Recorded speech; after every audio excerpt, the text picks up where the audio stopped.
Hand full of Trump like I'm blowing presidential. Talking crazy out in public, fucking with your mental. Expensive. Diction copycat, go get your stencil. Balenci. I goes on my Harlem Spanish mama, knock her down, kept on my Prada. She called me Mufasa. Your loyalty's priority. Even haters supported me. Harem like a sorority. I am cut from a cloth that you sweated niggas imported me. Winning chips like a Maury B. She left me orally. Money old is mortgage free. The bread is just a bonus. Foreign blazer, I'm supponents. Oil changes take a moment. I put on be patient and told them live in the moment. Cause number 6 is a omen. God, be aware cause them snakes is in the garden. Went from making rhyme and the stage is in the garden. Never beg your pardon. Immunity is diplomatic. Hundreds for my bar, but gratuity is just a habit. Good morning. Good evening, welcome to the garden, I'm the guardian of Eden. Pick you out a broad foreign car that you can speed in. Haters hate but fuck what they believe. God wants us to ball. God wants us to ball. God wants us to ball. Salute me like a king, yeah, them haters hate but fuck what they believe. God wants us to ball. I'm in the 62, eating that forbidden fruit. Serpent steady lurking, no conversing. 20K in a Birkin, but the money's no good here. I can't think of a name, call it Becky with good hair. You should still raise your glass, say mazel tov. Hey workers, clear the room, we need a second, let bosses talk. I noticed your posture's off. You know we back them commas and apostrophes. It's on the shipping dollars, that's common law. Stay away from the dreamers, cause sleep is the same as death. I walk up at the jeweler, 20 chains, they think it's filth. Success and nothing less, cause losing is the option for the one who never read the book of Howard. Verse 1, I said it in verse 1. This cloth is untouchable, cause I just want my kids to have it good, it's a Huxtable. Cause broke is uncomfortable, and I can't feel that rock off in my shoe. Pay my dues like they do no IOUs, I know lose. What's up? Good morning. Good evening, welcome to the garden, I'm the guardian of Eden. Pick you out a broad foreign car that you can speed in. Haters hate but fuck what they believe. God wants us to ball. God wants us to ball. God wants us to ball. Salute me like a king, yeah, them haters hate but fuck what they believe. God wants us to ball. Now I lay me down to sleep. Violet pillowcases and Versace sheets. I close my eyes and wanna see it, not a dream. No matter what you say, it ain't no stops to me. Now I lay me down to sleep. Violet pillowcases and Versace sheets. I close my eyes and wanna see it, not a dream. No matter what you say, I want us to ball. Good morning. Good evening, welcome to the garden, I'm the guardian of Eden. Pick you out a broad foreign car that you can speed in. Haters hate but fuck what they believe. God wants us to ball. God wants us to ball. God wants us to ball. Salute me like a king, yeah, them haters hate but fuck what they believe. God wants us to ball.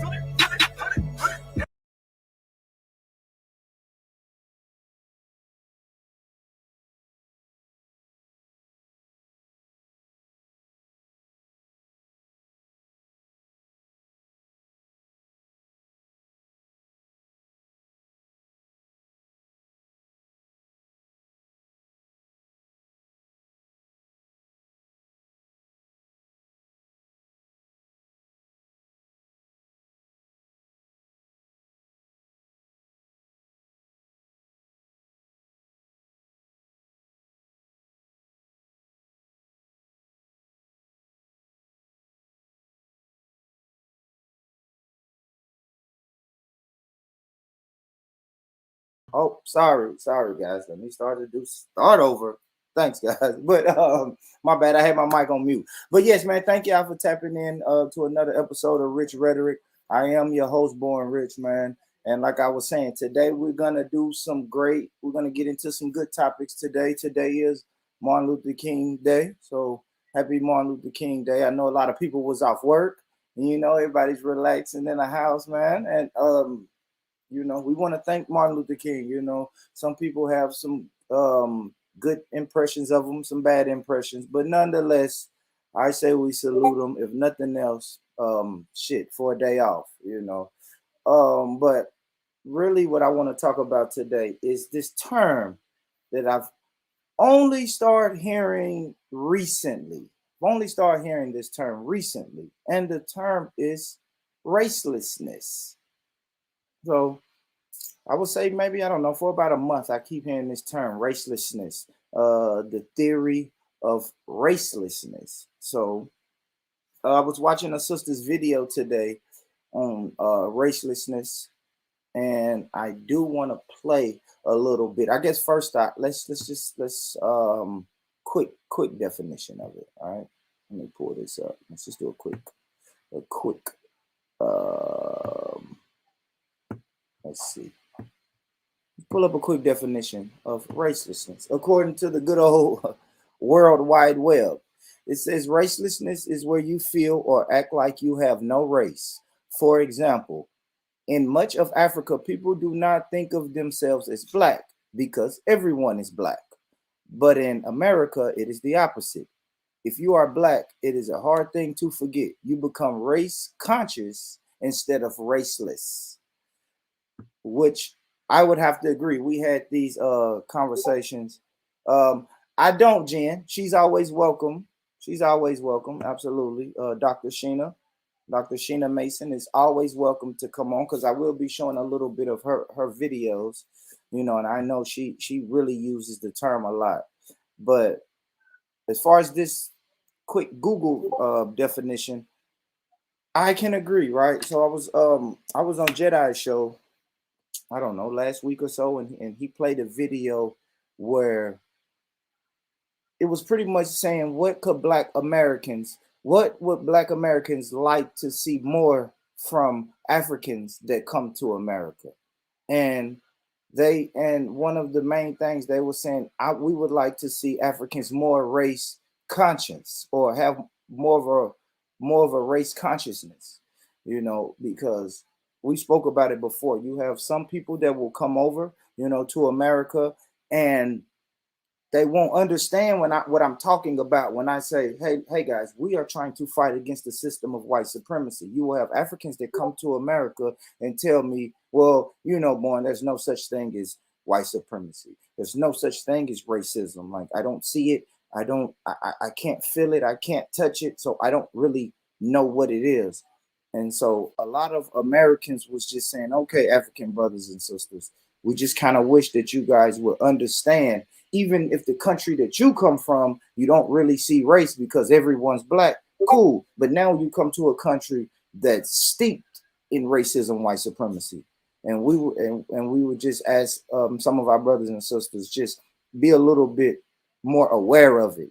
Don't shoot it down like I was saying earlier. Don't shoot it down and say racism, white supremacy is this magical, mystical thing that's in the air, but you can't feel it, you can't touch it, you can't see it. And so if I can't touch it, feel it, it doesn't exist. You know what I mean? So we can't get caught up into that. Y'all know I say that all the time. What's going on, Brother Kill? How you doing today, bro? How you doing, Born Rich Man?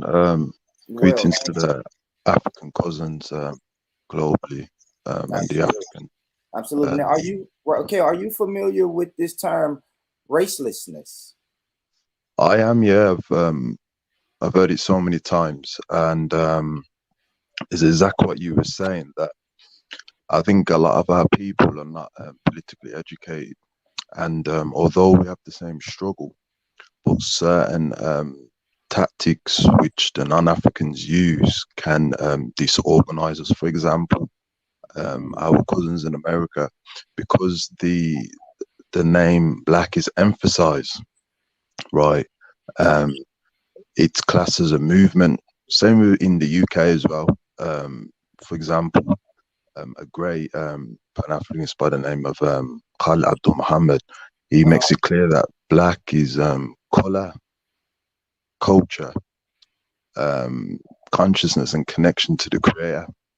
And under that type of label, for those who have been mistreated by calling that name, that they unite collectively to find solutions in order to better for the race. So I understand it, but at the same time, Brother Born Rich, it is better to be named after a land which is backed by resources, i.e. Africa. I guess, and the reason I will say I guess I'm apprehensive, but the reason I can say I can't speak to that is because that's kind of what the ADOS movement is doing. We're saying, okay, let's not just say that we're black, right? Because you can blanket black, you know what I mean? So that's why we try to make it specific. You said a land, American descendants of slavery. So in a sense, that is tying yourself. Now, some people would say, well, you're tying yourself to the white man's land, or you're tying yourself to a land that you've always been mistreated on. And I say, you damn right. But when it comes to the lawsuit and the legalese, it is better, like Kale is saying, to tie yourself to a land with resources and a title that you forced upon us. So we're going to take it and we're going to use it to our advantage. So I agree with that, Kale, when you say you have to tie yourself to a land. I definitely agree with that. Yeah, so let me share my screen real quick, right? So this is some of the core tenets of racelessness. All right, and I guess I'll go through these and we'll see. So yeah, this is Dr. Sheena's channel. Her channel name is Sheena Mason. Good sister, real good sister, man. Does great shows on race relations, racelessness, and you know, all type of things. So I will put the link in the chat. I will be promoting her show because I'm gonna play just a few small clips. I don't want to play her whole video. It's only 15 minutes, but I will play a few small clips while she's breaking it down. But she put in the description. I also put this in my description box too. So the core tenets of theory of racelessness are as follows. Race does not exist in nature. I guess that's a question too. I'll bring it to you, and people feel free. It's an open panel. Y'all feel free to jump on the panel. Let me drop the link. And yeah, I would like to make this a dope conversation with more people. So that's the StreamYard link. All right, cool. So, Kel, let me ask you. I guess we'll take it step by step. Do you think race exists in nature?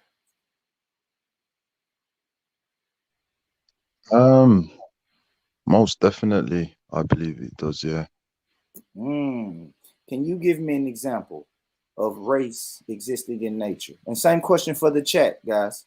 But go ahead, Kel. Because as I said, when you look at the word nature, right, it's what is specifically for a land and its people, right? And if race comes from the word when you are competing, right? Yeah. Then if there are other natures that seem to have an upper hand, then the race and nature will go going in with one another. So yes, it does. You know, race does exist in nature. I definitely would disagree with the sister with that one there. Yeah. Race exists and race does not exist in nature. I don't know about that one. She may be right. I would love to hear her arguments. I would love to hear what she says about that. Let's see if she speaks on that real quick, guys. Just really quick. Like I said, I'm not going to play her entire video, but I think she speaks on this. I'll just try to get to the good, you know. Let's see. Is the belief in race as biological. No, I'll just see what she has to say. Let's go. Hello, everyone, and welcome to Free Your Mind with Dr. Sheena Mason. I am here because I want to state most explicitly the core tenets of my signature theory of racelessness. Theory of racelessness holds the following core tenets to be true. Race does not exist in nature. Race does not exist as a social construction. Everyone is raceless. Racism is the belief in race as biological or a construction. Racism is not everywhere and is not the cause for every perceived racial disparity or negative interaction. And racism can be overcome. So let me talk a little bit about each of these tenets and explain and give a little bit of context to why these are the tenets and what this means in translation. So the first tenet, race does not exist in nature. Race is not biological. There are many, many modern scientists, geneticists who have disproven the existence of race as being something in nature. However, there are just as many geneticists and scientists who say that race is in nature. But what I've come to learn, many people associate with the natural aspect of what race is ultimately not true. It's false. And the things that are associated with ethnicity, for example, such as DNA or ancestry or phenotype, how a person looks, those things are real and exist. They include biology. However, those things are best named and identified as ethnicity, not race.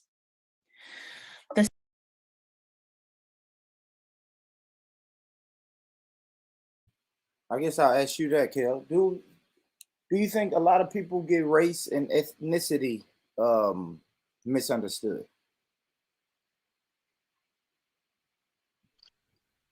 The thing is, brother, is that you know, ethnicity before it was classed as a tribe, wouldn't it? Right? And because, brother, there are different tribes, which has been mentioned in religious scriptures and you know, evidently in that is that because we are in different tribes, unfortunately, they will be competitive and racing. So, for example, if you look at us as a people, right, there are attributes which the Creator has given us, right? That doesn't mean that we are superior in an arrogant way, but we are best. For example, the way how our nose is, you know, the way our hair is, our complexion, things like that. These things naturally will make non-Africans want to compete with that. So unfortunately, it will be classed as that because everyone's racing against a tribe to overcome another tribe. It's just the way how it is. But most definitely, it does coexist one another. Yeah, I think I'm gonna have to, and it's a lot of information on race versus ethnicity online, you guys. I may come back and do a show about that. Just even doing the quick research that I was doing today, it was a lot of ethnicity versus race versus ethnicity. So I'm sure it's a lot of videos where people break that down. We may review one of those videos here, you know, here real soon. But let's get back to Dr. Sheena's video. Like I said, guys, it's only a 15-minute video. I'm not going to play a lot of it. I've already put the link in the chat for this video and the way to you to get to her channel.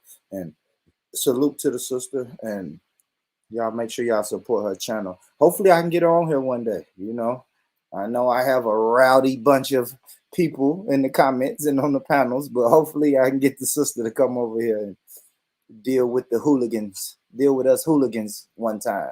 But let me play this.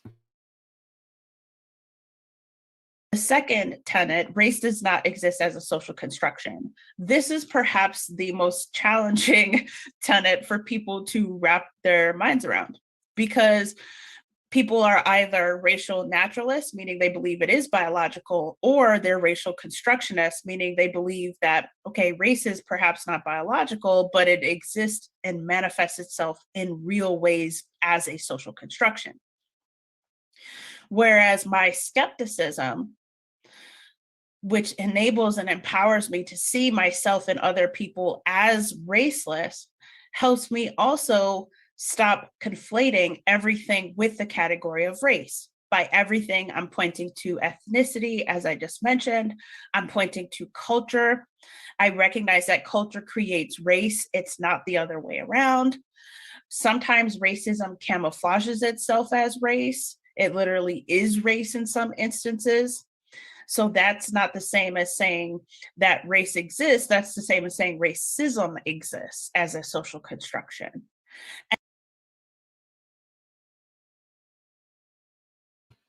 What you saying, Kel? You agree? She's saying it's not so much that race exists, it's racism exists. It does exist, bro. We know it does. But at the same time, when it comes to our biological, form, right? For example, when it comes to non-African people, all non-African people practice unethical code of conduct with the face expression, the mannerism, the behavior, and the characteristics which they ascribe to, whether it's a big or whatever, right? So, for example, if you got a melanated brother, right, who is biologically like that, you'll need a racial social construct to be able to combat that dominant presence which is in your eyes, if that makes any sense. So, Yeah, we know absolutely. go on, bro. No, absolutely. You were saying that something that I'm gonna touch on a little bit later, like because you was basically saying, yeah, I know what my eyes are looking at. See what I'm saying? But I'll get onto that a little bit, a little bit. And just to speak on that, I see race and I think race exists. I see it. I mean, I just have to be honest. But she made a great point. Did racism, and I say word racism, white supremacy, did racism, white supremacy construct my mind to where now I look and say, okay, look at that guy over there. That's a black man over there. That's a black woman. That's a white woman. That is a white man. So I see race, but then I do have to ask myself the question: has that been indoctrinated into you, into my brain, to see race? Well, brother, you have to look at it that whenever you see like a deep brown, medium brown, light brown, or a white person, and that you cannot ignore these types of colors. As for how you deal with it, now this is where the unethical code of conduct comes in. But at the same time, you will kind of say, oh, that's a dark brown person, or that's a medium brown person, or that's a light brown person, or that's a white person. But it's the unethical code of conduct which is engineered in order for you to deal with that. Most of the times, brother, as you and I know, it's down to envy and jealousy, which would make a person want to use unethical code of conduct to control what they see, what they're hearing, as well as what could be very dominant on the planet. Mm, mm. I got you. I got you. I got you. I guess I'll just be straight up with you, Kel. Should black people subscribe to racelessness? Should we eliminate race? Would that benefits us? Because this is what I guess the question, the question of this live stream is who benefits from the theory of racelessness? So if we practice racelessness, would black people benefit or would that be to our detriment as a community? Well, brother, here's the thing: when it goes back to ascribing yourself to a land, right? So we understand that the Africans settled in America first. We know this, right? But here's the thing: uh, America is controlled by the Europeans, right? And the Europeans control Africa, right? So, in order for us to eliminate the racelessness or non-racelessness, you have to control the resources and have security with that. Whoever controls the resources and has security with that is going to dictate whether we can be in a raceless society or not. So it all depends on, your political power as well as your security. That's who's controlling or dictating the reality of racelessness or unracelessness. Well said. So we got a question from the chat. Shout out, Jen. Shout out, sis. How could you not benefit from practicing racelessness? My thing is, Jen, could we benefit from practicing racelessness or just seeing everybody as one race or not identifying or seeing race? Could we benefit? I don't know. I don't know if we could benefit. But see, my thing is, Jen, and I said this to someone earlier. My thing is, I don't want to get caught up in this thing where black people are saying we don't see color, but then the system of white supremacy is still seeing color. You understand what I'm saying, Jen? I use the analogy of, it's like when they say, hey, we need to get guns off the streets, and then they promote a guns off the streets program in the black community. And I tell my people, hey, guys, that's dangerous. Don't run down there and turn in all of your guns when suspected white supremacists are not turning in their guns. So I'm going to use that same analogy with racelessness. Now, if black people gave up race today, we don't see color. Jen, you're the same color as me. Steve, you're the same color as I am. If we give that up, now on the surface, it seems like a great kumbaya party. But if the system that we're under is still the system of white supremacy, which practice racism to the core, then we've been tricked. I just don't want us to get tricked, guys. You know what I mean? But go ahead, IC3. I know you have something to say, brother. Oh yeah, I've got too much to say. Go ahead. So Dr. Sheena Mason, she does not believe that white supremacy exists. I don't know that. Maybe you do. Maybe you've watched more of her content than I have. I was just listening to you playing that clip. Okay. And she says it in the beginning of the clip. She says she doesn't believe that racism impacts every aspect of life. If you want to rewind the clip, just in case I've misheard, but when I heard that, I jumped out. That jumped out at me. So if you have, we had this debate before. Either you believe white supremacy exists, or it doesn't. Or it doesn't. If you believe white supremacy does not exist, then once you're on that platform, it's gonna shape everything, all your philosophy, all your writing, all your books, everything. And you're gonna think, well, white supremacy is over there somewhere. It's not here. If you behave well here, it's not here. It's out there somewhere. Yes, it is. But no. It's either white supremacy or not. And if you're in the camp that says white supremacy does not exist, well, it's head to head. Real quick, Uncle. Jen, if you have time, I don't know what time. Let's see. It's almost 7 o'clock where you at, Jen. If you have time to jump on, Jen, because maybe you've listened. I see her content come up on these Discord servers, and you may have watched more of her content than I have. So if you can come and tell us, because you saying it's not about feeling. I don't know if you meant seeing. No, it's about feeling. Hold on. It's about feeling color and dividing by color. I don't think it's about seeing color. It's about feeling color. Yeah, you would have to explain to me. What does that mean? Yeah, I don't know. Because I feel black. I don't know. But I have to agree with Dr. Sheena.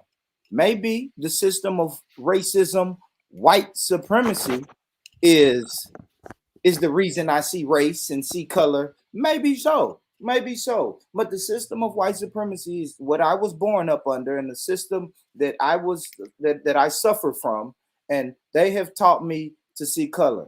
You said you have to feel I feel black. Maybe racism, white supremacy makes me feel black, but I wake up, I look at myself, I'm looking at myself right now on this computer screen. I look black, I feel black. I don't know. I just don't know, but we can get into it. Yeah, thanks, Jen. Yeah, oh my gosh, if we could sound black. Right? I was like, Kale sounds black. I've never seen Kale face a day in my life, but he sounds black. So right. It's something. And IC3 said the perfect thing is we get confused with racism and white supremacy and says this thing we can't see, we can't feel, maybe it doesn't affect our everyday life, so we want to sweep it under the rug like it doesn't exist. But it does exist. It does. I know. I was speaking to somebody from the UK, and I was like, yeah, Bourne, but your fight is a little different because you guys deal with overt racism, white supremacy. And I'm like, yeah, but don't get tricked, brothers and sisters in the UK.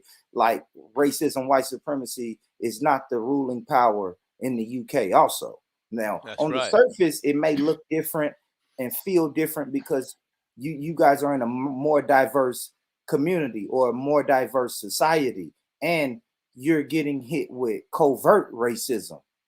But covert racism is just as bad, right? I always say, bring me my racism on a platter. See, and I knew somebody was gonna say this. Hold on, real quick. I see three. I'm coming back to that question, Steve. That was a dope question. But see, this is what we have. Donald Trump is a good example of white supremacy. What is Joe Biden?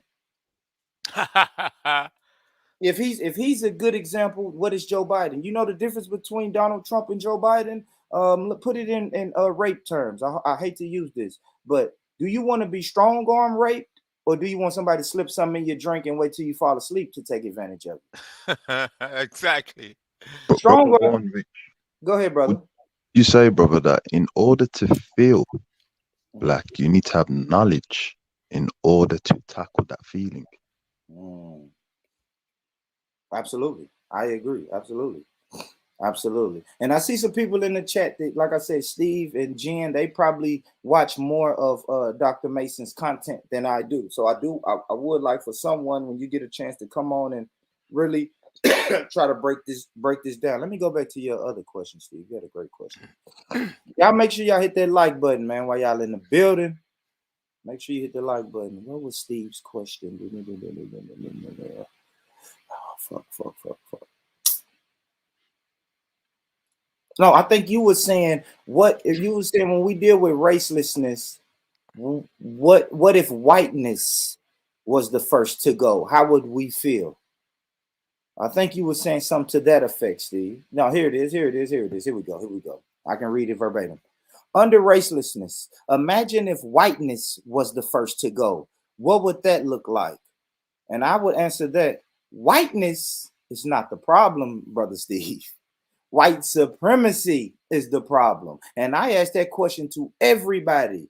Imagine if white supremacy was I'm going to reword your question, Steve. Imagine if white supremacy was the first to go. What would that look like? That would look like a system of justice, ladies and gentlemen. That's all I've been asking for. That's all I've been asking for. If we replace the system of white supremacy with the system of justice, oh my gosh, I would be in heaven. I would be in heaven. I wouldn't need Jesus, Muhammad, Allah, nobody, because I would be living my heaven on earth, ladies and gentlemen. There you go. White supremacy was the first to go, and we replaced that system with a system of justice, I would love that. I probably would quit my job. I wouldn't know what to do without the system of white supremacy. Then I have a question for you. If that was to go, right? If that, let's say, for example, white supremacy was to go, then the question would be, how would Europeans survive after that? Yes, it's a very deep question. That could you put that question back up on the screen? Oh, okay, I got you, brother. Yeah, because that's a heavy question. It runs right to the very core of the situation. You know, see, under racelessness, imagine if whiteness was the first to go.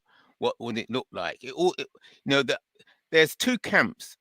There's some people saying to solve the problem of white supremacy, you have to destroy the concept of race. Yeah. Great. It's me. And then there's the other. It's me. Okay, go ahead, I just want to make sure that was Jen. Go ahead, IC3. Sorry, brother. Yeah, and then there's the other camp, which I'm in that camp, that I don't want to destroy the idea of white identity. I just see white supremacy as a problem. But if people want to keep white identity and organize themselves and their society, leave them with that. They want to identify their community and themselves, leave them with that. So it's only white supremacy I have a problem with. But the whiteness itself, that as an identity, if people want to identify like that, leave them. Don't destroy. Here's the issue, Aldo, with that, though. Here's the issue with that, Aldo, right? Yeah. And I'm going to be very candid with that. Unfortunately, when you look at it from a political, scientific way, that white identity is synonymous with white supremacy. If you get rid of one, then it all still remain. Do you understand what I mean? And that you cannot get rid of one and leave the other, because the issue is that that's a heavy question, heavy point. Go on. It's heavy, very heavy. Could I, hello everyone, how's it going? Hello. I hope y'all are doing good. Big up, big up. So, see, I'm thinking kind of the opposite. Like, if you don't have white to identify as, then how could you think it's supreme? Like, how could you think it's better if it doesn't exist? Like, and I think that I've listened to like a good amount of Dr. Mason's stuff, but I'm probably not the best spokesman for her because I don't know when spokeswoman, yeah. when she speaks, all I just can't help think like this is so Zen, this is so Buddhist, like definitely Buddhist ideas. So I might not really represent her in the correct way, but I think that it's the only way for it to stop. So racelessness is racism disguised as race, and that's what this is what she explains, and maybe you could find something on her channel when she breaks it down. Yeah, racism disguising as race. So you can't have racism with no race. This is what I say, like, you can't have white supremacy with no white. You can't have black oppression with no black. Okay, now wouldn't you think that all right. I have to push back just a little bit right now. If we did that, right, if we said no race, then we're still going to get this, like the white brother came on the show the last time I went live. He was saying, hey, people aren't being mistreated because they're black. They're being mistreated because they're poor. But then when we look at the number of the people being mistreated, the number is black. So I think if we did away with race, then we would still have something to deal with, which is the caste system. Right. Well, and this is where humans really need to kind of reprogram themselves from this, because I think the classism also stems from white supremacy, at least in the United States. I'll give you that because hold on, I can even show you something that would kind of agree with that. So I looked this up because Dr. Sheena used social construct and social construction a lot in this video. So I put this definition. A social construct is something that exists not in objective reality, but as a result of human interaction. It exists because humans agree that it exists. Some examples of social constructs are countries and money. So that kind of piggybacks off what you're saying. Race is a social construct, and I hear that a lot on these streams. I hear a lot of non-black people telling me race but is a so is white construct. So is white, though. White is even a social construct, you know. Like, so when Italians first came to America, they weren't considered white. They had to like go through steps to be considered white. You know what I'm saying? Yeah. They did eventually get considered white, but if they're just white and it's not a social construct, they would have just been white. You know what I'm saying? Yeah. So like, to me, that kind of proves that it's a social construct. And then, like, I've heard that this whole black and white thing is kind of an American thing. You know what I'm saying? Like, was there black and white really before America? Yeah, I agree. But I've always said, and that's recent. That's in the last 300 years. That's a recent construct in humanity as a whole. No, the Muslims were talking about black people, but you know, so this black and white things, and Muhammad. They talk about the glory of Muhammad and how white he was. I've even heard he's talk about how white his Okay. legs were and how white his armpits were. And then they say, oh, that's a black slave woman. If you buy a black, so they mention black and white way back in Islam, and also going back into Judaism, they're mentioning black and white. So it goes back a long way. So the thing about that, IC3, and I agree with you, right? Because I've heard all those like hadiths before in many of a Speaker's Corner debate, right? Yeah. But the thing that I would question on is most of that stuff is in hadith. Who wrote it? When did they write it? How long after it? Is it even true about the prophet? Because it's coming from hadith. You know what I'm saying? And it's like there's just so many factors. Is that really the Arabic word for it? Are they really saying black? Like, I don't know. So there's just so much. I don't know how credible. It would go through a lot to white prove is that. clear. Muhammad had white armpits and white legs. So white, you know, if you say something's got white, Muhammad's got white legs, right? What else could white mean? Yeah, but sure. you got to understand that that word white, right? You got to understand that the white in the past was classed as a light-skinned black person. For example, in the Caribbean, they will use the word redskin. Redskin is used for a person who is like a medium brown, lighter than a dark brown person. So the white was always typified as a light-skinned black person, right? Particularly in those areas.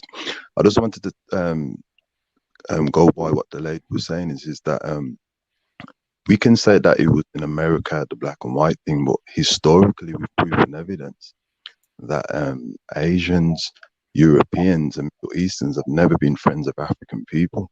And they have always tried to come into the borders of Africa. And when the Africans have warded them off, and they came to a truce and even allowed them to, you know, take a bit of the land, you know, and marry with us, they've always seemed to be constructing some form of racism to outdo the Africans. So it goes way, way, way before the black and white thing in America. This is something that has been, you know, governed from way back. All I right. didn't know, No, I didn't know that. But when Jen says, way back. when Jen says racism is definitely a social construct of America, I say it's the most important construct of early America. I always say this: the forefathers said this country is founded on white supremacy. So when Jen says I don't know if it started in America. I'll say America. I mean, as far as people calling themselves like, and this is what I'm saying, like I get the historicity of racial like divide. I'm talking about like, did those people back then call themselves white people, or did they call themselves black people? Like that's what I think started in America. Okay, great point. Great point. Just the categorization, a label. Oh, sorry. I'm sorry. We have 3 new panelists. Robbie, is that you? Peace, yeah, that's me. All right, Jimmy, is that you? Yeah. Why the fuck y'all got so low energy, Faison. man? Is that you, Perry? Yeah, that's me, Rich. What's poppin', bro? That's the energy I like when you pull up, man. Yeah, I was just waiting. Damn. I'm sorry, man. I was just waiting until I was addressed because I didn't want to like be talking over everybody. I like it when the panel is like, you know what I'm saying, well tempered. Yeah. So I was gonna wait till you said, Robbie, what do you think? You know what I'm saying? Thank you, brother. Thank you. I like when the panel is not full of a bunch of hooligans myself. But go ahead, Jen. If you remember your point, I'm sorry about that. No, it's all good. Go ahead. So we got new panelists. What do y'all think, man? This whole racelessness thing, man. What are we doing? Should us as black people eliminate the concept of race, and maybe we could have world unity? Somebody talk to me.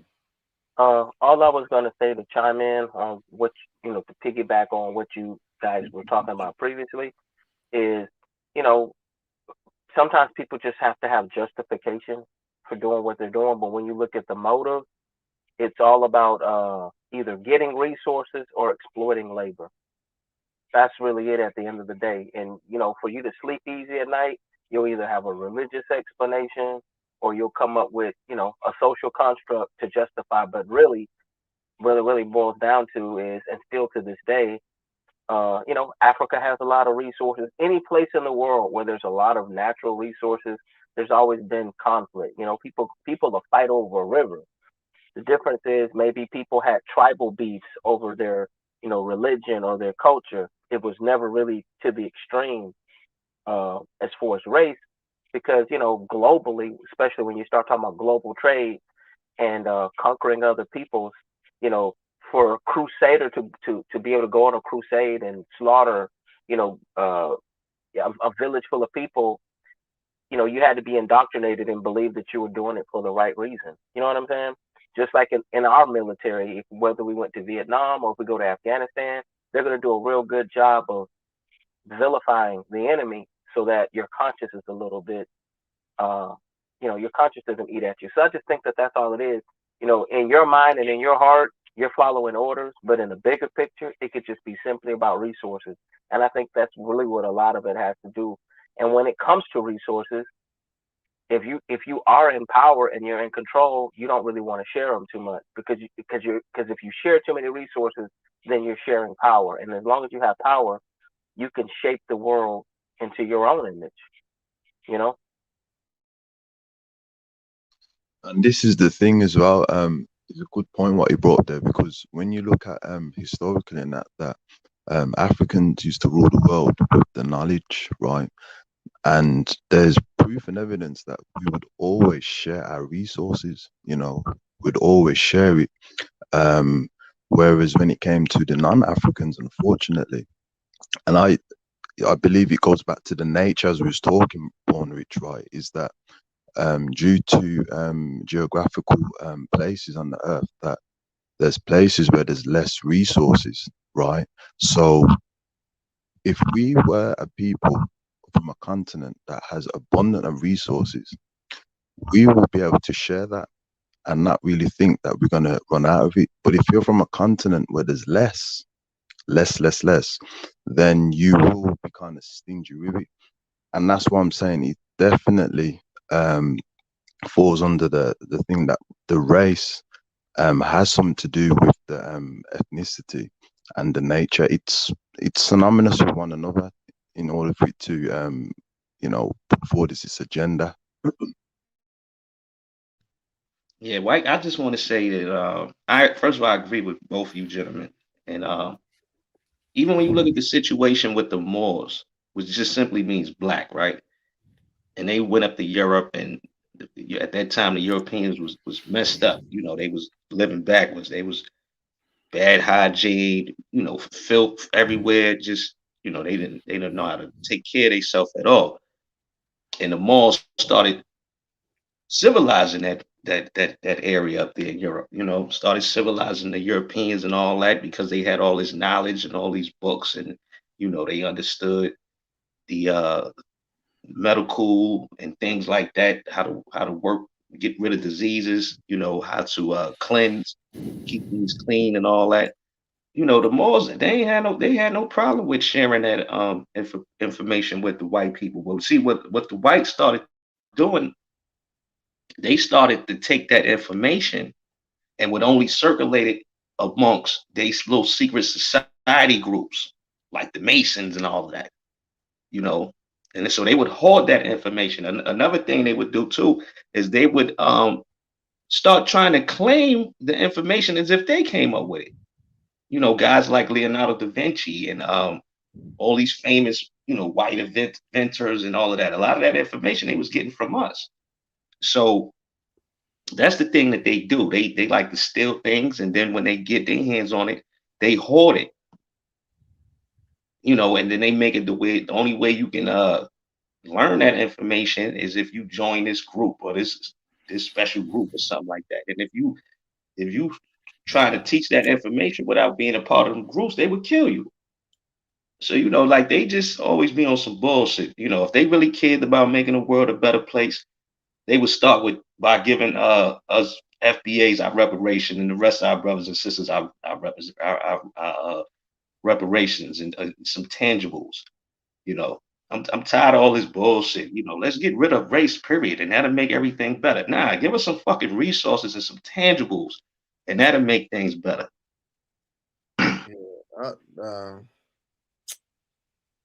Yeah, I ain't trying to argue you, Perry, but if you just can like truncate the last part of that little monologue, that give us part, like I don't know, man. The implication there is that if No, there are no, I'm not saying that, you know, I understand what you said. Like, no, we shouldn't even be asking. We should be trying to take it. I get that. But I'm just saying for the ones that claim to be all liberal and wanting to make the world a better place. And, you know, we can start here by saying that race doesn't exist. You know, get the fuck you out know my that face with that shit. If you really I want get to it. make things better and you want to help, get on, help us become our allies and go out there and help us in our fight for our tangibles. But yeah, but like if I just unback it, like rather than make my own sort of point, right? If I just like respond to a few points I've heard, the thing is, yeah, I can't. Someone said it, yeah. Maybe it was in the chat. Actually, I read it. But the problem with the sort of dichotomy of like black and white, the race paradigm that we have, is we're even using it now to sort of ahistorically revise history, because not every single Moor was black. Actually, the term was kind of a broad term, and it was used to describe those sort of Arab Berbers, some even European Arabs in the region at the time. Yeah, that's like Arab culture. So if we take that point and we say the more civilized people, even though the Roman Empire preceded um, the Islamic Empire, and when Arabs were still burying their fucking daughters in the middle of the desert, the Romans were in quotes civilizing the world. And if we believe they're European, then arguably there was white people civilized before black people. Like, it's just complicated to put it through this paradigm of white and black. There were black Romans just like there were white Moors, or what we perceive to be white today. The problem is this idea of like some inherent quality about just some random trait. Like, we're not going back through history and saying, big-eared people had X particular trait. Like, all the big-eared people in history have been evil as shit, but but the people with hair, the people who are not balding or don't have receding hairlines, those people are the nicest people. Do you know what I mean? Like, that's how arbitrary it is. Because at one point in history, someone decided to say, oh, these, this particular quality, this particular phenotypical trait makes you good, which is completely pseudoscientific.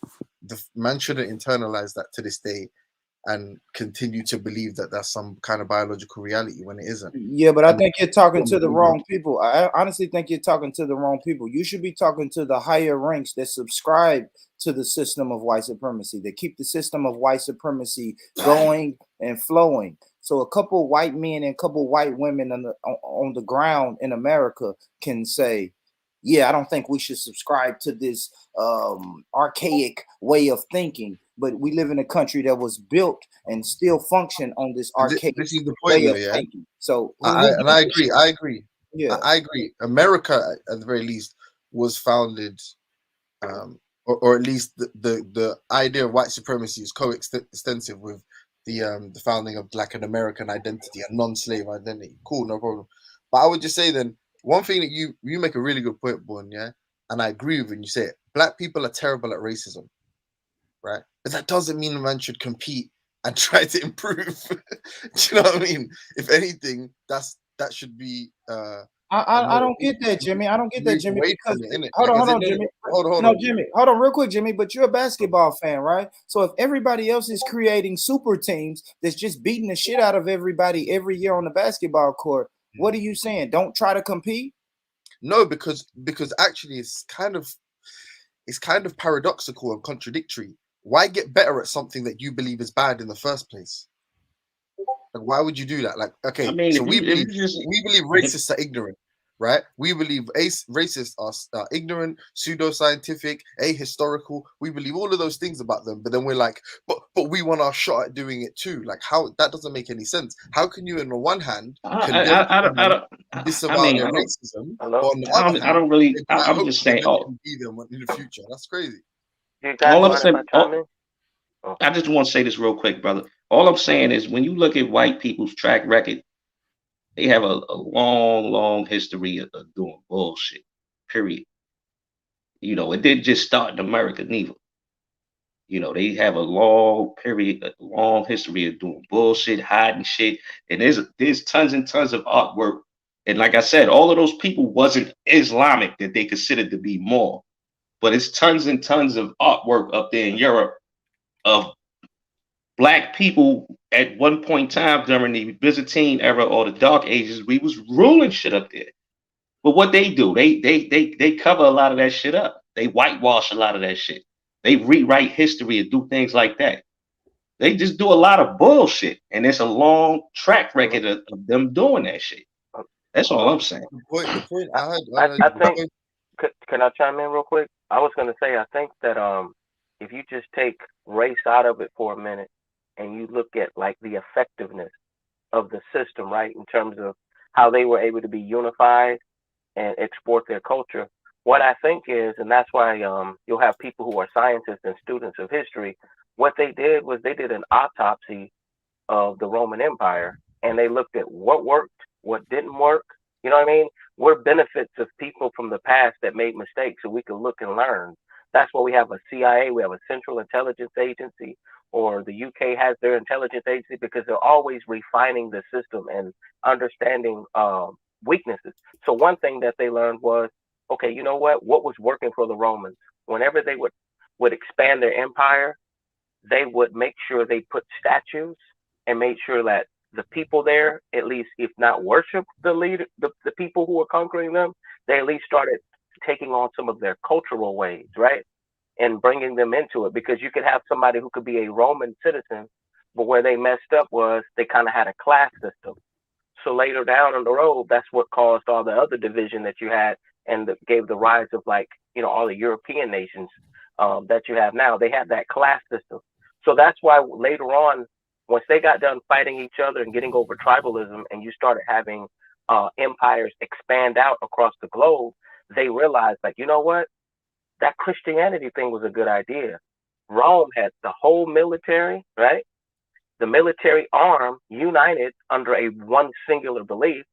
Just technology was the issue. So now you're dealing with technological improvements. You're dealing with the proliferation of indoctrination and culture.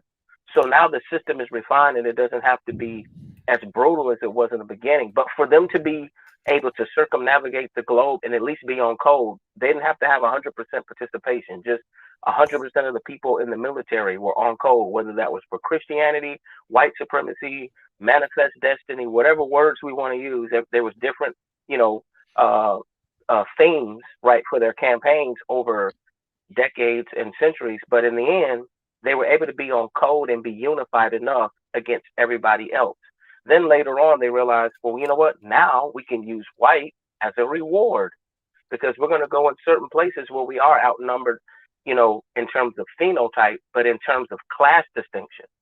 If I could say you're Hispanic and you're white, or you're with this particular tribe and we're going to treat you differently, that became divide and conquer, and you didn't have to necessarily have a brutal military arm. And that's basically what I see going on now, is like the biggest weapon is culture. You just have the military arm now, just in case someone gets out of line. But like, let's say for the last 300-400 years, everybody has been indoctrinated and has some Western form of thinking. So therefore, we have less conflict. But say if you went 400 or 500 years ago, you definitely were going to have more bloodier clashes, because they literally were conquering, and then as they conquered, they indoctrinated the people and took away some of their, their cultural beliefs. So I just think that, and that's why it was effective. That's why it was effective, because they had a code. Yeah, it's called soft power, exporting soft power. But to Boy Richard's point, which is, I think it's kind of, that's like the pulse of it. Like, is it good to counteract? So everybody agrees there has been a racist paradigm has been instituted globally, right? A racial hierarchy equally has been instituted globally. But what's the best way to sort of remove that hierarchy, or remove the ordering of that hierarchy? Is that to compete at being more racist? Is that to continue to be more ignorant and racist and ascribe, malevolent fucking qualities to this white race, because they evidently are the sort of the highest ranking amongst that, like those that hierarchy of life value, or do we point out the ignorance of this structure and try to take it down by essentially I'm not so racelessness, I'm not super familiar with the concept, but like its literal meaning, like should we point out the ignorance of racism? Should we point out the fact that it's not unscientific, sorry? Should we point out, like, is that the best way to go, or is the best way to go to say white people are super evil, black people are even better than them?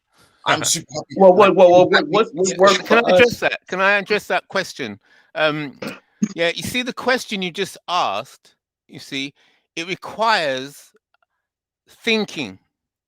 What people will do, they'll ignore the question because it's a difficult question, it's a heavy question, and they'll whinge for hours and hours and hours, and the time just goes by, and it's sophisticated whinging. Tell them I Sophisticated see. whinging. Tell them Go on. niggas. Sorry. Well, what I was going to say was what worked for us over here in America. It took for us to get on code and come up with groups like the Black Panthers and the Black Liberation Movement. The Black Liberation Movement learned from the Black Panthers' mistakes and put it and made an even bigger impact. You know, the main thing is we had to get on code. The second thing we had to do, we had to start practicing guerrilla warfare tactics. When they would do atrocities to us, we was busting at them. We was killing the police.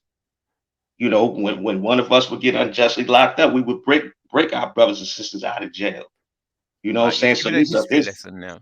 You're giving us a history lesson. And that made a change in America. A lot of I just want to say this real quick.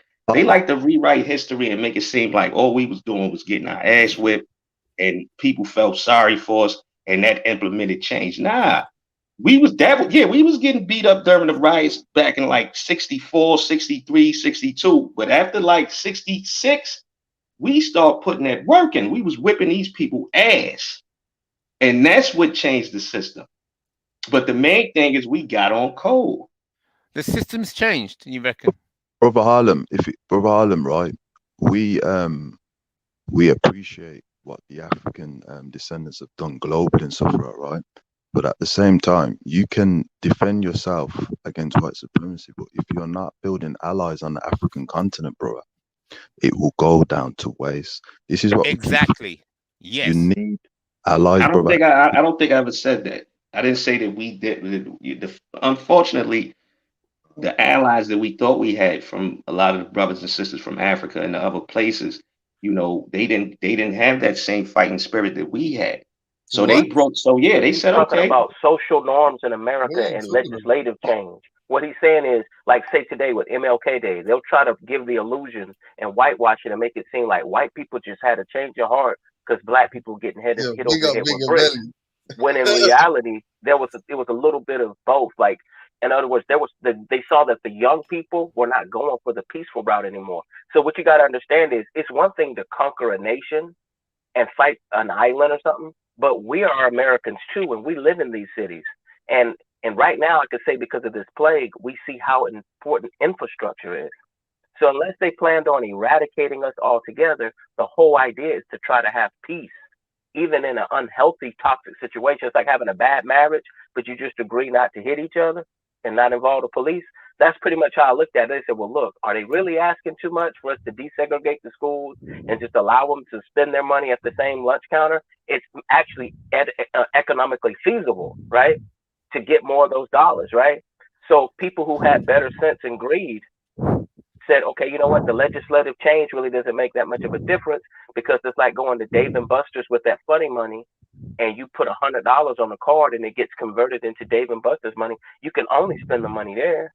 Or, you know, when you go to the store and you get a refund, they say, well, we just give you a store credit. That means your resources are locked there. It's not like we were about to go break bread in Africa or go to the UK or wherever. Yeah. You know? Sheena Mason is here in the chat. This stream is all about her idea of racelessness. And so the Dr. Sheena Mason, she's the inventor, I think, of the concept or the theory of racelessness. So the person who came up with the theory of racelessness, she's actually in the chat, Dr. Sheena Mason. And absolutely. She said we would be Hey, taught. jump Hold on, on, Dr. guys. Mason. Yeah, hold on. Shout out. So this is Oh, what bring her on then. this is what, yeah, if she want to jump on, the link, I'll drop the link. If she can jump on. But if not, what we was really discussing was the tenets of racelessness. So we're not giving the theory a full breakdown because I'll be honest, I haven't. You feel me? No, I'm not calling you out, Dr. Sheena. Bro, you don't know? Is that what you're gonna say? I was gonna say we don't know the full theory, but what we can discuss and challenge or agree to is the core tenets of the theory That's of right. racelessness. Now she's Let's put go through the 1, tenants. 2, 3, 4, 5, 6 tenets. So without knowing it's like, what is your manifesto? You feel me? Yeah, If you that's say, right. hey, I am starting a group, and my group is called Black People Doing for Black People, somebody's gonna say, okay, what is the motto of this organization? What is the manifesto? What are the principles? So you wouldn't be able to understand my new group fully, but I can give you a few core principles of what we do. Exactly. So that's what we're discussing. Manifesto. Yeah, don't think that we're just trying to trash or. But do you have it present? Do you have it present? Oh, absolutely. Let's get back to it. Let's get back to it. Because me and Brother Kale, now I got a panel full. Because me and Brother Kale were the only ones discussing this earlier, right? I just want to say one thing. Go ahead, brother. Himothy, right? All due respect to him. What I've noticed that a lot of the time when we talk about our certain of us will use certain languages like we need to be more racist and things like that. For some reason, we interpretate it the way how the Europeans practice their racism. And I can understand why there's a bit of confusion, but we've got to understand the natures are very different. Even if the Africans were to copy that, they would fail miserably because the nature is different. You don't have to copy a template which has caused devastation and tyranny, but you can use the judo effect of counteracting and using your nationalistic strategies, nationalizing your economics, nationalizing your political agenda, and also building allies on the African continent, because we can be defending ourselves in Europe, America, wherever you may be. But if you do not build allies on the African continent, right, you cannot defeat white supremacy. Correct. Yeah, can I just quickly, yeah. So firstly, like therein lies the problem, because that is the form of racism. To believe there's some fundamental natural, yeah, look, well, that was poignant. To believe there's some fundamental inherent sort of disposition that's different amongst, in quotes, Africans, but I know you're referring to black people, than in white people, is essentially the racism we're speaking about, regardless, right? Regardless if you believe it's positive or negative. And arguably, even what it's misguided to believe that's positive, because it still implies a form of inferiority. Like you're still almost assuming that arguably them achieving some form of superiority or dominion over you is based on their inherent trait, and because you're like such a nice person, so benevolent, you sort of allowed it to happen. That's the problem. Another issue I'd say is the majority, regardless of colonialism, the majority of people responsible for killing Africans are other Africans. Like Africa's greatest ally at present, and this is going to sound sort of counterintuitive, yeah, but hear me out, are Europeans, because the greatest devastation that Africa would see, at least in modernity, would be a decoupling from Europe, right? Like we keep talking about resources. Some of the greatest issues that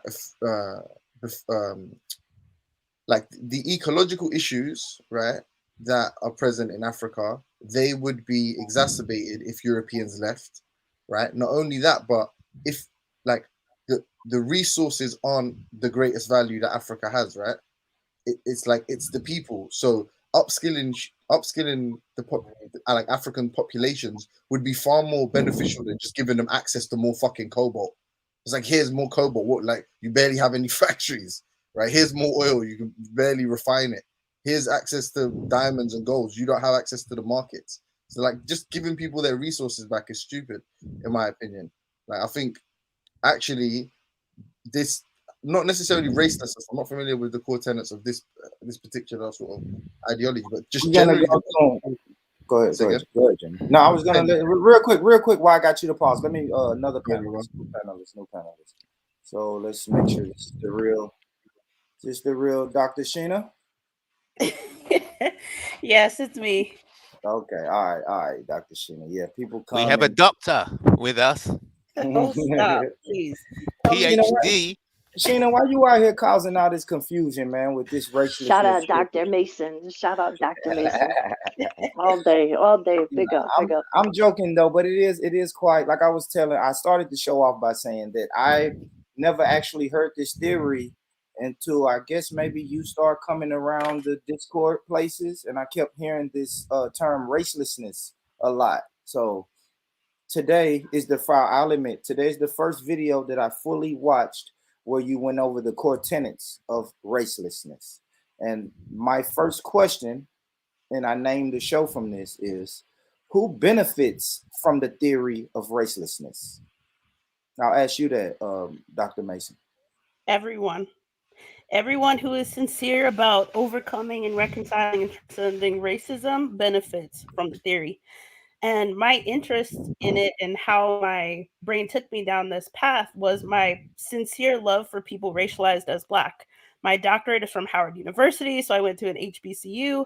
I specialize in diasporic literature, and I noticed that there was this talk of solidarity and unity that didn't match with reality in some ways. And I noticed other fractures within communities that are racialized as Black. And I was sincere about figuring out what is the problem, what are the problems, plural. And importantly, because a lot of people, especially academics, like to talk about the problem forever. Importantly, I wanted to figure out how do we solve these problems. And that's how my work took me in this direction of the theory. And so I say that to say it's ironic because some people, without knowing anything about the theory, will accuse me of trying to, quote, coddle white people or help white people feel less guilty. And I'm like, you're the one centering whiteness if that's your automatic interpretation, because my work doesn't center whiteness. It centers solving racism, period. And everyone benefits from that, except, of course, the people who truly profit from maintaining it. Now on the surface, Sheena, I would say that that's dangerous, right? Because like I said earlier, and I'll reiterate my point, is that if we as Black people say we're going to subscribe to racelessness, all right, cool. I don't see race. You don't see race. That white woman is not a white woman. She's the same as me. I think it's dangerous. The dangerous part is if we all subscribe to that, if we as Black people say we're going to subscribe to that, but the powers that be, which I say is white supremacy, if white supremacy doesn't subscribe to racelessness, then we could be just walking ourselves into a trap. And I use the analogy of in the Black neighborhoods, they say, turn your guns in, right? We need to get guns off the street. Black people come and turn your guns in, but then you still have these suspected white supremacists keeping their guns. That puts us in an awkward position. So I was saying the same thing about racelessness, Dr. Mason. What do you say to that? I think the presumption that I'm only targeting racialized Black people with this knowledge, with this education, and the presumption that people racialized in other ways aren't also going to be part of the discourse and part of the solution making, I think that's dangerous because ultimately we haven't done anything radical in the ways that I'm suggesting. This is not colorblindness. This is recognizing and acknowledging that racism exists first and foremost, and that racism hides itself as race.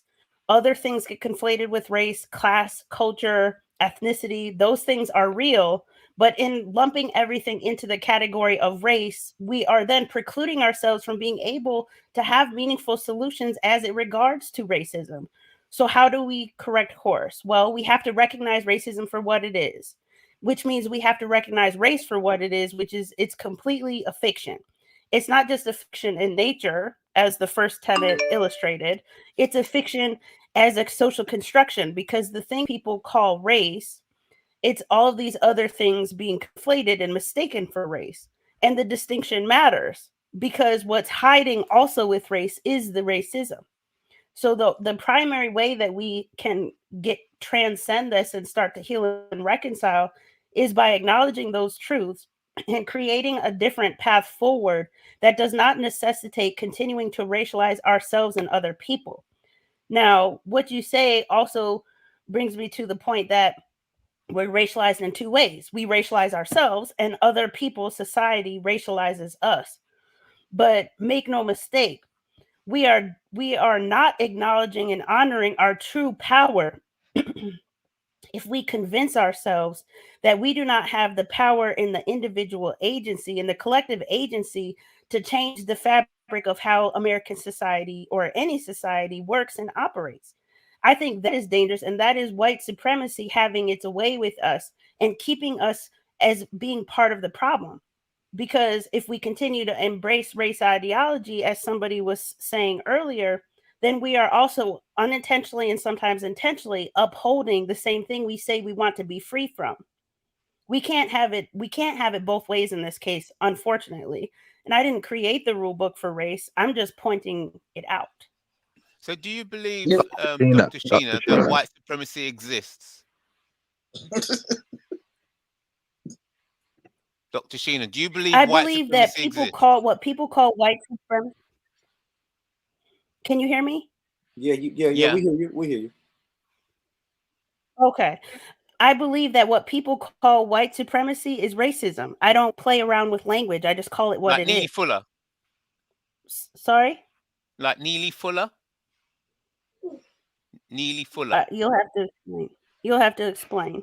No, she's not saying white supremacy is racism. She's saying everybody can be a racist. I'm assuming that's what she's saying. Yeah. Yes, yes, I know. Could you she clarify said your position, Sheena? I'm not getting it. Do you believe white supremacy exists? So here's the part that you're not getting then. Part of my theory is translating where race pops up into more precise language. So you call it white supremacy, I call it racism. Full stop. I don't call it white supremacy. I call it racism. Okay, And well, the way Dr. a Sheena, lot of let us me see it, clarify Sheena. something.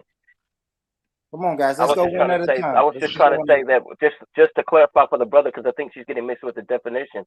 He's trying to say there's a difference between prejudice and racism. He's equating racism with the power structure. But I think I understand where both of you guys are coming from. There's just a mix up of semantics. Right, that's what I was gonna say. I was gonna say, like, the way a lot of us view racism in America per se is it's a whole system, and it's been a system. It's the system. You know, they Is it a control global system? they control the media, they control the economy, they control everything. Globally? So Yes they or can no? and it's globally, but just Right. specifically I'm speaking on America, but they control all these aspects, so they can practice racism. Us, on the other hand, as for an example, foundational Black Americans, we don't control any of those industries. So how can we be racist? Well, that's the whole point, and maybe the doctor could respond to me, and I think that's what she's saying. I agree a lot with, I think, the direction she's heading in. This is what I would have to say. If they wanted to end racism tomorrow, they could, in terms of like the systematic racism. I think the way we practice capitalism and the way class and race has been viewed, you literally would have to have people re-indoctrinated for like another 100 years to totally change the system, because we've had so many generations of people that have been indoctrinated in terms of how we view class, race, how much somebody's worth to get paid on a job. All of that is just infused and just contaminated so many cross sections of the society that you would just have to do a complete rehaul, and it would have to be implemented systematically, and you'd have to have a realistic time frame. Hold on real quick, Jimmy. Let me say this to Dr. Mason. I like when she said that she doesn't get the words misconstrued. So she sticks on her word of racism. I stick on my phrase of white supremacy. It's dope. We agree, we disagree, but we agree in a way, right? Because I don't want the only source of racism that I'm familiar with is the system of white supremacy.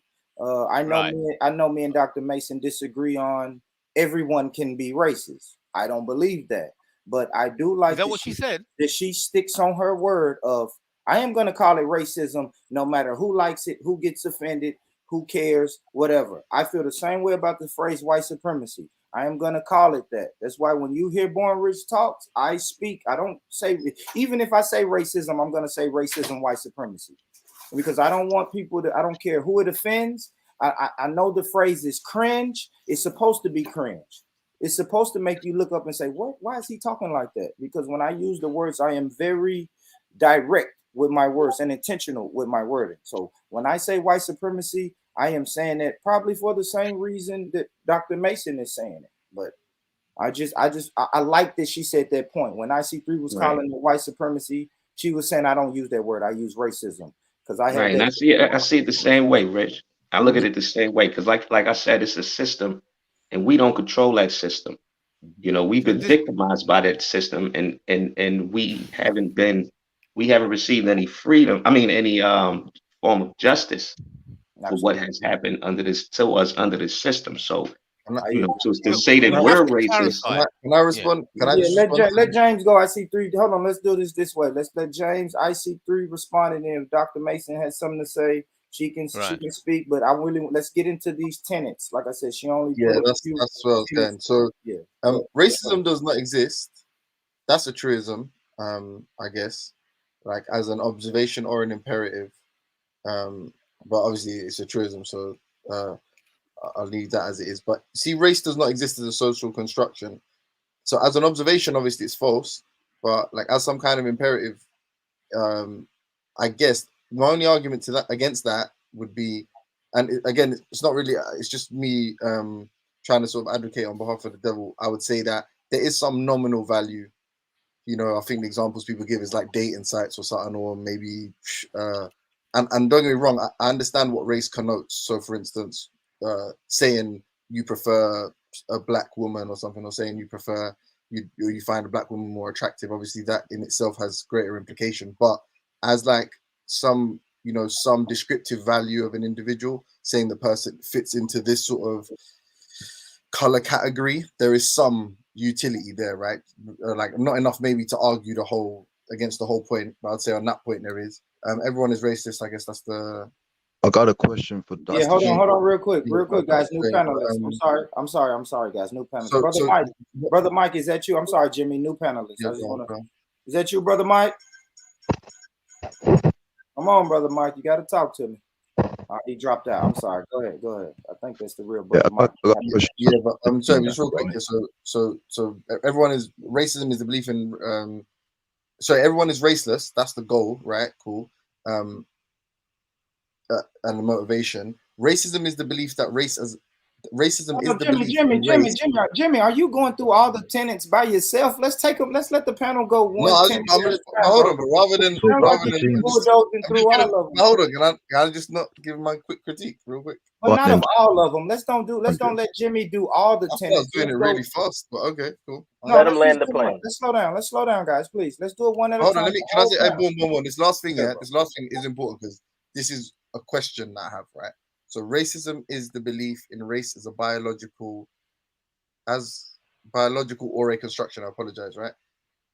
I'm not so sure though, because I understand again what race connotes, right?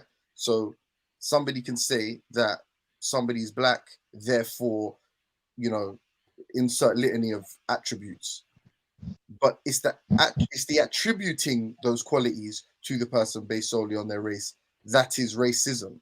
Right, like racism is an arbitrary category if you're going to call it that, right? So based on one phenotypical trait, that person is a black person. Why? Because their hue is darker than X, insert a different race. But now saying because they are black, they are X. That, in my opinion, from my understanding, that's racism, both positive and negative, not the mere categorization. Right? Maybe using race as the term. So we're referring to it as a race, and therefore that's pseudoscientific. it doesn't denote a different species or whatever. So okay, cool. But actually, from my understanding, what racism is now ascribing a particular quality, attribute, disposition, behavioral trait to that individual or to that group.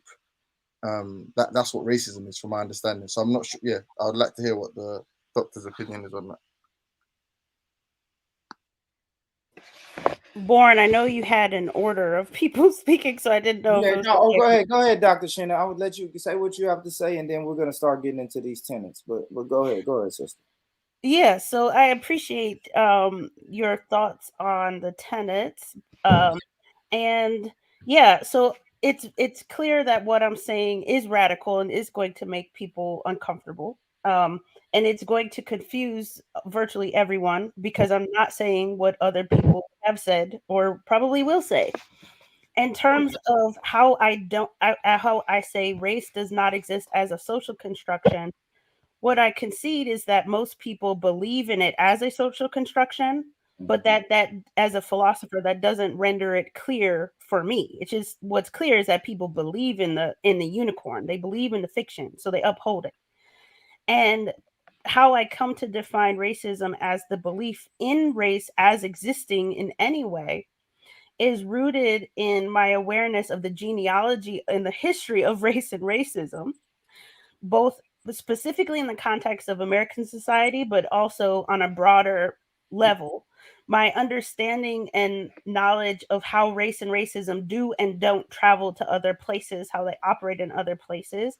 There are places that exist where the concepts of race are completely different and they don't have the hierarchy. They don't have social, cultural, political inclinations. But as I'm talking about the United States, everything gets carried with the racial category. And that belief in the racial category is then what I'm problematizing. And by that definition, then, yes, everyone can be and probably is racist in American society with few exceptions. And whereas the tendency is to put some sort of moral suasion onto the discourse about racism, as part of my strategy, I don't impugn or indict people for having racist ideas because I recognize how they have them. And I see any person as really being redeemable in the sense that any person can learn.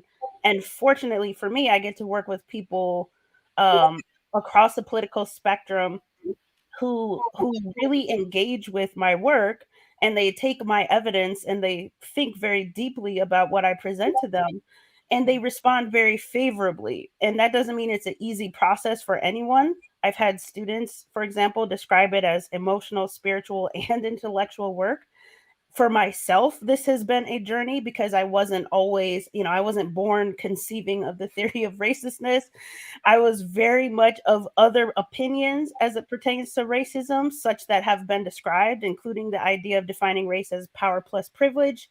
So I've been down that path myself, and yet, and still, because of the knowledge I have, I've come to these particular conclusions. And it's by my experience, fortunately, that people who would generally be intent to not even acknowledge the existence of racism ever, like just they want to pretend like no, America was never racist and never did anything racist, they're able to acknowledge facts as they are and concede to the historical and contemporary existence and persistence of racism in ways that approaching it from virtually every other direction have prevented, which is a good thing because and that's how we all benefit from this thing, because it actually brings in more people than our traditional ways of approaching the topic. And I think that Can I ask Can black people be racist? Can I ask the doctor a question? Dr. Sheena.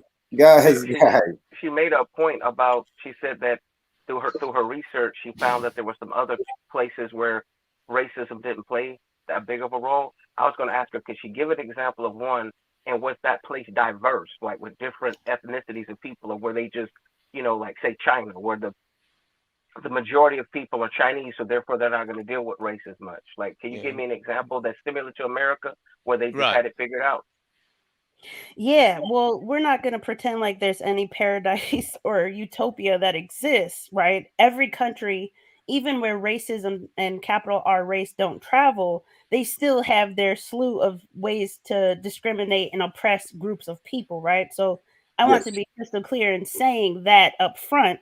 I don't want my messaging to be confused I with got me you. We just want to hear suggesting. some names of them places, though. Okay, Yeah. France is a great example because you have countless France. African Americans like James Baldwin, Toni Morrison, Barbara Chase Rabot, and many more who flee to places like Paris because, in their words, not mine, in their words, the French are not obsessed with race and color.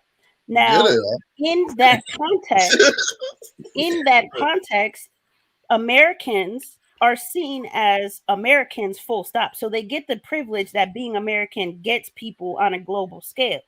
But in the same token, if I'm from Ethiopia or I'm from Ghana or I'm from Tanzania and I go to Paris, France, I might be inclined to receive some kind of prejudice and discrimination. Then the question becomes, is it racism as Americans tend to conceive of it? Because if a so-called black person can go there and not be discriminated against and in fact be privileged, it is not as simple as saying it's racism. And I think the Well, interesting part about this kind of I just had a. conversation, I Hold think on. that Let her if I finish can here. finish my sentence, Go ahead. I think the interesting part about this conversation is people are so intent on saying that white people essentially rule the world, they dominate the world, and that is not factual. That is not reality.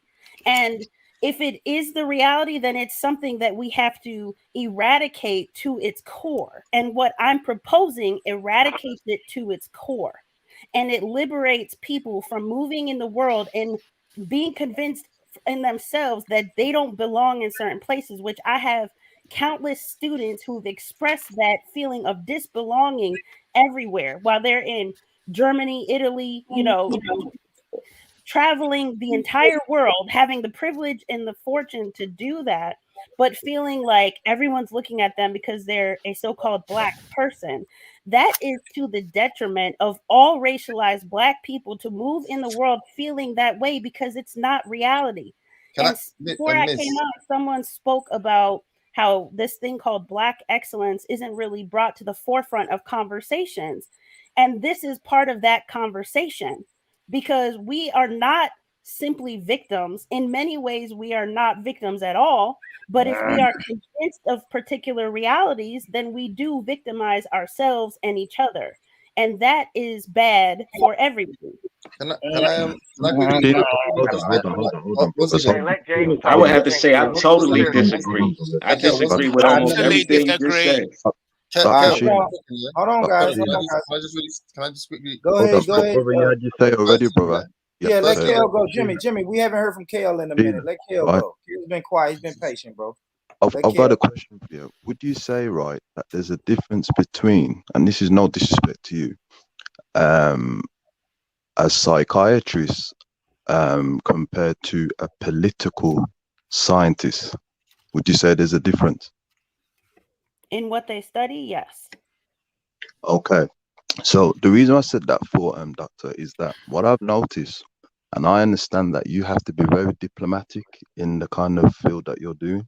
But what I've noticed is that the political science understands, and this is no disrespect to you, that there's certain languages that if it's not emphasized in the correct way can delude African people. So for example, if you do not make a difference between racism and white supremacy, right, what happens is that the label of everyone can be racist takes away the fact that there is an ethnicity that is backed up due to the unsynchronized and disorganization of African people by allowing them to practice unethical code of conduct, right? Which is why I was saying that sometimes things need to be emphasized in detail, not be covered away. All due respect to you, Doctor. What do you think about that?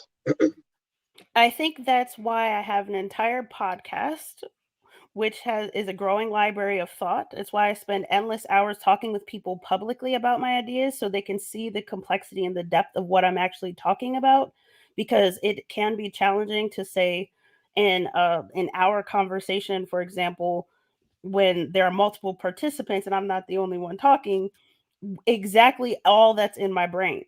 And that's also why I have a book that's forthcoming that should come out probably in the summer that goes into depth into the genealogies of race, the philosophies of race, the practice of racialized Black people in the philosophies of race that I'm adopting myself and sharing with people, and that that all of these efforts in total are my effort to share the depth of what I'm thinking, because it would be, I'm not a psychologist and I'm not a political scientist. I actually study literature, which means that I study the philosophies, the histories, etc., in the literature of all the different places that I specialize, which is a Caribbean, African American, and American literature more broadly. And so part of my interest, of course, is in psychology and how people come to certain types of knowledge, and in the emotional aspect that gets tied to the topic of race and racism. And all of that insight, and having had my own personal experiences both with racism and having thought a different way and grown into the thinker that I am now, I carry all of that with me in every space. So just as I approach every person with grace and openness, I would just invite folks to be open to what it is that I'm saying, because I didn't just wake up this morning and decide, you know what, I'm going to come up with this theory of racelessness, and these are the core tenets. This is something I've spent decades, virtually my entire life, working toward and thinking about, Can I experiencing, observing, and researching. can I just real quickly though appreciate the floor on the point about Paris or Parisian racism. I Yeah. feel like Paris is one of the most racist cities on the planet. Yeah, just look at Africa. Some of the evidence for that is the way, and France in general, right? But if I was to offer obviously we could give you objective examples. You have your anecdotes, but if I was to offer you an internal critique, I would say, well, you know, just referring to your definition of racism, or I'm not sure how broad or specific you or particular you believe it is, but just the acknowledgement of race, which clearly they do in Paris, at the very least. Actually, it's one of the most segregated cities as well. The way the way it's sort of demarcated the districts and stuff. But just offering an internal critique, I would say that based on, as per your definition of racism, it would qualify as a racist city, right? That is besides the point that I wanted to make to you on the topic. So what you were speaking about previously, the call for sort of the example in the first place, what do you believe the distinction is then? If you can see there's tribalism globally, humans are, you know, communal and tribal creatures, so yeah, right, as a species. So if tribalism, you can see that it does exist globally, what's the distinct, is it a moral distinction, like, or is it based on how trivial race is, how arbitrary it is? What is the distinction you make for racial tribalism? And finally, because I might not get a chance to speak for a while and I might leave, so not necessarily a solution, but maybe a distillation of your point. I would say that actually, what would progress human civilization more, in my opinion, this racelessness as a concept. Again, I haven't really inspected it, but I would say, like, maybe tribalism is an inevitability. It's a consequence of our, in quotes, nature. Kel, you'll like that one. But what we form tribes, the principles which we found our tribes upon, that it. So the more ideological they are, and again, I know there's dangers inherent in that, but the more ideological they are, the better. I would answer one of the questions I asked you previously. I would say that the issue surrounding racism is literally, or race as a tribe, right? Is, and ethnicity, and just ethnicity in general is, or let's say what perceived biology is, the fact that it is arguably trivial. You can end up being aligned with someone who doesn't share your views at all and who doesn't want a similar outcome as you, but just because of some arbitrary quality or common property that you share, you have to now somehow be allied with one another. That's where I would argue the issue is. But the question I asked you, sorry, anyway, just I'm rambling, is what is the distinction? Is it a moral distinction? Is it because it's arbitrary or trivial? Yeah, We can see tribes exist. you ain't got nothing to drink it up.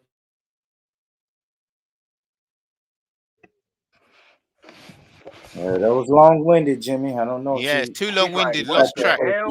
Too much talk. God almighty. Short, sharp. For Short, real, Jimmy, for sharp, real. clear. Yeah, we Right, don't because have to I wanted to say this real quick. I met a guy the other day from France. He was a black dude. I don't know exactly if he was Caribbean or African. He was a black dude, you know. And the trade that I do, you know, he was a customer, so to speak. And he noticed my name was Perry, and that kind of sparked up a conversation. That's because you know Perry's a French name, so that's how I ended up finding out the guy was from France. But you know, I said something good about France, and he was like, "Yeah, but the people over there don't like us." Meaning there's racism in France, like there's white supremacy in France. That's basically what he was saying. And I told him, well, you know what, man, that's all good as long as we like us, you know. And that was that, you know. But I wanted to just throw that out there to the sister when she said that France is an example of a place where white supremacy don't exist. I I know people will that say live there this. that beg to differ. Yeah, No, I said, I definitely. would listen, I don't want my ideas being misconstrued here. Part of the problem that happens in the context of the United States specifically is that because racism operates in the ways that it does and produced and continues to create the idea and belief in race, there are countless voices and other experiences that get essentially marginalized and excluded from specific types of conversations.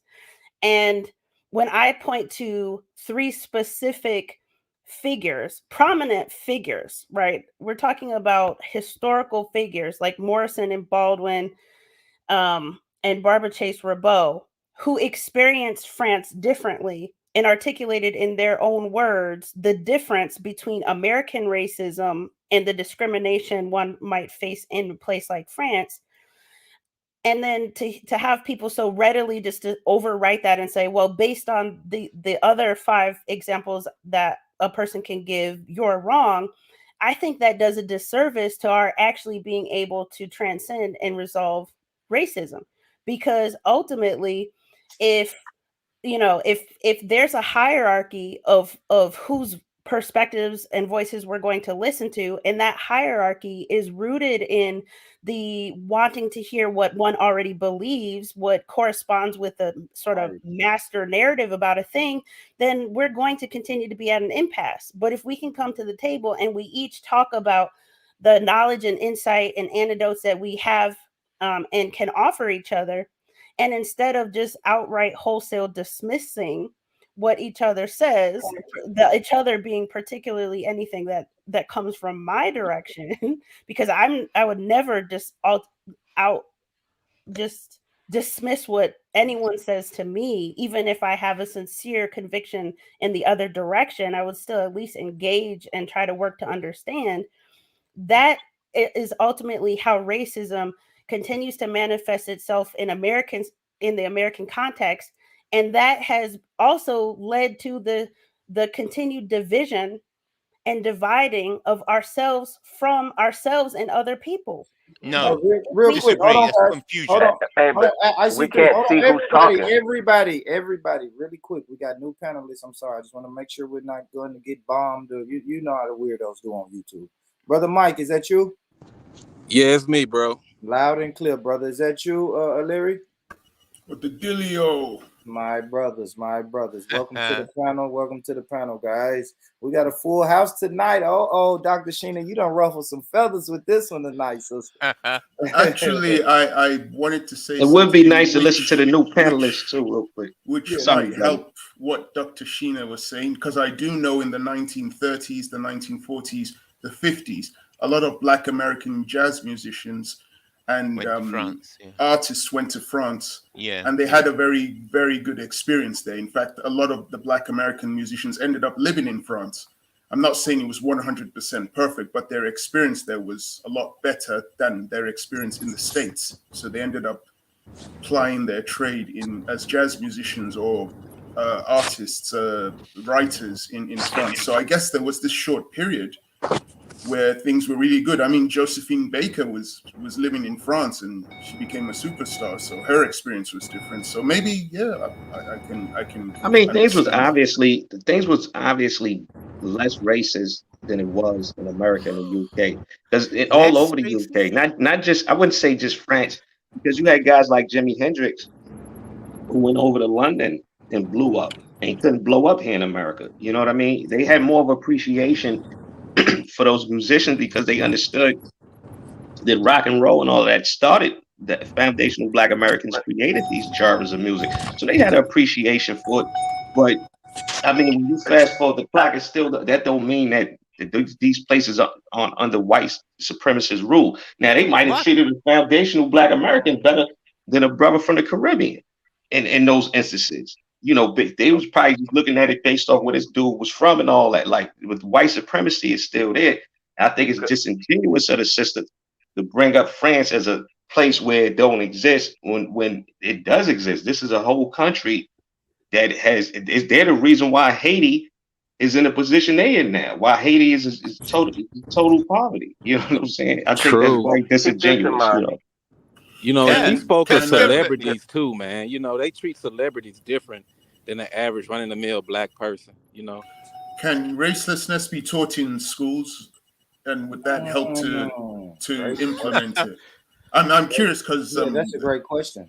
Because we have critical race theory, which is being taught, and people are complaining about that. I'm just curious if racelessness was actually critical race theory isn't being taught in school. If racelessness was introduced into the educational system, do you think that it would help to facilitate, people thinking more on the basis of racelessness? Could you do that? I know it would, because we would be able to talk about racism historically and now more in a more clear-eyed and astute fashion without. You broke up, Doc. Dr. Hey, this is what I wanted to say real quick. I just can't believe how everybody's been duped. Let her finish real quick, Robbie. I know, brother. Let's let her finish. Sheena, are you back? Yeah, I'm here. Yeah, because you had cut out. So if you could finish your thought, because you cut out for a second. Yes, I was just saying that the key to overcoming and actually resolving racism is resting on our ability to stop perpetuating it unintentionally. That's it. And we haven't yet found a way to do that. And we haven't been presented with alternatives. So I'm bringing an alternative to the table. And this is just one strategy for success. And I can tell you, I've used it with 9th through 12th graders in the Mississippi Delta. And I use it with my high school students. And it has proven to be extremely generative. And I can't even begin to tell you the testimonials my students who are racialized in all types of ways give me at the end of the semester, unsolicited. This works. So people can think what they're going to think, and that's always going to be the case, right? But I rest in the knowledge and the experience that I have with my own work and my own theory and how it's actually affecting meaningful change. And I hear from people in Ireland, I hear from people in England, in Australia, in Canada, in Nigeria. I hear from a mom who's from Tanzania but is in LA, and she's experiencing something, this racialization that she didn't experience there, and she wants help with it, right? I hear from people increasingly around the world, and they see something in it, even if I don't necessarily readily see what it is I'm putting out there. Like what? It works to do what? Hey, I was exactly. going to be next. But Hey, one second, Jake. Real I'll quick. take who gets it. This is why we have to talk over each other. Because when I was trying to wait patiently. Sorry, can I talk real quick? Can we hear from Geo OCJ and Boom Rich? I mean, and brother Mike and the other brother that just came in. He's right, Jimmy. I know. I'm gonna leave in a sec, my bro. I know, but hold on, brother. Don't leave. No, literally, I need to sleep, bro. All right, we'll just go then, Jimmy. I know. Let me get God of Jacob. I feel you, brother. Let me get God of Jacob and brother Mike. So God of Jacob, what do you think, man? This whole racelessness thing is this one of the steps that we need to implement to replace the system of white supremacy or racism with the system of justice? Should we just practice racelessness? Simple answer: no, no. I appreciate the theory. And I appreciate you being brave and coming out with your theory, but I'm gonna have to say no to that because our race is. I just don't see it happening, and to be quite honest, I don't want it to happen. I want races to be different. I want races to be separate. And that's all I got to say. I just came up here, but just on that racelessness, that term alone, I'm going to have to pass on that. Brother Mike, Brother Mike, I'm coming to you, Robbie. Brother Mike, Brother Mike, talk to me, man, about racelessness, man. If we subscribe to the theory of racelessness, will that benefit us Black people? No. Just because, you can't ignore something like, basically, you're trying to change the way people think, and that ain't gonna happen. You could put that in school all day, but at the same time, when I go home, I'm teaching my son something totally different, and I'm telling him what it is. And, it's like, it sounds good. You know what I mean? If people were good like that, but to me, it's just wishful thinking, man, and you can't change this. You gotta combat it. You just can't try to change the opinions of people and what people been groomed to think. You got the hardcore racists that that may be in your face, may be smiling in your face and acting liberal, Joe Biden, but at the end of the day, they're gonna stab you in your back. So how do you change that? Brother Mike, especially when they benefit from it, right? Exactly. Right. Yeah, that's right. So can we say that nationalism? Wait, wasn't Robbie going to say something? Robbie was going to talk, wasn't he? Hey man, I'm realizing I need to take a pen and pad and take notes because otherwise you'll be like missing your point, right? And Robbie, you're saying that being facetious, but I implore everybody to, if you have a point to make or someone says something and you see it's 9 other people on the panel, yes, you may want to write down a note, and just when I come to you, you say, hey, Born, I know maybe we moved on a little bit, but I want to go back to the point that this person made. So the point is, I feel like everybody is pretty much saying the same thing, and we focus on like the calculus of an issue, instead of getting to the square root. The people who run this world understand human psychology, and they know how to motivate fear. So that's why, look, the vast majority of the world has been practicing a raceless society in the sense of just layman people interacting with each other. You could even look at it in America. The country wasn't the same once Obama got elected as it was before. You had a lot of people come together with the idea of everybody moving past race. Then you had somebody come along and stoke fears. Why? Because the powers to be had issues with immigration. And that's the same thing over there in the UK. If you start having a lot of people migrating, right, the people who are indigenous and that are there, then you start having these right-wing movements that'll just pop up out of the blue, out of fear, because it's been a control mechanism that's been utilized time after time after time after time, at least 2 or 3 times within a 100-year time span, as people migrate and go around the world. But like I tell people all the time who are white that say, you know what, diversity is a cancer against, racial equality and all of this. And I say, well, if you don't like diversity, don't be a colonizer. You shouldn't have been an imperialist. I mean, you took the time to go all the way around the globe and be involved in everybody else's culture. So now if I want to go migrate or move somewhere, you have a problem. See, we keep playing this game talking about we need to change our heart. No, they created this system. They made race a problem. They need to stop asking me for my race on the census. Amen. They need to stop asking me my color on the job when I play. We need to be real about why they invented marriage certificates. Stop making it seem like we got the power to change. We're praying every day for a raceless society. We want to be. Right. You shouldn't even be talking to Black people about this. Like, this is something because we can't, even if we chose to believe in your theory and follow it, it's not going to change nothing because we don't control anything. The people you need to be preaching this shit to is the white supremacists. But let's see how far you'll get. let's see how far you'll get doing that. Yeah, Because that's they right. benefit, these people benefit from white supremacy. Have been white under a Yo, system of Yeah, white they're acting a supremacy nut to the right is white like now. people. it's like being on welfare. They benefit Right. from it. White privilege is on the ropes right now. That's why they're having a Karen attack. You see these women going crazy. You're like, what is going on? Because that's all that the powers to be offered the lay white person. They're like, you don't pay attention to the man behind the curtain, Dorothy and Toto.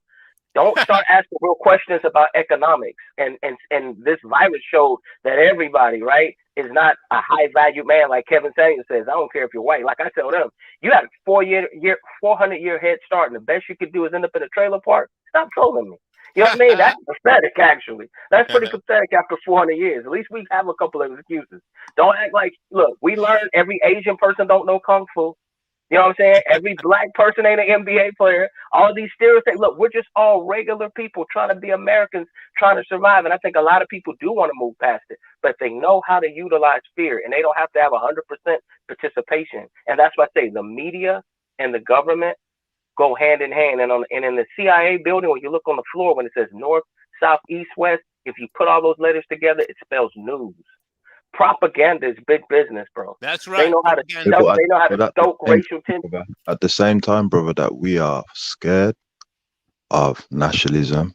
We're scared to use our political agenda and scared of our own economics. Brother, we could be talking about this and we could be going through scriptures and talk about brother, as long as we do not love nationalism for our own people, do you understand? Our own economics without depending on anybody, we're going to be in the same situation. The Europeans are in power because they love nationalism. They love politicizing their own economics. They love those things. We don't love them things, brother. And we're going to remain in a situation until you understand nationalism. Well, that was why I asked the question about education. If white, black, and brown kids are being educated in racelessness, doesn't this look bright for the future? 50, 60, 100 years from now? Because if it's going through the education system, do we think it could then affect all these different ethnicities, racelessness? That's like saying, does chemo cure cancer? We've been doing that. That is the whole point. Dude, the education system right now does not preach white supremacy, right? Does not preach racial superiority. Like, that's not the case. It's being taught at home. It's been systematically reinforced. That's the thing. There's not indoctrination systems in here telling you. I mean, that's why they're able to play the con game. That's why the liberals are able to try to argue and say, well, we're trying to make changes, on a surface level. So what would you like to be done, since you're against the racelessness thing? I've heard what Kayla said, embracing of nationalism. I would like for us to do the opposite, get on code with one another. You know what's ironic? If they were true Christians, we wouldn't even have this problem. If you really think about it, if they really truly were Christians like they profess, we would have never had this problem. So basically, let me guess here. IC3, Robbie Blue, Kale, the kind of thing you're talking about is kind of similar to, say, what the Nation of Islam. Yeah, that's right. That's right. Get on code. Black identity. The antidote to the poison in the poison. You can't legislate love. And that's right. It's great that we'll come up with all these ideas and concepts, and they could be right, because we actually want to solve a problem. But we got to understand the nature of the people we're dealing with. They like to treat diseases, treat social issues, keep having elections. There is profit in chaos. There's profit in division and fear. And it's like I see that happening right before my eyes right now. And when people say, if you don't learn from history, you're destined to repeat it. It's like, no, they want history to repeat itself. Take a trip. Because they understand human nature. Yes. Take a trip to the Upper East Side in Manhattan, New York. Take a trip to the upper. It's one of the most wealthiest neighborhoods in New York, right? And these people like the way it is. Yeah. They love their white privilege. They don't want to change. And they will tell you, yes, I've changed. I believe you. These people ain't changing. If you ain't putting no actions behind their words, it don't matter. It's a big nothing burger. We need to see tangibles at this point. Let's let Sheena answer this one question, though. She said there's a difference between colorblindness and racelessness. What I was saying was that to Brother Iliri, when you understand the Nation of Islam and we appreciate what the Honorable Louis Farrakhan and Elijah Muhammad's done, but it returns back to Garvey's and brother, I believe that we need to connect our struggle to the African continent. Yes, you know what I mean. definitely. If you understand Henry Kissinger, he made it clear in his memoir, the Memorand of 2000. He says our biggest threat to the European economy is Pan-Africanism. My disagreement with some of the black movements, Brother Leary, is that there are people, but they don't connect it back to the African continent. That's a problem, because the African American. That's a whole nother conversation and a whole nother discussion. But just to talk on that real quick, I just want to say this. I just want to say this real quick, brother. Oh, come on, let him finish, please. Let Kale finish. Just real quick, me being a foundational Not real black quick. American. Let him finish. All right. Real quick. Everybody real quick.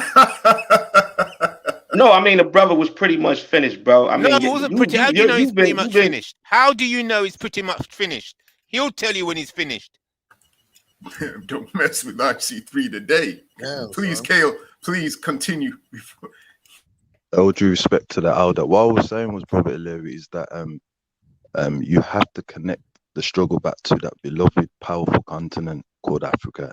That is going to be our liberation. If you connect it other than that to, for example, no disrespect to our cousins in America, to America, that's a big problem because we don't exercise power there.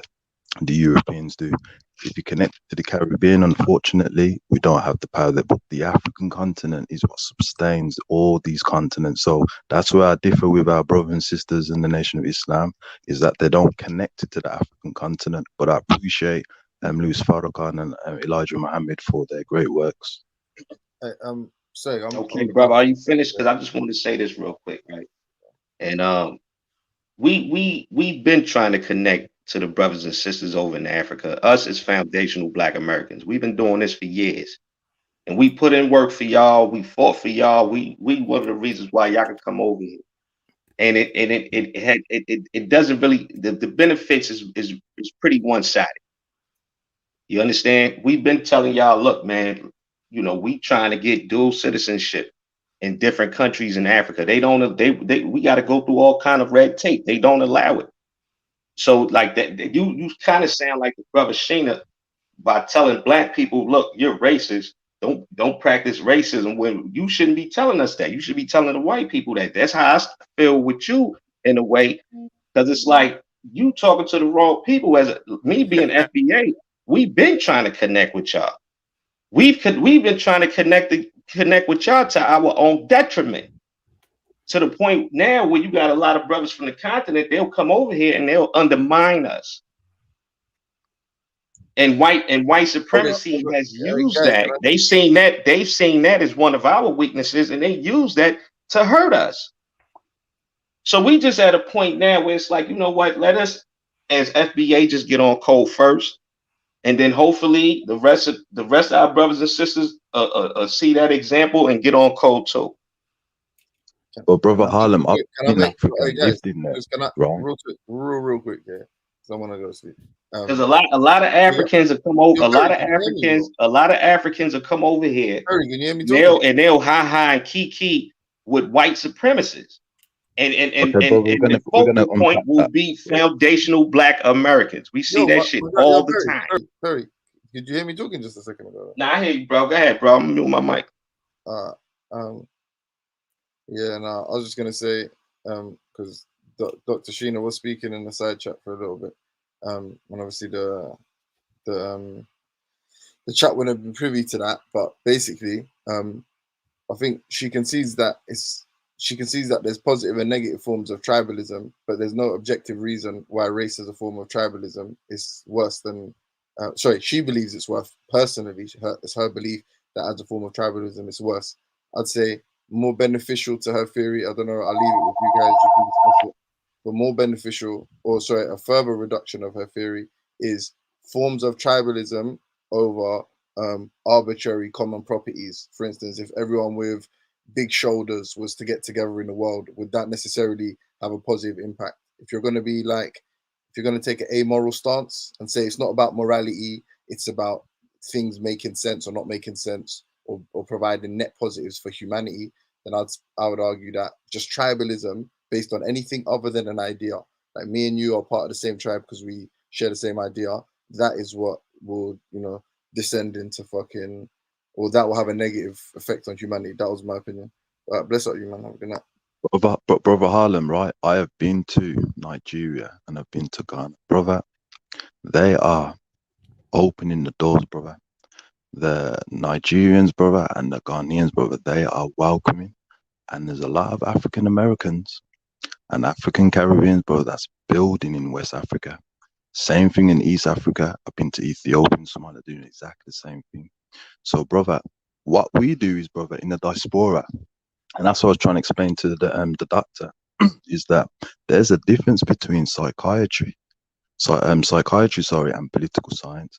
The political scientist understands that our people are in a bad state. So what the political scientists will do is that they will strategize and focus on building for the continent and removing the negativity. This is the political scientist. He won't use emotion, he won't use imagination, and he won't use feelings, because he understood that we are in a very bad state. And having these types of temperament, emotion, and feelings will prevent the movement. So I hear where you're coming from. They go over to America, but it goes both ways, brother. I've been on the continent, brother, and there's a lot of us from the diaspora that's out there. Brother Elira can confess as well. You know what I mean? And there's too much of us out there and we're building. The problem is what we're not doing, brother. We're not all going over there. We can't just go into West Africa. Some of us are going to have to go into Congo. Some of us are going to have to go into Uganda. Some of us are going to have to go. You can't all stay in the one place. But there's loads of us out there, brother. And the Africans, our brothers and sisters, they're welcoming and they want us to build. When we do go over there, brother, we do need to create jobs over there. This is something that we're not doing. When you create the jobs, brother, you create the economics and the power. Then you can create the security. But believe you me, bro, I've been on the continent, I've lived out there, and they are welcoming and they're waiting for us to build out there. Yeah, I think we all need to do some traveling. You're right about that. I think the way the immigration system is set up, though, and the way propaganda works, I understand where the brother's coming from, because I've even seen some YouTube channels where I go into a room and it's like I'll meet some Nigerians that are really cool and open-minded, and then there's some that if I was to close my eyes, I'm like, wow, I didn't really think that some people, you know what I'm saying, thought of not only African Americans a certain way, but it's also a little bit disrespectful in terms of some of the historical grievances that people have come through. And like the brother saying, there's people have marched and bled and died so that immigrants could come over. And then think about it, we're the ones that'll come up with Kwanzaa. We'll literally have all these pseudo African sects. You know what I'm saying? You can even find them online where black people are bigging up Africa, even to fictional proportions sometimes. But then you have people who, I guess they understand the hierarchy here, right? So they're just like, you know what? I want to differentiate myself from those people. You know, but you're gonna always have a few bad apples. You can't let them spoil the barrel. But we have not had a chance to really see the barrel too much. So we can only go by the people that we've come in contact with. So that's the thing that's challenging. Well, brother Robbie, just wanted to quickly say, it won't be too long. I enjoyed the conversation with all of you. I enjoyed hearing from Dr. Sheena Mason. It would have been brilliant to hear some more from her. I could already tell that certain people would not resonate with what the good doctor was saying. Before GOJ started speaking, I was on mute. I was giggling. I didn't expect anything. And then IC3's facial expressions, I'm just glad I was on mute because I was laughing. I just thought, I don't think it's going to resonate with their politics. But it was a pleasure to hear from her. It was a pleasure to hear from you, Robbie Blue, Kale, Born Rich, GOJ, and IC3. And hopefully maybe Dr. Sheena might grace us with her presence in the future and teach us some more about racelessness and try and let us know about the benefits of it. But take care, guys. I'm out. Okay. Take care, brother. I was saying economic freedom, right? We could say the same thing what happened to our African cousins when they came on the African continent, particularly in Liberia. and what happened there.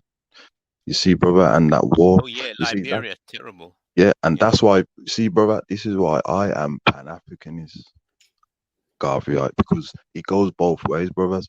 What the African Americans need to do, and the African Caribbeans, right? They need to go build up Africa. We are the bridge, and they're the bridge for us. You know what I mean? Think about the richest Africans with when it comes to like notes, and that is the African Americans. You know, our cousins out there, they don't realize and stuff, right? You that have a lot of power, that dollar goes back into Africa, and that it's game over. Same with the pounds, same with the euros.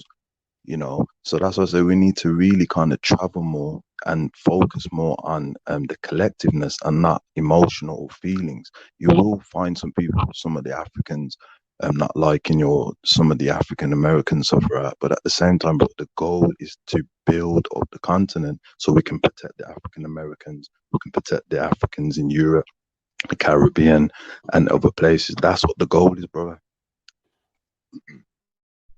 Actually, to be honest with you, that makes a lot of sense. And I remember something hearing my grandfather say a long time ago. He said, everyone else around the globe has fought for their freedom, win or lose, right? Militarily, against imperialism and all of that. And he said, because of the resources in Africa, if and when we do what you're proposing, there's definitely going to be some military resistance to it at some point, you know. So, and I believe that it's possible. I believe that a righteous cause with resolve can be accomplished, because basically, come on, it's like what happened to what was his name, Gaddafi. Basically, like when he was gonna switch the currency over to gold, you know, they had a regime change. You get what I'm saying? Like if if African countries really truly had total control of their resources, that doesn't mean kicking Europeans out completely, like the other brother was maybe alluding that people were thinking. Just in terms of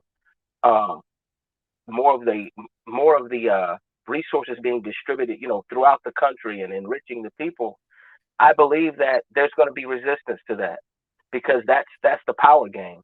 That would be a game changer. What you're saying, essentially.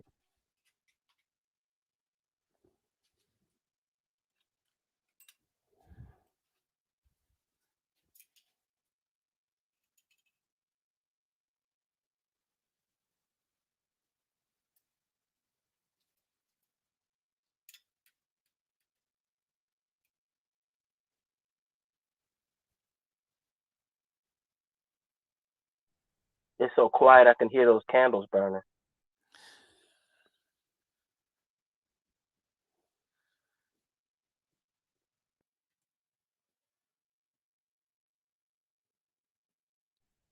Brother, economic freedom, right? I'm gonna ask you a very deep question. I know you're a Christian, so you know, if you could answer it in the best way you could. Let's say, for example, when we get our power back, right? Do you believe that imprisonment of the Europeans would be better for them, or do you believe that they're gonna have to be exterminated?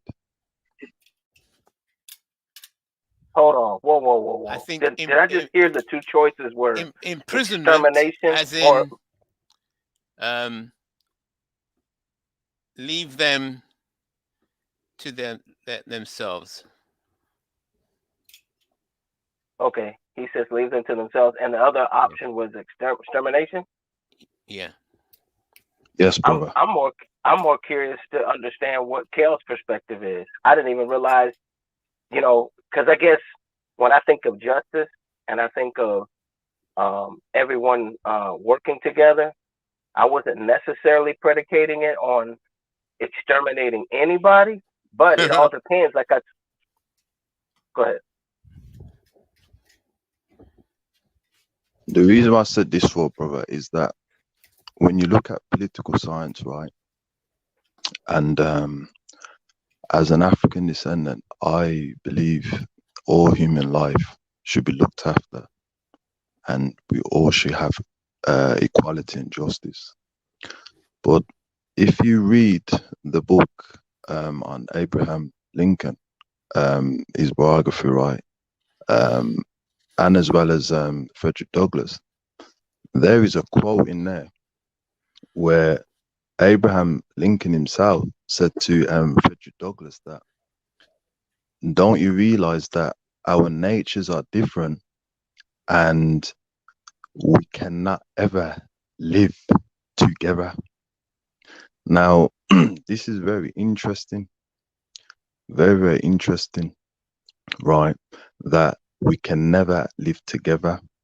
So if that is quoted, and due to historical events that has labeled that we have been taken out so many times, then don't you think that inevitable that imprisonment might not go well when it comes to the European race? Well, you see, you raise a very strong point there, and you see, if you intend to destroy, then that energy will come bounce back on you. Bingo.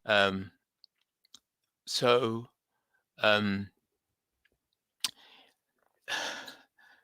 they, at the highest level,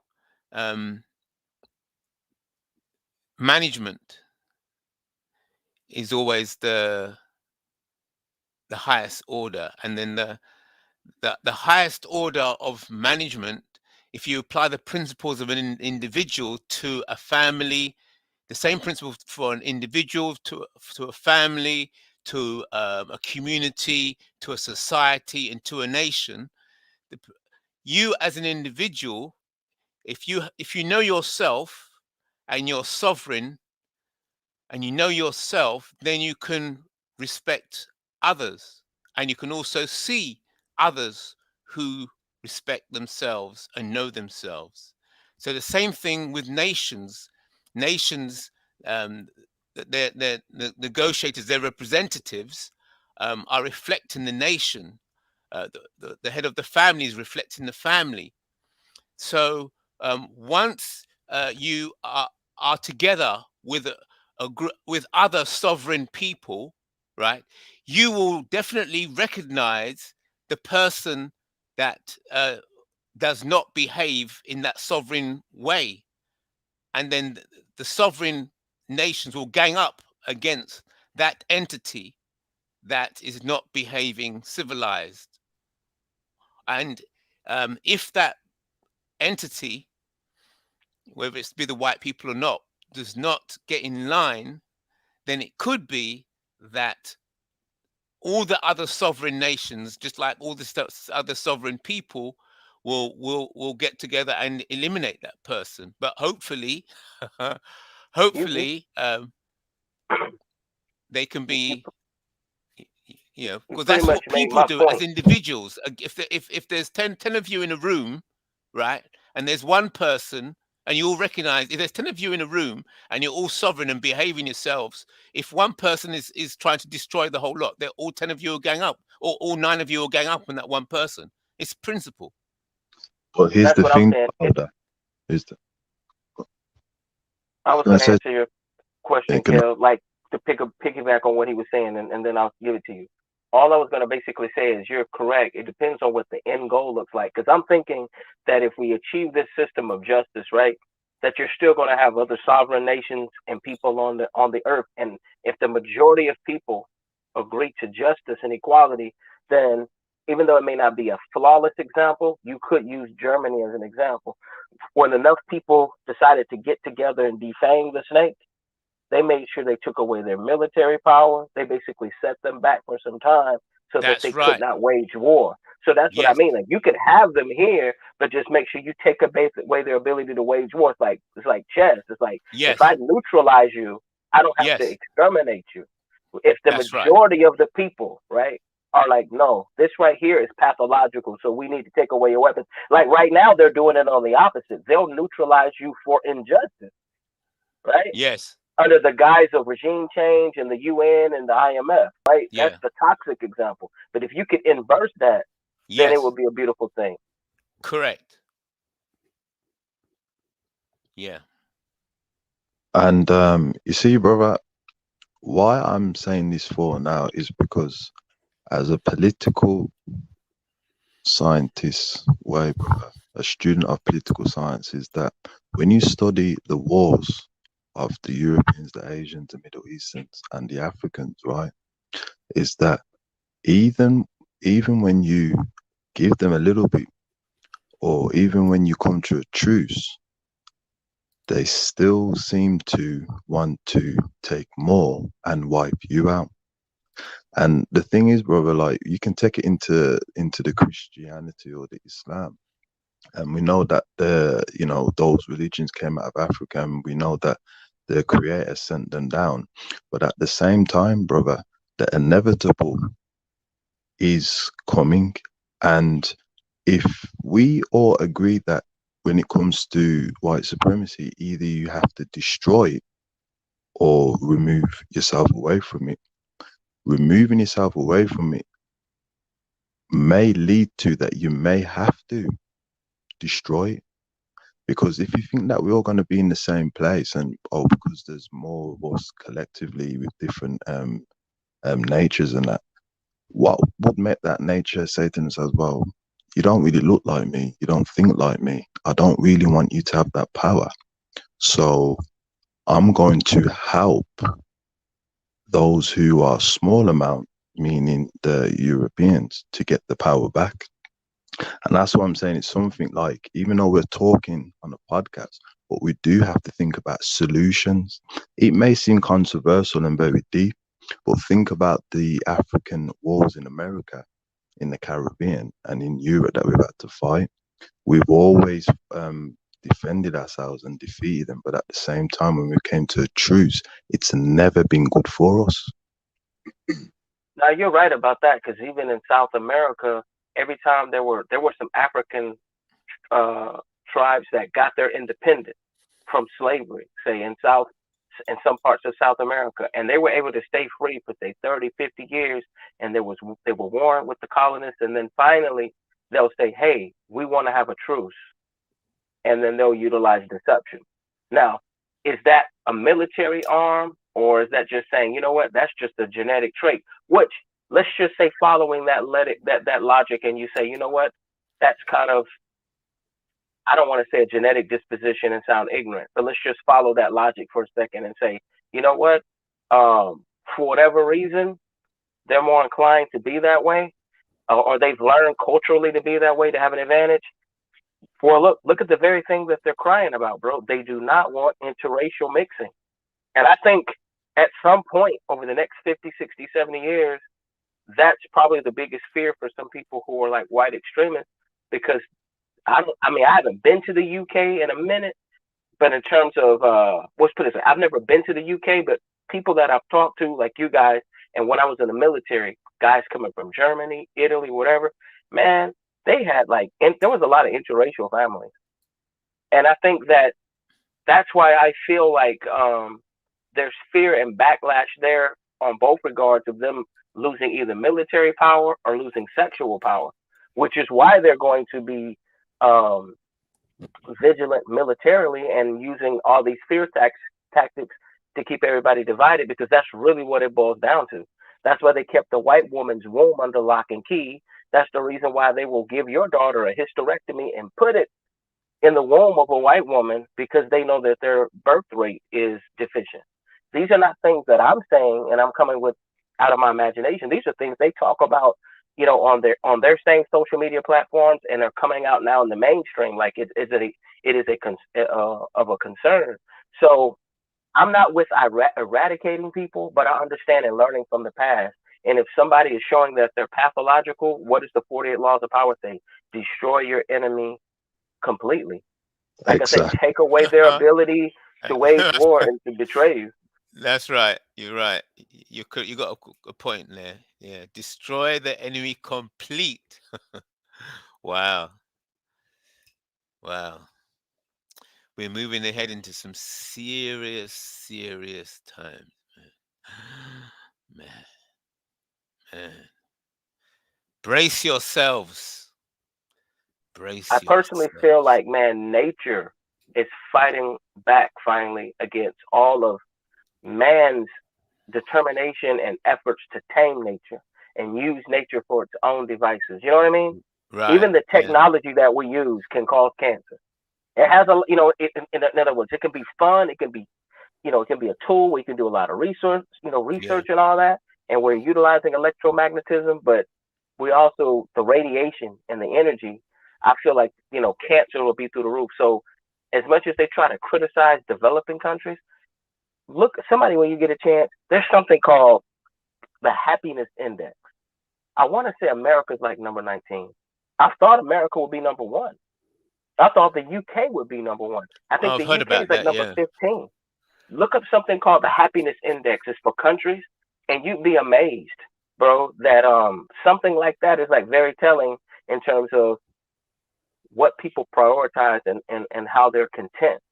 You know what I mean? And I think it's interesting because maybe countries in the past that had imperial aspirations, now that they're just a singular country, right?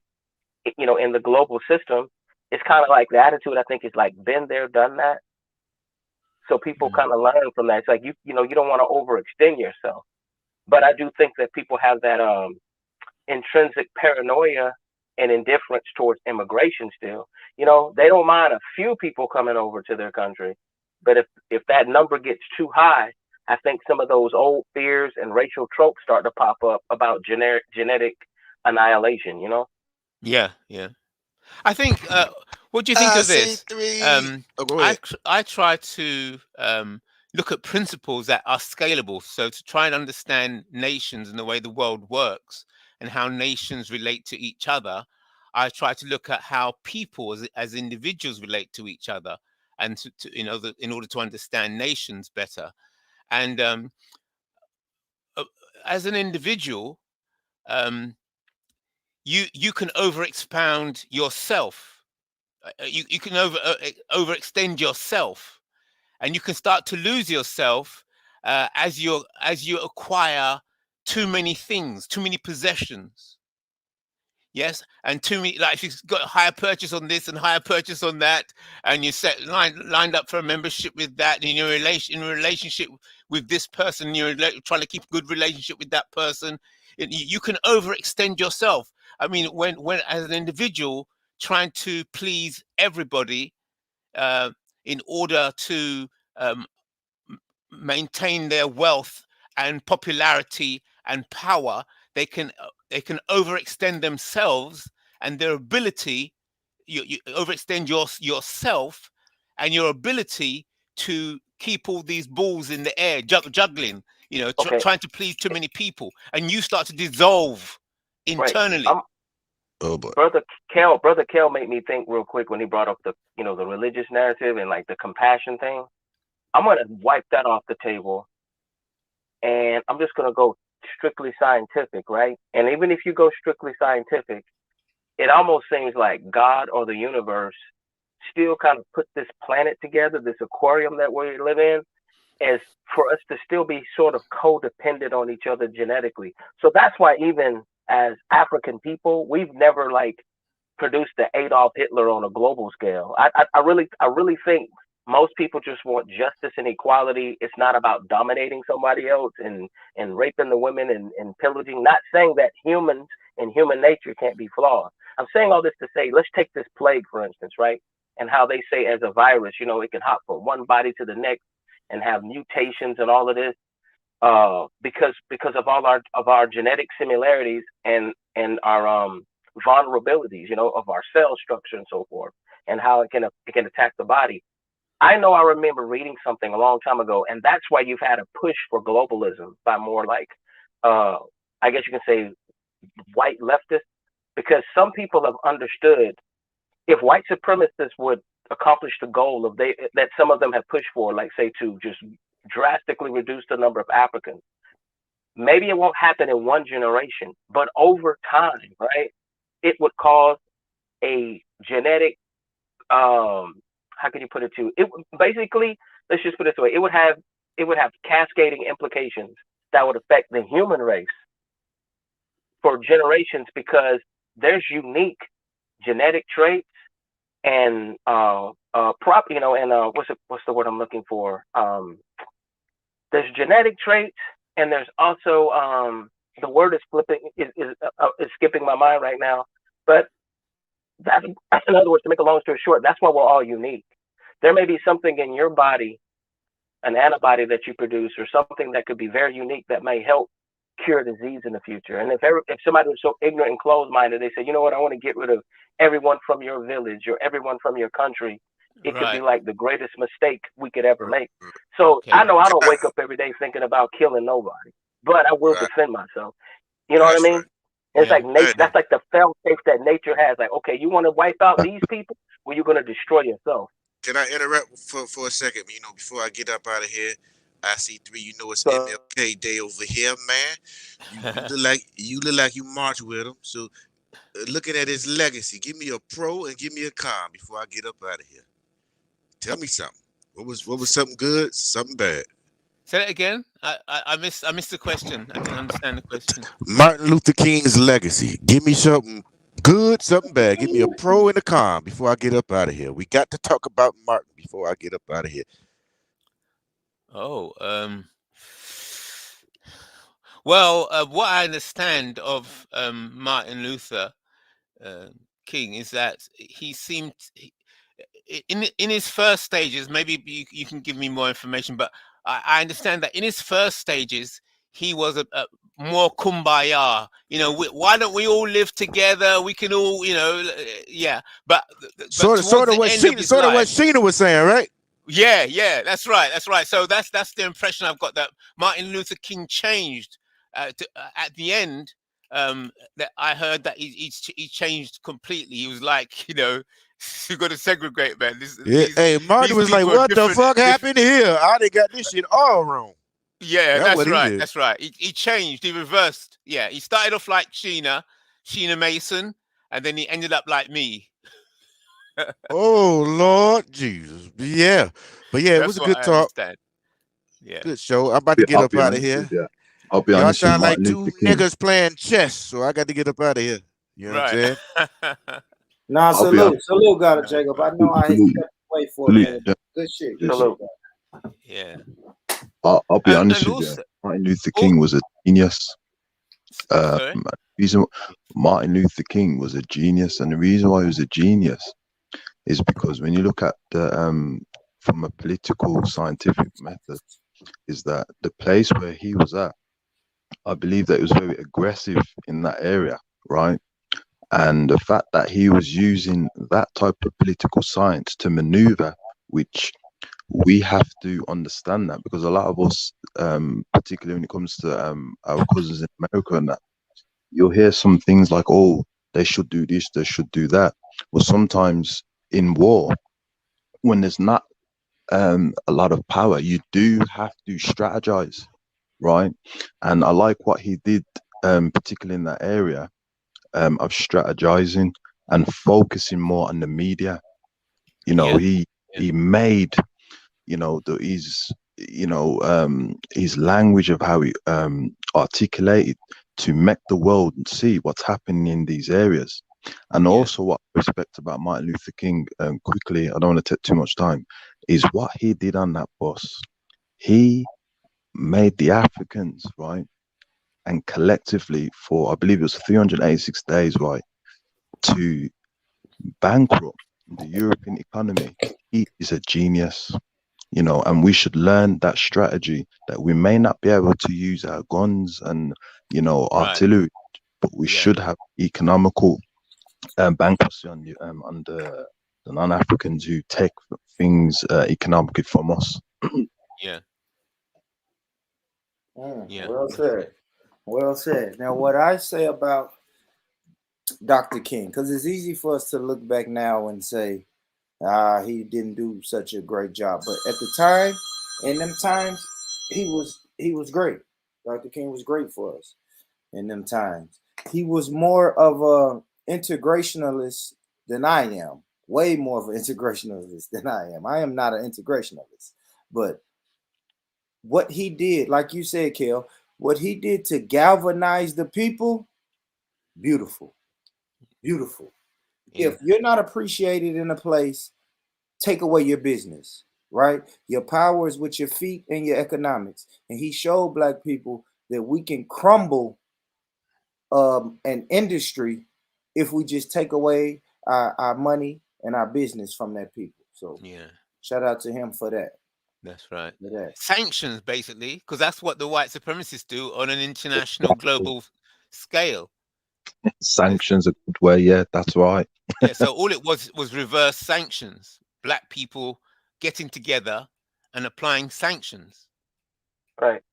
And I would say this: the thing right before his death, he had a speech about economics, and I want to say the parallel between him and Fred Hampton and what got him killed is he started reaching across the aisle and started opening up the eyes of like poor and lower middle class whites and helping them to understand, like, hey, you're getting exploited by the system too. It's not about Right. having a king's ransom and being rich, but it's kind of like the issue we see right now. It is sad that you have people right now that work full-time jobs that are living in homeless tenement camps. It's sad that you have people who can make more on unemployment than on their jobs. That should be an embarrassment, and that's something that needs to be changed. It's not about having a bigger house or having more resources and competing with somebody. The greed has gotten so out of control here that people can be honest and be hardworking, and they can't even take care of their basic needs. That's becoming problematic, and I'm thinking it's creating an opportunity for a leader like that to come up once again and speak and just help people realize, like, hey, we need to have not just voting, but you need to have economic sanctions, and stop supporting people who are exploiting everybody. Well said, man. And real quick, quick commercial break. I want to say thank everybody who was on the panel and still on the panel. Salute to y'all. Everybody in the chat, hit that like button. I like the like buttons. The likes looking good. 25 likes, 27 viewers.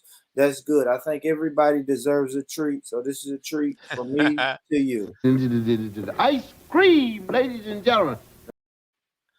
You guys take that and do with it what you may. But ice cream from Bill Cosby, ladies and gentlemen.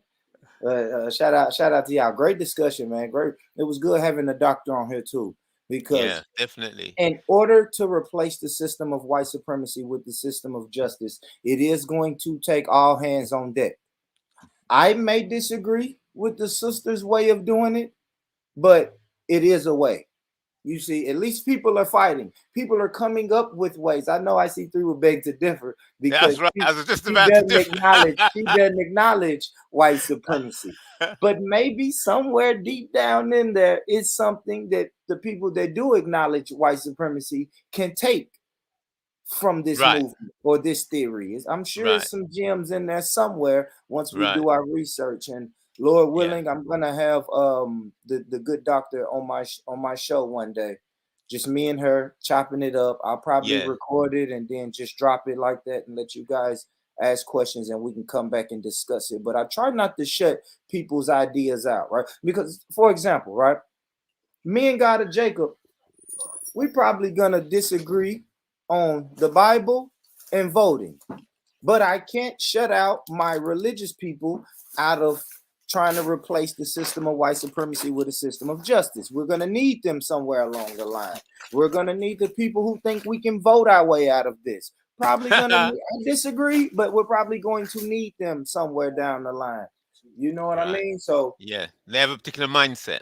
Yeah, so they have an attitude. Yeah. So somewhere it is probably some gems in there. Like I said, on the surface, I disagree with a lot of it, but that don't mean we couldn't work together and build. And I have another treat for the panel. My brother, your brother, our brother, Ask Getty. How you doing, Ask Getty? The king, brother, the lion, the African freedom fighter. You know what time it is. African freedom fighter. Let me ask you this. So we have been discussing the theory. Black freedom fighter. Hold on, Ask Getty. Hold on. Let's come on. Take it away, bro. I'm gonna go back.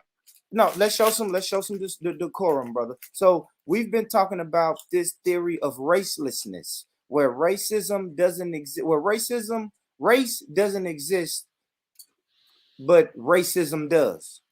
And we should all just see ourselves as one community, one group of people, and disregard race. What do you think about that, Getty? You think we should just forget about race, brother? This is the best shit I've ever heard, you know. The thing is, brother, look, when I come on these scenes, you know, maybe 2-3 years ago on Raspik Show, yeah, even before I even moved to the UK, you know, I grew up in Denmark, right?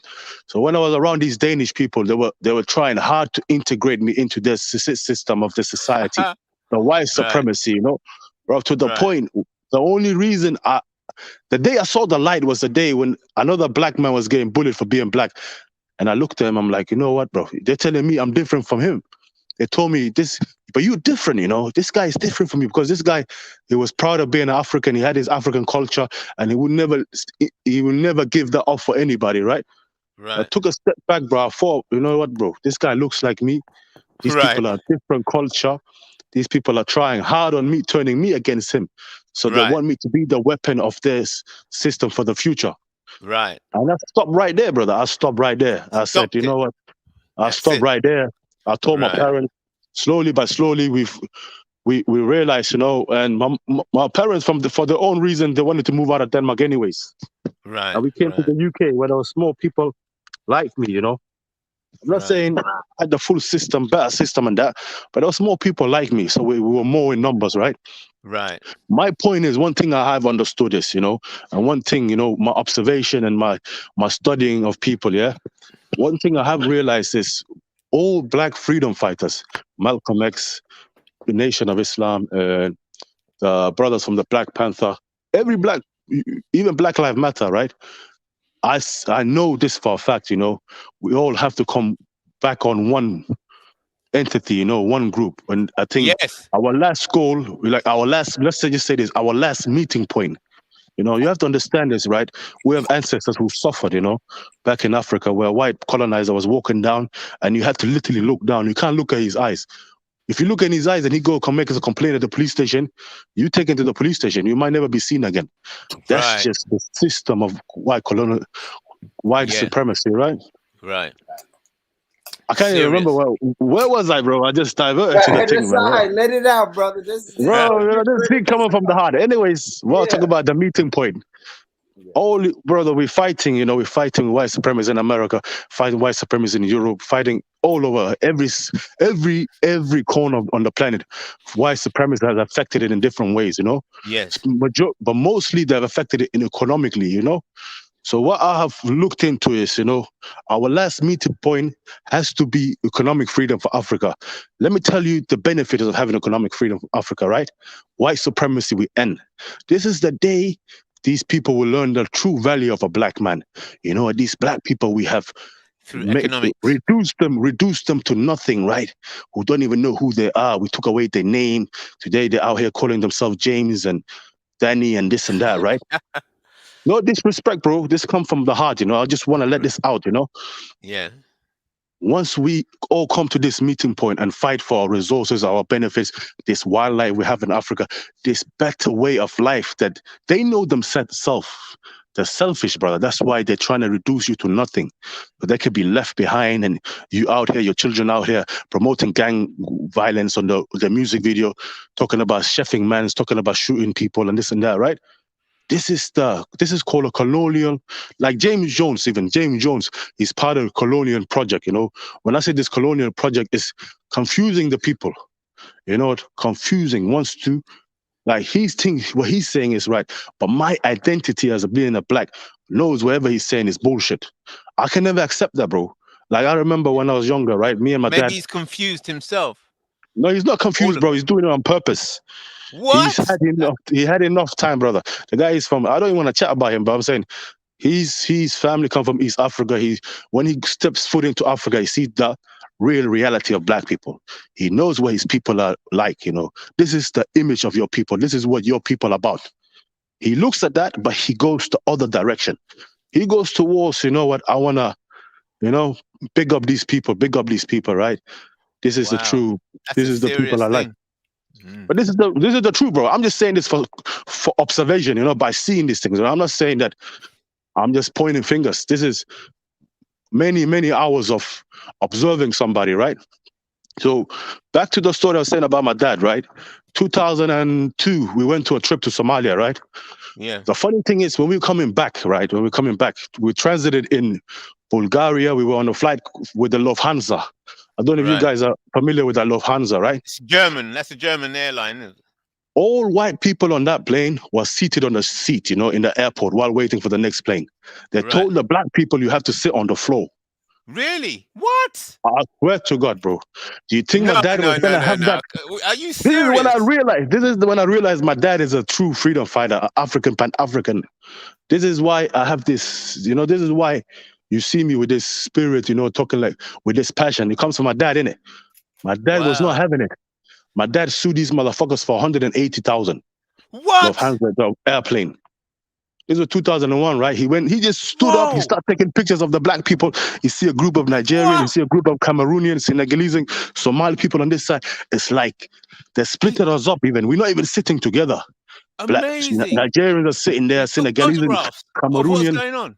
Evidence. I had some evidence. It's still there. Amazing. And he didn't take a second to not realize what's really going on. This is the image of the black man. Do you have to understand what image do we represent? We literally reduced to nothing, right? We ain't worth. Lufthansa. Because the Luftwaffe was the German bombers. They're the ones that was the German Air Force. The Luftwaffe. Now so the Lufthansa is the biggest. Is German. Hansa is the northern region united. The Hansa. So the Lufthansa is the same thing. It is, uncle. It is. On top of that, they're working under the 3-star allies, something like that. The 3 allies, flight companies, right? So, and basically, they're operating as the biggest airline in the whole of Europe. And it's not even about that, bro. This is not about that. You have to understand. This is not a German official or some immigration officer from Germany. Like I said, we were stranded in Sofia, Bulgaria, right? We are known for these people being racist. This is just a fact, People know these people, yes, they're known for being racist, right? But you have to ask yourself, why did they see us like this? That they choose their people to sit on the seats, and they told the black people, split yourself up in nations. Your father did brilliant. What your father did was brilliant. Rather than just make noise, he just took photographs, gathered evidence, and then dealt with it properly, rather than screaming and running about. He did do that. This is why they got scared. So as soon as we went back to Germany to because remember I told you I'm from Denmark, right?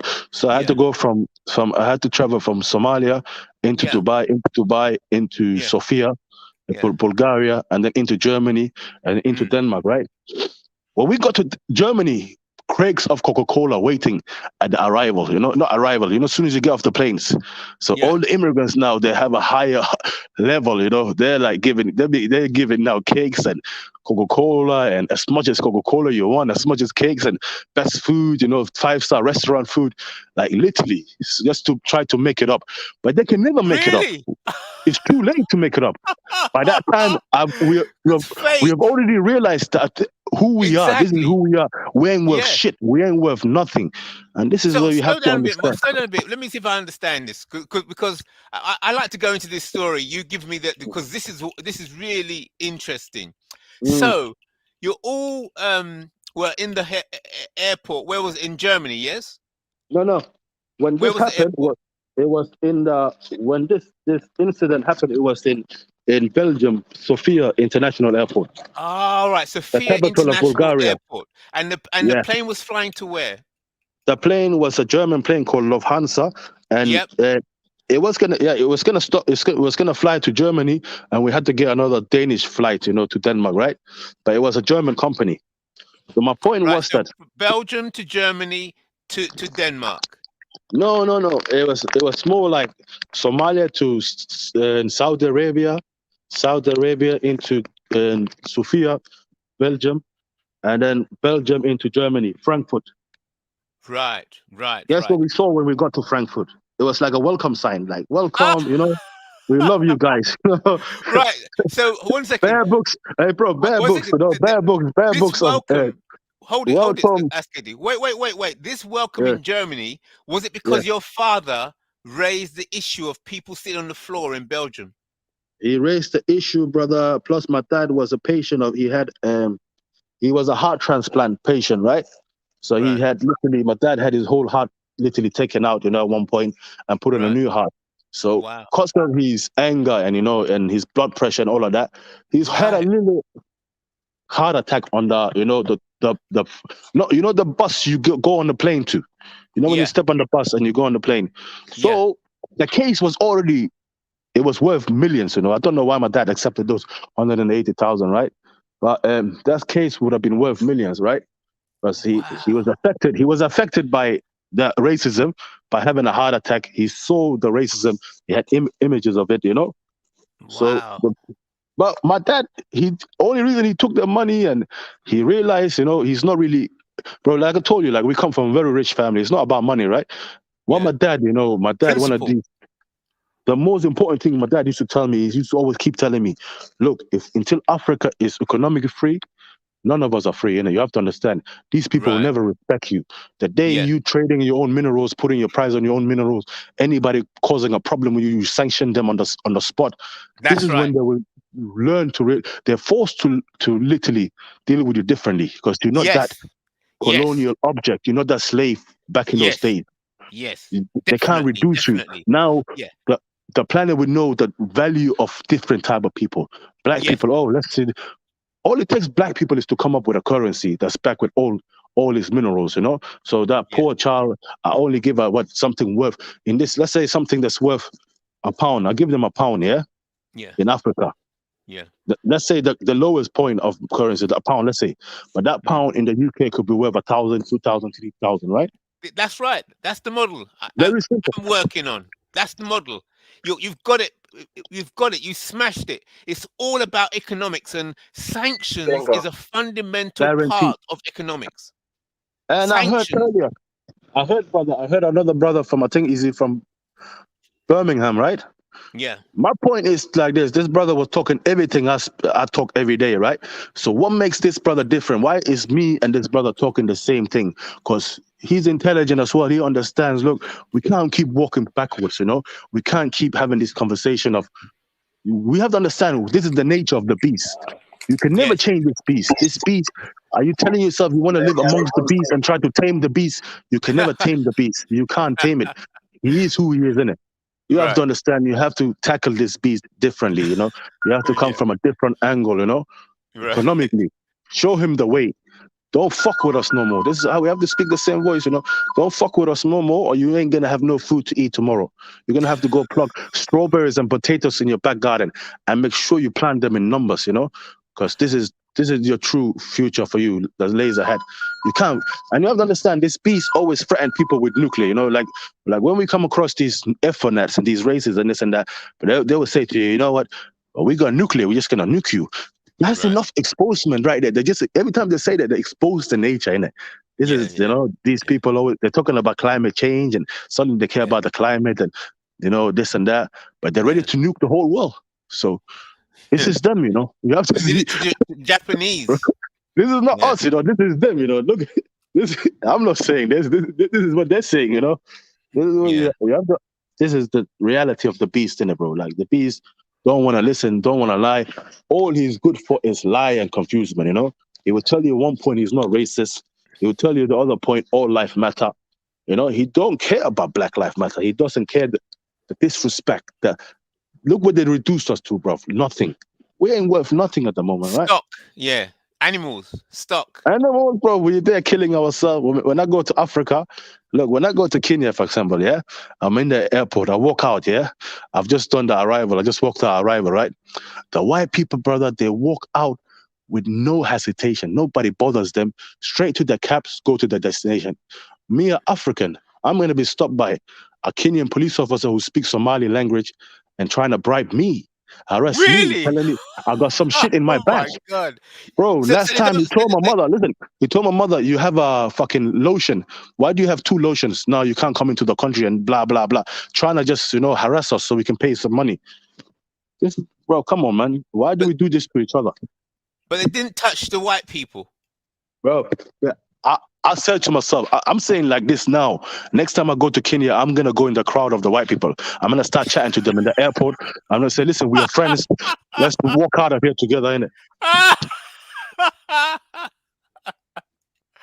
There's no joke, bro. This is embarrassing for us, man. You don't know how that shit feels, man. Oh, man. These people, these Kenyans who's my neighboring country, from the neighboring country, we call each other brothers and sisters, yeah? We call each other brothers and sisters. But this is what they're doing to us. This is what they do to their own people. This is what they do to their own Kenyan people, even themselves. It's not just me, you know? It's a global thing. White supremacy is global. Yeah. Everywhere. It's got us on our knees right now. It's got us, seriously, it's got us on our knees.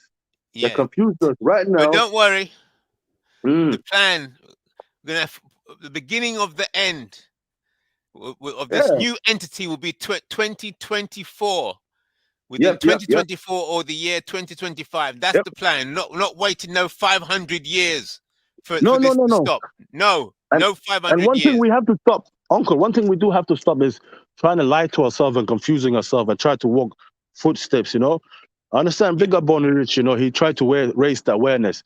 You know, Born Rich is, I see Born Rich as more one of us. When I say one of us, I say an African, right? He's proud to be African. He understands this white beast, you know?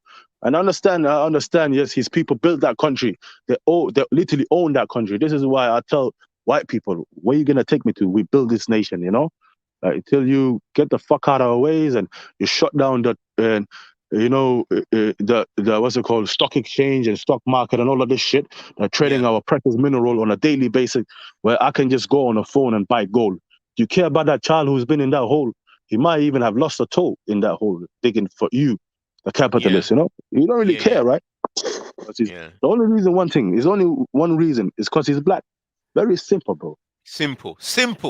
But that's simple. That's simple. Let me get back to this video. I'm gonna play this. This is the last of the video from Dr. Sheena Mason that I'm gonna play. This is gonna be juicy. Ask Getty and KO and IC3. She's gonna say I think one of the tenets. Hold on, let me scroll up. Let me make sure I don't want to misquote it. So the very last tenet is racism can be overcome. Here we go. Let's hear what she has to say about racism can be overcome. Let me mute my mic. While I play this, y'all, you guys hit the like. All right, brother, give me like 20 minutes. I'm going to listen and all that, but I can't talk for the next 20 minutes. All right, cool. If that's okay, yeah? Yeah, that's good. That's cool. Big up, brother. Respect. All right, here we go. We can transcend racism. We can solve and resolve racism. And we needn't get 100% of any society to agree wholesale on theory of racelessness to get to that end.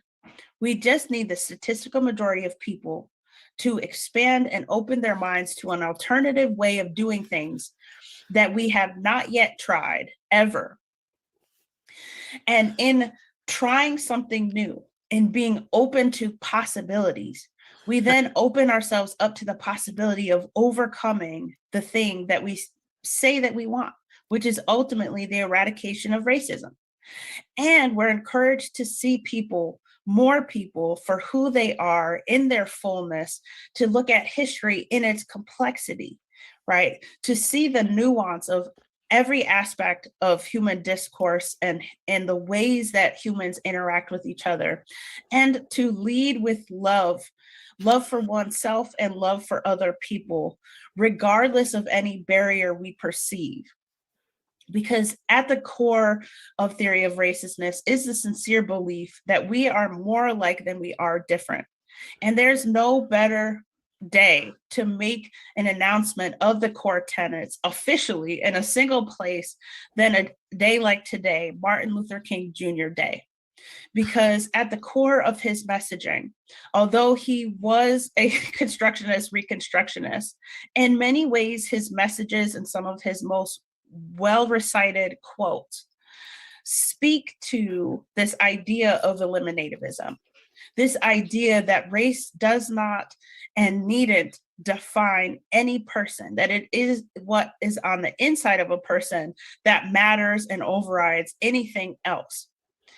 And the overriding anything else part is the part that I contend with in terms of popularly conceived notions of color blindness and things of that nature, because ultimately color blindness suggests that there's something to ignore, something that can be translated into race to ignore, right?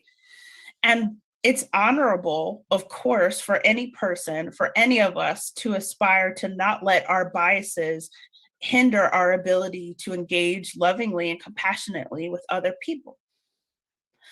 But what is radical about theory of racelessness is the identification of the things that is called race or racial are actually these other things. So there's nothing that is race to be ignored and overcome.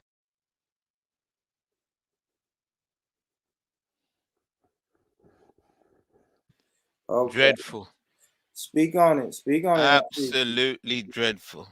We can overcome racism. I'm disappointed in the Not American in that. education system. Oh, okay. Why is that? Talk to me. Talk to me, Robbie. Bro, I'm gonna be respectful. She's our sister. I want her to get her endorsements, get her dollars. You know what I'm saying? And I think she means well, but I'll leave it at that. Respectfully. Yes. I believe she means well. You know, there's a lot of things are done in this world where people are trying. They mean well, but meaning well is not good enough. No way. Let me So, ask the chat. I probably already know what the chat is going to say. Talk to me, Lady Spade, Chemo. Talk to me. Should we practice racelessness? Should we just say, forget about race? I see you as the same as me. I think in that quote, she said we should start with love. Love. Y'all talk to me, Chemo, and then Lady Spade. Y'all talk to me. If we just say, hey, I'm not black anymore. IC3's not black. GM is not white. We're all the same. Bone. I think the better question is, what has ever got us, this thing, they're calling themselves, they're not being racist, isn't it? And follow their liberalism way of life, right? Where has that ever got us, Do you understand we're the most disrespected people on the planet? Do you understand how people are suffering? Do you understand how people are starving to death? Do you even care? So this woman can talk all of this shit. Look, following her logic, I'm thinking white people must be special ed students because they've had like 400 years to take this course called Stop Mistreating People of Color, specifically black people. I mean, are they retarded or something? No, they're playing dumb. Look, black people, white people's credit score right now is a 350. They done broken every treaty they done had.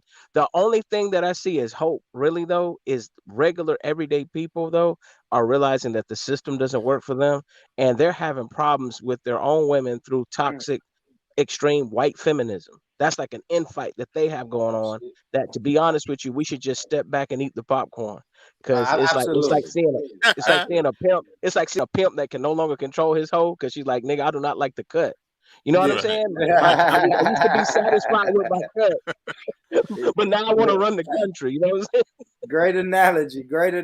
And what the sister was saying, that was the thing, because she was saying in this video, and I'm gonna post it again, guys. Like I said, I didn't want to play the doctor's full video, but this is the link right here. This last YouTube link. I implore everybody to go watch. It's only 15 minutes. Go watch the 15 minutes of what the doctor was saying, because the doctor was saying she went into the caste system, right? She went into a system, or it's not a system of racism, white supremacy. It's the system of the rich versus the poor. So she went into that. The class argument. When I really get a one-on-one with the doctor, I'm gonna pull up that wealth gap chart, right? Yeah. So if we're gonna say it's about the poor and the rich, then we need to see where the poor black people stand, because the ADOS argument, I even think IC3's argument is we need to close that wealth gap. We don't have any resources. We don't have any wealth. We don't have generational wealth. So when I really get the doctor, I'm gonna reach out to her. She gave me her email address. I'm gonna reach out and hopefully I can do a conversation with her because that's something I need to bring up. Go ahead, bro. What do you think of this? Yeah, what do you think of this?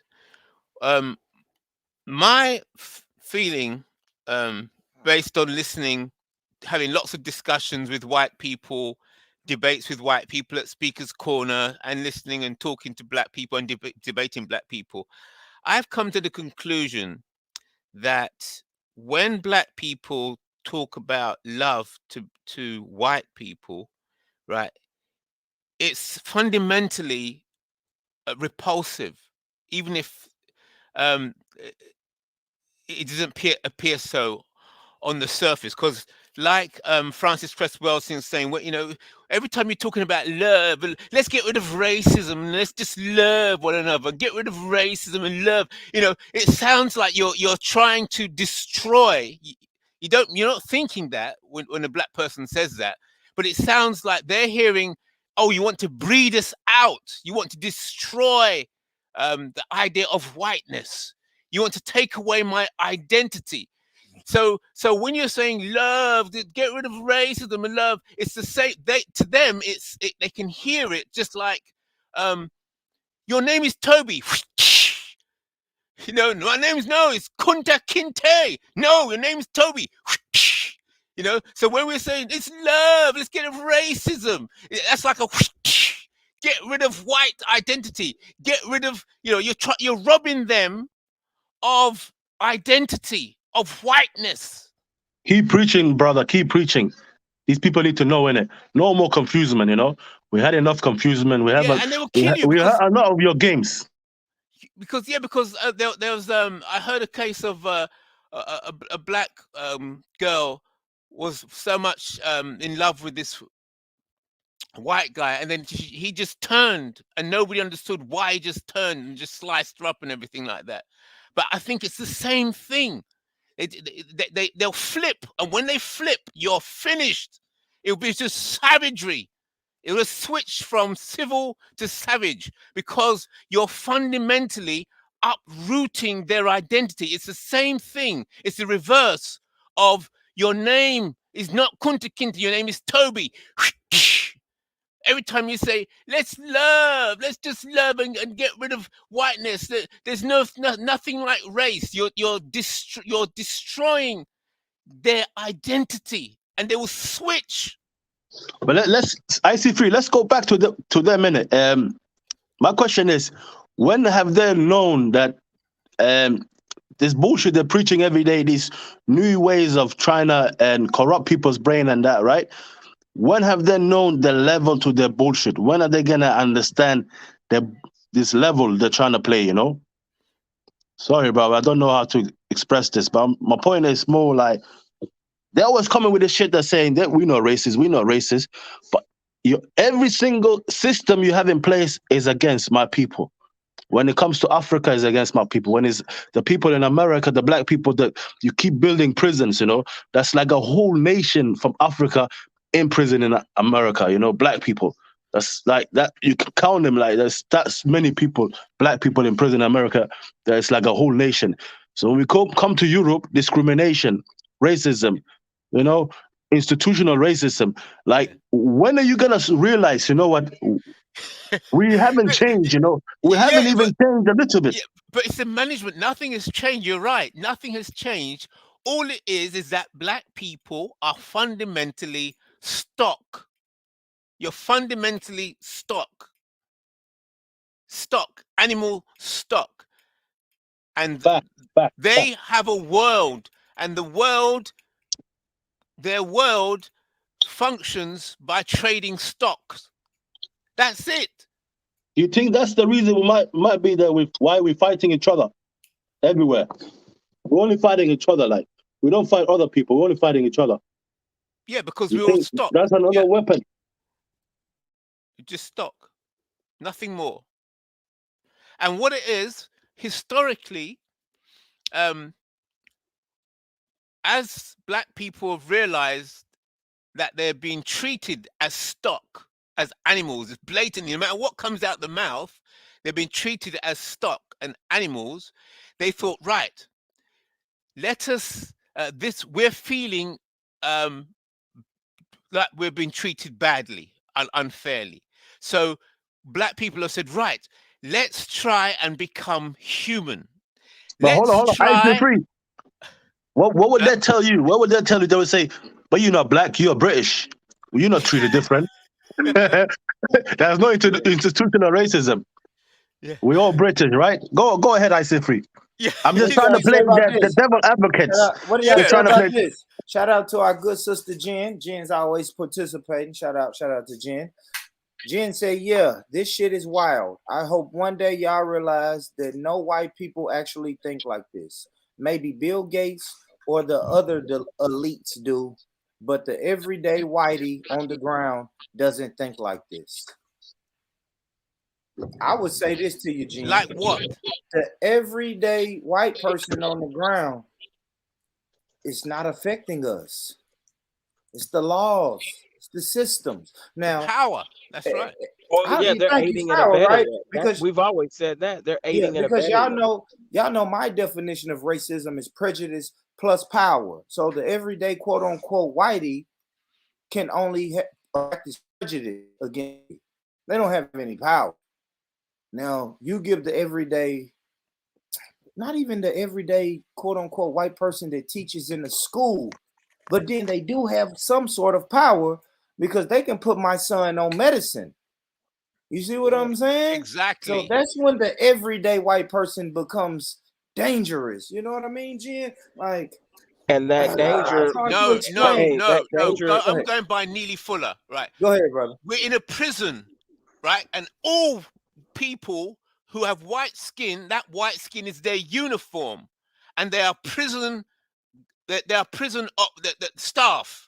They're management of the prison. Some prison officers, they try and make life for the prisoners as good as possible. They're nice prison officers. Yes? And there's other prison officers, prison guards, right? That they just don't like the prisoners and they want to abuse the prisoners and have sex with the prisoners, have babies and children with the prisoners and put the children in the cells as well. But not all prison guards are the same. What do they call leadership at your job? Management. What do you go to when you go to get a job? Human resources. I mean, they sit here and tell you idiots. Here's the other thing. You got to realize you got to deal with this. You're dealing with the psychology of someone where women had to fight for rights. Black people had to fight for human rights, and they used to work children to death. That's why we had to have labor laws. Their greed is uncontained. So that's what I'm saying. Like, I don't think people really understand the psychology of who we're dealing with in terms of the people who run the country and the aspirations. See, that day-to-day white person who will turn a blind eye to white supremacy, they're hoping one day they can become like Donald Trump. They're hoping that one day their white privilege can reach its final form, like Dragon Ball Z. They're like, I'm trying to get to God Super Saiyan level where I am, you know what I'm saying, Elon Musk or whoever. Even though in terms of probability and reality, they'll never get there. And see, when brother, look at Elon Musk though. Sorry, brother, not to interject anything. Yeah, look at Elon Musk, right? Who acts like he's a liberal. He cares about human race and that, right? But where does your battery, this coal tan and coal butt that generates the electric vehicle come from? Congo, right? Yes. And you talk about, you want to go from fossil fuel to electric vehicle, right? So let's just measure this level of white supremacy, right? Now they're talking about let's go green, right? So for the last how many hundreds of years, when has these black people ever benefited from that fuel that you've been robbing them from every day? Shell, BP, petroleum, and now this new revolution of new system, economic system you're trying to put us into, you still want to be on top, but you still want to rob from black people. Again, that's right. Even when you look at uranium, nothing. Exactly, nothing has changed, right? So, bro, like we have to actually be really careful about trying to put them all in the same camp, right? I have seen with my own eyes, bro, with my own observation, I've seen a lot of them are very different from these people, right? They just need a little bit more final convincement, Like we here every day painting this picture perfect for you guys, right? We just show you that image of what's going on, how it is today, right? And a lot of you're in denial, right? But a lot of them are protesting from us as well. Look at the Black Lives Matter and all these white people protesting for us, right? There's a lot of people who do understand. I believe we should allies with as well, you know, because this all is it's ignorant, right? This is all ignorant, right? Like this is why I always say this. This is a cultural thing. That just goes down to they just pass it on to the next child, the next child, the next child. You know, this cultural racism. You know, of thinking you're superior to everyone else. And everybody else is nothing below you, innit? They ain't worth nothing. This is why when you look into TV, you know, you realize these black people ain't worth shit. They're just there to go, stab each other up and go to jail. This is their life. This is the future. This is why you're signing them, you know? And you're not even allowing them to be independent artists. You want them in a record label. And that's what I'm saying. And like, my point is, bro, that we've been reduced to almost nothing, right? And this is now where we have to pick up these pieces. And I like how this conversation today is going on more about building and building and building, right? Because we cannot keep confusing each other. We cannot keep walking footsteps back. You have to understand, like, we all have different ancestors, right? But if I look into it, no disrespect, your ancestors have suffered more than my ancestors. Even my ancestors suffered a lot, right? So you guys really personally own a debt to those suffering of those ancestors. The ancestors who had to hide in a bush from the slave master, who had to hide his wife and children from not getting raped and fucking killed and murdered and whipped and all of that. Do you understand their pain, though? Do you understand that suffering they have to go through, the sacrifice that you here on the planet today? If it wasn't for them keep running and hiding, that your grandfather, your great-grandfather that gave birth to your grandfather, you won't be here on this planet today, you know? Yes. So you have to understand that you own a personal debt to that suffering of your ancestors. And me, myself, own a personal debt to all African, not even just Somali people, the whole of the African people, bro, because we all were just one in it. These people are the one who split us up. When you split us up, you made us more weak. But we know it's no more, bro. A lot of their medical advancements have come. A lot of their medical advancements have come from experimenting on black people during slavery. Yes. Just like a lot of their medical advancements came even during the Holocaust, experimenting on those Jewish people in some of those concentration camps. Longer. People don't understand that, again, the mindset and the psyche. If we did not have all the laws and rules and regulations that we have, man, it would be like putting a child molester in charge of a pre-K or daycare center. Yes, definitely. But we have to. I disagree with all things. We have to stop doing this as African people. Categorizing and dividing the non-Africans because one done a charitable act and the other's doing this. These are the things why we're in the situation that we are. Do you understand?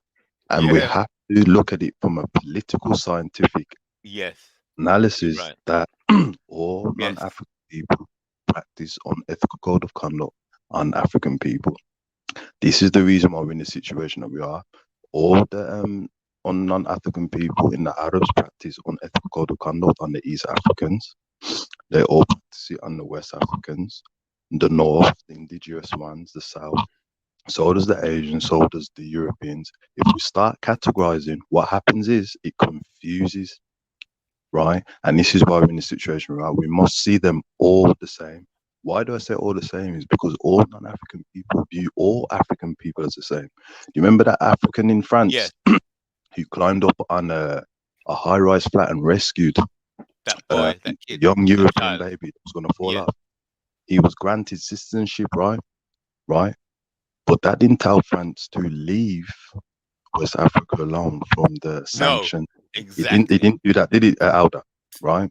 Yes. When the Somalians and they allowed the Arabs to stay in their land and they supplied them with the halal meat and allowed them. But when they got the oil, did it stop them from helping out the Somalians? And no, it didn't. So we have to stop categorizing and generalize all of them because that's the only way you're 100% right, brother. And you're right. Because like you said, the Arab never cared about us, right? Even though we say the same faith and religion, right?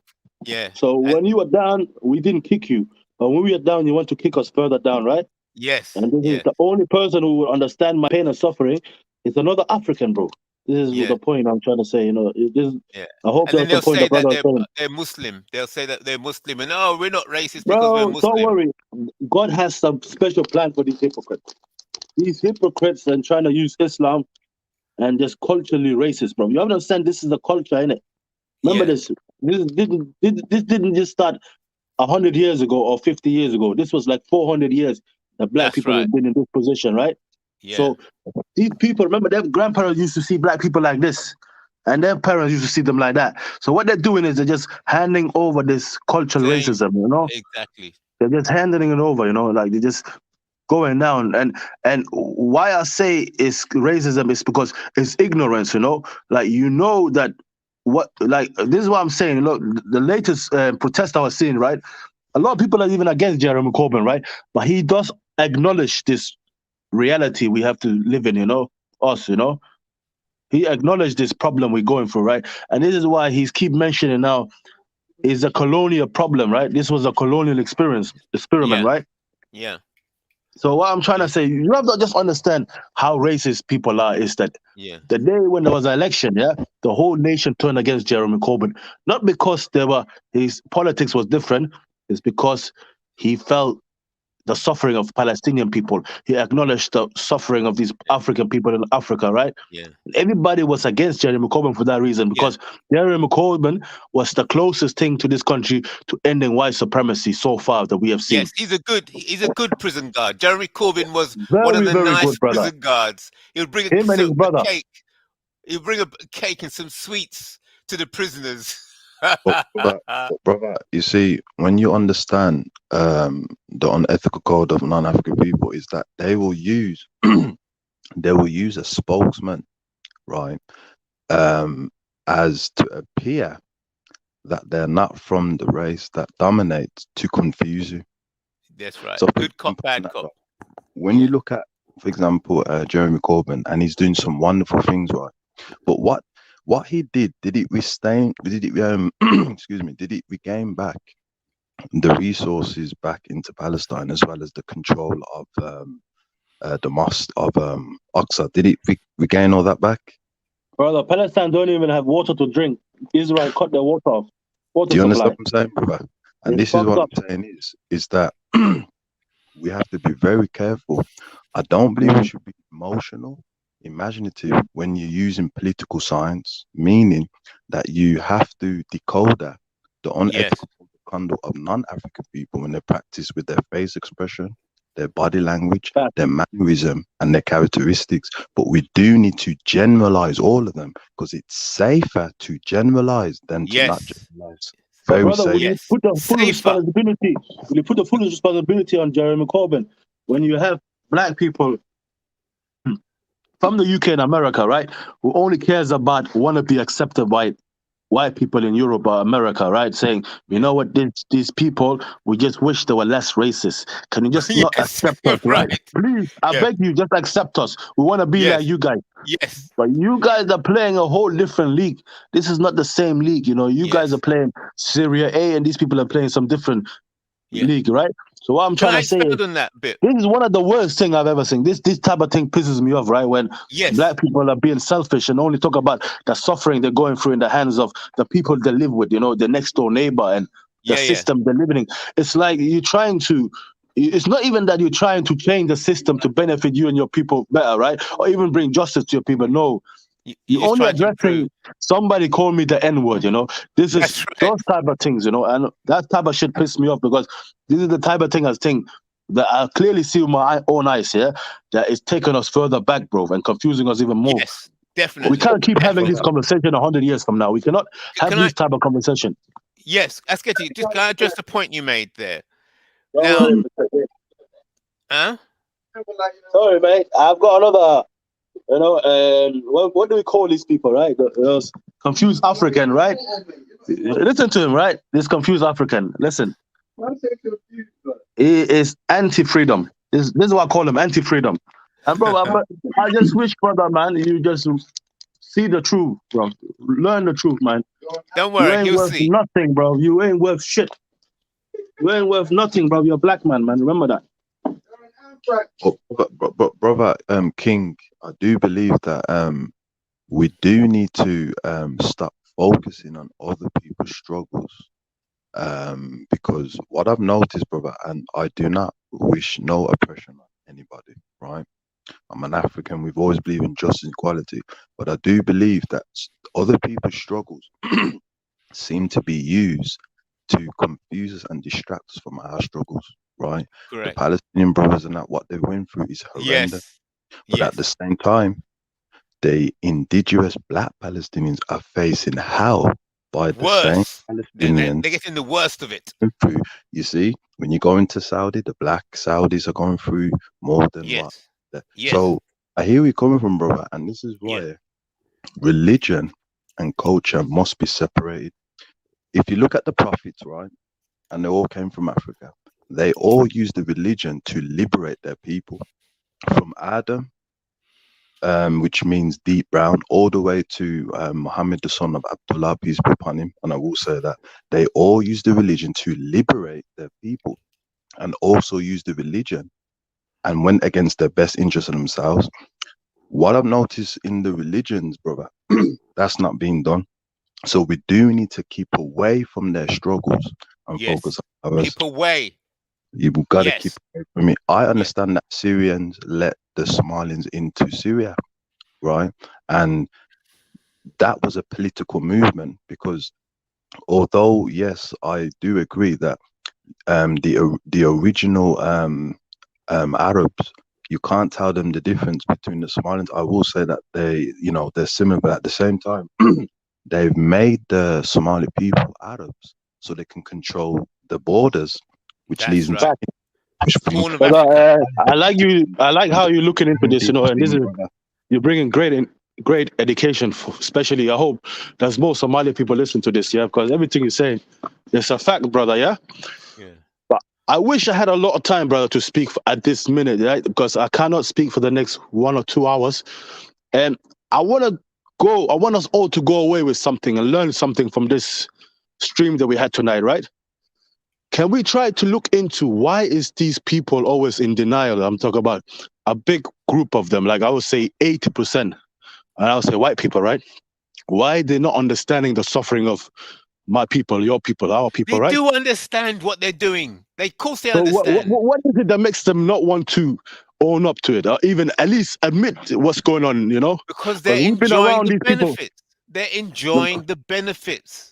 But the normal citizen, brother, who's on job seekers allowance, what excuse does he have? They enjoy the benefits, like the brothers say.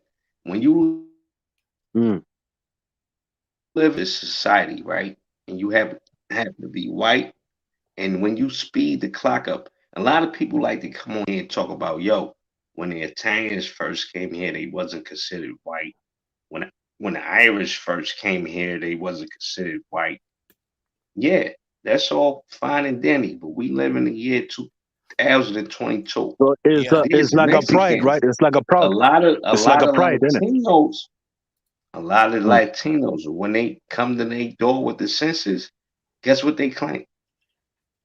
So why can't they not just at least be straightforward with this thing? You know what? We black people, we don't like you because you're black. We do not like you. Simply. I don't think it's when it comes when it comes to black people, we gotta be more specific. Now, as far as my people go, I'm FBA. I'm a foundational Black American. As you should be. My people built this country. That's right. Respect for that, brother. I respect that a lot, but I just wish that you will consider us all as being part of the same people, innit?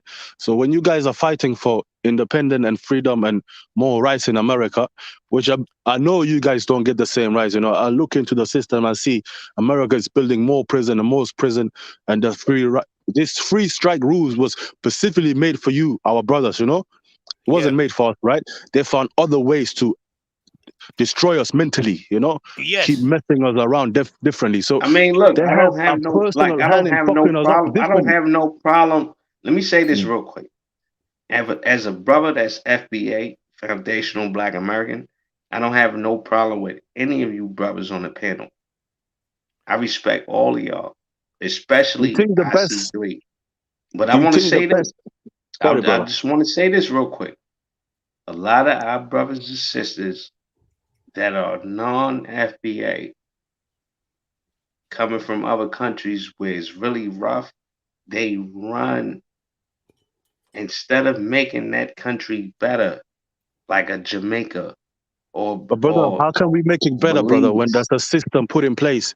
There's a budget bribing corrupt leaders. Every month there's a budget. It's like a salary. Yes, you I take your get cut. that. We live in the most, as FBA, we live in the most corrupt country there is. We're under, like, the white supremacist system keep FBA people right under their watch. We're right there. Like, they don't allow us any independence. But brother, I'm gonna So listen in the what I back chat. Yeah, respect, bro. Great education. We have to understand this. This is what we need, innit, bro? We need to just educate, not walk backwards, and just keep trying to walk forwards, right? And we need leaders It's like not Ice about it's Spring. okay. So We should you have him say as a so. spokesperson. We should. All But right. in the So future, you're what I just wanted to say before I go, brother, we should have a leader like Ice Free where we bring our topics and our problems, all of this, and he should be a spokesperson for us, right? Because he's elder than us, and when so we're dealing with different group of you're people. so mad that you can't even hear me out. You're so upset No, that I'm brother, I'm not saying. mad, brother. I have to go with it. I'm trying to cut this short, brother. Not disrespect or anything. I wish I had more time at this time There's a being. reason why Israelites say that FBA is the tribe of Judah, because according to the Bible, Judah would be on the absolute bottom in these times. What was on the top would be on the bottom, but it's temporary. So we still have that vitriol toward white supremacy, because we understand that this shit ain't gonna last that long. And we just trying to get y'all to get on code with us. Well, we really don't need y'all. There How was do a you mean brother get that on said, code? What do you mean? What do you Brother, mean? What do you want them to do to get on code? What do you mean when you say get on code? What is your understanding of getting on code? What does it mean to you? What does it mean? what it means to me is having the same love that we have for you, that Brother Rich has for you, where he calls you uncle and he allows you to come on his platform and express yourself any way you want. We don't see that being reciprocated toward FBA that much. But So that's how what would we you? mean by So how do you want us to that's what we mean by reciprocate? getting on the code. Right. So how do you want us to reciprocate then? By getting on Man, code. So just look at us as your brother and put us above everything else. Just like we put you above everything else. When it comes to you guys in the UK, we love you guys. Like when we started the Black Lives Movement, or I won't even say that, but when things jumped off with the George Floyd movement, we put it out there that the people that's representing the most are from the UK. It's brothers like you, IPC3, but brother that Harlem, was putting that work in the UK. I saw you. I see it. brother Harlem, right? Although we did that collectively, and it weren't just the UK, it was globally because there was Africans on the continent doing it. We did that, brother, but has Africa?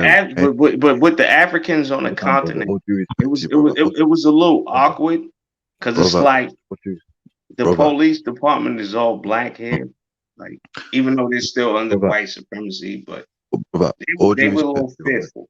Did that movement, right? What happened to our beloved African descendant, George Floyd, right? Did that regain back the resources back into Africa? Did it give the security back to the African Americans and the Caribbean? Did it do all that?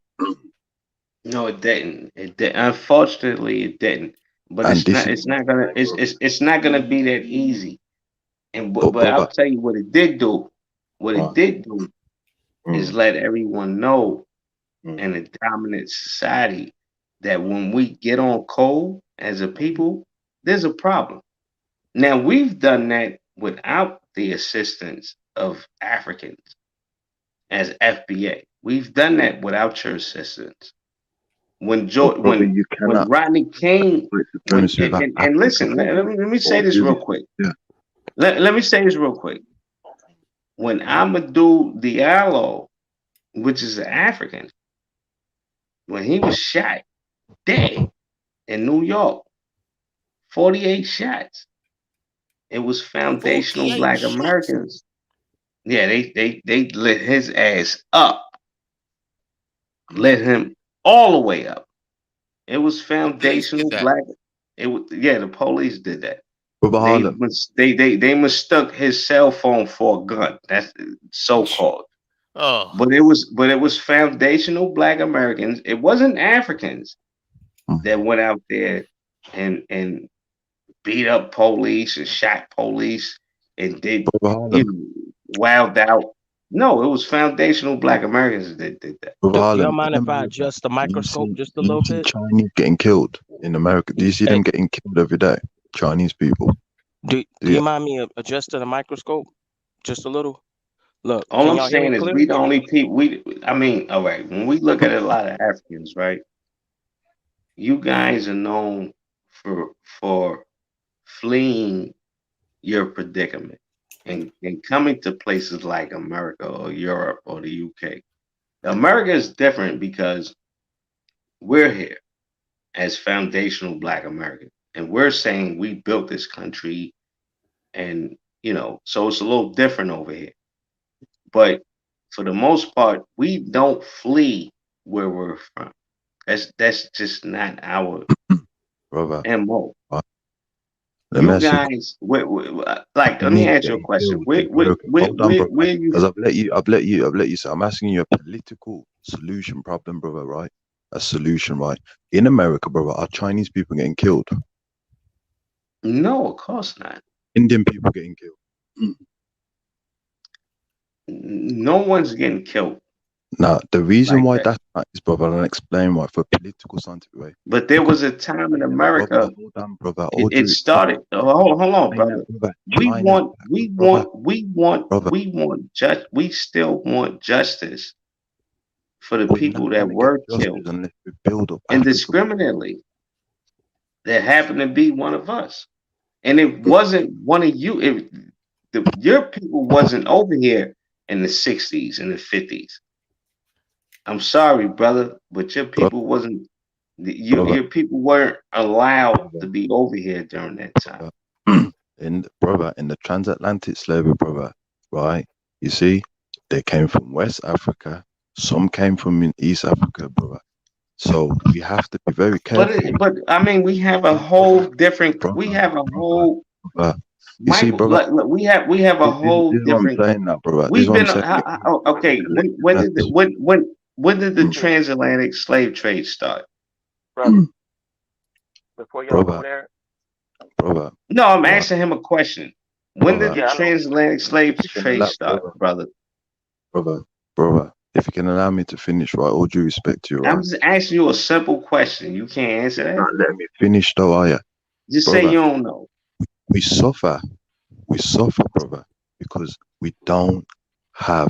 Yeah, you suffer, but that has nothing to do with foundational Black America. I know We where all Leo's suffer. trying to go about China, and actually that's the We point all I was gonna suffer, make. brother. Us as foundational Black Americans, we lived in a country that we built.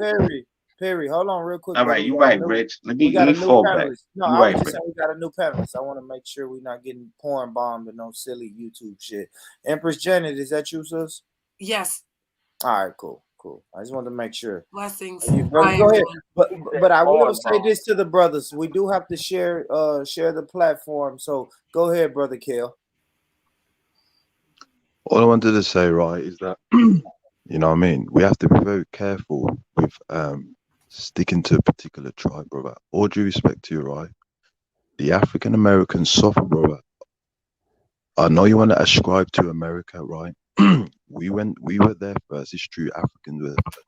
But because we don't have economical and political power, right, are going to keep on suffering.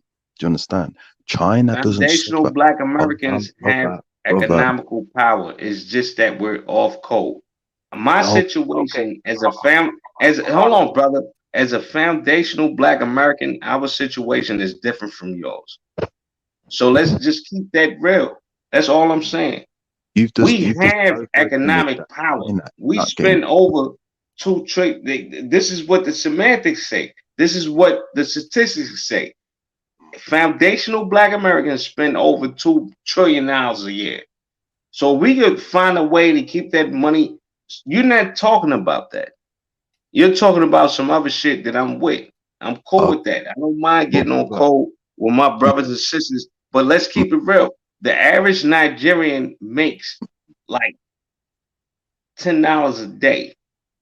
Okay. The average foundational Black American makes like $40,000 a year. But it's the average So let's Nigerian. just, and it's 45 million of us. So let's just keep it real.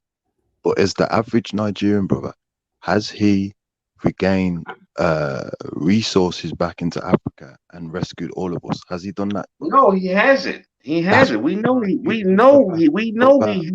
use him as an example. All right. So where are we going to start from? If we're going to if foundational Black Americans, we're one tribe. Then you have Nigerians that's broken up into like 500 tribes. Where are we going to start at? Okay. Because as foundational Black Americans, we're 45 million deep. And we're all on code pretty much, for the most part. I'm FBA too, so I get what he's saying, and I'm actually agreeing with both of you guys, and that's the point that I was trying to stress. When the brother brought up he brought up something about George Floyd, and he was talking about the significance of it, and I know he was trying to make the parallel about Africa. If George Floyd, hold on, let me say this real quick. If George Floyd came from Nigeria, it wouldn't have been that much of a hoorah. I'm gonna tell you the difference between us and the Chinese. It's the point that I'm trying to make. What the main reason why they tripped out about the George Floyd thing is we were about to mess their money up. All them protests, everybody tearing shit up, even just in a physical sense. White supremacists don't like their economic system being messed up.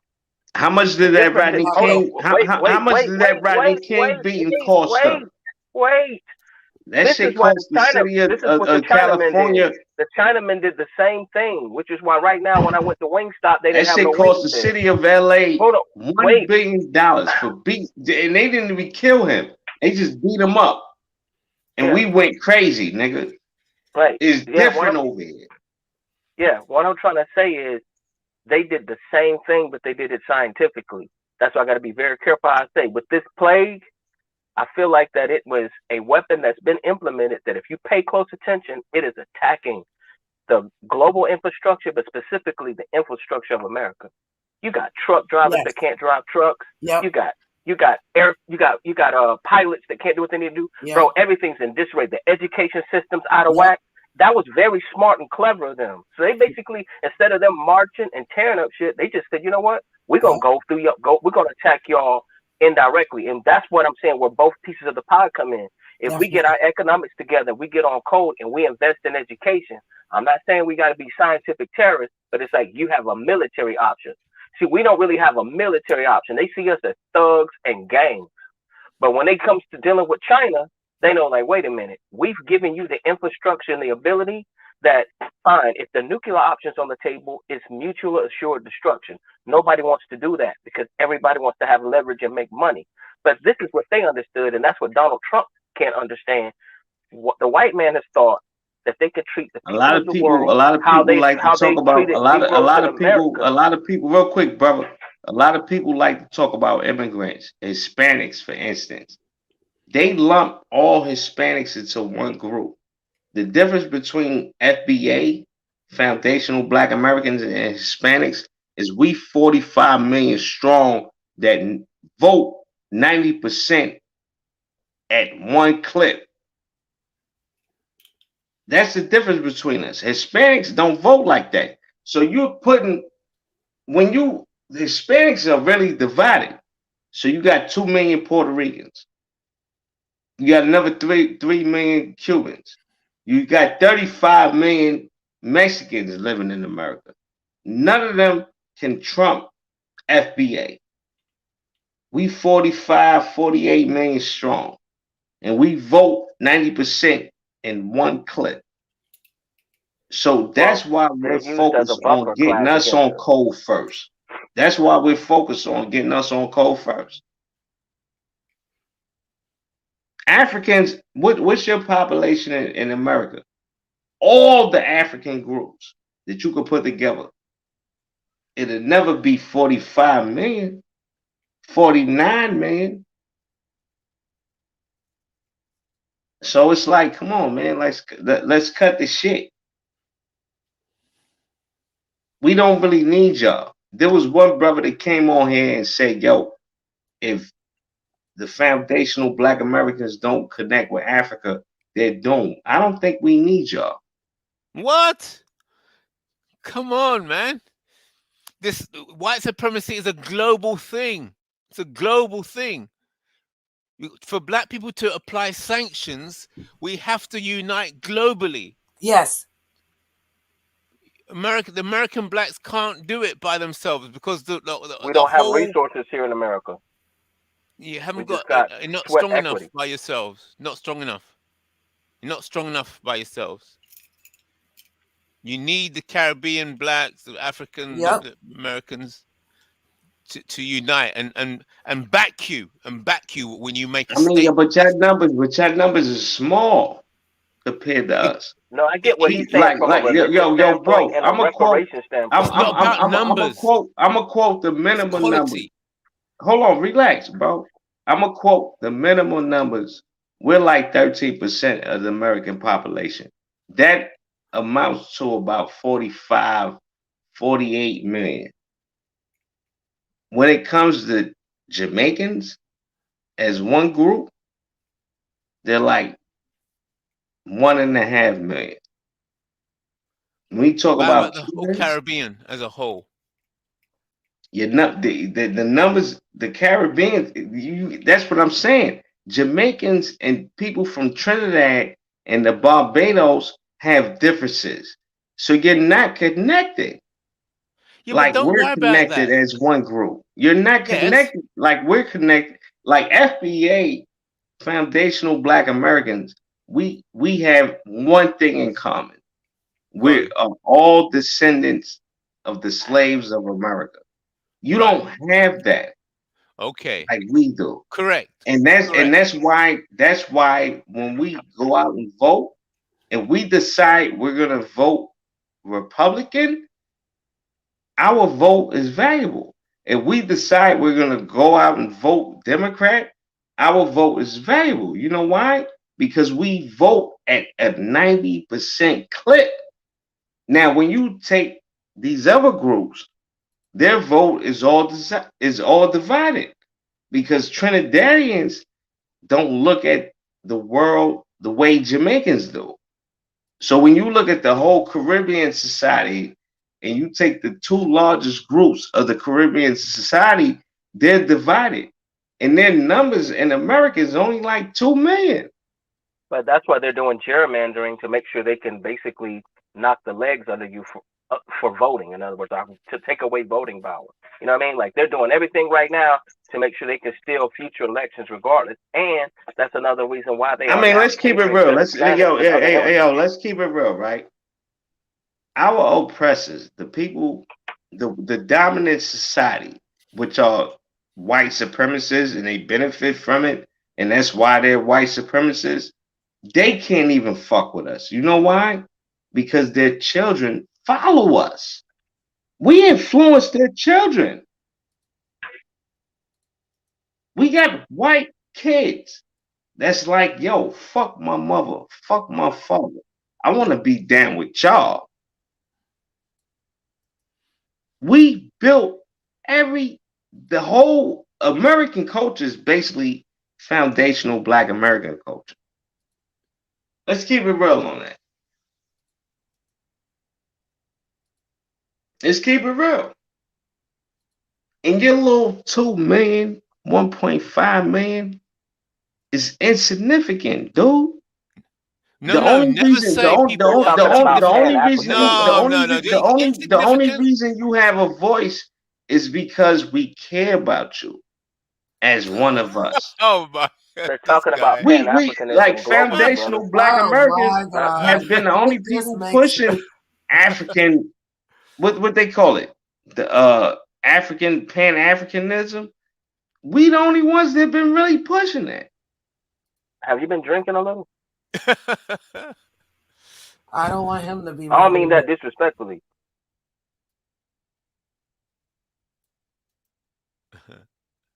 It's a bit of hubris, a bit of American pride, because they got the bomb. I mean, it is what it is, bro. We like 45 million. We like We got the 45. bomb. We like 45, 47, 50 million deep. And y'all niggas is like 2 million deep. Hey, that's one thing about Perry, boy. Perry go rep for FBA, man. He is, man. Real quick, guys. Real quick, new panelists. 50 million deep. And y'all niggas is like 2 You have million. to mute. You have to mute. about Perry, boy. Coach Love, you have something playing in the background. You have YouTube in the background. Real quick, guys. Real quick. Oh, I'm very, very sorry. No, you're good. You're good. If you can mute your YouTube in the background and then you can unmute your mic. And yeah, we want to hear what you have to say, Coach Love. Oh, Hi, thank you. Hi. Oh, you're very welcome. How are you doing? I'm fine. You guys are compelling. Wow. For sure. Wow. Thanks. First and foremost, really quick, Coach Love, how did you come across this live stream? So it's been a whirlwind of 2 days. I was on a panel and I got introduced to a gentleman by the name of Mr. Palou, and he introduced me to a gentleman named Steve, and they introduced me to Steve introduced me to Dr. Mason, and Dr. Mason introduced me to you. Wow, thanks. I see it, right? You see, so it's working. The cycle of YouTube is working. It's working as supposed to. We're supposed to build up, a small community, if you may, so where we can discuss our issues and we can have difference of opinions and, Solve agree. problems. Yeah, absolutely. So, Coach Love, you've been listening. What do you have to say, sister? Mostly, I want to hear more about. I never heard this term before, foundational Black American, and I'm preventing you from having a deep discussion and arguing about some numbers. But that's not what I was interested in. A gentleman said that American culture is basically Black American culture. And my generation, I witnessed it happen. So I am in the age group where I saw the culture change. And as a matter of fact, it still floors me when I'm like watching someone in Asia, and when they mimic American culture, they mimic the culture of my neighborhood. Yes. And that's how I know what he said is true, because when I see people mimic American culture, they don't mimic Leave It to Beaver anymore. They don't. Right. They don't mimic the preppy guy. They mimic the reflection of me. And I find that fascinating. It is fascinating. And I always talk to my brothers and sisters across the pond. I say it's cringy to hear those people say the word nigga. It's cringy. And I know that they get it from music videos, social media, and things like that. But I always say it's cringy. Like, you will have Asian people saying nigga just comfortably. And so I understand when you say, like, it's fascinating. You use the word fascinating. What? It is fascinating. You want to know what? I have run across some people who will make you cringe with that N word for real. Like, they are calling one another that. They are using it also against Black people. They are, howling Hitler. I mean, saying nigga this, nigga that to one another, and they're white. But at the same time, they're downgrading Black people in the same conversation, saying niggas do this and niggas do that, and they ain't shit, and just talking about how horrible Black people are. As a matter of fact, one of them said, what did he say? That's why white people are better than Black people because of, white people created everything and they're just niggas, but then turning right around and calling his friend on the panel a nigga. And I'm like, wow, you guys are fascinating. And what they do is they delete their stream, but I record their stream. so I can keep documentation on what I'm seeing, because what I'm seeing blows my mind. And I'm like, one day I'm going to be using this in a presentation. It's going to be in a book, and no one is going to be able to deny it, because I'm going to be able to pull it up on screen and say, you see what I'm saying? Right. Yeah.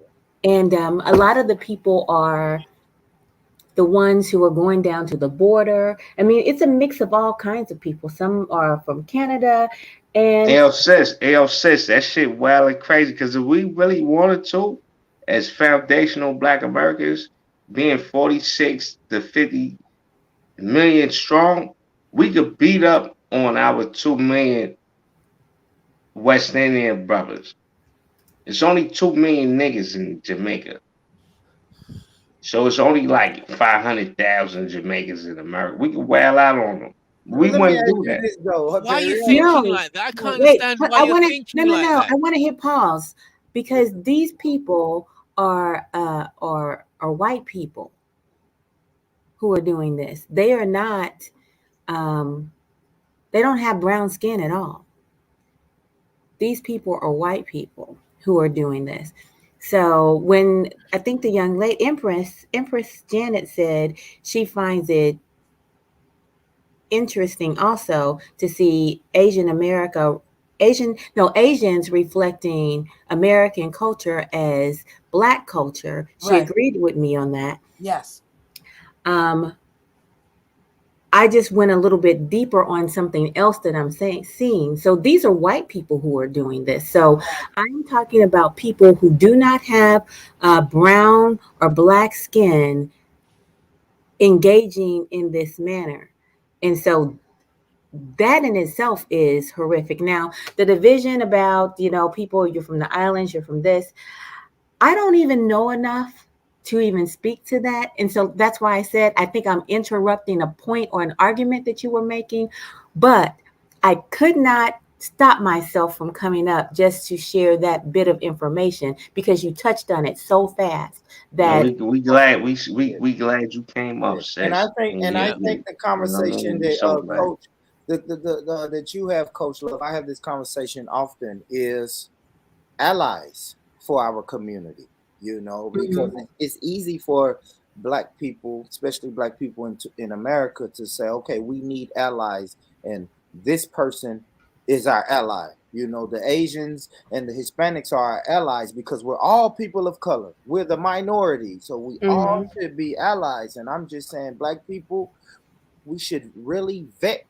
our allies. You know what I mean? Because these minority groups in America, like Coach Love said, they're just throwing around the N-word and then dissing Black people when they think nobody's paying attention. And that is why I always say we have to be cautious of our allies. Our allies should be fully They're not allies.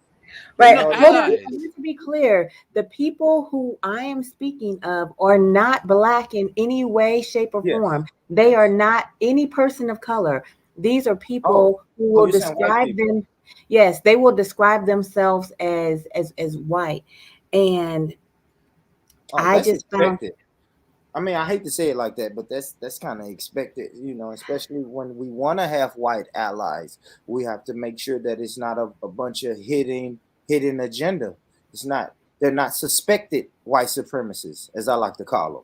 If we're going to do the ally thing, You know, because a lot I of don't black think these people are allies at all. I think they're, toxic monsters Mm. who happen to be abusing the privilege of free speech.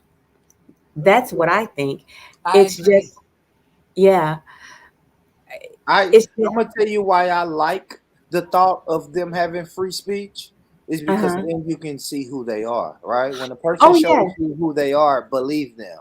So 100%. I I love want it. you to say, I want you to hear me and know that at no point have I ever tried to stop them. At no point. Sometimes, I mean, no, I don't even have to say sometimes. I have never made my presence known. Never. I just watch and document because they happen to be connected to a community that I belong to. And for the record, it is a very trolly community. I did not know this kind of thing existed until I got here. Yeah. I What just didn't. It community? was What community are you talking about? The community that you belong to. What do you mean? so. It's do you A know who Howard church? Stern? Oh, no, no, no, no, no, no, no, no, no, no. What First Like of a all, let community? me be sector clear. out Yeah, Huh? here in the sectors. They're beef sectors, drama sectors. She's thank talking about a you. community. Yeah, thank I don't you. understand what you mean. Can you explain what you mean when you say community? What was that you said? Empress did it uh, for me. Beautiful. It's a sector. It's first of all, let me be clear. I am very new to YouTube and even newer to Discord. Um, I did not know that people treated one another this way. Right. What is a sector? It's a basically a community or a gathering of people that are doing the same type of topic. So Mm. it's a beef sector, meaning that they're causing beef. They're going after each other with drama. These are What? actual sectors. Yes, sir. Right. So I can't I get was my head around that. I know. I Communities, couldn't either when I came out here. sectors that get together to beef. Is that what you're Yes. saying? Yes. And right. to cause drama and strife in people's lives. Yes, sir.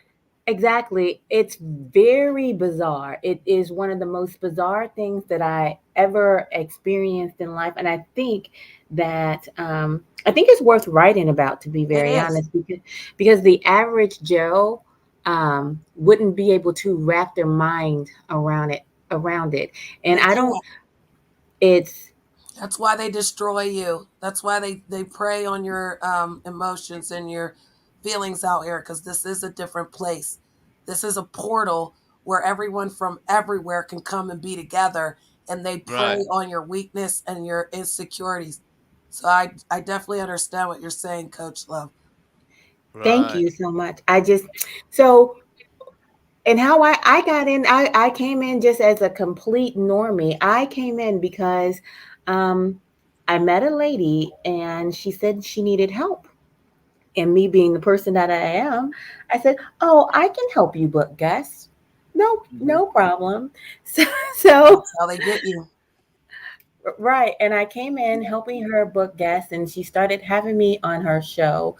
And then the next thing I know, she pitted me against someone. I was like, what in the world is Yep. this? It was What? very, He yeah, it said was really what? odd. It was really odd and really strange. But me being the person that I am, I just hit Went for the pause. challenge. No, I did not. I did Oh, not. I hit pause. So, there's fight, there's flight, pause. there's freeze, and there's Yep. fawn. So my reaction was in the freeze category, and I paused and I was like, huh, well, what happened there? Because I'm very quick to examine my own behavior, and I start asking myself, what did I do wrong? How could I have done something differently? Did I misunderstand something? And so what I did was I, I sent her guests that I had promised, but I stopped And also, appearing. Go ahead. No, I that was stopped. me. That was me. I'm sorry. I'm sorry. Go ahead. Go ahead, Coach Love. I got it. I stopped appearing on the panel because I didn't understand why would you do that? That's so bizarre. It's called And love bombing, honey. And then it's called grooming. It's about control. They're using yes, you. And they're The making numbers. money on it. Are they doing it just to make hits to get people to Yes, come and? yes. For the Oh, it's sibs. it's just money making. Then that's what it's about. They're just Well, trying to generate drama to make money. yeah. It's well, yeah. yes. I What is guess the my stick? only point. There's no purpose. It's just Well, there is a degenerate, wasting purpose. your time, wasting your life, Right. sinking. Right. That. But the So purpose is to get control of Coach Love and have her believe she did something wrong. That's what happened. Yeah, But that's she's psychology smarter than because that. women like to talk. They like to talk and try and solve problems amongst themselves and build. Yeah, I know. Yeah, but Coach Yes. Love, I came out here last year and I came out on my birthday. My birthday was yesterday, so I've been out here for a year, sister. Happy And birthday. I wasn't a content creator. I was just I was basically a chatter. And then I Yeah. started go to the panels because I liked, like how you said, conversing with people.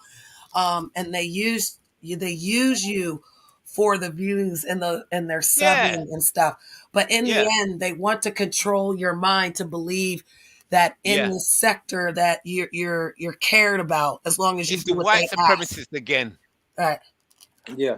But in the Psychology. end, it doesn't do anything but hurt them. You know why, Coach? Because whenever you left, then that meant a good thing was gone. Trust me. It was Well, the hey, best thing to do to run away. Yeah. And Now, even real as quick, I'm just go, going to give you a short little story, Born Rich actually brought me back out of that simulation because I was getting caught in it and I was trying to make this and make that right. And there's nothing you can do to make it right. You got to walk away. Yes. So I and took his advice and I walked away let from me that. piggyback off that, Janet. I haven't said it, but let me say it, Janet. I'm still subscribed to your channel. I get all the notifications. I tap in when I can. I appreciate the content that you're doing now. Oh, thank you. I do, sis. Thank For you, I'll real. have brother. to subscribe to your channel. Thank you, brother. That means a Absolutely. lot because I did change because of you, brother. Yeah, So yeah. thank you. I mean, And this because is what I say: we have to real stop. people do real things. That's all, Born. Yeah. We're Because all allowed to be different. I learned early, Janet, if you can, Janet Tamai, we have people asking for your channel in the chat. So if you could, Janet, put yours in the main chat and the private chat if you can. And everybody go subscribe to Janet, Empress Janet. She does good things. I tuned into your Christmas show when she was cooking. Like great. She does great stuff. I was just saying when I came and approached you earlier and we had our back and forth, I was just saying, if we stop giving people the energy, they go away. Yes. It's amazing how that happens. But I can understand how you get caught up because you said you've been around a year. Coach Love says she's new. I've probably been on this live stream YouTube circuit for like three and a half years now. So I had to learn. I had to learn. Once you stop giving things energy and stick on your focus point. My focus point, guys, is I want to replace the system of white supremacy with justice. Yes, So that's my focus. 85% of my shows are going to be about that. I'll have 15% where somebody pisses me off and I get mad at them. Right. 15%. I actually have 2 channels for that. Yeah, and 15%. Another part of that 15% is I don't know. Kodak Black or a crazy young rapper may do some stuff, and I'll cover that. But the main thing of the main focus of my channel is we need to replace this system that we're in with another system. I mean, That's right. It's crazy. And if you ask me to be more specific, I'm going to say we are under the system of white supremacy, and we need to replace that with a system of justice. Now, the question is, do we need to follow what IC3 says? And he's saying we need a reparations bank. Do we need to follow what Brother Harlem is saying? And we need to just be foundational Black Americans and fight for reparations? Do we need to do what the dear Dr. Sheena Mason said? Do we need to practice the theory of racelessness? I don't know the solution, but it's beautiful when you bring people from different demographics around to where we can at least explain it and problem solve, like IC3 said. It's all about problem solving. Now, speaking of that, the topic of the show was racelessness. I heard you, Coach Love, say that you were introduced to Dr. Sheena Mason. So are you familiar at all with the theory of racelessness? So I just got introduced to it today. Today. I could not be more new unless you had talked to me, 4 hours ago. No, I got you, sis. And a little word of advice. If you like going, because I don't tell people what shows and what YouTube channels to go on to. If you like going over there, because I tell everybody, I am recovering from arguing with white supremacists. I'm a recovering addict when it comes to that. I know I was that's a right. person. I used to go on every white supremacist channel and argue with them and debate, but I am recovering from that addiction. So if you like to go on white supremacist channel, cool. But in this little crazy world of YouTube, we have to protect our energy. I stand firm on that. I Protect your agree. energy. If Was you're the gonna best go to advice you gave me, bro. if you're gonna Protect go that to energy. somewhere, if you're gonna go to somewhere, and I know I get offended because I'm a black man. So if Yeah. I go on a panel and they're saying black men are this, that, and that, and they're negative and they do this and they do that, I can only take so much of that. Right. Some people may call that confirmation bias because I may want to be on a channel where they're boosting my ego, but I don't want to be there. I don't want to be on a channel where I'm getting called nigger, Exactly. and you know what I'm saying, and black, you're criminals by nature, and you give me all these white supremacist statistics. I don't want to be in that space. I want to be in a space where my people, where we can dialogue with each other. So take that for what it's worth, Coach Love. Another thing, Coach Love, are you subscribed to this channel? I did. I subscribed. There we go. There we go. There we go. My sister. And sister, I would even tell you that Born Rich is a community. But I want to teach Born Rich something that someone brought to my attention the other day, Brother Hint Hint. We're going to start our own sector. We can do it. Okay. Yes. Okay. And we can bring this sector stuff to around about where in my community, every nationality is welcome, every religion is welcome, and every thought is welcome as long as it's not injuring other people. So my sector now that I created is the 80 sector. So what is a sector then? So what that means that everybody who's in love with the 80s is welcome to come over to my community. That doesn't the mean that 80s your music people, and stuff like that. Well, that doesn't mean your people are my people. It just means that when you come over into our community, our sector is based off the 80s. So we're taking people from the 80s. Yeah. We're actually going back in time in the 80s, but we're also doing what we did in the 80s. Because if you think about it, the 80s, we stuck together. We buckled down. We listened. We helped one another. So we have codes in my community that allows that to play out. So I just want to put that out there, Born. You might want to create a sector instead of the community thing. That allows other communities to come to you. Because my people come over here and we listen to you. But this could be that sector where we could actually bring all of that type of stuff to your community. And Jenny, I'm curious. Go ahead, Coach Love. I'm sorry. For what purpose, though? What purpose? Let's let Coach. I got you. I see. That's a good point. I just want to say that's for knowledge and understanding, sir, so that we can have a place to understand. Because, like Coach Love said, when she came in, she didn't understand what was going on. She didn't know. At least if we start creating this barrier where it says, "Look, this is what we do here. This is only what we do here," then that stops the riffraff. That will stop that evilness that's coming in where they think they can bring in the lies and the deceit. You can actually have something to stand on. So if he's standing on pro-black over here in his sector, that could be his sector. That could be what he wants. He wants the revolution for blacks. That could be the sector. But his community can have everybody in it. Right. It's just that if you're for the black power, you're for it, then you know that in this sector, that's what they talk about. Right. That's what you better bring to the table. That's it. Or leave and learn something as well. See, I want people to leave my channel and learn something. Yes. You know what? I love you said that, Janet. The most beautiful thing is that happens for me, as a content creator Yeah. is when I come back and do a show 2 days later and someone gets in my chat or gets on the panel and said, "Hey, Born Rich, you said this 2 nights ago. I went out and did research and either you were right or you were wrong." There we That's go. so beautiful when people do that, man. Same Right. thing with Dr. Sheena. I'm not gonna lie. I've been hearing this term racelessness so much. Today I looked at the term and said, you know what, Born Rich? Let's really see what this term is about. Let's Right. listen to the doctor and hear especially when she put the core tenets. Let's listen and hear what the core tenets are. And then if I agree or disagree, then we'll have it. But Definitely. I thought that was a beautiful thing because I didn't know what And Born, race. I was actually on my show, left and talked to one of my community members. I was about to go to bed. I saw that the dinger was up. I saw your combo, and I came up here just because of that. So I do appreciate you for that because I don't know what it is. I really don't. Okay, so I'm happy. And I'm a biracial person. Exactly. So I'm always trying to know, bro. So now that we have people on here that maybe not know, and I am going to do a one-on-one with Dr. Sheena too. Dr. You want to know what? Test her. Look I at think he says test. I think Dr. Mason is certainly worthy of interviewing. I'm considering. Oh my God. I'm sorry. Go ahead, love.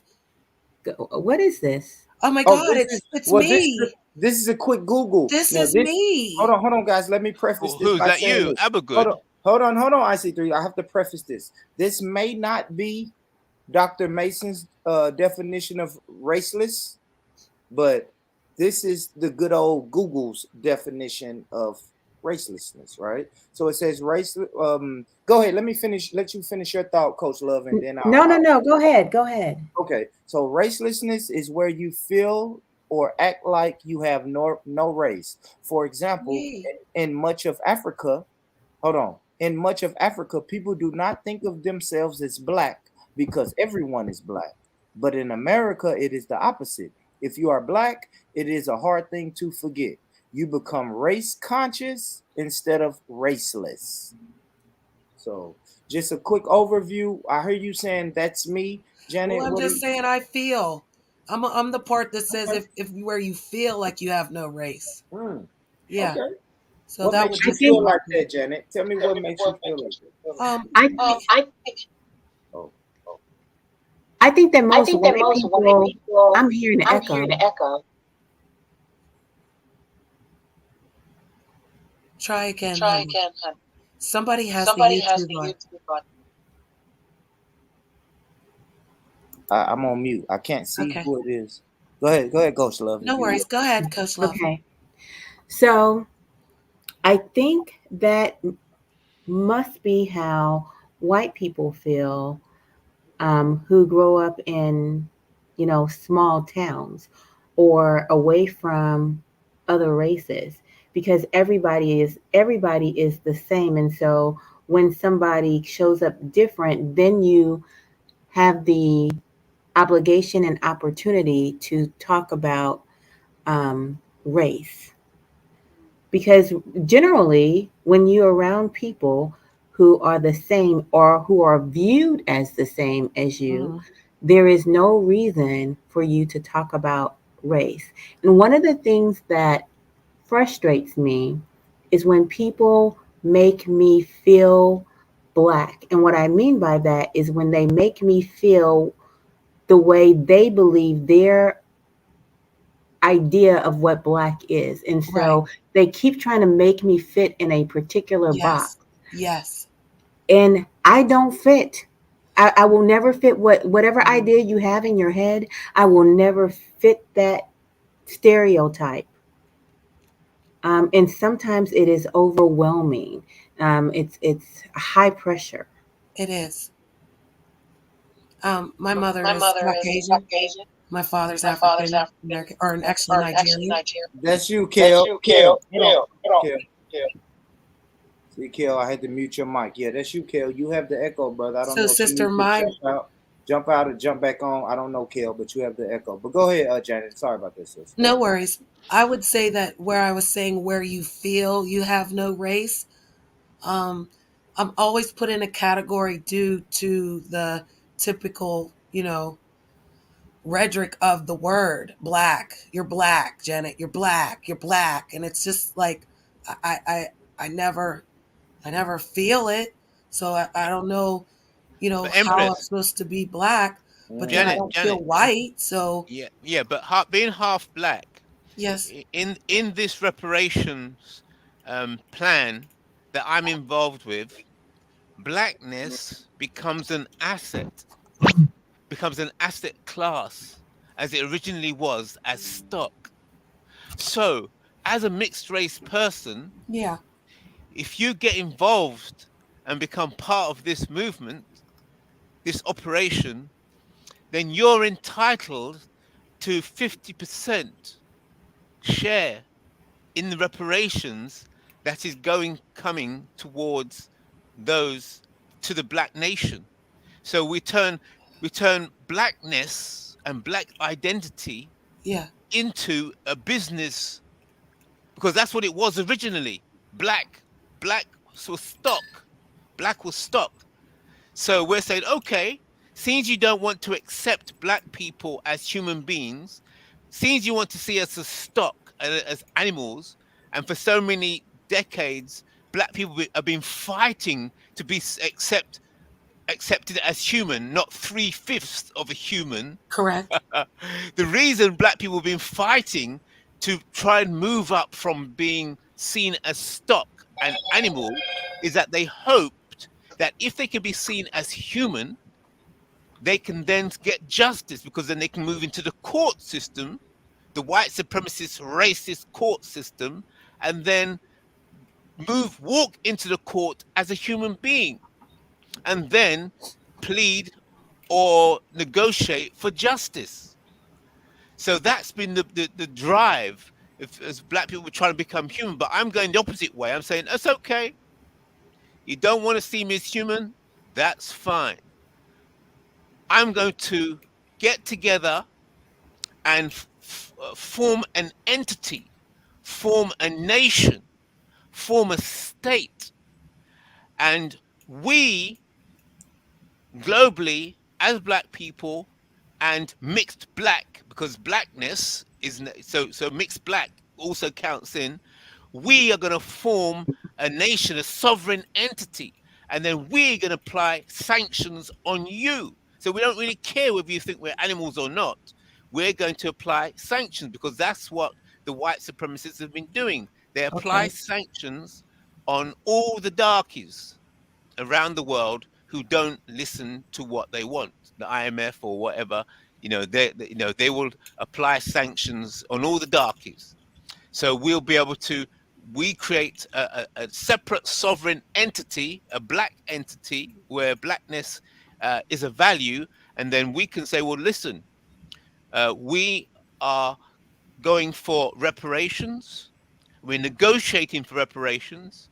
And if you don't want to talk to us about reparations, then we're going to apply sanction, because we have representatives of the black nation, of the sovereign black nation, who speak for the nation.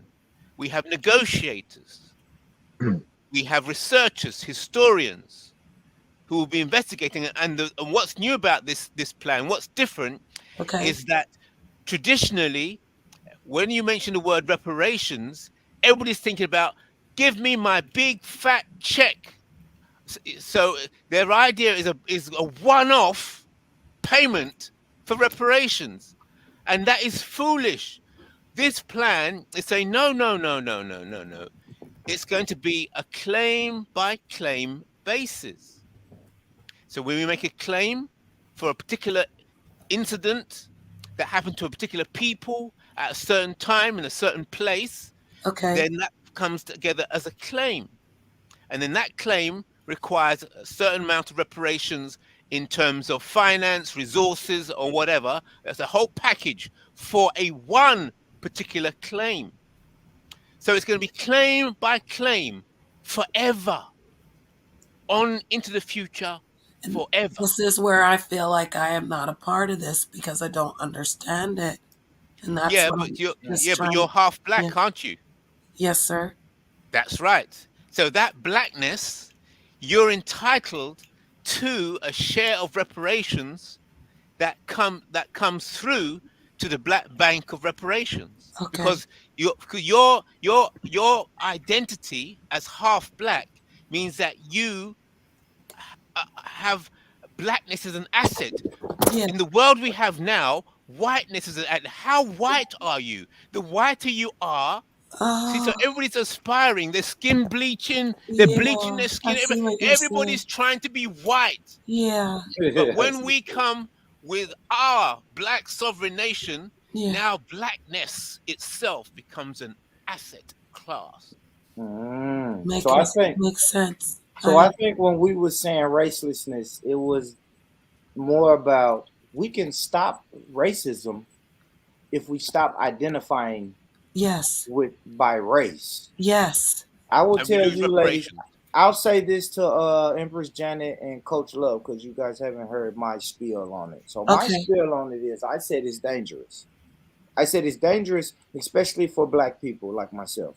It would be dangerous for us to say we don't see color, we don't see race. When I say the controlling, dominating system is the system of white supremacy. So if the people the white people on the ground floor say, cool, we agree with you guys, we don't want to see race, nobody sees race, how are we going to convince the powers that be, the elite, the system of white supremacy that's been ingrained in America since the forefathers were here?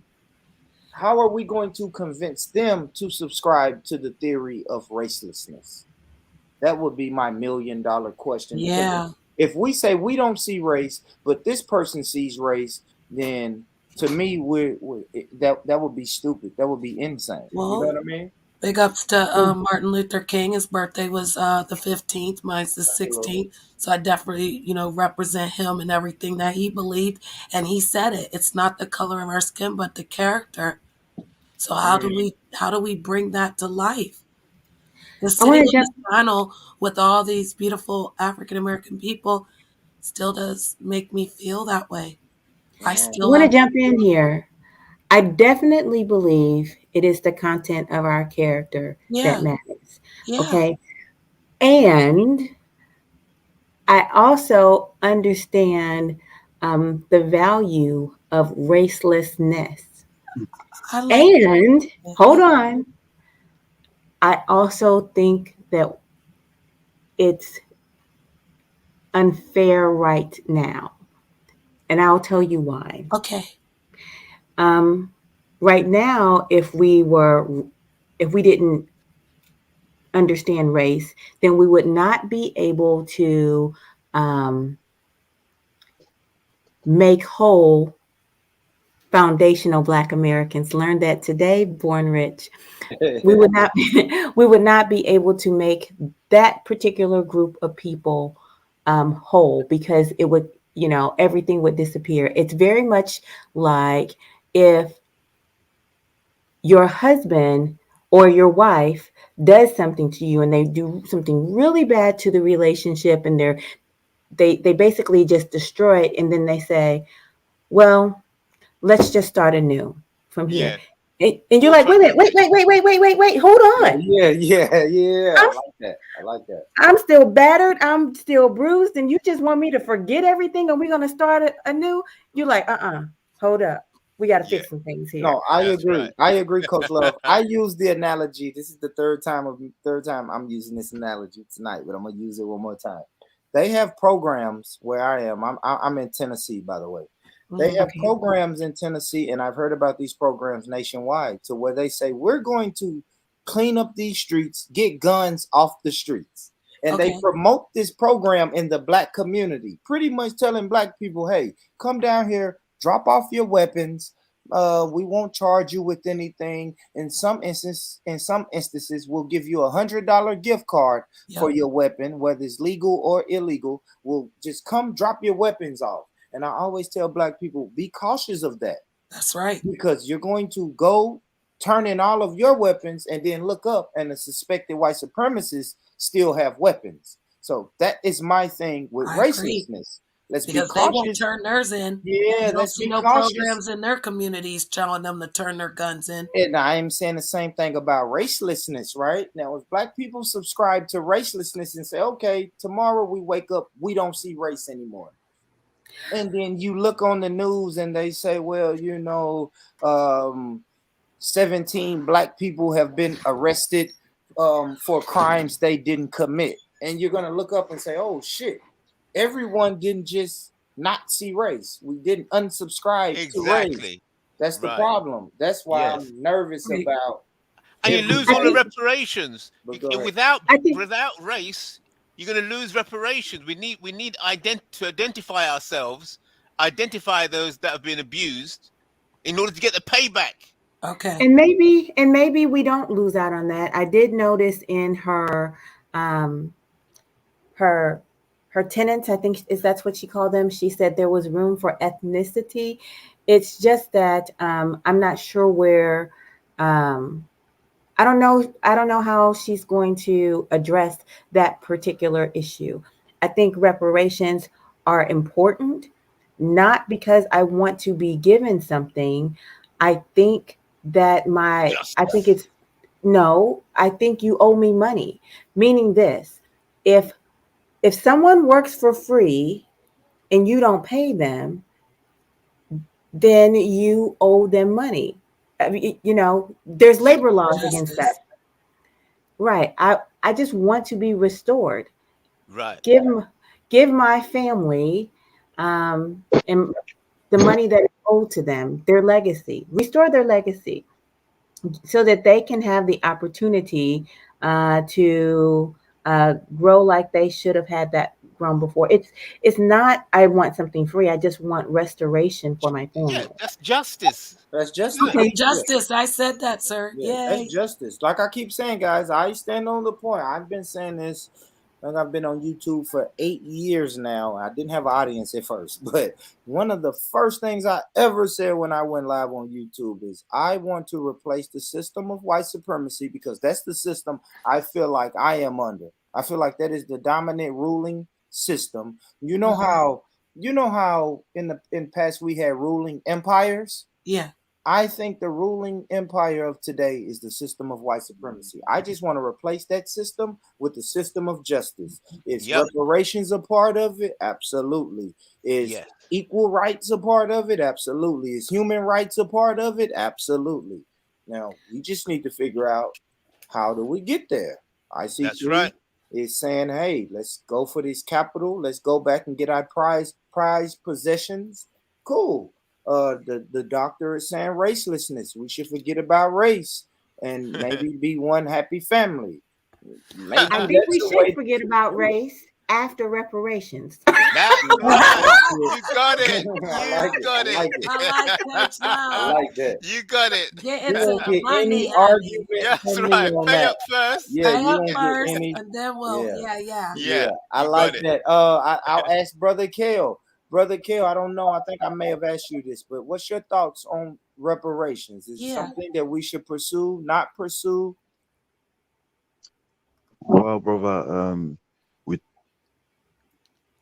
definitely need to focus on reparation amongst ourselves because, as I said before, if you look at it from a political scientific way, if you think an African people is going to give all the resources back without a fight, then we got another thing coming. So we've got a lot of trades and businesses, and I think we need to I believe we need to unite our money together and give each other reparation and wait until they give us the reparation. But I wouldn't rely on that. I think we should build ourselves first up because we do have a lot of assets. Instead of waiting on that, because it is kind of like a band-aid, to be fair. Like, I'll let them solve my problem and I don't do anything. And as a people, we've been psychologically damaged that way to rely on the oppressor to help us, which is oxymoron, really, because when hasn't an oppressed ever helped the oppressor? When has the oppressor ever helped the oppressor? So we should sort our own reparation out amongst ourselves, to be fair. Well said. Well said. Really quick, Jimmy, is that you, brother? Yeah. You good now, Jimmy? You wake up, brother? You good? You good? No, You told me you was a little tired earlier, bro. You still tired, or you had a power nap? Power nap. Power nap. Yeah, there we go. There we go. Brother Jimmy is in the building. Brother Jimmy is in the building. I think I agree with Kel. I think that was who was speaking, except for I would say yes and. I don't think it's either or. Yes, we have to build up our own. Yep. But and I want you to give me my money back. It's like yes, I want to have passive income, and I want to build my business. So yes, and I don't think it's one or one or the other. 100%. And that speaks to what people say, right? Because I am a guy that's going to say, cut the check, right? Because some people, when they say reparations, you just want to check. Some black people say, no, no, no. I'm a black person that said, yes, cut the fucking check. And also, we can discuss entrepreneurial tax breaks for black people, entrepreneurial tax breaks, and entrepreneurial benefits for black people because you do it for other people. So I'll take all of that. I'll take educational benefits. People want to say free education for blacks or discounted education for black. Yes, we want all of that. You're still going to include that check. I like what Kale said. But go Kale ahead. made a good point, though. We've got to heal ourselves, though, because if we could go out here and build a community that we could all build up these things, we wouldn't need to wait on anything. We'd be building in the process of something. So I definitely agree with you, Kale. But Bon, let me ask you a question, if you don't mind, Jay. You didn't answer my question a while ago. This is the reason I come on here. Like you mentioned human rights earlier. And I'm not like, for your understanding of white supremacy, yeah, or the system of white supremacy as you put it. How can I put it? Like if these people, like who you believe the white supremacists, right, whoever they are, if they created a system in which you believe you can achieve justice, do you believe that they're giving you justice? For instance, like name me one African country that you're aware of. I'm not saying this hasn't happened, but like an African country or a black government, if you like, that has something like has a similar sort of charter or standard of human rights, where they've meted out this kind of reparative payment. Like for instance, sorry, I'm long-winded. I don't understand why you saying a black government. Are you saying black government and reparations or something? No, I'm saying you're saying white supremacy is evil, bad, is subjugating black people. In the same breath, you're also saying you're saying the human rights standards that essentially these white supremacists instantiated, those are the things that are going to gain you your salvation. So I'm just trying to understand, why would you even ask these people if you believe they were evil? And if they gave it to you eventually, doesn't that mean that they weren't evil? Doesn't that mean that they're the only people that have taken slavery from its extreme origins to what you believe is a morally sort of righteous conclusion? I have no idea what the question is. So can I have a go at that question? Like you're saying, what? Sorry, last time. Let me understand. Let me understand. It's my fault. It's not your fault. It's my fault. Yeah, I'm chatting shit. I'm tired of shit. What I mean is like, okay, white people, white supremacists, evil, bad. Yeah. Okay. Also, white supremacists make human rights and give me reparations. What do you mean make human rights? I'm not saying human rights. You've already decided what human rights are, and I feel like a lot of times that we never were part of your human rights. You came up with what human rights, and I'll tell you another thing. Asking for reparations now? Why? Asking? It's not now. It's not now. It's not now, right? Because Shakara will come on here, and all the anti-ADOS people will come over here and say, ADOS, why are you trying to create your own reparations movement when we've had reparations movements going on since the 70s? So we're not going to act like this reparations movement is new. It's not new, Jimmy. It's I think say, the if they give you reparations, So, if can I it has just jump in? I want to jump in, and only because, is it Jimmy? It's like you made a straw man argument. That's right. He's very clever. Shit. Talk to Right. him, Coach Love. She's Well, thank sharp. you. You defined his you define white supremacy so narrowly, and you said that it's completely evil just so that you can tear it down. But that's not what he's saying. I hear him saying that the American system promises one thing. It identifies that we have certain rights and we have certain privileges. And that's why he's using the term justice, because of justice, if it is true that we are all Americans, justice owes us this. And so it's not evil or not evil. It's not good. It's not bad. It is just that the system in itself requires us to be paid because that's how you operate. Yeah. So just to clear for context, I'm not against reparations, and it's a critique of his position. It's not necessarily Well, my. but I'm not it's saying like, it's right or yeah, wrong. but it's like, Hold on. But I know. But But it's like, so, it sounds like you do. I know, but I'm gonna, and that's irrelevant. I don't. I'm just, like I said, for context. It's up to you how you interpret it. But on that point, though, like as far as I'm aware, so you're saying, from my understanding, correct me if I'm wrong. You're saying justice or the Constitution is like amoral, right? So it's not No, no, about no, right no, or no. wrong. Oh, you're doing it again.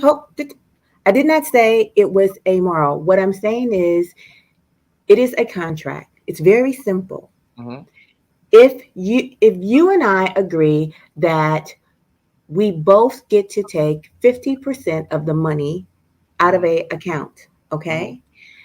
Then you go and take all of the money and keep it for yourself. Yeah, I understand. I don't need the remedial analogies. I appreciate that. I get your point, but on the specific point, I'm saying of the contract you were talking about. You're saying it's amoral, right? It's not like it's good or bad if they No. do it. It's that they have to do it. I'm saying no, but I'm saying it's contractual. It's an obligation, is what you're saying, which I'm not disagreeing or agreeing. I'm not familiar with the literature. What I would say is, but firstly, there is a moral inflection because Bourne's saying they're evil. That's number one, and number two, the major point is, again, I'm not against slavery. I believe the Black American plight is very unique and it's atrocious how Black people have been treated in America. I say though, it was legal though. If we're talking about contractual, slavery was legal, and actually the abolition of slavery would be them fulfilling the end of the bargain in terms of, the right to self-determination or manifesting one's destiny or whatever you want to call it. Like that is what, so I'm just thinking from the side of a racist person in defense of white supremacy. They can say that the contractual obligation is to make sure that everybody's rights are protected under the law. What you're asking for is some kind of retroactive injunction. It's a bit different. It's a bit more murky. I know you're going to use examples like the Jews and that, but even like we've spoken many times, that was in their lifetime, and that was illegal, expressly illegal, and it was done by a foreign power, right? It's similarly with when you talk about what happened to the Japanese in the 40s and that, they believe it to be unconstitutional, but actually slavery was constitutional. So if they go back in time and say, actually, do you know what? Punish the sins of the father, that was wrong. Does that make those people still evil in your opinion? Because you're asking them for it. So on some level, you expect to receive it, right? You expect them to, in quotes, do the right thing. I'm saying someone like Bourne, so this isn't necessarily to you, miss. This is to Bourne specifically. That's why I addressed him. If you believe these people are evil, but they set off a chain of events where they started human rights, and eventually that concludes in essentially sort of a landmark decision, if you like, to give reparations to Black people, even though I guess it was legal for a period, or however you want to define it, right? Does that mean they're still evil, or are they good people now? This is what I'm trying to understand. Like, if you get it, if they go, all right, yeah, here's reparations, whatever you just asked for, if they do it for you, were they always bad? Are they good? Did they change their nature?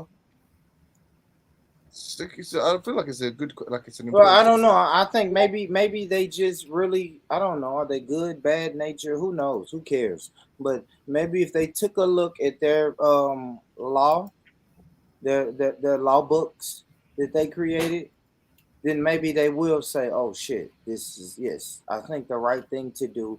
Justice, our definition of justice is, fuck, they worked, they were not compensated for their work.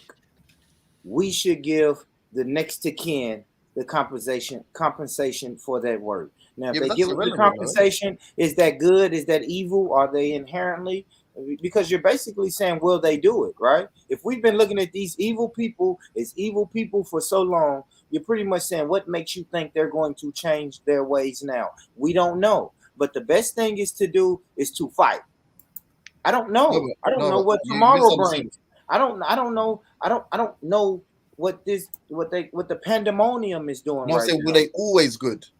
Like, as in, sorry, maybe I don't know. The system is as not in good. black Never people. Listen, good I'm though. gonna tell you That's this. the whole Let me tell thing. you this. They Let were me never been good. hold on, Kel. Hold on, Kel. Really quick. I can tell you this, Jimmy.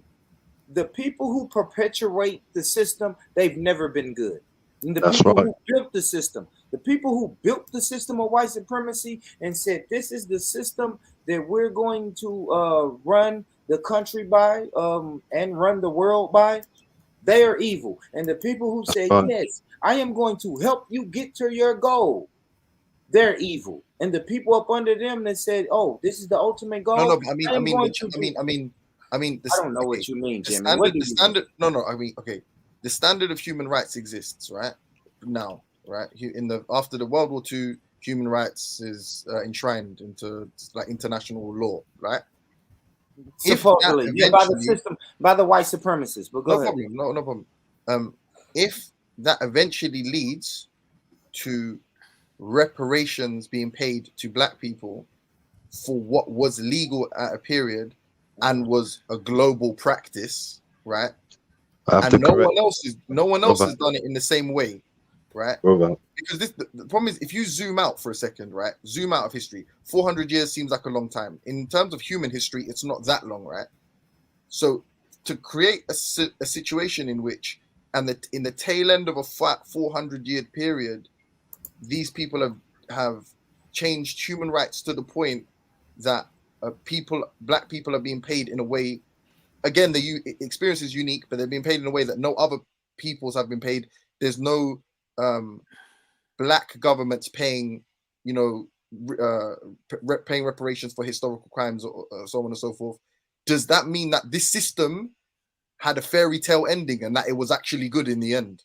Like, if you get what you want, does that mean you have to go back on everything you've said and said, actually, in terms of human development, this was a great system because look how it mets out justice. Look how egalitarian it is at the end. Is this what you have to say? If you get it, if they go, all right, cool, here's a check. It's not You about go, oh, good this or was great. bad. It's not, but listen, it's not about good or bad. When I have to be honest, this may be what the good doctor is saying. I learned justice from you. You taught me what justice, you put it in the dictionary. That's not an African term for justice in your Oxford Merriam dictionary, Jimmy. You gave me the definition of justice. Because, Jimmy, if I say I know justice and then I go and say justice is shooting people in the face when they haven't done anything to you, you're going to say, hold on, Born Rich. Let's Google. You're going to Google the definition of justice. You're going to say, you that's bullshit, Born Rich. Let me show you the definition of justice. You're going to go to your Googles. So white supremacy gave me the definition of justice. Don't tell me what something is and then get mad when I say, hey, we want this. So you is gave it me good? the definition of justice. So it's not good or bad. It's not good or bad. You told me what justice was. Okay, so for instance, is it good that Britain gives money to slave owners? So they say, well, listen, at the end of the day, that was a commodity that you own. It's not about good. I think that's. I think. Is it justice? Is that justice? Is that justice? They gave money to you. Ask me my personal opinion. No, Yes, no, absolutely no. Where in the justice is that? What? Why? No, because you made why something did you legal. give them that? You made But something why did legal. you? I'm telling you right now. You asked me. I said they made something legal. Then they changed the law and said all of your profits from the commodity that you own, right, are now being expropriated. So then the people say, well, that's not fair because that means that like you made it legal, you endorsed the practice. Royal chartered companies endorse this practice. You make money from it, and now you're stopping us from making money. And they said, you know what? Fair play. It is justice. That is injustice. That is an injustice. Therefore, you know, Let yeah, me we tell pay you you money. this. That's based on this. That's based on the model you just said. I'm happy you said that. You know what, Jimmy? That is justice. That is justice. That is. I gotta take. Let me take my biasness out of it, right? If I want justice, that is justice. And you know what? My people can do that want justice is we can put that up in front of people and say, hey guys, well, you did this for the British slave owners and called it justice. So why can't we get this over here? It's similar to what the British had over here. Right. So yeah, you're right. It is justice. And then you know what the issue with that is, though, bro? Do you know what the issue with that is? Go ahead. Once you have been validated as citizens of the United States, so Jim Crow laws, redlining, you deserve justice. The issue lies in the global practice of slavery being legal for the Americans, because now they'd say, well, it's not really a discussion about justice per se, like in terms of the law, because it was legal. So you're adding certain things with the law of slavery. You know, you've got to be very careful when you add in certain things, because you've made the European slavery a global thing, like all the people practicing that. That wasn't. Where the did case. they get the slaves from, though? I just want to say this, and don't beat me up. Well, you can beat me.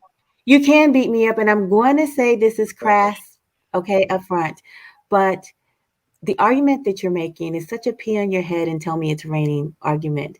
And it's like circular back and forth, back and forth. So no matter how many times justice is brought up, you turn justice to mean good versus justice simply meaning justice, no more, no less. And I'm sorry for that. I don't mean to go too far, but it's like circular reasoning. Listening to you.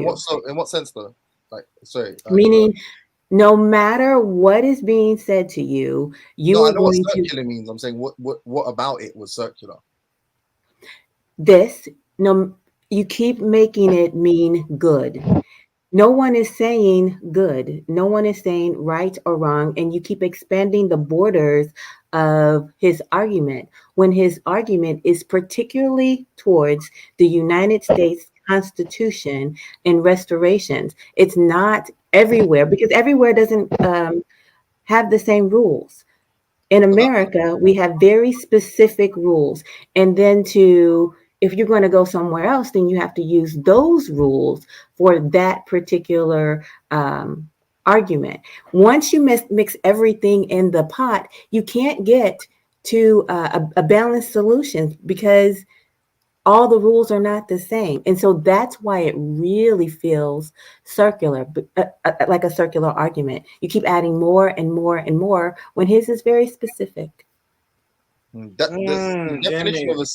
definition of a circular argument is self-validating. So that technically wouldn't be a circular argument. You could say it's expansive, or whatever. Or you could say I'm moving the goalposts, but I wouldn't. Well, when I said circular, what I mean is the fact that you keep coming back to redefine what he's saying as good or bad. I wasn't, but I gave you the opportunity to, like I literally said, are we talking about, like, are you referring to constitutional or are you referring to justice as amoral, which you disagreed with? Or, like, there's only kind of two options I would see there. One in which there is some kind of moral inflection, which, to be honest, me and Born Rich have spoken before. This isn't the first time we've spoken, and he talks about it being evil. He's used those words, so that's like me and his discussion. But I hear you. Like, I appreciate your critique. But on the topic, I feel like Jimmy, you have to recognize, Jimmy, that this sister, her first time on the panel. She's not. Facts. No, facts. Yeah, she's not the first person to say that, Jimmy. But go ahead. No, listen. I want my ideas stress tested. I don't mind. Like, if you think I'm doing something wrong, correct me. I got no issue with that. No, I'm just saying that I'm, as someone that listens a lot to Born, I feel like, this is my opinion now, not being disrespectful, it kind of gets to a cake and eat it type of scenario, because on the one hand, these people are evil incarnate, right? And I'm not saying it is or it isn't the case. That's just the opinion. But then on the other hand, if they are responsible ultimately, you want to do your thing, Born, ask him for him. Yeah, thanks, Jimmy. Steve, is that you, man? Yeah, brother, I'm here. All right. But Go yes, ahead, Jimmy. if they usher in a sea change, right? If their constitution proves to be the salvation and liberation of Black Americans, then ultimately aren't they good? Isn't it a good thing? And the reason I bring up the dichotomy, the good and evil, whatever, is because when we talk about like some African some conflicts in Africa, genocides, whatever, some of them which predate colonialism, right? Those people aren't paying reparations. So usually the dichotomy is our indigenous African culture, and then this Western liberal, this evil. Sorry, but hold on one second. Sorry. Yeah, I know. Hold on. Come on, This Jim. evil, hold on one second. But this evil liberal Western liberalism, right? And then so when the dichotomy is drawn up, what people say is, well, our indigenous African culture is good. We're not inherently evil like these white supremacists, and they're bad. And what I'm saying to Bourne is, if we look at the continuum through human rights development, so on and so forth, end of colonization proper on the continent, and so on and so forth, and it eventually leads to Black people, Americans getting reparations. If we zoom out and look at the whole of human history, isn't that a good thing? Aren't these people haven't they changed their character? Haven't they gone from the heel to the hero? We don't know. We don't know. We don't know. We just worried about ourselves. I don't know if they're the heel or the hero. If they give us reparations, I'm gonna tell you what we're not gonna do. We're not gonna get the reparations and say all hail white supremacy. So it don't matter who's the hero, who's the heel. But it wouldn't be white supremacy. I know, but we have a lawsuit going on with the American government. We have filed a lawsuit against the American government for reparations. Whether we win, lose, or draw, we're not going to say the system is the hero. No, but I'm saying it wouldn't be white supremacy. Well, we don't know, Jimmy. I lost the concept of your point. Let's move on. Wait, I just want to recover something real fast, really fast. To your point, Jimmy, it's circular reasoning, and a red herring. You got a mixed thing going on there. But there we go. You know what it is though, yeah. Obviously, I gotta let Kale go. You should justify that. You should justify Jimmy. All right. We'll come back to her. Go ahead, brother Kale. You've been waiting to get in a minute, brother. Go ahead. Don't you think, brother Bourne, that reparations should really come in resources like land, tea fields, minerals, and gold instead of a check? Not instead, it's and a check. Yes, I agree with all of that. We still need some kind of system.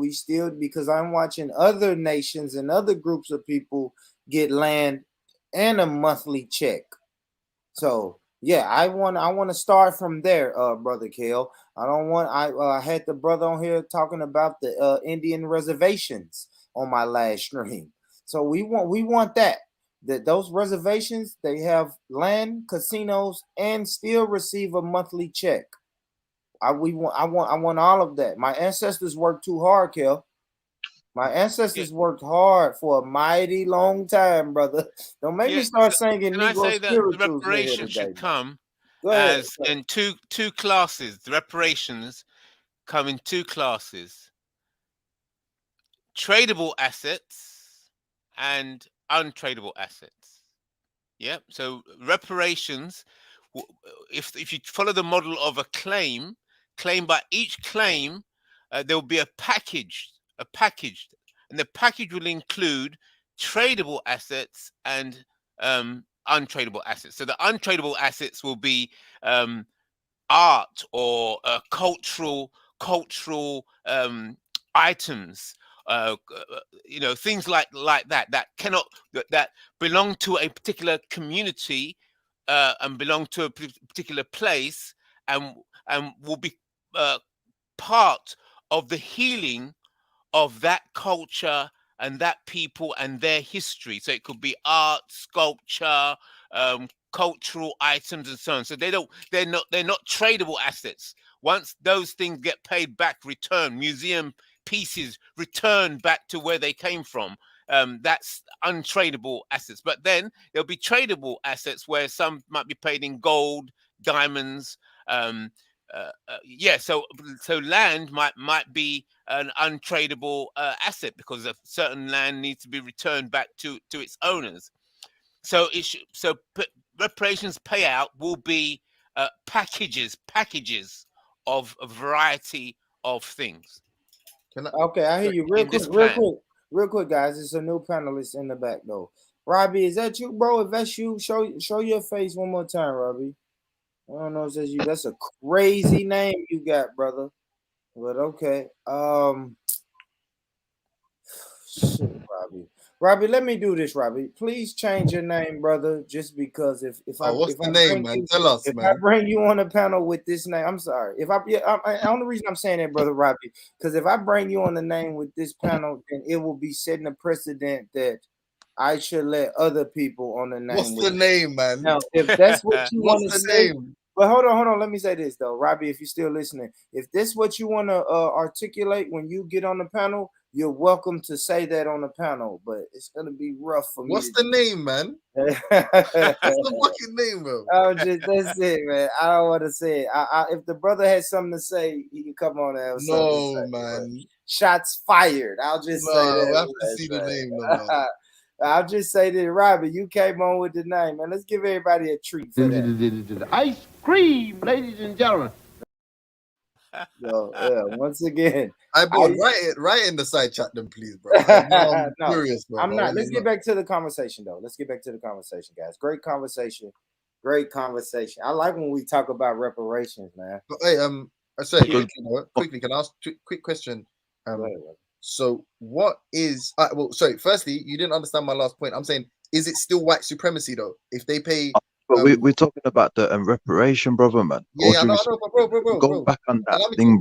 finish what I'm saying. See, James is a person, he wants to corner somebody, like the sister said, he's gonna throw red herrings and ad hominems and all of that. He wants to corner James. I like James though. James is my brother. Sorry, just to be but clear, James comes in to corner. He wants to corner somebody and say, "Hey, I got you," so he can come on next week and say, so he can come on next week and say, "I caught Born saying this," but I don't let him. I know what he should do that. Listen. All right, cool. But you're talking about ad hominems and all of that. That was what that was. And literally up until this point, you can listen to it back. There's no fallacious reason has been utilized by myself. But white supremacy, I just want to be clear. So what we're saying is, if they do give us, if they do give you Black Americans, I'm getting excited. If they do give Black Americans reparations to the tune of whatever suffices it, yeah, there you go. Is that like, will you still call it a white supremacist system? Absolutely. If they give Black people Absolutely. Yes, absolutely. Because that's not replacing the system fully. That's not fully replacing the system, Jimmy. You can't just pay us off and say, yeah, we're done. No, you're paying for your past transgressions. Jimmy, hold on, Jimmy. Look, man. Listen, brother. I think James, if I owe you, hold on, real quick, IC3. Jimmy, if I owe you $150, right? I owe you that for 10, 12 years. I come back and you say, man, fuck Born. Fuck Born. He know he owes me $120. He comes, walks up and down my neighborhood every day, and I want to fight him, but I want to be the bigger man, so I don't fight him. And then I come one day, give you your $150. Do you still think that I'm a pussy for owing you for that long? Or do you all of a sudden say, you know what, Born is a good guy, man. All of that shit I said earlier about him, he erased that. He paid me my money. It could go both ways, to be honest. But you wouldn't though. Let's just be honest. I've got your point. Can I ask the question to the lady? If you called me a pussy for 12 years, yeah, how can I stop you from calling me a pussy? A paycheck won't do that. The thing is, I could, however you believe I'll answer it. I'll agree with you. I don't think it's analogous to the situation, but for the sake of argument, yeah, I'll still think you're a bad guy. Great word. To the lady, can I just ask a quick question? And this is a genuine question. I'm not trying to trap you. Whatever Born said is a mischaracterization. What is the legal? what is the constitutional or legal precedent that you're relying on? Like, what are we hanging our hats on in terms of asking for reparations? Because you said it is completely devoid or immaterial. The moral aspect is immaterial. It's just constitutional, right? So, what is the constitutional precedent that everybody's relying upon? Like, what says if an act is adjudged to be, let's say, wrong 100 years after the fact, we should offer some kind of indemnity payment to people? Like, where does it, how, where do we see that? Does that exist or no? Because if it doesn't exist, then it is a moral argument. You're saying what you guys did was nasty, and now that you've stopped doing it, we believe that we deserve. Like, for instance, Born, to give you an analogy, imagine if you were driving your car down the street and a police officer stopped you and he said, oh, we're arresting you for driving. Sorry, let's say you were driving down the street at 50 miles an hour, right? And you were caught on camera, for instance. Then the police officer comes to your house, they arrest you, and then they show you a CCTV of you driving. And you look at the street, right? And there's no sign that says you're driving at 50 miles per hour, none at all. And you're like, so why are you arresting me? Or you're meant to go at a certain speed limit. You're like, why are you arresting me? They're like, oh, we just put the sign up today. And you're like, yeah, but I was driving like 3 days ago. The sign wasn't there when I put it up. And they're like, yeah, but we've decided it's bad now, so now you're in trouble. Like, that is a fair analogy. It's like, but all right, but hold on. Let me tell you the difference between that analogy. You can get everybody in damn near the majority of people in America right now today will tell you slavery, redlining, and Jim Crow was wrong. Wrong. Ooh, that's a moral to me. But see, but hold on. You're only going to get that one person that said, damn, y'all just imagine the small, minute number of people that's going to say, damn, you just put a stop sign up today. But I bet after those, let's say 30 people run that stop sign and get pulled over, I bet once the word gets around that that is a stop sign there, they'll stop doing it. If you understand what I'm saying. You said wrong. The word used is wrong. Yeah, so, absolutely. Because people will say it's wrong. Yeah. Whether you say, whether you say you need to be paid for that, the first thing we can agree is that was wrong. I don't care if you think we should get reparations or whatever you think, Jimmy. Do you think slavery, Jim Crow, and redlining was wrong? Wrong. Exactly. I agree. Like, I agree it's wrong. I think it's. So let's let the sister speak. Go ahead. I just got back. It is either ethical or unethical is really how we should look at it. And no, good Lord, ethics and morality are not the same thing. Morality is the study of ethics. No. Okay, Jimmy, let's come on, Jimmy. She didn't interrupt. She didn't interrupt you, Jimmy. Come on. Hold on, real quick. Hold on, real quick, sis. Is that you, Robbie? Yeah, it's me. All right, my brother. I'm sorry. I just got to make sure every time, y'all. My channel has been porn bombed by trolls before, so I know it's tedious, but I have to do it. Go ahead, Coach Love. You were saying? Ethics has to do with how we have agreed upon operating. Morality has to do with God or some godlike entity, and so it's a judgment, so to speak, upon a person. And so that is why you separate ethics from morality. I know it's a technicality, but it's very important. No, it's literally not a technicality. That's just wrong. So it's very important in situations like this. And then you were asking about what constitutional I forgot how you phrased it, so you have to forgive me. But you were saying, how does the Constitution apply in this situation? The Constitution simply says that all men were created equal. And then how does that affect this particular situation in the here and now? In the here and now, people with darker skin are still experiencing problems and issues based off of things that have happened in the past. It's really as simple as that. And the law says that if you're experiencing damages, then you deserve to be restored. Now, I do not know the exact court or anything of that nature, but it has something to do with the world justice system. Someone can help me look this up if they would. But it said that America is guilty of human rights violations. Human rights violations. Absolutely. So even with that is telling you the people who make those types of decisions, they're telling America, you have done these things wrong. And because they've done those things wrong, it's time to, get our reparations for that. Mhm. So it's not expansive. It's not all over the world. We're not trying to throw in, every piece of legal salad there is. But if you do something wrong to someone, people get restored if there were damages. There were damages, so it's time to be restored. Well said. Hello, Well said. hello, We can prove. hello, hello. We can prove. Go ahead. Go ahead, Robbie. Go ahead, Robbie. Go Yeah, ahead, I Robbie. just want to say, the interesting thing about life is, I'm pretty sure at the time when Martin Luther King and Malcolm X were debating, and when Martin Luther King was trying to change the dynamic so people could sit at the same lunch tables, be able to ride the bus with dignity, just even bring about any type of social change, it's been documented. There were people who told him he was ludicrous. Not everybody was, celebrating him or praising him. He probably had people making the same arguments, telling him that he was delusional or just telling him that he should just accept it the way it is. And the interesting thing is, once you cross the goalposts or cross the line, even the people who are your detractors or the people who seem like they're fence straddling, they get the benefit of enjoying the progress.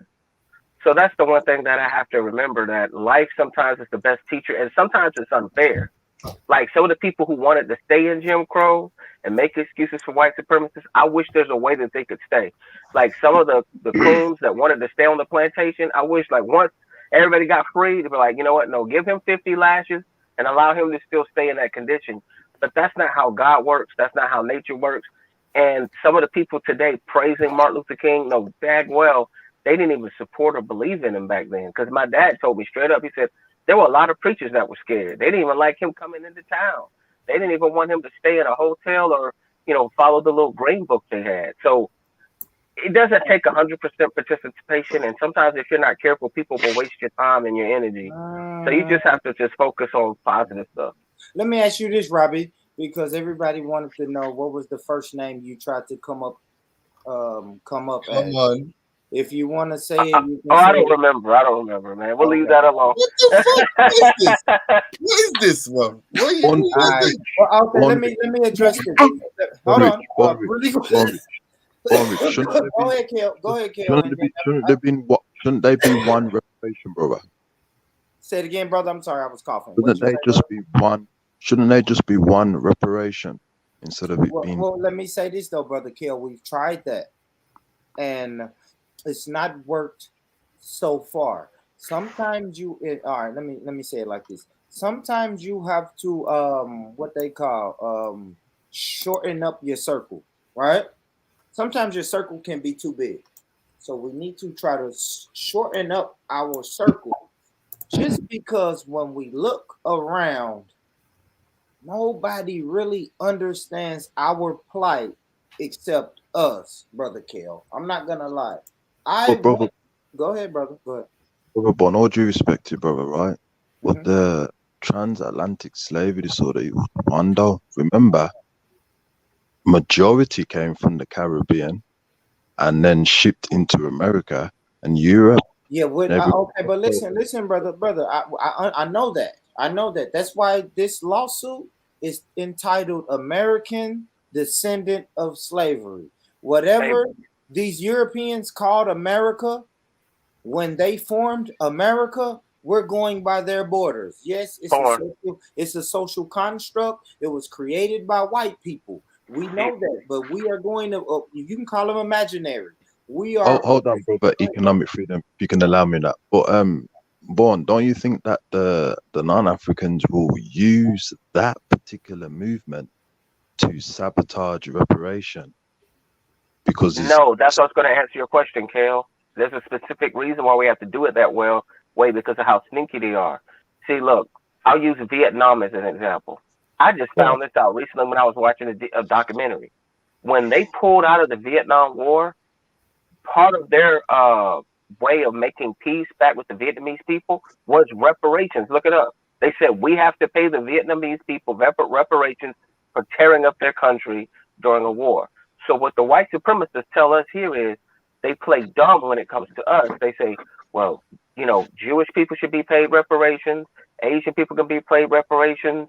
Hell, even Scottish people could be paid reparations. But the reason we can't pay you reparations is because for some reason we can't define you guys as a group of people, because you're kind of like a montage of people that came from different places. So we're gonna play dumb and say that you don't have a nation. In other words, we didn't do wrong against a nation, so we don't have a system set up to pay reparations to people that are undefined, which kind of makes us sound like Israel, right? But anyway, we're not even gonna go there. So then what we said was, okay, well, y'all want to play the word game, then we're gonna define a segment of time, so y'all can further lack it in and say, look, because they're going to make the same argument you're making. Like, well, if that's the case, we got to pay all black people around the globe. And, you know, there's other people responsible for this and that. And okay, fine. Foundational black American, American descendant of slave. That kind of like narrows it down for them in their pocketbook. So then once that is taken care of, right, because we're not people claiming any other nationhood. When you've been somewhere for over 500 years, you become that. We were here before there was an America. Like, we helped establish the country, right? We've helped make a country for people to migrate to, and they've had, you know, Europeans come here and prosper. So the case in point is, it's a semantics game. It's not a game that means, okay, black people in America are not Pan-Africans, or black people in America don't understand what's going on in diaspora. It's a word game that they've played with us, that every time it's gone up in the court system, that's why I got knocked down. Now, what has them scared and nervous is these terms, FBA and ADOS, are starting to catch legs, catch wind, and they're being able to be used and implemented in the legal system, because now it's basically like narrowing that segment of time down. But that's pretty much where the word game and the semantic game is. We don't, in other words, we would love to pay you, we just don't know who to pay. So then they're like, okay, well then look at that census then. That's how you can prove, you know, who was an American descendant slave, because you have to cut it off. You have to have a starting point and a cutoff point at some time. That's well said, but economics, that could be argued when the Europeans were claiming Bro, to be. anytime, I mean, that's like saying, I understand your point there. Brother, but that could be that could go against what the Europeans were saying when they claimed to be indigenous American. This is our argument. Why did they bring up that argument when they have time paying us? Hold on, guys. You get what I'm saying? They won't have the argument of slavery, guys. American descendants of slavery. That means you suffered under slavery in this wall, inside this wall of America. But you didn't. And then we break down. I know, but my people did. I can That's trace my lineage back to slavery. If I can trace my lineage, I understand, but I'm saying that. Listen, brother. If it goes on court evidence, I can show the atrocities that you done, and then Jimmy's gonna say, "Man, that you didn't do it." Well, I can say, "Okay, look." No, but you're missing the point.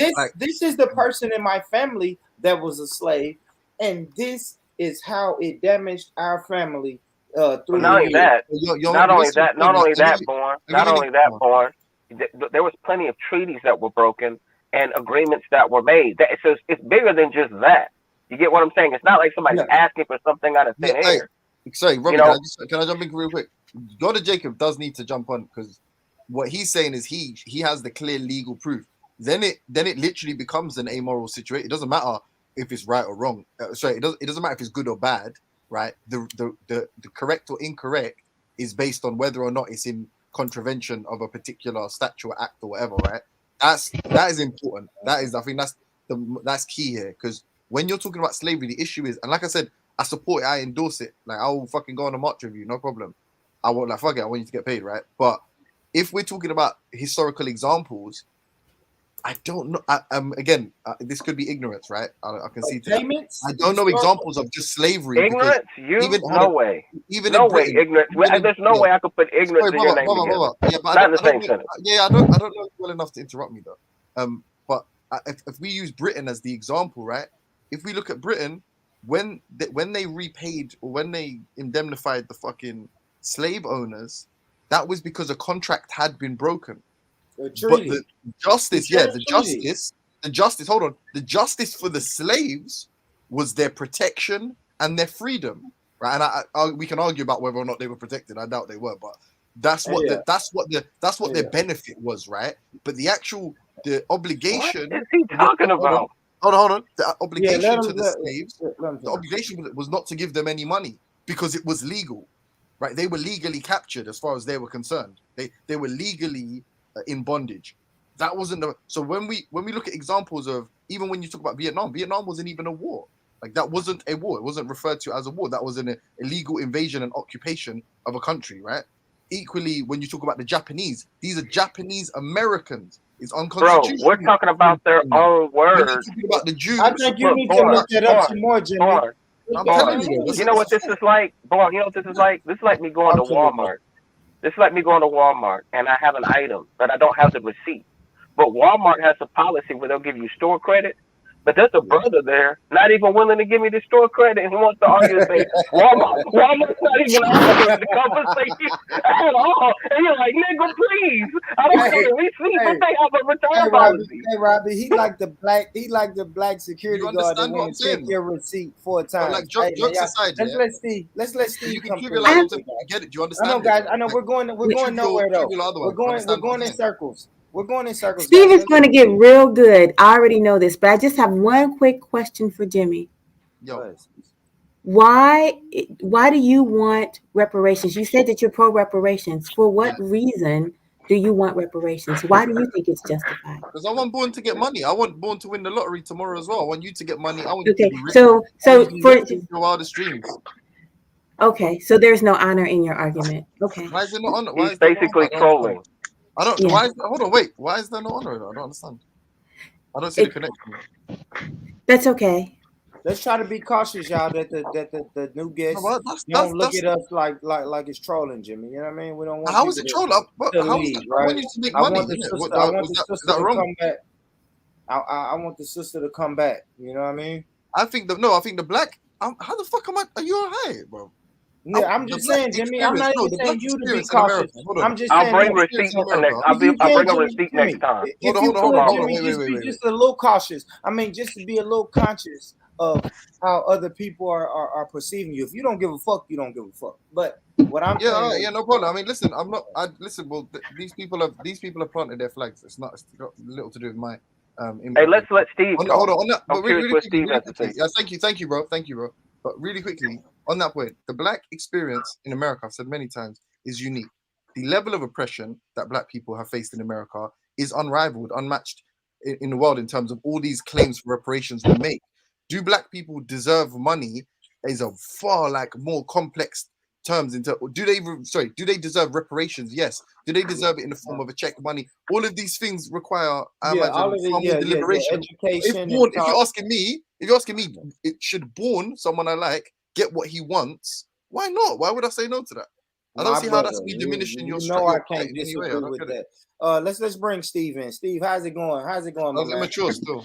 What's up, Born? How you doing, man? Mad respect for having this conversation, man. It's a deep conversation. Yeah, 5 hours later, Steve, we're still here, bro. Yeah, Born doesn't fuck around, man. Yeah, 5 hours later. We're gonna figure this fucking shit out right now. Yeah, maybe not, Steve, but we're gonna give a good whack at it. You know what I mean? Pause for whack. Yeah. But, talk to me, Steve. You've been listening to the conversation, man. What do you have to say? You know, I really wanted to talk to IC3, but he left before I could. But so what did I want you to understand. Yeah, It's about the reparations and about Sister Empress Janet here. Okay. That really bothered me, and if I can explain why. Yo, it's me. I'm sorry. Did you address me? Hi, Steve. Well, hi. How you doing? I'm good. Thanks for asking. How are you? I'm doing okay. I'm addressing what IC3 said to you. I've got a couple of concerns, and Born, I've had this argument with you. I've even brought up ideas for reparations, so I'm not completely against it. There are some legal precedents that someone asked for in which you have the doctrine of standing, and that is basically it's the accepted form that requires that any plaintiff show that his injury is separate and distinct from that of the public at large, and that the harm in question be traceable to some wrongful action of the defendant. That's from one. That's one from one paper that was arguing against it. And I've always been a big fan. Is if you're going to argue something, know your opponent's argument better than they do. But more specifically regarding Empress Janet, the thing that bothered me was the 50% comment. Like she's 50% black, so she gets 50% reparations, and that I think that's a dangerous precedent to set, because to me that is equal to basically endorsing a 1-drop or a 3/5 compromise. He's telling her that because she's only half racialized black, that she's only worth half the money. I didn't even think I was worth any of the money. So I appreciate him telling me I had something to play in it, because I didn't think I had a play in it. I thought your ancestors had to have something to do with it. I'll say this: ADOS, the ADOS movement for reparations does not even say that. Okay. So that is right. That's IC3's own thing. He's a believer in his own reparations bank, sort of like the Dr. Sheena Mason says she came up with the theory of racelessness. It's her theory. The Black Reparations Bank is IC3's theory. He came up with it. He took a little bit from it. He came up with it. And to me, it's amazing that he took the time out to come up with it. So I listened to him. But he believes that if you're 25% black, you only get 25% of the reparations. You're 50% black, you get 50%. But that's my problem, though, is that, you know, the problem is that at what point does the 1-drop count? Now, see, the ADOS is going to tell you, because I tell everybody, man, America, we follow the 1-drop rule over here in America. We do. Janet is black. And I know some people would say that she's not, but we would say Janet is black. Number one, America tells us Janet is black. And number two, I have to live off personal lived experience, right? The mixed race person in my hood was black. He did everything we did. You see what I'm saying? We was running around doing bullshit. He did it. You know, the white family, the white mother who had a black boyfriend and they had a child in the hood. You know what I mean? Right. They were black. But see, mine is different, Born. That's why I like to talk about that, because I didn't grow up like that. I grew up with a rich mother, a Republican rich white mother with white family members. And I don't know that. I only indulged in the African American side when I was put in a foster home, and she explained the black side. She explained the 1-drop rule, brother. My whole life was white people. Yeah. And see, I don't know. Maybe I have been indoctrinated by even white supremacy, right? Because people would tell me white supremacy came up with the 1-drop rule. And so I have a question. Really quick, love. Let me finish this thought. But even my UK people will tell me mixed race people aren't black. And it was hard for me to hear and accept that when I first heard it. Hold on, bro. You said the UK said that. Yes, I've heard some people that I mess with in the UK say, mixed race. No, they're biracial. You call them what they are. See, we just said black, full on black.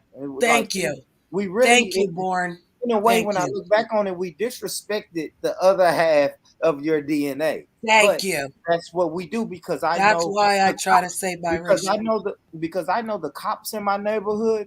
You're black. Thank you. I know the rednecks that are in the outskirts of Tennessee. You're black. When I'm driving, I'm black. You're black. So I always, I didn't even really get. You had a white mom. The mixed race homie in the hood, when we went to his house, only thing different about him, but his mom was white. But guess what? She could curse with the best of them. She used more ghetto kept the culture though. Maybe she did, but we didn't know about that. See, I didn't know what my mixed race friend was doing when his mom left on Christmas. I didn't know where they were going. You know what I mean? Right. I didn't know what mom. I told people I'd have been skiing yesterday, and they got mad at me. Like, what? Yeah, Skiing? see, You would I have been didn't know skiing? about any of that. But I'm sorry, guys. Let me go Go ahead, ahead. Sister Coach. Go ahead, Coach Love. Go ahead, Coach Love. You know, you got down to what I was going to ask. I was going to ask her, how does she experience the world? Does she experience the world as a Black woman? See, the thing is I like that racelessness because I experienced it as a biracial woman. I've seen both sides. I've lived both sides. I indulge in both sides. So I've always lived as a mixed woman. So let me ask the question differently. Have you ever lived as a white woman? No, but I do say that I'm a I'm a white woman with color. Right. I guess what I'm trying to Rare. Because I've experienced a lot of the Caucasian side of the world, sister.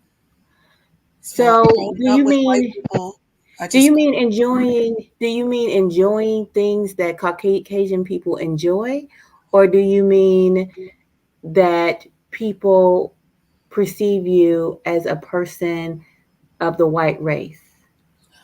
My birth certificate says that I'm a Caucasian with blue eyes. All my Oh. life, I've woken up Oh. with white people.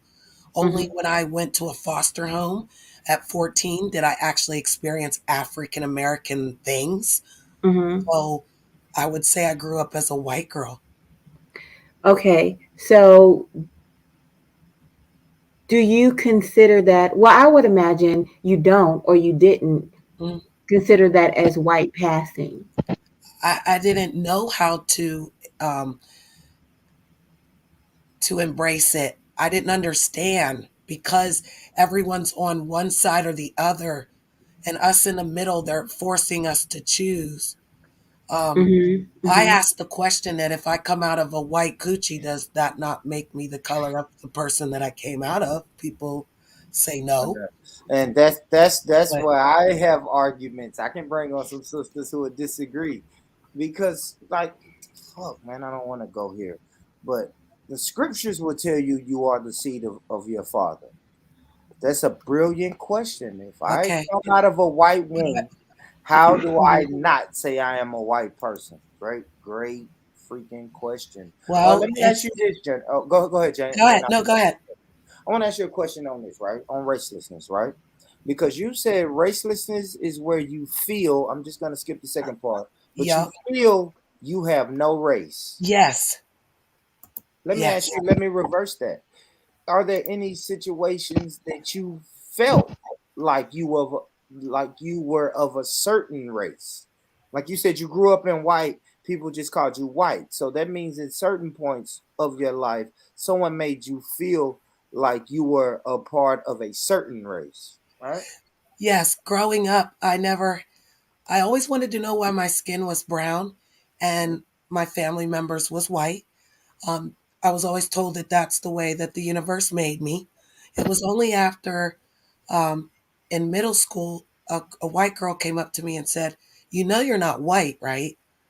And I said, "Well, why would you say that?" And she was like, "Because you're always trying to act like you're white."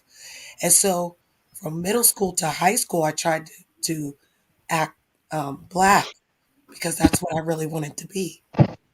So I was like very confused because I didn't, I never felt like I belonged to either one, but I was pushing for the black one.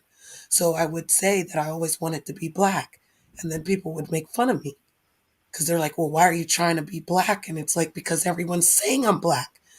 Everyone's saying that's the race I belong to. So I need to be more like them so that I can fit in. But then I didn't fit in because things weren't making sense. So it didn't make sense with the white people either. It's just they never brought up the color. They never said you're black, so do this, or you're not white, so don't do this. They never. They answered questions in the way that they could answer them, but it was only after 14 when I came to Pittsburgh, Pennsylvania, when I encountered like the African American. She was beautiful with it. She explained it to me. She explained, what it entailed. And again, I tried to be a part of it, but I never felt like I fit in. Let me, So all I right, just, go ahead. let me come to this, man. Let me come my camera on. Steve, I got a question for you, Steve. Let's get into it, Steve. I got one more for you though too. Thank you for coming on the panel, for jumping on the panel, Steve. Let's get into it. Now we're listening to Sister Janet's story, right? Is this the dangers of racelessness? Because she's speaking about a racelessness that exists in her mind. She is saying, I'm not white, I'm not black, I don't have a race. Yeah. But then she's damn near in tears on the panel when she speaks about her experience. So would it have been better for someone to teach her earlier? Listen, you are either mixed race, white or black, whatever box they wanted to put her in. Would that have been more beneficial than her growing up with this sense of racelessness that she spoke about? Talk to me, Steve. So my personal opinion is that I think it's evidence of the power of the message that racelessness stands for in the case that everybody else was telling her how to be, right, instead of her choosing how to be. Yes.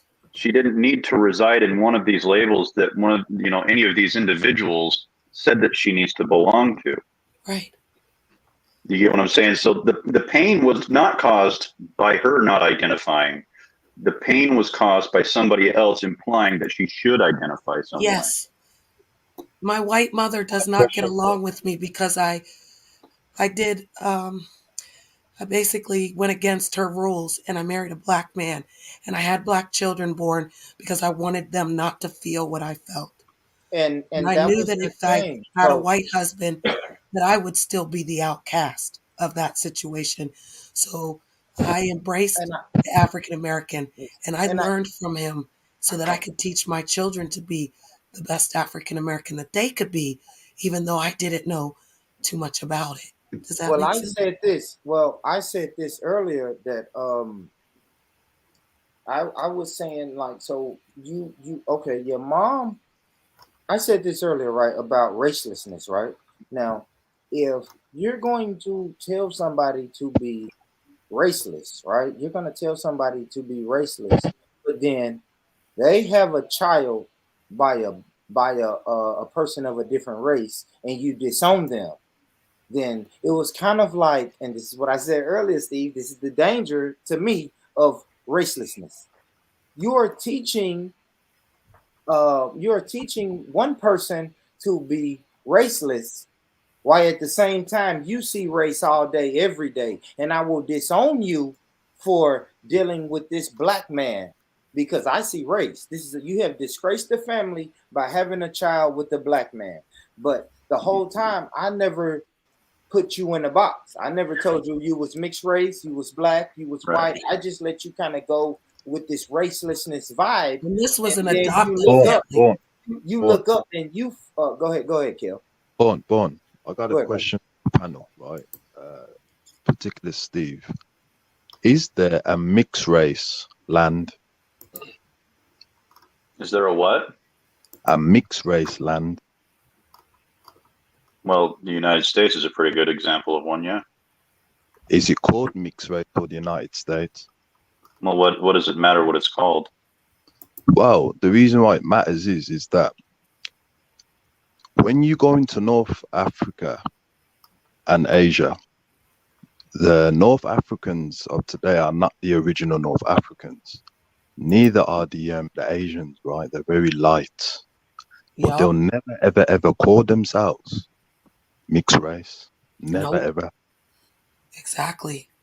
Okay. And the issue is what I'm facing, and we all do, is that me as a Pan-Africanist do not believe that there's 50-50. There's no such thing as 50-50.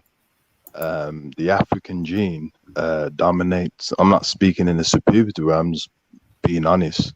Because if I was to get a liter of milk from Germany, and you, Steve, was to get a tub of Nesquik chocolate from Norway, and we were to put that together, the substance determines the color, not the places where it came from. And what I've noticed is that Black people have been taught these ridiculous labels where no other ethnicity would ever even dare call themselves that. But yet still we have to indulge in it. I'll give you another example. You will never ever get white people calling themselves mixed race, although white people are a variation of different shades of black. But they understand that there's no power in this word mixed race, but Black people will call themselves this. Yo, can you elaborate on that Nesquik example, bro? I came late, and I don't know, that just sounded wild. The one with the Sorry, I think I broke up there a little bit. Yeah, go ahead, Steve. Wow, I think yeah. I got enough of that I can answer that. You know, the funny thing is that, well, it's not funny, is that during the 1500s and the 1600s, we were sold a lie, in the sense that this idea of race as we know it today was propagated by, let's just put it out there, racist white men, right? Before that, race had more to do with ethnicity, location, tribe. It could be any number of things, right? But it was rarely ever color.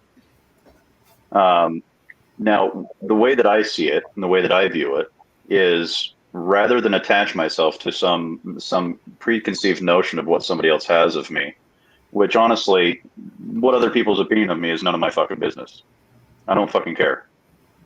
So the way that I think about it is like this.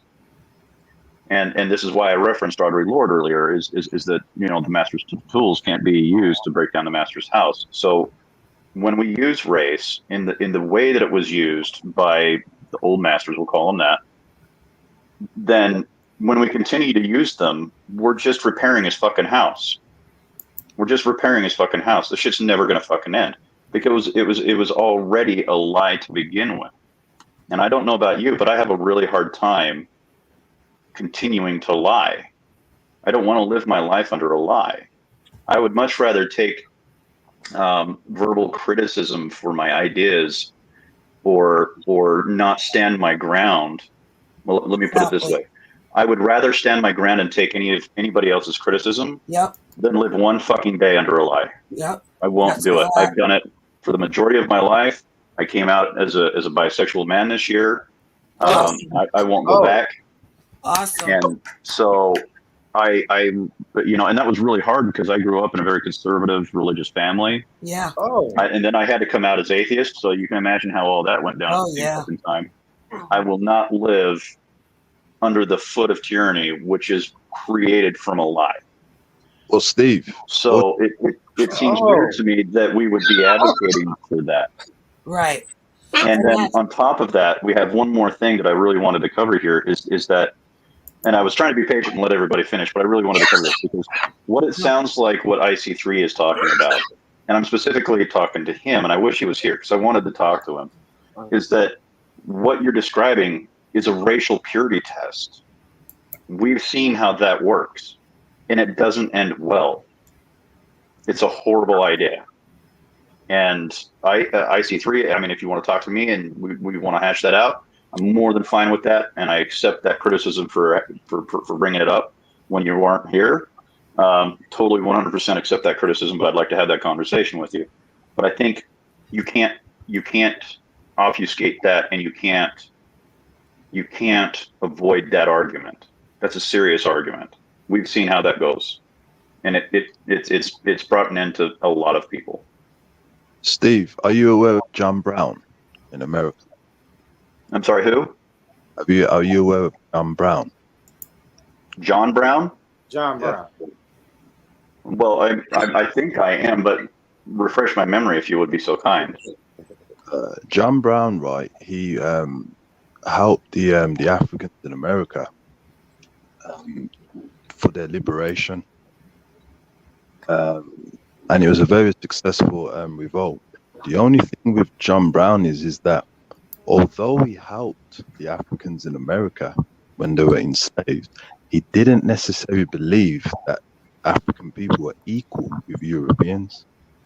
And this is the thing, what I've noticed is that non-African people will say that they want to help African people, right? But that doesn't necessarily believe that they're equal. So if you don't want to live under a lie, which I can understand, you do understand that all Europeans was to help African people. That means that the privileges go down. How would you feel about that? Can you say that again? I think my internet connection is absolute shit, so I didn't hear all of that. And I just want to make sure that I'm hearing you clearly. What I was saying in the last point is that although you don't want to live under a lie, right? But at the same time, if you were to help African descendants as well as other Europeans, right? That means the system of white supremacy will go down. That means you'll lose your privileges, which has basically helped you govern and live in this life. So how would you feel about that? Fuck it. Like when I say I'm not going to live by a lie, I'm not going to live by a fucking lie. I won't do it. And so if you want to throw me behind bars, you want to castigate me, you want to take my rights away, so be it. But I'm not going to live under a lie that has caused millions of people to live under an oppressive state, under what Bourne would call a white supremacist government. Yes. I'm not going to fucking do it. Now, anybody here, I don't care who it is. You should replace it with a system of justice, Steve. Sure, I'm perfectly fine with that. But the problem that I have is if we're going based off of some of the things that IC3 has talked about, no, that's not justice. That's discrimination. And then on top of that, let me finish this one thing. Is that there's another argument that nobody's brought up, which I'm surprised, but I'm sure everybody, when I say this, can imagine it being true, is there are racialized white ADOS. There are white people out there roaming around that have no idea that they were descended from slaves. Hold on. But it don't matter. But listen, see, the thing is, damn it, Steve, you got me caught up. You said something that I hate to use the word trigger, but it caught my attention. I'll say that. You just said something that caught my attention. Yeah, I mean, sure. Now, maybe so, Steve. And if the white American descendants of slavery try to join this lawsuit, Steve, I'm gonna blame it on you. But right now, we are filing a lawsuit. If you don't get in the lawsuit with us, then if you identify as white ADOS, then congratulations. But we are filing a specific lawsuit, and I'm just letting white ADOS know it's going to be real difficult to get your name on this lawsuit. But go ahead, Steve. To that point though, that's where I feel like I only have 50% of that. I never felt like I could be involved in that, Bourne. Well, if you can trace the black side of your family to slavery, then you absolutely qualify. Okay. But what if you can't? What if you can't? Because there's not a lot of genealogy that goes back. I'm gonna lie. If you can't, you can't qualify. It's just like when the Native Indians got their land and their reservations. If I could walk down there, I could say I'm Seminole Indian all day. But if I didn't give them the correct paperwork, then I'm sorry. Like we will give people who don't have that paperwork, we'll give them the resources to get it. But in some case, the paperwork just wasn't filed. So we can't worry about what if somebody don't get it, right? That would be stopping the process of the people who can get it. You know what I couldn't get, Brother Steve? I couldn't get Stop Asian Hate laws passed for me. No one said, hey, we're doing all of this Stop Asian hate and we're passing bills for the Asians, what about the blacks that's getting mistreated? You see what I'm saying? Nobody kind of looked out for us. So certain things are meant for certain people. If you don't qualify, you don't qualify. Can I just jump in real quick? Real quick. So, like I don't qualify for that brand new Lexus for $300 a month. You know, my credit just didn't get enough, Steve. I wish I did, right? I can pick it in front of the Lexus car lot every day if I wanted to, but I just don't qualify for an expensive Lexus with low monthly payments. I just don't qualify. But real quick here. Real quick. I don't know if Kel's coming back, but I think that was erroneous the claim he was making, because there's some Arabs, or like phenotypically Arab or Mediterranean, that are more closely or more genetically similar to like indigenous Africans, or if you like, I don't know, the original Africans in particular areas in North Africa, than people with like darker hues, right? So it's not an exact science where you could say if you have darker skin, therefore you're more entitled to this land, or you're more orthogonous to this land, right? Just to and speaking about living a lie or whatever it was, or for having your beliefs founded upon a lie or whatever, that would be an example of that.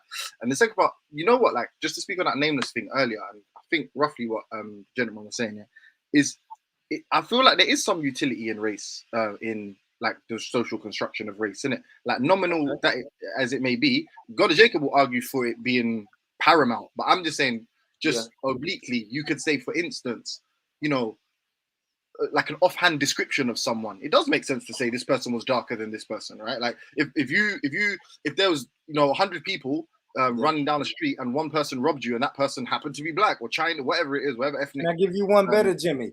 Can I give you one better? Because I was thinking about this, right? And this is one thing I was saying. This is the dangers of racelessness, right? Racelessness, you act like you don't see color, right? Number one, no. Okay. What I hear? I'm sorry, Steve. Hold on, I'll let you speak, Steve. If I'm misrepresenting, I need to finish though. But go on. Hold on, Jimmy. I got one though. But when I hear racelessness, I think it's people who don't see race. And I say the dangerous thing about that is, if a crime happens in my neighborhood and they say, hey, we know some guys have been breaking in cars around here. You seen any suspicious guys? Yes, I have, officer. Well, what did they look like? Two tall black guys, or one tall black guy, one tall white guy. Like, I think I think this is what Jimmy is saying. Yeah, that's what you're going to have to see it in certain type of ways. Like, you're not going to be able to just tell the cops. Yeah, this is the point. Go ahead, Jimmy. So now, formalizing that or codifying that into some kind of categorizing that, I should say, that makes perfect sense too, right? You extend the rule of thumb to the category. I tried to say this to the lady, but I was almost dozing off, so I probably didn't articulate it well. I'm glad I could wake you up, Timothy. But so the issue, I believe, is more so. A broader category of racism is tribalism, innit? Like, we can agree, right? And I feel like tribalism based on arbitrary aspects of human beings, right, or humanity, is the real problem. That's the lie that we're talking. That you guys, that's a more accurate way of describing the lie. For instance, I feel like tribalism is good when it's based on ideology. If you and a group of people think something's a good idea, and there's another group of people that think it's a bad idea, I feel there should be some division or potential segregation based on that. People living around, thinking things that you think are immoral, if they believe it's good, then like that pedophile island shit. You go live over there and do whatever you want to do over there, but you don't do it over here. So Jimmy, you're saying,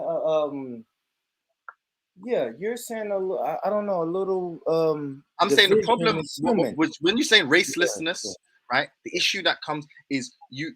So now she's even condemning the social construction of race, but there is some utility in the social construction of saying these people are tall, they should go into the NBA. Like, there is benefits, right? There's utility in saying let's group human beings based on X specific like trait or utility. What I'm saying is the race part is fucking arbitrary because I could be more genetically similar to a Chinese person than a white person. So it's not based on biology than a black person. So it's not a Freudian slip, but so it's not necessarily based on biology, right?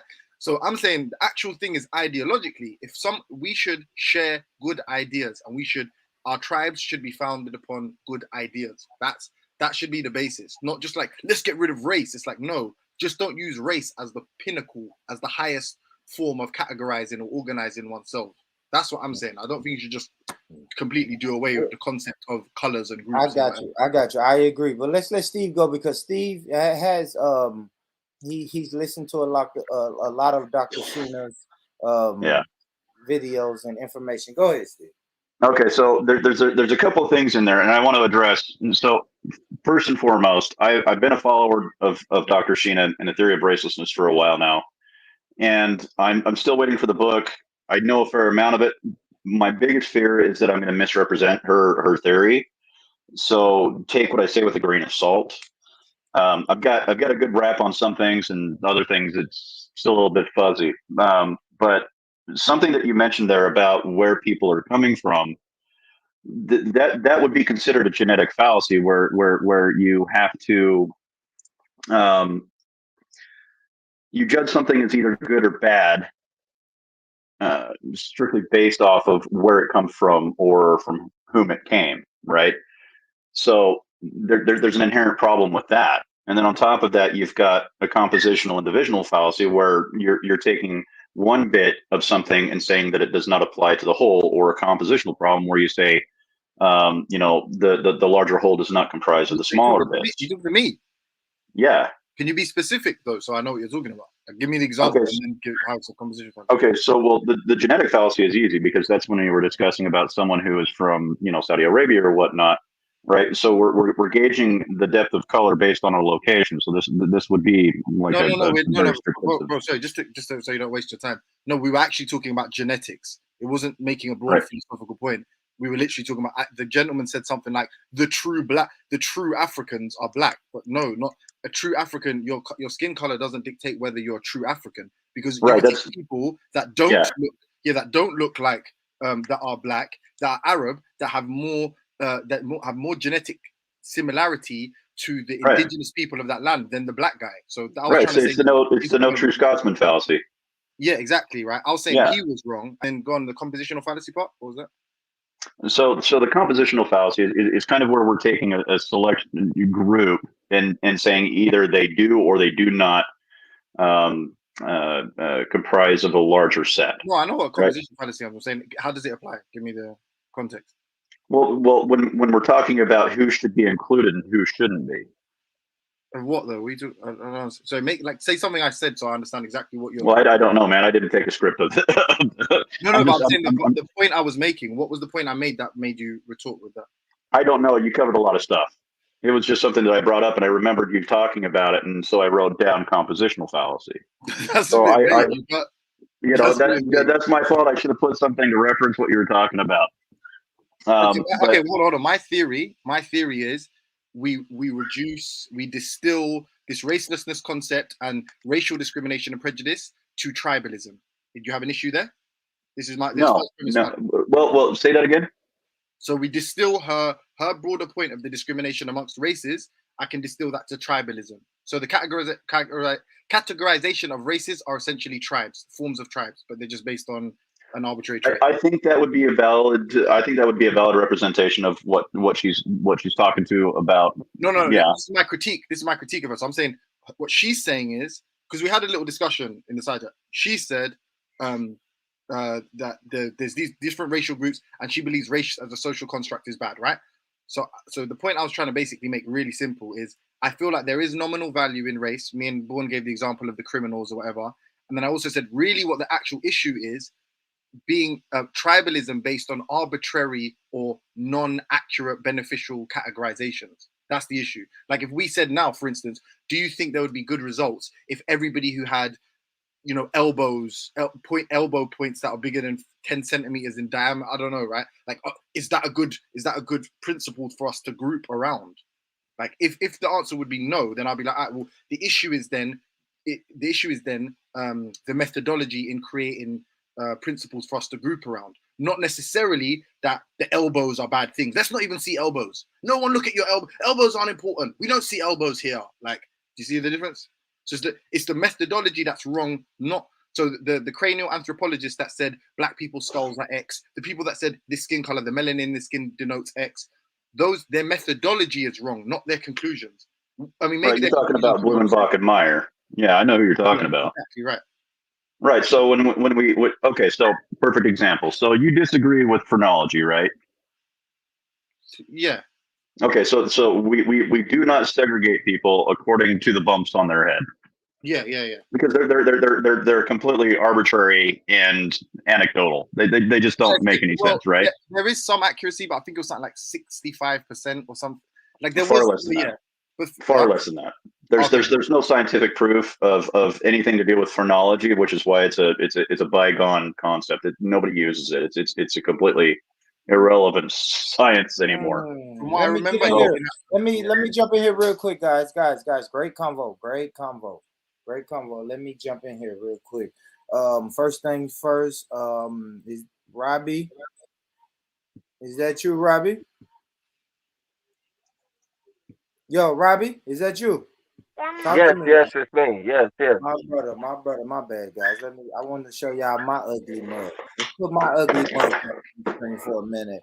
And I want to say thank you to everybody that's tuned in right now or has tuned in. Hit the like button. If you're here, hit the like button. If you're new to the channel, subscribe to the channel.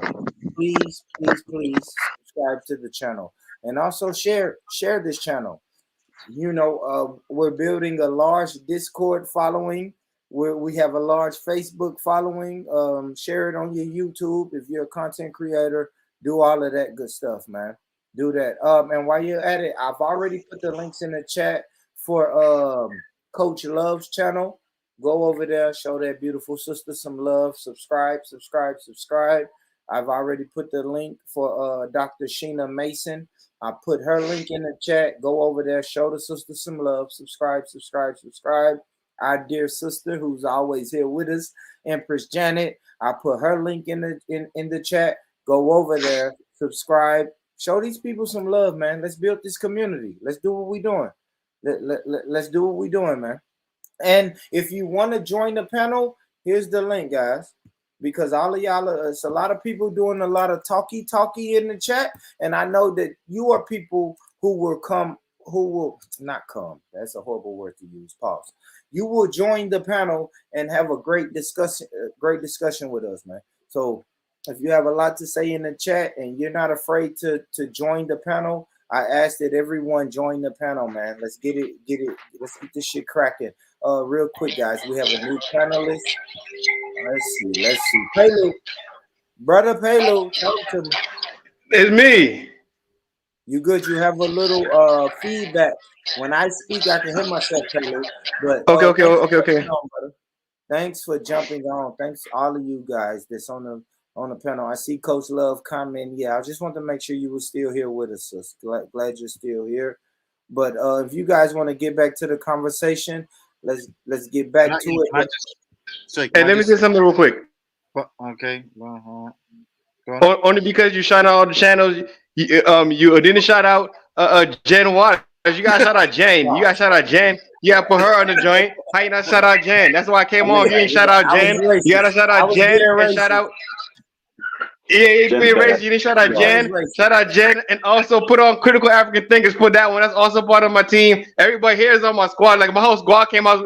I brought my whole squad for you today. Born, so you better shout out Jen and shout out, of course, Jen. All you got to shout out Jen and got Critical African Thinkers. That's all I want to say. Because you can't be shouting everybody.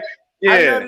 I noticed. I know you want to take credit for you bringing people to the channel today. Salute to you there, brother. I need that. The channel needs that. But I'll tell you this, Pelu. If you didn't respect this channel, you wouldn't send people over here.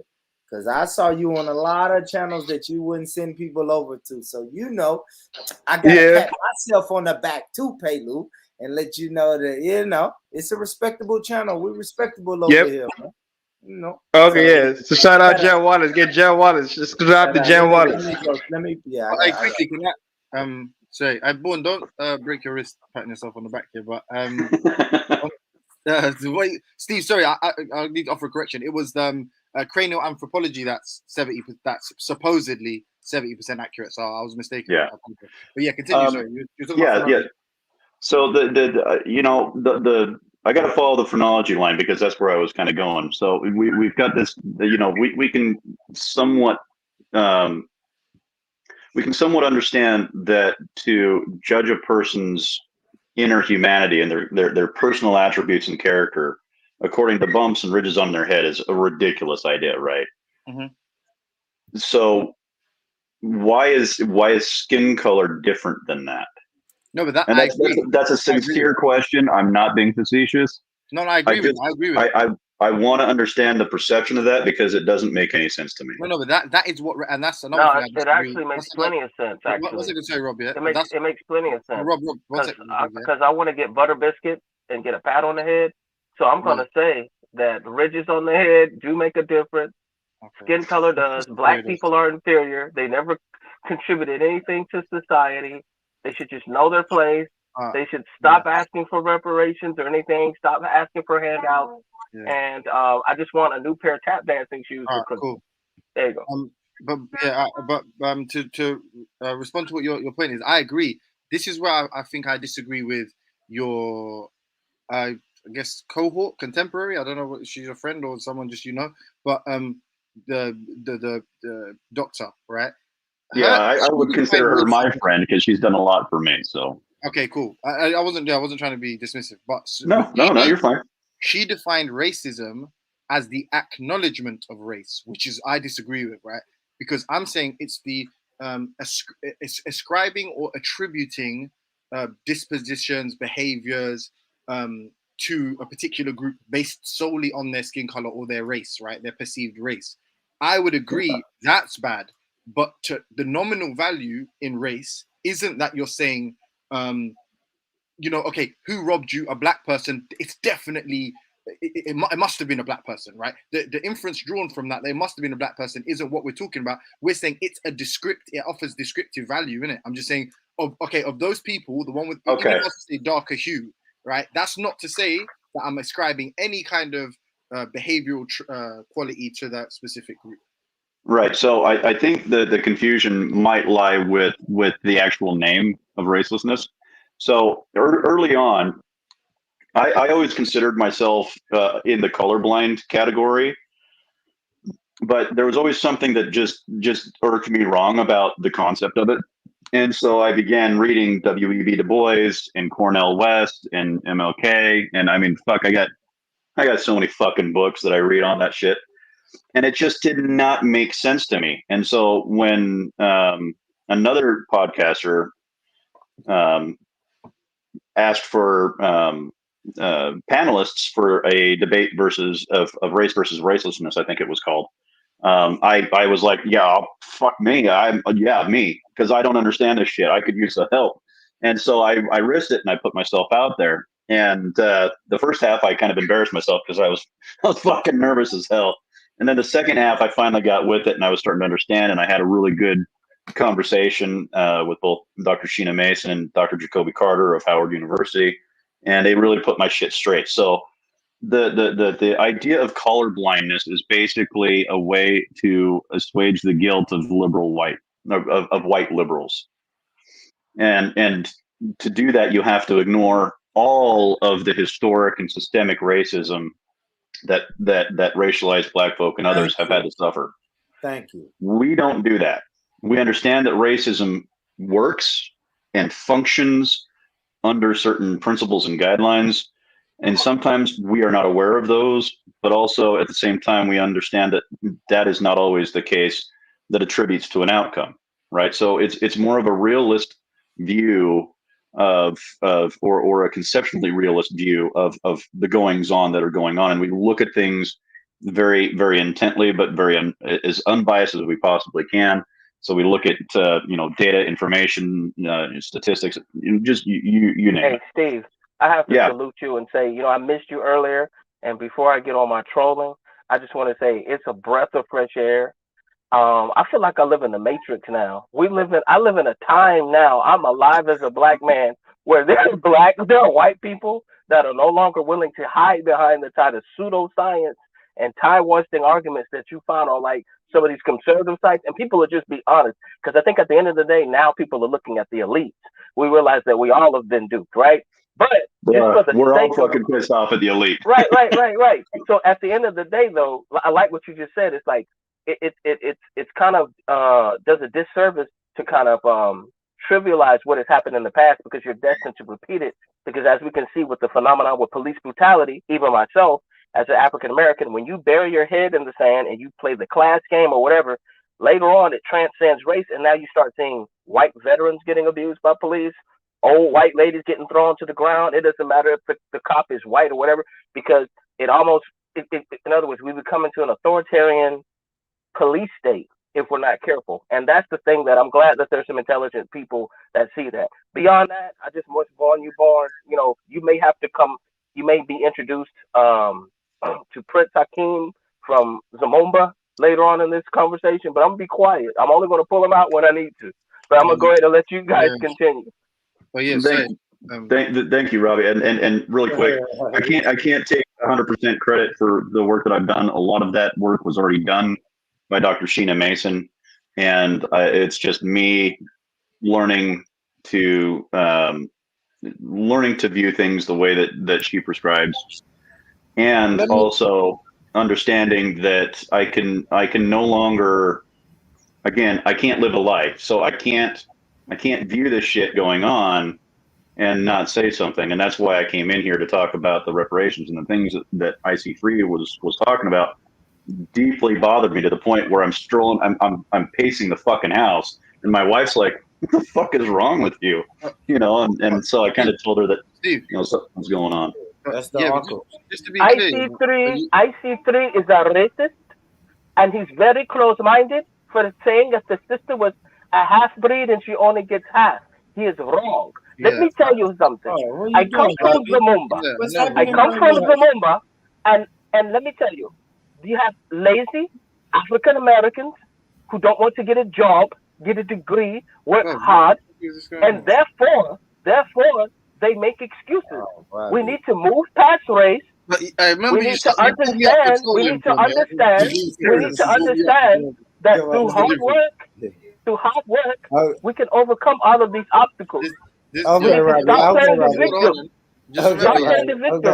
I came to America with one pair of shoes, and now I own 5 cars. Robbie, come on, brother. Jimmy, I don't need you to. Please, brother. If I say Robbie, chill. We're gonna move forward. Yeah, I don't need you to say, hey, man. Yeah, I have a quick question. I have a real question for Steve. I have only known this man. Matter of fact, I don't even know him. I just met him, and I find his thoughts so compelling. They are just delicious, you know. Hold on, Coach Love. You gotta be careful. Hold on, we gotta be careful. Coach Love, we gotta be careful, because you know what? I mess with Brother Steve, but we can't get caught in this into white. No, listen. Hold on, Coach Love. We can't fall into white ISIS colder, so we can't make, you know what I mean? And then no disrespect to Steve, but it's I don't know what white ISIS colder is, but what I'm trying to. But go ahead. What I'm trying to say is I like Steve. That's what I'm saying. I like Steve. I like his bravery and his open-mindedness and clarity.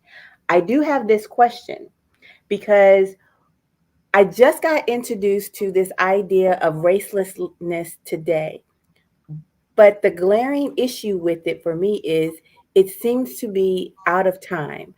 And so I'm wondering, do you think that it's going to be implemented, or would you like to see it implemented immediately, or would you like to see it implemented after some things are made right?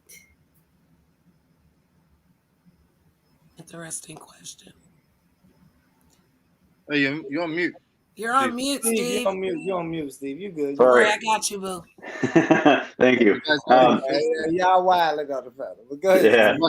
First of all, sorry guys. First of all, thank you very much, Coach Love. I really appreciate that, and I promise I won't let it go to my head. because I think you're an amazing woman. I already love your intellect and your mind. I really appreciate it. And second of all, Born, I love the fact that you're doing this and you're extremely inclusive, and you're making a lot of the people come in here feel very comfortable to talk about these things. Because I think what you're doing is really important, where let's dispel some of the bullshit that's kind of floating around what should be the real conversation. And you do that because you give people the opportunity to talk, and you have to be able to this is why freedom of speech is such a big deal, is because we can't let bad ideas just kind of sit and gurgle underneath the table, right? That's how shit like the Klan gets going, right? When we don't talk about it, it gives them an opportunity to grow, right? So when we call out, what you would consider white supremacist ideology, when we don't talk about the things that it could possibly be, then we give it an opportunity to grow more. So when we call it out, awesome. That's what we should be doing. And we should be looking at ideas and saying, that's a bad fucking idea, and this is what.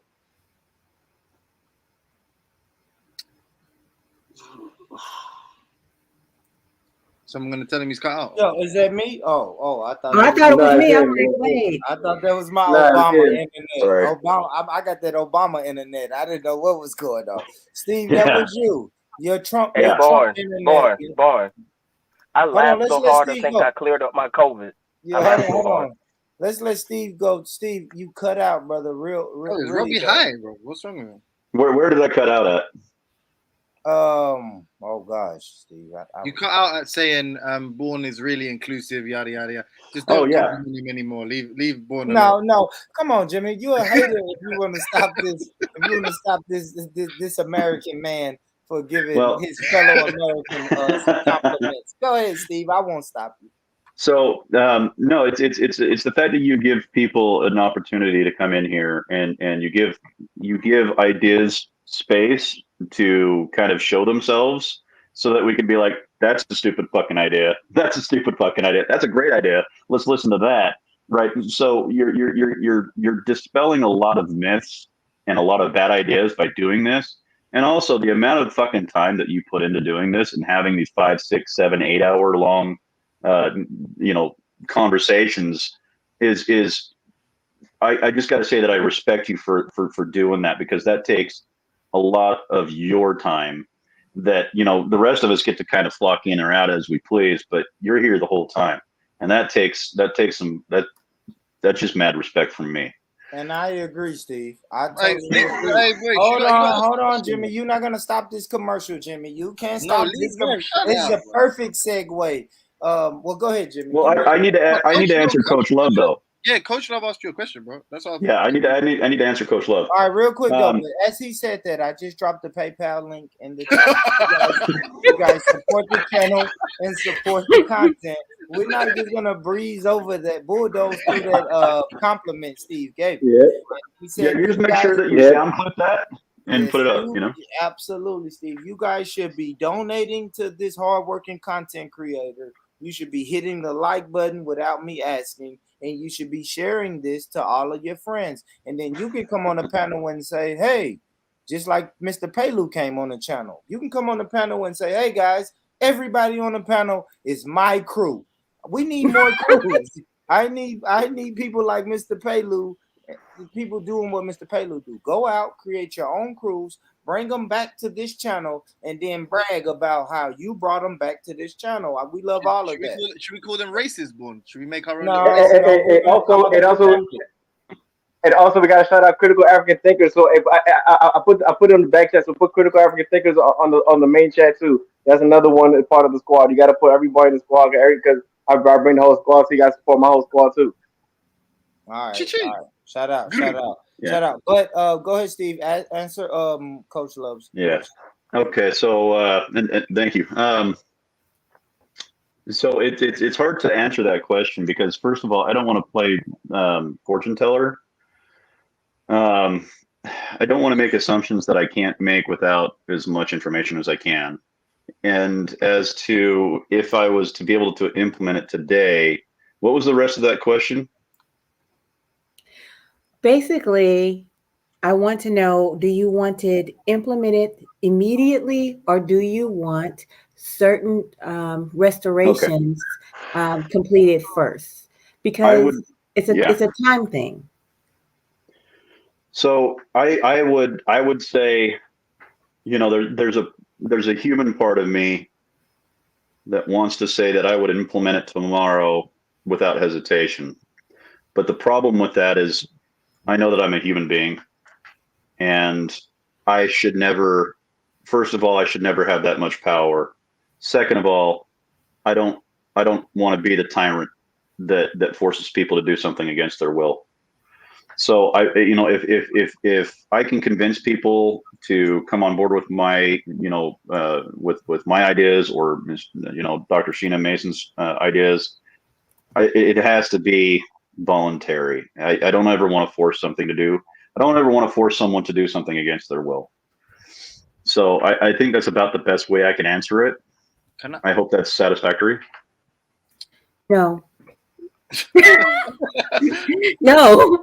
But I understand that you don't have an answer, but it just does not answer the question. And this is what's important. There is forgiveness and there is reconciliation. Mm-hmm. Right now, if racelessness was implemented, we could forgive you, but reconciliation would be very uncomfortable because the debt has not been paid. There is no balance. Yeah. But if at a point there balance is restored in some way, and it's never going to be perfect, it just has to be in a way that the community at large accepts it, then we can move on. And at that point, we can take all of the, we can say you don't have to put what race you are on an application. We can delete redlining. We can stop giving we can stop affirmative action, all these things. We can stop all that. But until the point something is restored, then nobody has even tried to address the imbalance. Coming from the person who makes 64 cents on the dollar to every dollar a white male makes, it's irritating. Can I sorry if you're finished. That's a sick name. But no, actually, I don't know. Unless you want to respond to that, Steve. I wanted to kind of move it back to the tenets of real. Yeah, let me answer that real quick. I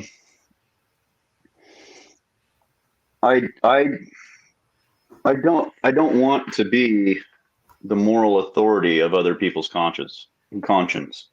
So in that sense, I believe that this really does need to be a wholly communal agreement. We have to be able to talk about those things, and we need to be able to fight for the things that are wrong based purely off of the fact that it's wrong that you wouldn't make as much money as I would. Right. I can do that without looking at your skin color. I can even do that without looking at your gender. If you were to tell me that you make 64 cents on the dollar for the same work that another person does, I could be like, well, we need to change that shit. Because it's not only is it unethical, but it's immoral. Can I? So that's about the best way I can say it is like, this needs to be a communal effort. We need to find places where, and not everybody's going to agree with what everybody else is saying, but if we can find some small bridgehead where we can start to begin to build, then I say we should entertain every idea that has at least a reasonable merit. And that's where I think the theory of racelessness is. When you're saying racelessness should be that first little small bridge.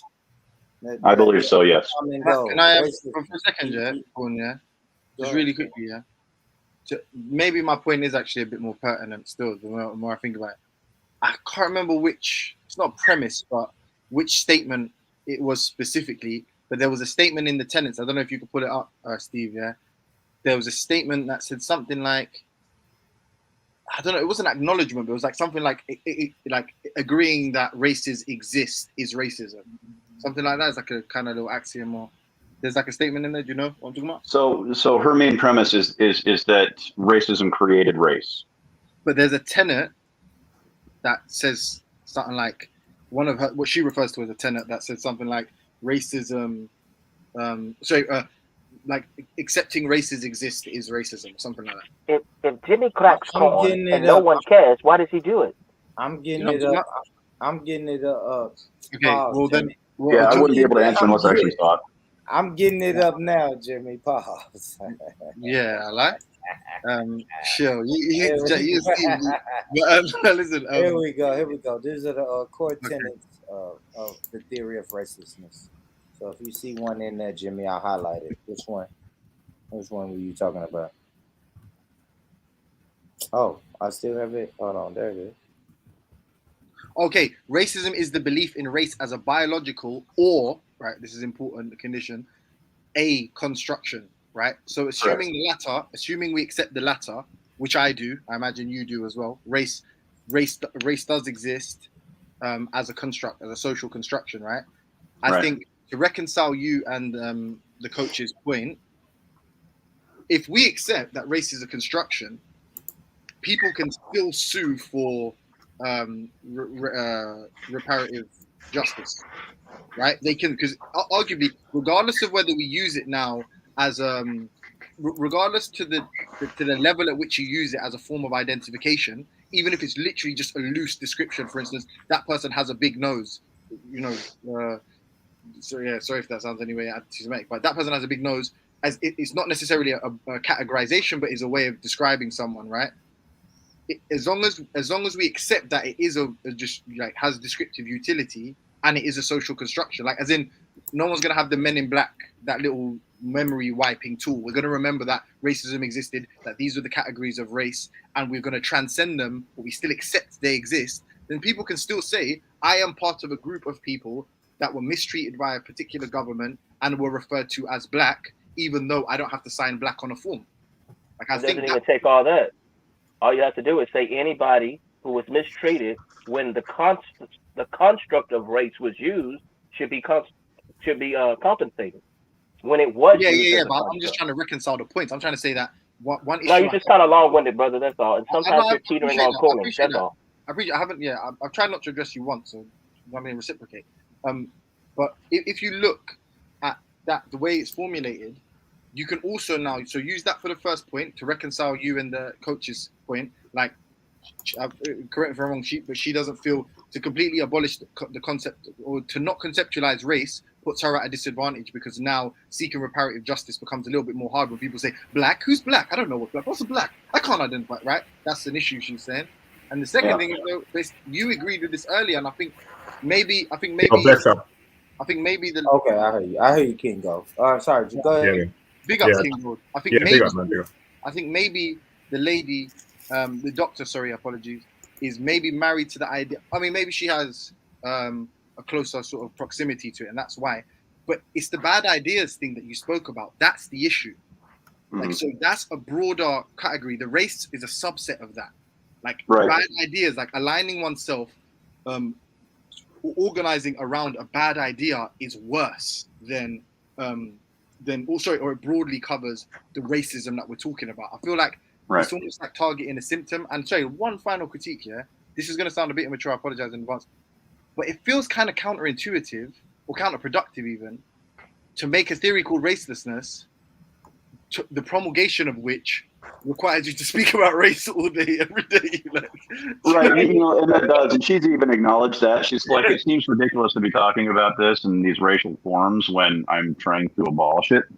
But you got to talk about it. You got to talk about it. And so that's why we use terms like racialized Black, racialized white, right? We're acknowledging that there's a presence there that really it draws attention to it, so that we can actually dispel the myths around it. We can start to talk about reasons why it shouldn't exist. So it's just an acknowledgement that we have the same beliefs, right? So to get to your first question, really, so racism is the belief in race as a biological or social construction, right? So the problem lies in is that I go back and I say, okay, we don't ignore that. So racism is what created the harm, right? Race is the vehicle that was able to make it happen, right? I'm of the camp where I don't think racism is ever going to be dead completely. But I do want to see it extinguished to the point where we can't even perceivably detect it. But that doesn't mean that the harm created by someone holding racist ideology didn't do harm. That would be gaslighting. I'm not for that, because then we would be ignoring the blatant pink elephant in the goddamn room, right? So, Steve, can you address the deficiency in the definition? So you're saying racism is believing in race as a social construction. I think everybody here can agree race is a social construction. Are we all racist because of that? No. There's no attachment. So when you say that racism doesn't exist, but you believe in race, it doesn't make you a racist, right? You can't be a racist just because you hold an idea. It's the actions that move into, or it's the ideas that move into action that create it. Right, but that's what that entails from the definition. It literally says remove the first clause. It says racism is the belief in race as a construction. Okay. We all agree with that. So what? We all racist? Right. So I get your criticism, but what I'm trying to do is clean it up a little bit. But and this might be something that she needs to clear up a little bit in the wording. But I don't know. I don't want to criticize a woman that has far more education than me, has studied it way more than me. I mean, I'm still reading books that she recommended to me 6 months ago. So I am not the expert here. She is. So all I can say is that just because you believe in race does not make you a racist. That's not what she's saying. But that's one of the problems, though. Right? Like, that's what I'm saying. Could I ask Steve a question? I'll bring it up to her. And see what she says. I think I can somewhat agree with that. I can somewhat agree with that. If someone identifies and identifies themselves as a particular, puts themselves into a particular category, they are demonized. They're demonized instantly. Oh, you're racist. You're turning inwards. Oh, it's us and them. It's you and them. And I think it's one of the most powerful weapons and most common weapons that actual racists will use against someone they're trying to make out as racist. Let me ask you this, Kingo, because you're new to the panel. So we've been talking about this theory of racelessness. Yeah, big up. I'm racist. Hold on. What if racelessness? Well, I guess I'll ask you this, Kingo. When I tell you the term racelessness, what do you think? Racelessness. Yes. Yo, big up, Timothy. Big up. Racelessness. Is this the King Gold? Yeah, big up, guys. All right, Steve, big up, Steve, big up. Sorry, P-Lou, big up everybody. Come on, man, like Kingo, you get me? Yeah, man. I haven't had a chance to meet him yet, so I'm overwhelmed with the level of communication going on here. I love it, man. I love it, and it's a diverse panel. But just quickly, guys, just want to say something. It's very interesting, yeah, that. How can what defines someone to be superior? I mean, actually, wait, finish the topic we're on right now. But I do want to kind of, after we're done with this topic, I do want to ask a question, because I've heard the word superior getting thrown around a lot tonight and used in a way where it's not quite clear as to what context you're trying to use it in. Superior. So say for example, someone sounds Caribbean and they're from up north, right? They're trying to speak with the lingo. We're trying to speak with the lingo. Does that mean that the Caribbean culture was dominant or superior? Because a woman or a man who's from up north and now all of a sudden they can speak all Ebonics. So does that denote that does that imply that culture is superior because everybody wants to wants to be around it, wants to sound like people are merging into the culture. Does that mean it's superior? Because that's all I want to know, innit? I wouldn't say it's superior. No, Yeah, no. I wouldn't. Yeah. Black culture is not superior when it comes in the form of power, but black culture is imitated globally. Globally, Influential. Thank you, Robbie. Can I say one thing here? One thing I will say though. Well, I was going to ask Steve a question. I was waiting politely. Steve, I was going to just say, when you were talking about your end game in terms of the what you would like to see be the end result produced by the idea of racelessness, if I understand you, if I compared it to the plague, because of the algorithm, I can't say it. Basically, it's almost like a vaccine that we're hoping to create, that it can basically disarm some of the mechanics that are creating the situation, but you'll never totally eradicate it. And that's understandable because we're all human beings. We live by majority mob rule, whether it's voting or whether it's cultural norms. So when we make cultural norms acceptable, right, to say produce white supremacy, whether it's systematic or directly, then it's reflected culturally. I appreciate your honesty. I think sometimes we're making something, because this is what gets me. I'm gonna just be real with you. I don't know, as a white man, you probably don't feel comfortable saying something, but just please nod so that everyone else can understand how simple this is, right? Look, we make it calculus, but when it comes to white people, because I've been in rooms, look, do you think that when they say NIGGR, they're getting all technical about the size of the nose and the lips and what part of the diaspora somebody's from? They make it very simple when somebody's a white extremist, who's white and who isn't. It's only us that get all confused, and that's kind of the disease of white supremacy. We start arguing all these semantics. We start putting ourselves in all these. We start playing the game that people play in Brazil. That they'll be all technical about all these shades, but in a smoke-filled room, they're just going to say, nigga, please. And that's what I have to remind myself. And I'm glad that there are white people that want to end that type of logic, because you know what? Even white privilege doesn't feel good when you can have people that make more on unemployment than they do on their job. See, real issues got exposed about economics. It's not even about having a cash flow of money and being Scrooge McDuck, having generational wealth overnight. There's no reason why Americans, regardless of color, should be in homeless tenement camps and they work full-time jobs and people don't have benefits and people can't have a living wage. Those are the kind of things that we have to address. And every time someone has spoken up and closing the economic gap, they've been assassinated. And there has to be something to that. And that's what the powers to be want. And that's kind of like my point. So that's why I say it's refreshing there. What gets me is when I hear us make it real technical, I just know that it's not that technical for white supremacists. That's all I'm saying. Yeah, that was the manifesto.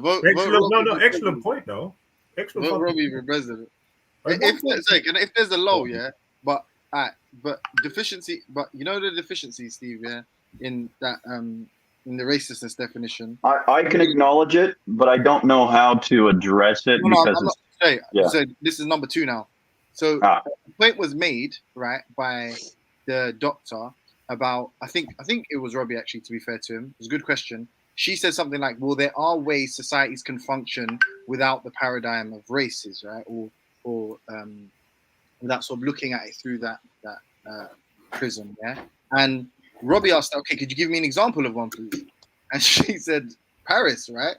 But she gave some anecdotal evidence based on some famous, I think they were authors, I'm not sure. She quoted a few people, but essentially black elites or black.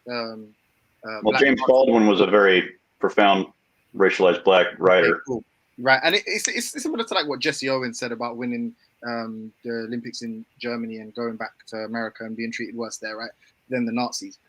The point is, though, is what we know to be the case, and then I think someone else tried to like supplement or substantiate her point, by saying actually in the 1930s there were a lot of like the black intelligentsia and black artists that were successful in France or in Paris or whatever. Even though, speaking in modernity, we know that obviously Paris is very racist. It's one of the most racist cities in Europe, very segregated as well. But that was the example they used. The issue is 10 years, fast forward 10 years from at least the point that I think the other gentleman who was substantiating that point, 10 years later, we see some of the greatest acts of inhumanity the world has ever seen, right? In the interning or the Holocaust, right? towards the Jews. Now, arguably, conventionally, they don't fit into different racial categories. They make the arguments for themselves. Jews consider themselves a different race. They consider anti-Semitism a form of racism, so on and so forth.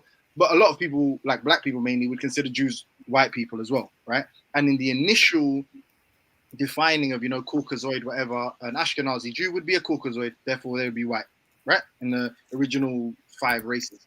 I say that to say that the racelessness theory doesn't apply to both situations. For instance, let's say in the 30s, the black people that migrated to Paris, they were mistreated. Then also the Jews were obviously mistreated in the Holocaust.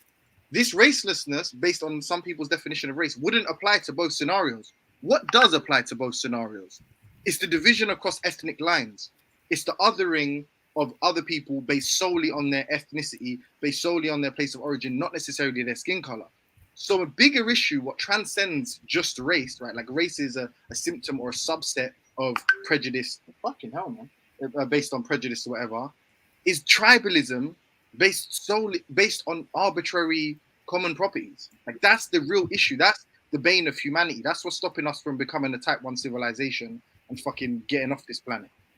Right? It's that. But if you just focus it on race, it seems like what I said about counterproductive is it seems like she's just obsessed with race. And I'm not trying to be personal or rude, but it seems like if you focus on racelessness and your whole sort of motivation is to get as many people talking about race to abolish race, it kind of is counterproductive because that's not the actual problem. The actual problem is idiot people getting together over idiot ideas. Like, that's the real issue. Stop, Jimmy.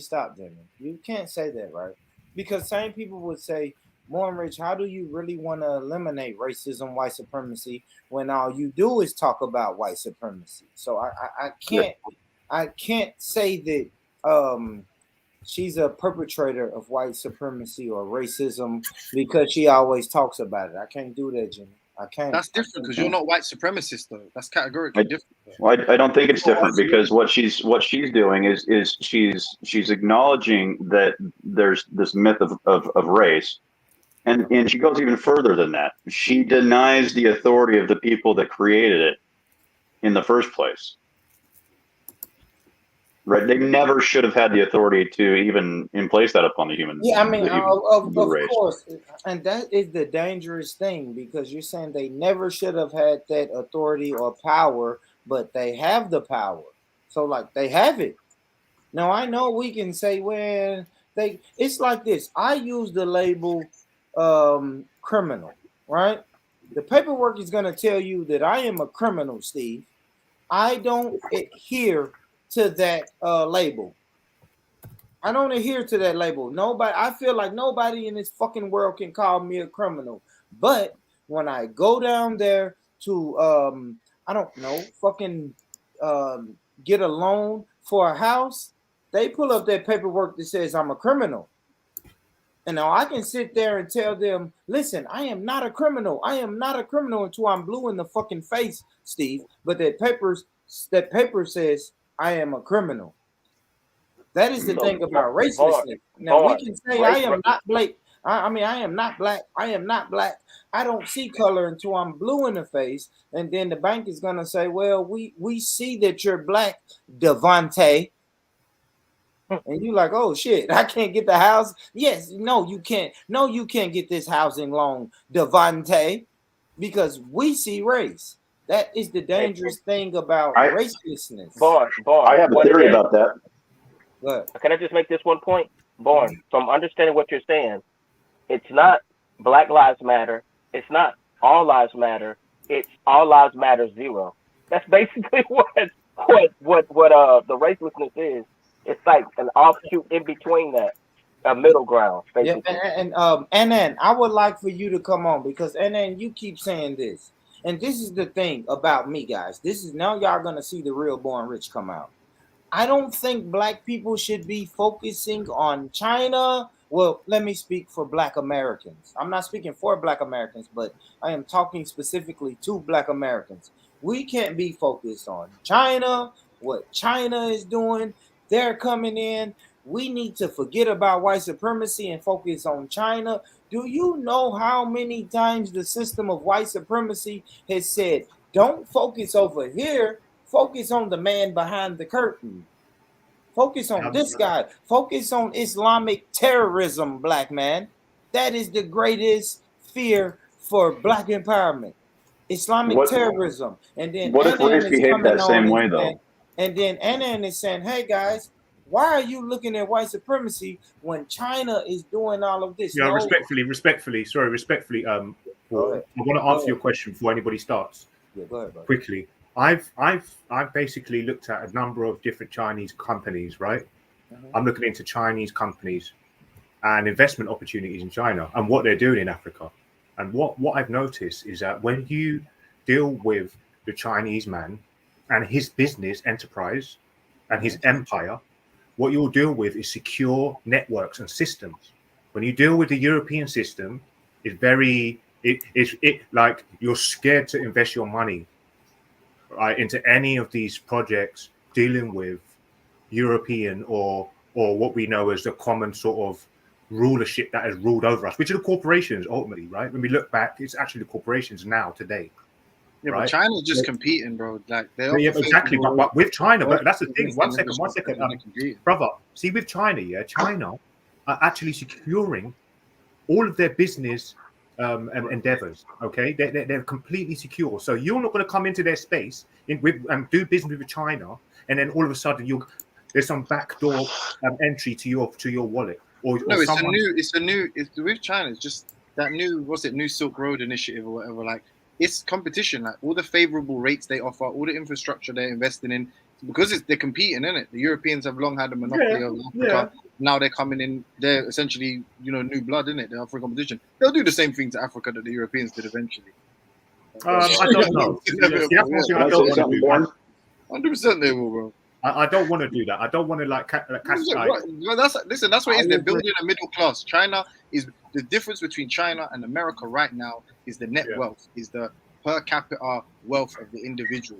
America is a consumer nation. China is a manufacturing nation, but they want to compete. They want domestic investments. So they want their domestic population to invest. They want domestic debt as well, isn't it? They want to get domestic debt, and the way they're going to do it is by exploiting the shit out of Africa. Now, I don't want to stick on China. But I was addressing that because I noticed that Anan comes in and shout out to the brother Anan. He came on the panel the other day. Guys, I'm gonna step out. It's been a pleasure, though. Oh, it was nice to meet you. Beautiful. Yes, definitely. Absolutely. Before you leave, Janet, put the link to your YouTube channel in the chat one more time. Thank you for coming through, sister. Yes, thank you, brother. I'm always happy when I leave here. Jeanette, you subscribe to my channel and I subscribe to yours. I would love to connect with you besides being on here. Blessings, sister. I'm on 1 a.m. Eastern Standard Time. So I'll be doing a show tomorrow if you want to check that out. We're going to be talking about mental health and how we need to keep our mental health, safe. How's the YouTube affecting it? How's everything going on affecting it? So, yeah, I would love that, sister. I really enjoyed you tonight. I enjoyed everybody. I kind of feel good. I'm not going to lie. Some things I can't normally talk about that I was able to talk about tonight. Yeah, good shit, man. So, yeah, blessings. Absolutely. Real good conversation tonight, Janet. For real. It was an honor to meet you. Yes. All right. Stay safe, guys. All right, Janet. Y'all go big up. Subscribe to Empress Janet channel. She dropped it in the chat. Go over Appreciate that, brother. Thank you for the support. Hey, hold on. Hey, before you go into Empress Janet, hold on. It was your birthday. It was your birthday lately. Yesterday. Oh, we gotta give up, Palo. No, Palo, we not doing that. Let's get it, Palo. Happy birthday to you. Happy birthday to you. Happy birthday, dear. Happy birthday to you. It's Capricorn.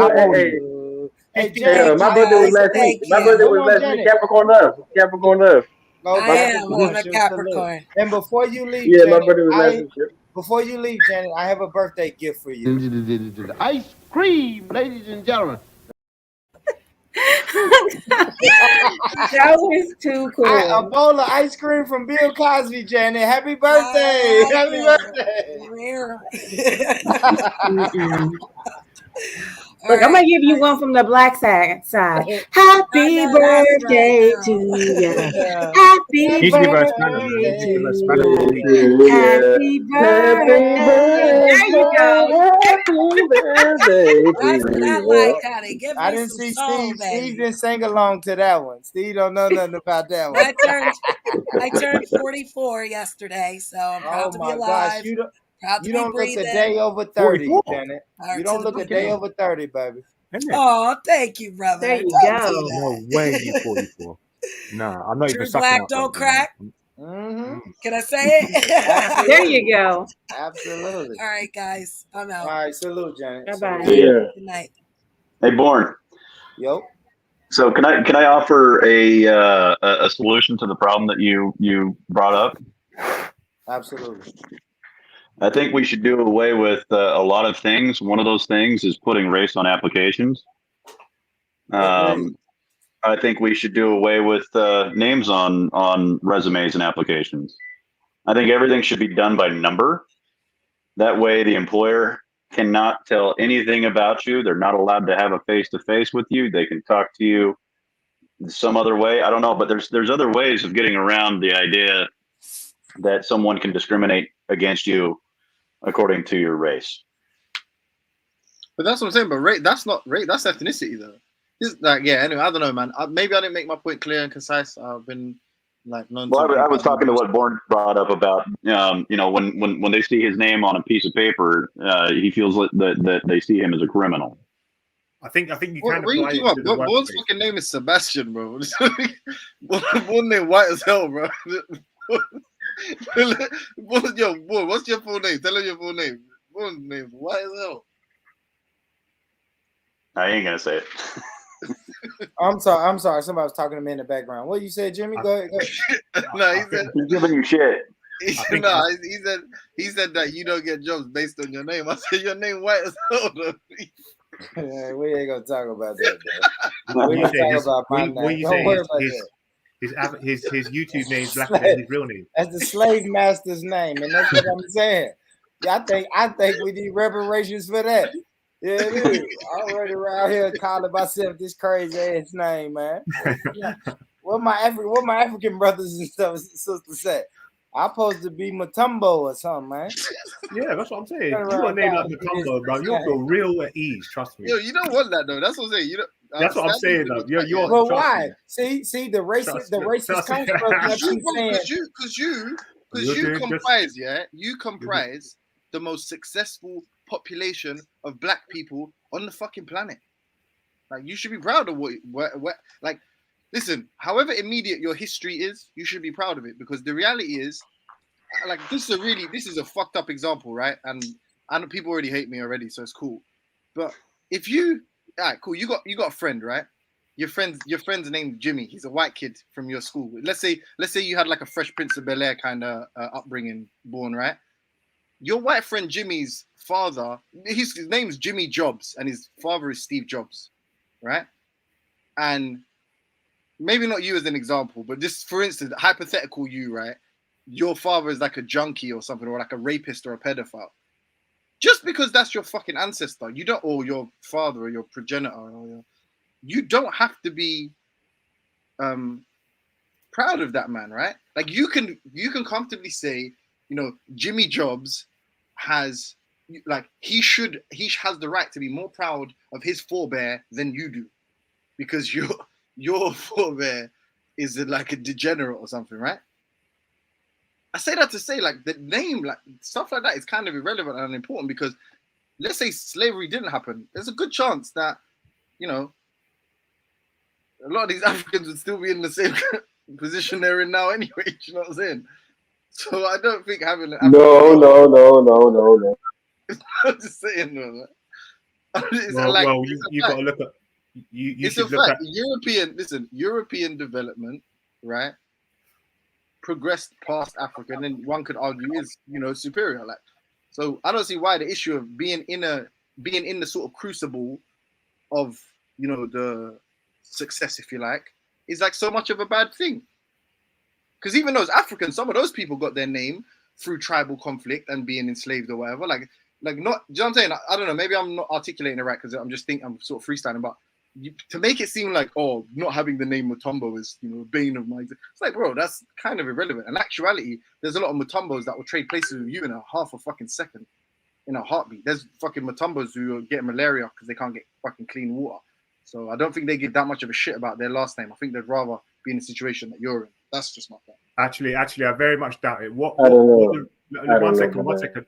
Can I just say something quickly? Taylor, you do. You're too smart. You do know that. You know that. Just based off what you just said, yeah. I don't kind of agree with Africa being possibly in a worse or in the same position had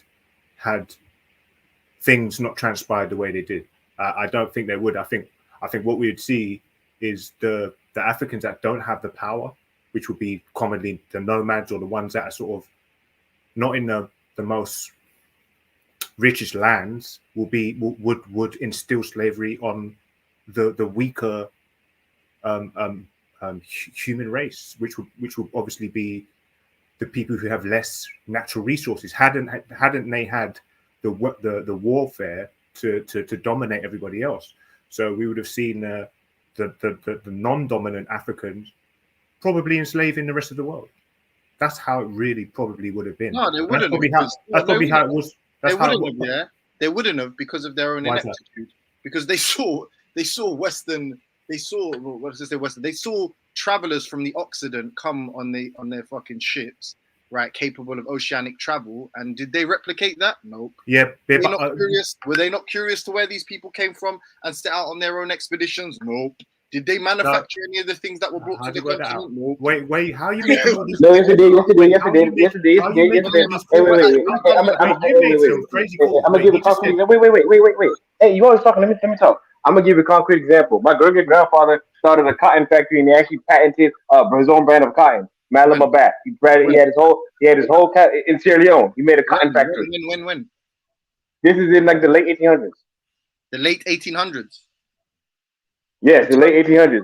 You can look it up. Don't you have to believe me? My great grandfather's name is John Henry Malama Thomas. That's what my name is, Malama Thomas. That's my last name. That's my great grandfather. He's patented his own. Just Google him. You can Google him. He's on Wikipedia on everything because he's a national hero in Sierra Leone. He has his own street and he has a statue. The biggest street in Freetown, Sierra Leone, is named after my great grandfather. And he has a big statue and a big circle in the middle of the city. And he started a factory in the 1800s. And he was a black man. And both his parents were slaves. I hear you, Pele, I hear you. But you're talking about the turn of the 20th century. You're talking about after 400 years. I didn't say the turn of the 20th century. I said the 1800s. The 1800s, not the 20th century. The late 1800s. That's the turn of the 20th century, bro. The late 1800s, not the turn of the 20th century. It literally is, bro. The 20th century, 1900s, the 1800s. So not the turn of the 20th century. So the 1800s. No, the turn of the century. The turn of the century is the end of the century, isn't it? Like the end of the that's a turn of the 19th century. That's the turn of the 20th century. What are you talking about? The 1800s, 19th century. What are you talking about? Do your math. Okay. Yeah, you don't understand it. Yeah, do your math. I do understand. You don't understand your mathematics. That's all you're talking about. Okay. And you're dating. You don't understand dating. That's exactly what's going on. So please. Okay, you say so, Chief. But the point I was making is that's some 400 years after actually longer, 400 and some odd years after the first interaction. You said that they did not see. They didn't see the implementations, and they couldn't do it themselves. Yes, people were able to see European advancements, and they were able to replicate it. And I have a perfect example because my grandfather did it. My great grandfather did it. So there we go. That's a great example. I'm sorry, it's not. I was being facetious. And what I was talking about, and I gave specific examples, was like the oceanic travel. Like, why wasn't there expeditions to Europe from these particular people? Like the people that were enslaving. Kingo gave the example of had the Africans. Correct me if I'm wrong, Kingo. You said something like had the Africans. Actually, rephrase it because maybe I actually misrepresented you. From what I understood, you were saying was the Africans could have been guilty of enslaving the world, and I was saying not for wanting, but because of ineptitude, they were unable to. And the examples I gave was the fact that there were no reciprocal expeditions, and the fact that they were getting, be it rum, trinkets, and fucking weapons in the exchange for human bodies, and there were no gun factories. the first car, I think, in Africa was in Ethiopia, I think, in again turn of the 20th century. Don't shoot me, like or the beginning of the 20th century. And those and the person that owned that, the king that owned that vehicle, never manufactured, and he was meant to be a revolutionary, like he was meant to be like charged with like modernizing Ethiopia, and he never made a car factory. He never tried to replicate what he believed was innovation from Europe, and be it for the Enlightenment period, be it whatever you want to, the greatest rapid period of progression and development in Europe was not matched prior to colonization. So that's the point. It's the ineptitude of Africans, not necessarily any disposition. Hey guys. And that ineptitude is a lot of factors. You have to understand. Yeah. Geography. Okay, I'm sorry, Charles. Okay, go, Charles. Because he's not just African. You understand? It's so many different factors in Africa. You have the whole geographical factors. You have. Okay. Anyway, I'm sorry. Go, Charles. Because this is not talking crazy about Africans. I mean, I might get how's everyone doing? Interesting conversation. Sorry about my chickens in the background. So I'm in Africa. I'm an African, so I think I should be able to speak on this with some level of authority. Talking about development in Africa now, there were so many factors, but there were some factors that may have stunted Africa's development. When the Portuguese first came to Nigeria in the 15th century, there was an account by a certain Portuguese explorer. He was describing one of the kingdoms in Nigeria, the Benin Kingdom. And he was basically, when he described the kingdom, what he was saying was that what he saw in the kingdom is very similar to what he could have seen in many European countries in terms of the organization, in terms of their government structure, in terms of the way the society was organized and everything. The kings, just the way the kingdom was run. So Africa did have great kingdoms, did have structures that many people do not know about. In fact, many of the developments that you see in terms of Africa being backwards, they are just a sort of a product of colonialism. If the Europeans had not interfered so much with African affairs, I think Africa would certainly have picked up. But with the colonialism, there was a lot of stunting of African developments, which I'm not going to squarely put at the shoulders of the Europeans, but that was what happened.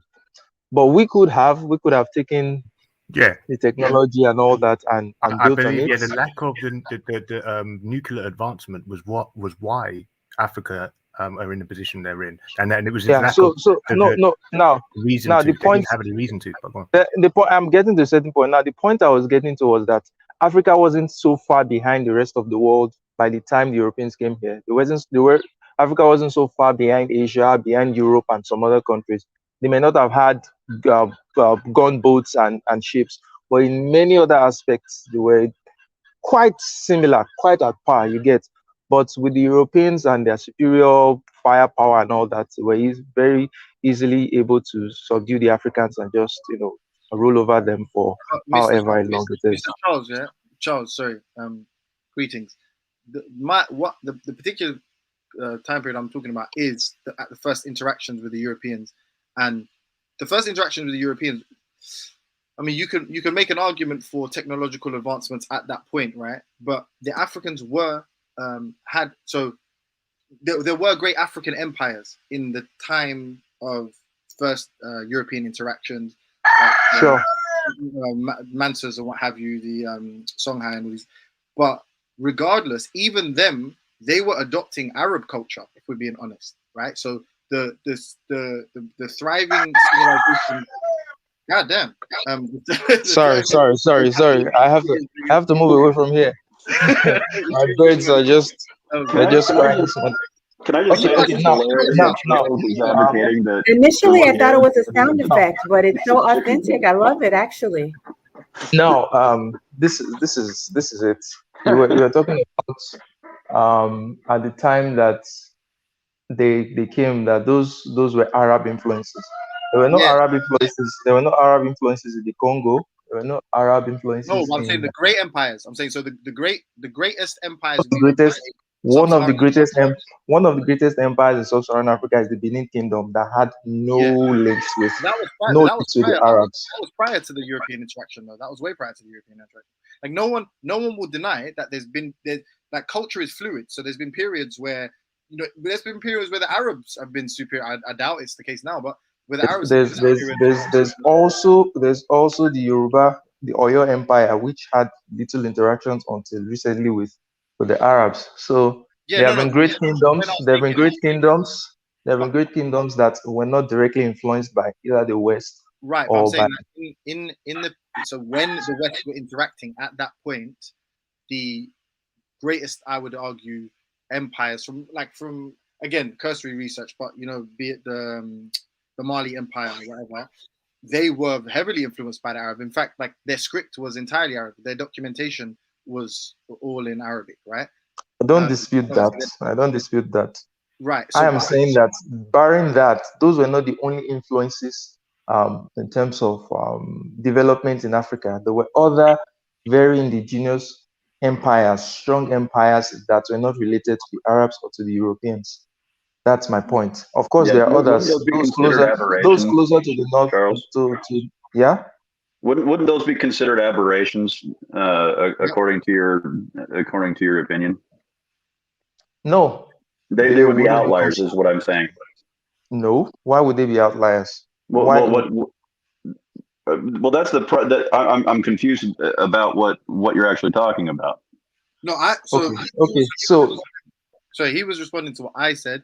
And what I was saying to Pelu was what I thought was a response to the chain. What I thought was a response to King Gold, which was, if Africa had been given the chance, would they be equally as would they be responsible for equal sort of egregious mistreatment of other nations? And I said, regardless, of course, notwithstanding whether or not they would have the morally, whether or not they would reach heights of immorality is irrelevant. They were culturally, they were too inept, right, to replicate what the British Empire, let's say, for instance, had done. That's not true. No, I don't believe that. Because I just told you the example. Because you don't even know what the 19th century is. You said the 1800s were the turn of the 20th century.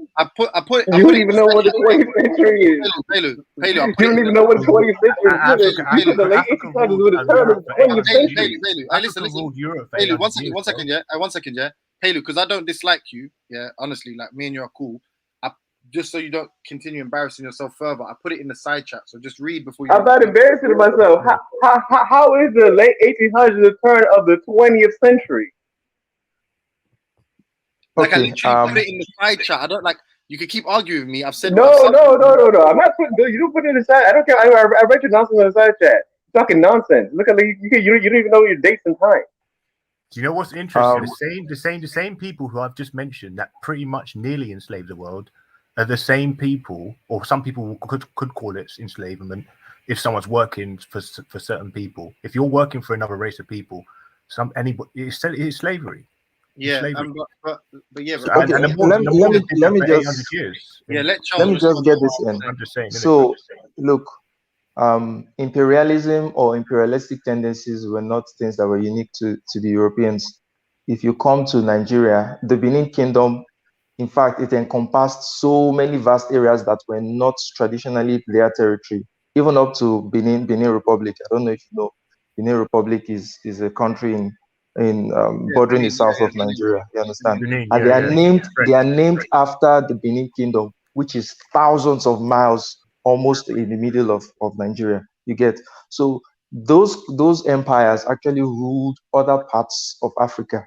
So if they Charles, it was only a matter of time. Can I ask you a question? Was the Benin Empire capable of oceanic travel? Like, were they capable of? Yeah, that's a good question. Like, was it capable? Well, capable of producing an expeditionary force? What was it? What did it produce? What did it manufacture? What was its script used for? Give us evidence of the script. Like any cultural development pre-Enlightenment that it was responsible for, that was akin to Europe, like one of what we would call one of these European superpowers or whatever, right? Give us an example, because that's ultimately what the conversation. And even the Benin Empire. No, but I don't think it's because of cultural ineptness, and not because it's other factors. There's geography. There's land usage, there's soil. There's so many other. It's not cultural ineptness. It's not. You said it's cultural ineptness, and now it's not cultural ineptness. It's a lot of other factors that the development of Africa.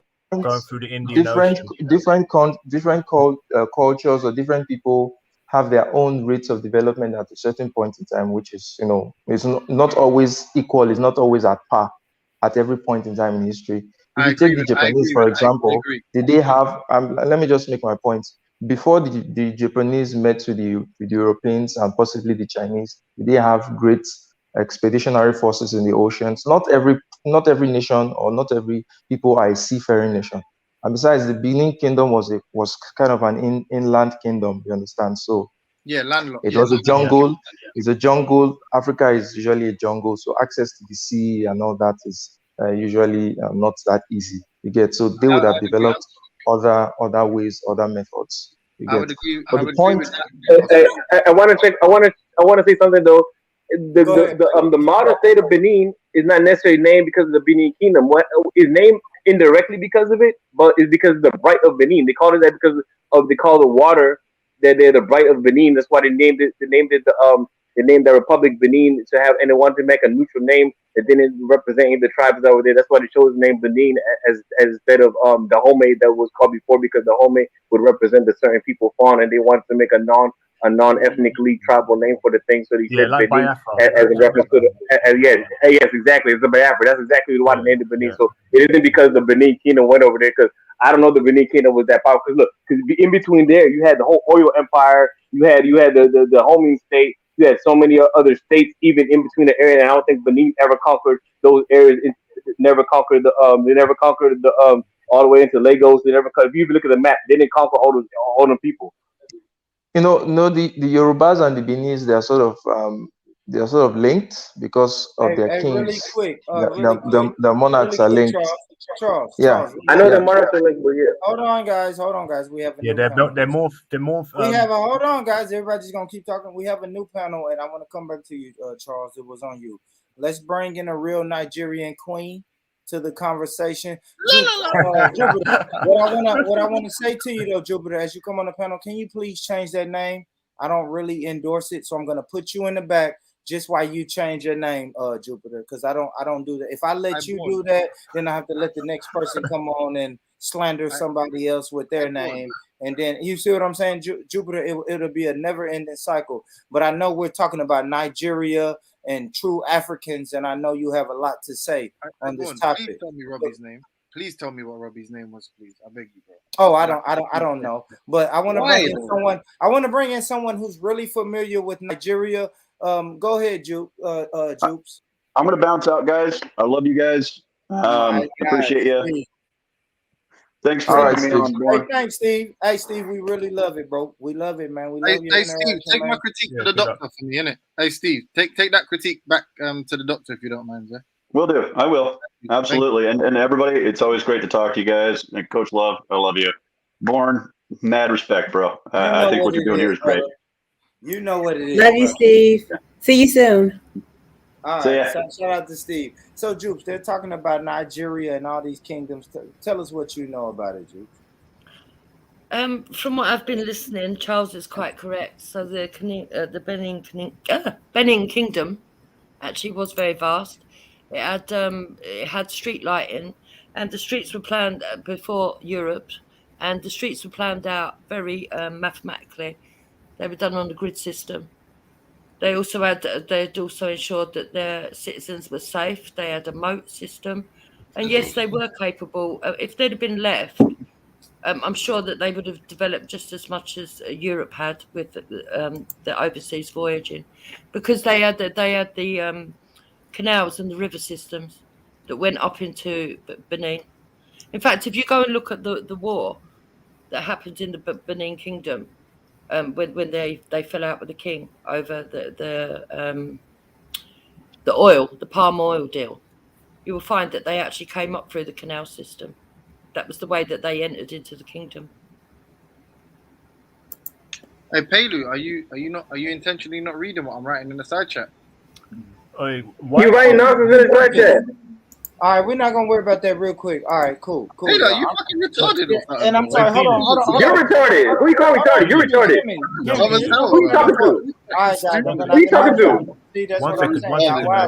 Y'all wilding. Guys, let's I'm not wilding. I'm not wilding. Gentlemen. Why you call me retarded? Let's show you said I'm retarded. I'm about Jimmy. No. But who's doing it? Hey, Lou, relax, bro. Jimmy, you shouldn't ask another grown man. Is he reading what you're putting in the private? He's not. If he's not reading it, bro, he's not reading it, bro.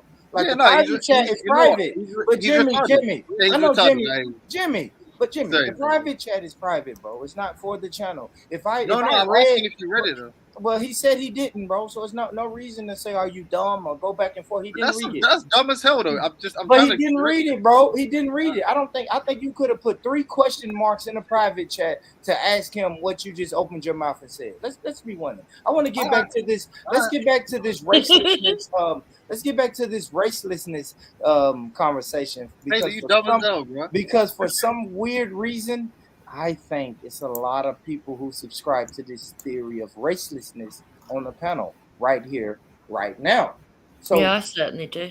You subscribe. Do you know? So tell me what your interpretation of racelessness is, Jupiter, when you hear that word. Okay, so to me, I believe that we're all one race, the human race, but we all have different nationalities and cultures. Do I think nationalities and cultures should be recognised? Yes, but not to the point of overthrowing the culture that you're living amongst. Well said. Brother Charles, what is your opinion on racelessness? Okay, so like Jupe said, we're all one of the human. We're all of one race. That's a human race because the way race is currently operating, it's operating principally on a physical phenotypical characteristic, which is the color of the skin. And there are tons of shades of color of skins, you understand, which doesn't really tell anything about an individual.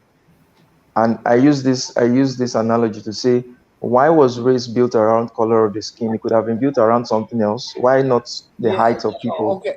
I understand what you're saying, Charles, and that is a deep philosophical question. But the system that we live under right now is a system of white supremacy, where they see white supremacy is quite different from race. We're talking about race. We're not talking about white supremacy. Listen, guys. Race is synonymous with racism. The only form of racism that's because race creates racism. Yeah, absolutely. But the only form of race and racism that I know is the system of white supremacy. So why did the forefathers of America say this is a system that's built on white supremacy? See, we can say, hey, guys, let's get rid of these terms and get rid of these phrases. But if hold on. But we can say, let's get rid of these terms and these ideologies. But we're just mere mortals on the ground, right? And if we have a system of white supremacy that's never going to subscribe to racelessness, then we are just fucking food. We're food for the sharks. You're being food for the sharks if you say, hey, I think we're all one race of people, but then the queen comes out and says, no, we're really not. Or America, the powers that be in America comes out and say, no, we're not one people, because I can put my knee on this person's neck for 8 minutes, but I can't put my knee on this person's neck for 8 minutes. So it's like we can try to subscribe to racelessness all we want to and put our head in the sand, but the shit is still going to exist. Y'all talk to me. Yeah, so I had your sorry, let me just chip in. I had your level of skepticism too when I first heard this theory of racelessness. In fact, in my conversation with Dr. Mason, I raised up this point that you were making. I told her that even if you eliminate so-called race, the problems associated with race are going to be there. You understand? It doesn't mean that the discrimination and all that is going to stop. But we have to understand that race is somewhat an American invention. You get, and if something was invented, it can be deconstructed as well. Totally. So if we're going to adopt this, it's something. It's going to be something that should be all encompassing. White people are going to have to be convinced about it too. Black people are going to have to be convinced about it too. So it's not just black people feeling that there is no race, so everything is all good and fine. No, everybody has to be convinced about it. And even when people are convinced about it, it's not going to take away all of the problems, because even in places where race doesn't exist, you still have tensions between ethnic groups, you have tensions between people and all that. So those human tendencies are still going to be there. But that thing called race and racism can very well go away, and so that any other unpleasant interaction may just be used for something else. You said it could go. Hold on. You said it could go away. Did you say it could go away in America, or it could go away in like an African country where everybody's pretty much one race? I wasn't speaking of African countries. I was speaking of America. It could go away. Yeah. You said it could. It could go away. In African countries, it's not Well, race that's the problem. It's colorism and ethnic tribalism. And I would say this to Brother Charles: that's wishful thinking. That it. I mean, you know what? Let me not shoot that idea.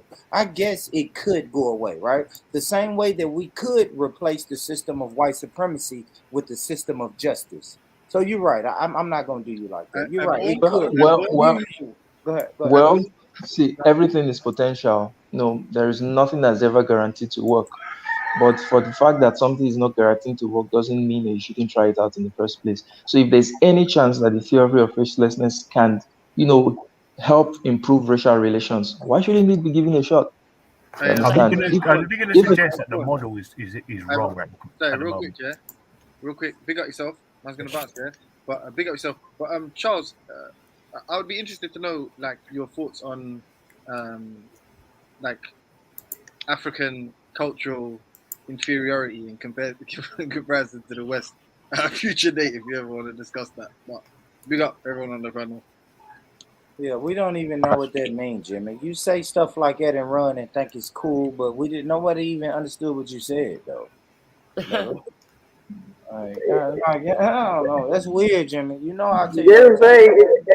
I don't like to see. Boy, you know it was him. It was a one-sided thing. He's actually, you know how he acts. It's not me. You don't say, oh, it's decorum, Pelu. No, it's not Pelu. I'm a gentleman. It's either act like an animal. If I act like an animal, you act like an animal. I believe that. When in Rome, do as the Romans, right? I agree. I agree. No. Damn, he's an animal. Yeah. Yeah, I agree, bro. When you're talking to an animal, you have to speak in their language. I understand, bro. I do. Now, what I want to do, let me ask you this. Wow. Let me ask you this, Brother Charles and Brother Paley, right? Watching a video the other day, right? And even this little small raceless definition says it, right? So it says racelessness definition. Racelessness is where you feel or act like you have no race, right? And I notice a lot of my African brothers and sisters, they kind of feel and act like this, right? And it says, for example, in much of Africa, people do not think of themselves as black because everyone is black. But in America, it is the opposite. If you're black, it is a hard thing to forget. You become race conscious instead of race realist. Are Africans race conscious? Let me go first. You would have to say, I don't know about every culture, right? Because different cultures in Africa might think differently. And I know that, like, I'm going to give a perfect example. I got a cousin, a close cousin with me. You know, half the time I'm in the club when I went to DJ, my cousin. But anyway, he's half Ghanaian, his dad's Ghanaian. I know his culture is totally different than Sierra Leone culture, right? I've noticed that, right? But in Sierra Leone culture, they do go by black because of Sierra Leone's unique history. Because a lot of diaspora came back to Sierra Leone. So black identity is strong in Sierra Leone because of Sierra Leone's history. But let me get back to racism though. Even though Sheena is my friend and I was bringing her up, I'm actually, even on a Discord, I'm actually her main constructive. I consider myself her constructive opposition. because I opposed her theory on many levels, but she's still my friend, and I always big her up. I always send her stuff, and I always promote her stuff. But You know how it I is, provide a Caleb. constructive opposition to her. Yeah, but I provide a constructive opposition for her. You know, because I don't agree with racistness. I don't necessarily agree with it. I agree with a lot of it, but I don't agree with the crust of it. You know, so I agree with a lot of why she wants to do it, right? But I don't think blacks should give up the black card. I tell her all the time. I do not think blacks should give up the black card at all. That's one thing I do not think. I mean, at this point, Pelu, it's become a uniting factor, right? It's going to be hard. That's what I told her. That's what I think. Yeah, it's going to be hard for us in America to say, let's unite together. The first thing somebody's going to say is, Born Rich, unite under what? I can look in the mirror and say, oh shit, this black skin. Let's unite under that. Like, if you guys notice this or not, this channel has grown because the majority of the people that subscribe to this channel have black skin. So they're coming here, they're flocking to this channel, to these dialogues. I find myself, even at a workplace, guys, when I go to a brand new job and it's all white people and 2 black people at the job, I find myself eating lunch with those black people. I don't know how it happens. I don't know why it happens, but it happens, guys. So we're going to need some unifying agent that connects us. And I tell her that all the time. 1 second, Peter. Yeah, I was going to say, when you've got a music example, yeah. If you've owned a number of dogs before, if you've got a group of dogs, yeah, a pack of dogs, do you think they still know that they're individually different dog breeds when they're together and they eat together, they sleep together, they fight together? You know, there will always be that dominant and you know, in fighting, right, between families. But do you reckon they still? Do you think they just forget about who they are and what they are? And I don't, right? Are you talking about dogs? Aware that actually I don't think they're aware. Still physically different. They're not. Now. Let's obviously we've got more intelligence than dogs, right? But what I'm trying to say is, it's we can clearly see that it's how people are raised, it's how they're going to act in relation to other people due to their differences. So if you've got dogs that are bred, or you raise dogs, say, look, you eat together, you all get equal amounts. Treat dogs, you know, how they're meant to, you know, how you would treat a dogs in your house. Now, it's all about the person who raises these animals to think. So if you've got parents that generally, what the problem I see is when parents.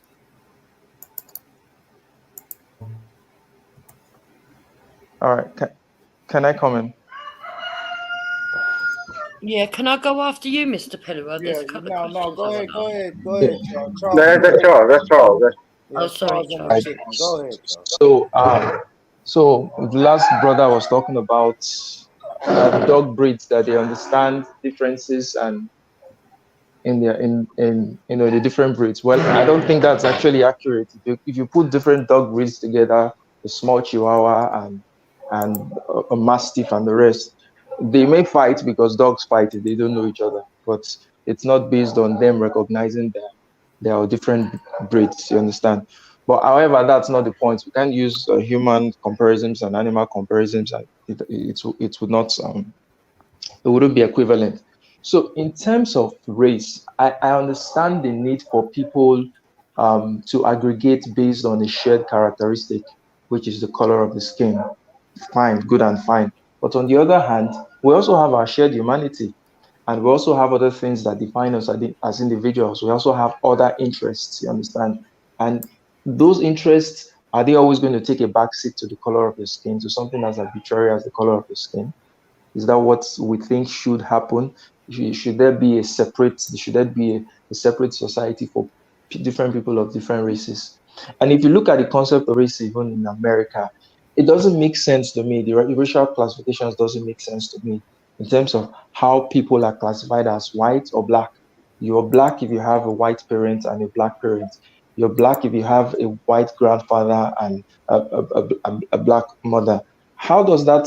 I mean, that from it just shows you that it's something that's socially constructed. It's I can even understand saying Africans are black and Europeans are white. They are two separate races. But within America itself, there is so much miscegenation that it does that classification itself of white and black and all that just breaks down.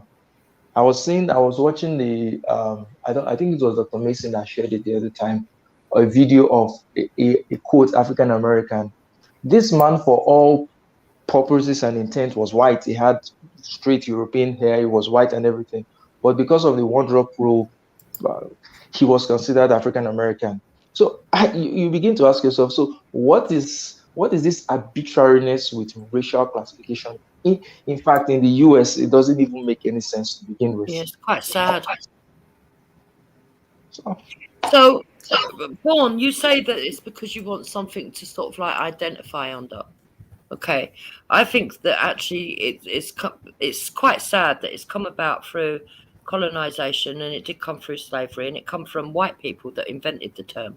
Okay, to try and divide and conquer. So we know that it's artificial. We know it's not actually true. That's the first thing. The second thing is that if you need something to unify under, maybe you should be like descendants of slavery or something like that, because not all black people in America will assign themselves as black. So somebody like Charles, if he migrated from Nigeria into America, somebody like my husband, if he migrates into America or Europe, Born, it is me. they don't ascribe to it. They don't understand the psychology of it, and they find it quite restraining and oppressive. So maybe it's because there's a lack of, with the descendants of slavery, they don't know exactly what their heritage is, that they want to unite to say that, look, we are the same. We have got a group of people that are the same. But it shouldn't be under the colour of black, I wouldn't have thought. But then I'm not a black person, so.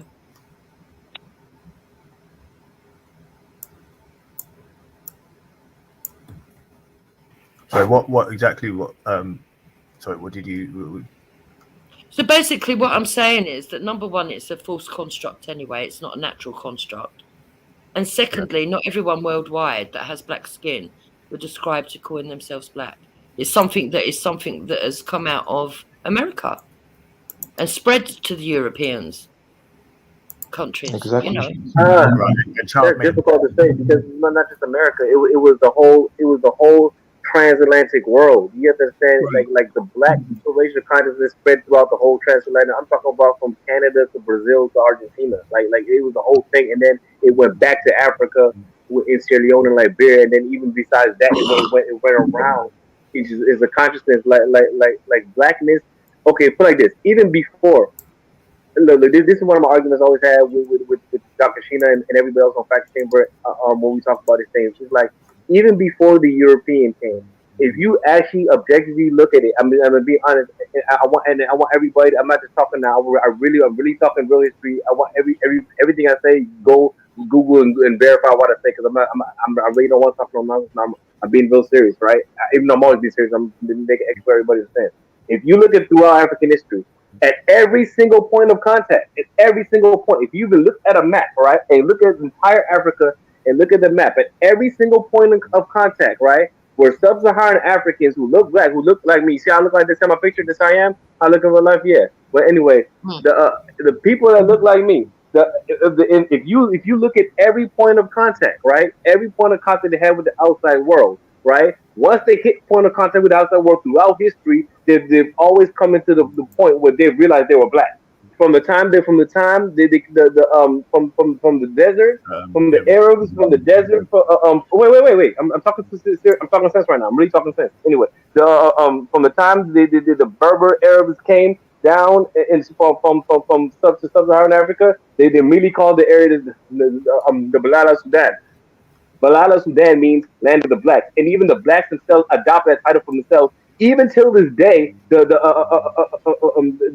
empires in Africa are still calling themselves Balala Sudan. Even if you go to Nigeria right now, the Sokoto Caliphate, the descendants of it, the Sons of Sokoto, still call themselves the Caliph or the Balala Sudan. when you hit the East African coast, the whole East African coast, the Zanj coast. Zanj means black in Persian. That's what that's what these are called. That's why even to this day we have Zanzibar Island.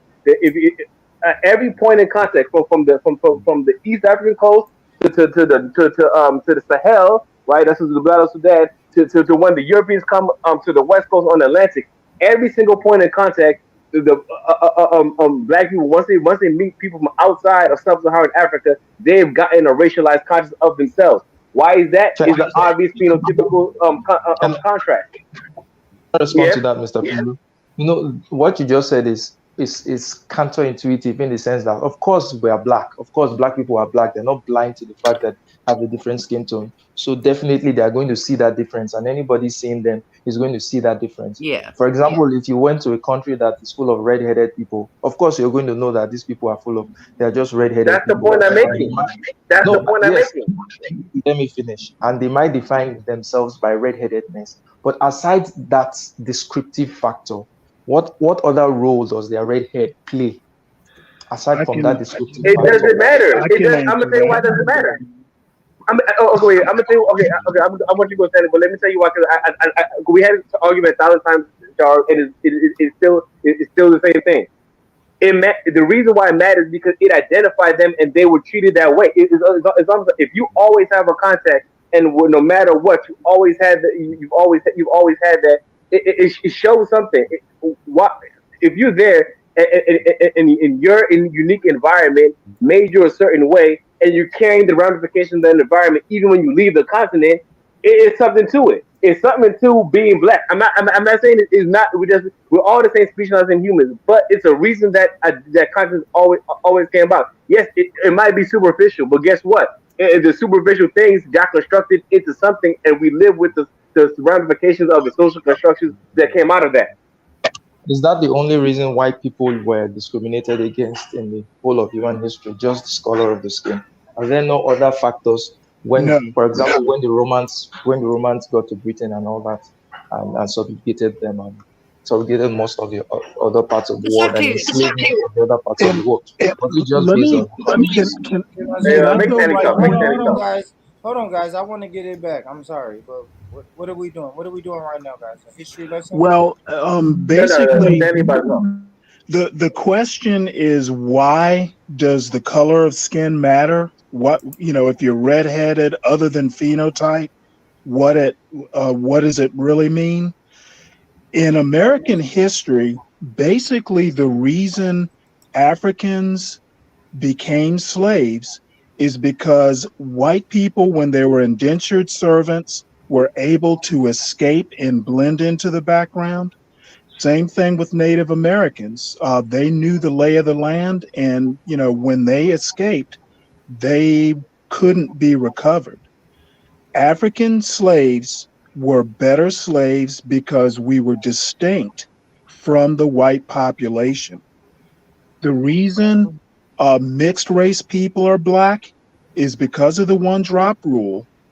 The laws, English law basically required, when a parent died, say a father died, the property would go to the son. Essentially, inheritances were patrilineal.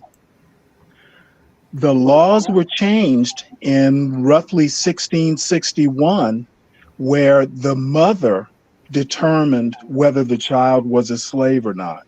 It was specifically changed to preserve African slavery. So that's why phenotype mattered in early America.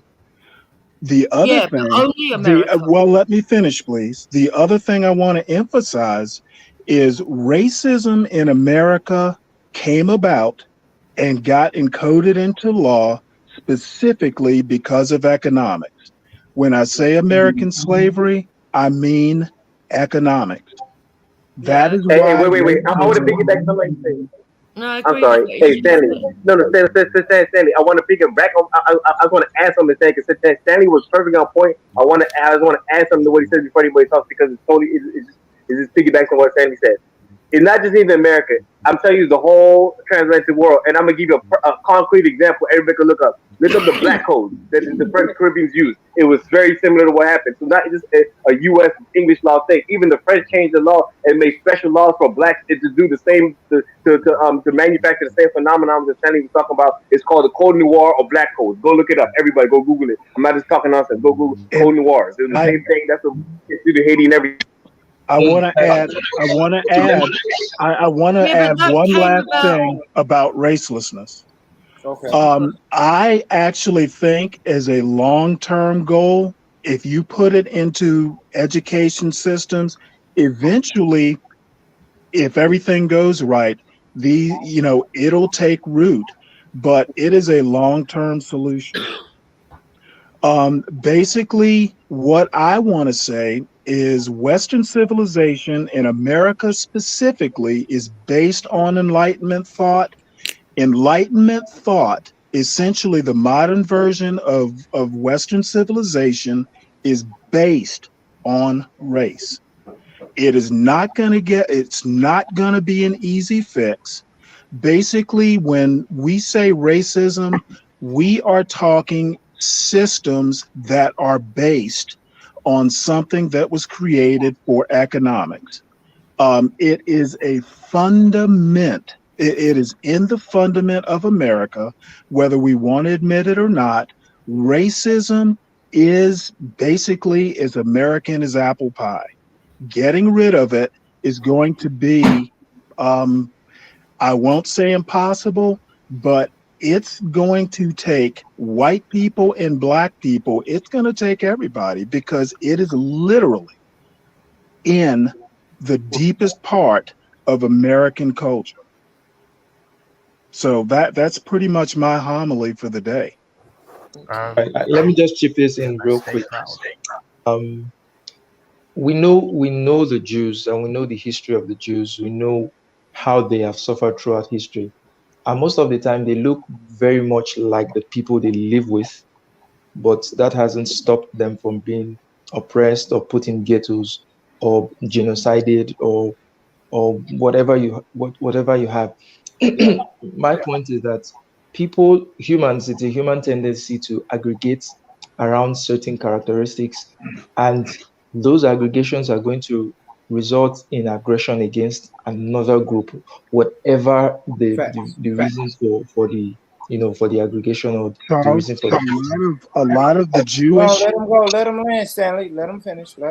Please, brother Stanley. Go ahead, Charles. Finish. Yeah. So my point, why I'm making all this to say that black was just a descriptor because it was an obvious phenotypical difference. You understand? It didn't. I don't think it was anything deeper than that. Even in the Bible, it is stated that can the Ethiopian change his skin? The Ethiopians were dark, and even in those times, they knew that the Ethiopians were dark-skinned people. You get, but it didn't signify that they were a lower class of people or all that. It just showed that people are going to interact differently to people that they see as different from themselves, which is a human trait. Yes, but Charles, that's all it takes to make a social construction. And the people that have been doing that for centuries, and your social construction is built on that for centuries, there's substance to race at that point. Because the substance to human construction is the substance to human culture. And if you have a culture that built on race for centuries, you have cultures that built on race for centuries. I come from a whole country that laws are built on, even Sierra Leone to this day, our laws are still built on the concept of race, and we're entrenched in our system. Like it's a construct. I know it's a construct, but there's a real basis to the construct, that being phenotype, and that construct is built cultures around it, and we're living in cultures that are built around these social constructs. Thank you, bro. These social constructs, it's easy for someone to say, hey guys, we need to forget this social construct never happened, and then we can achieve liberation. It's like, no.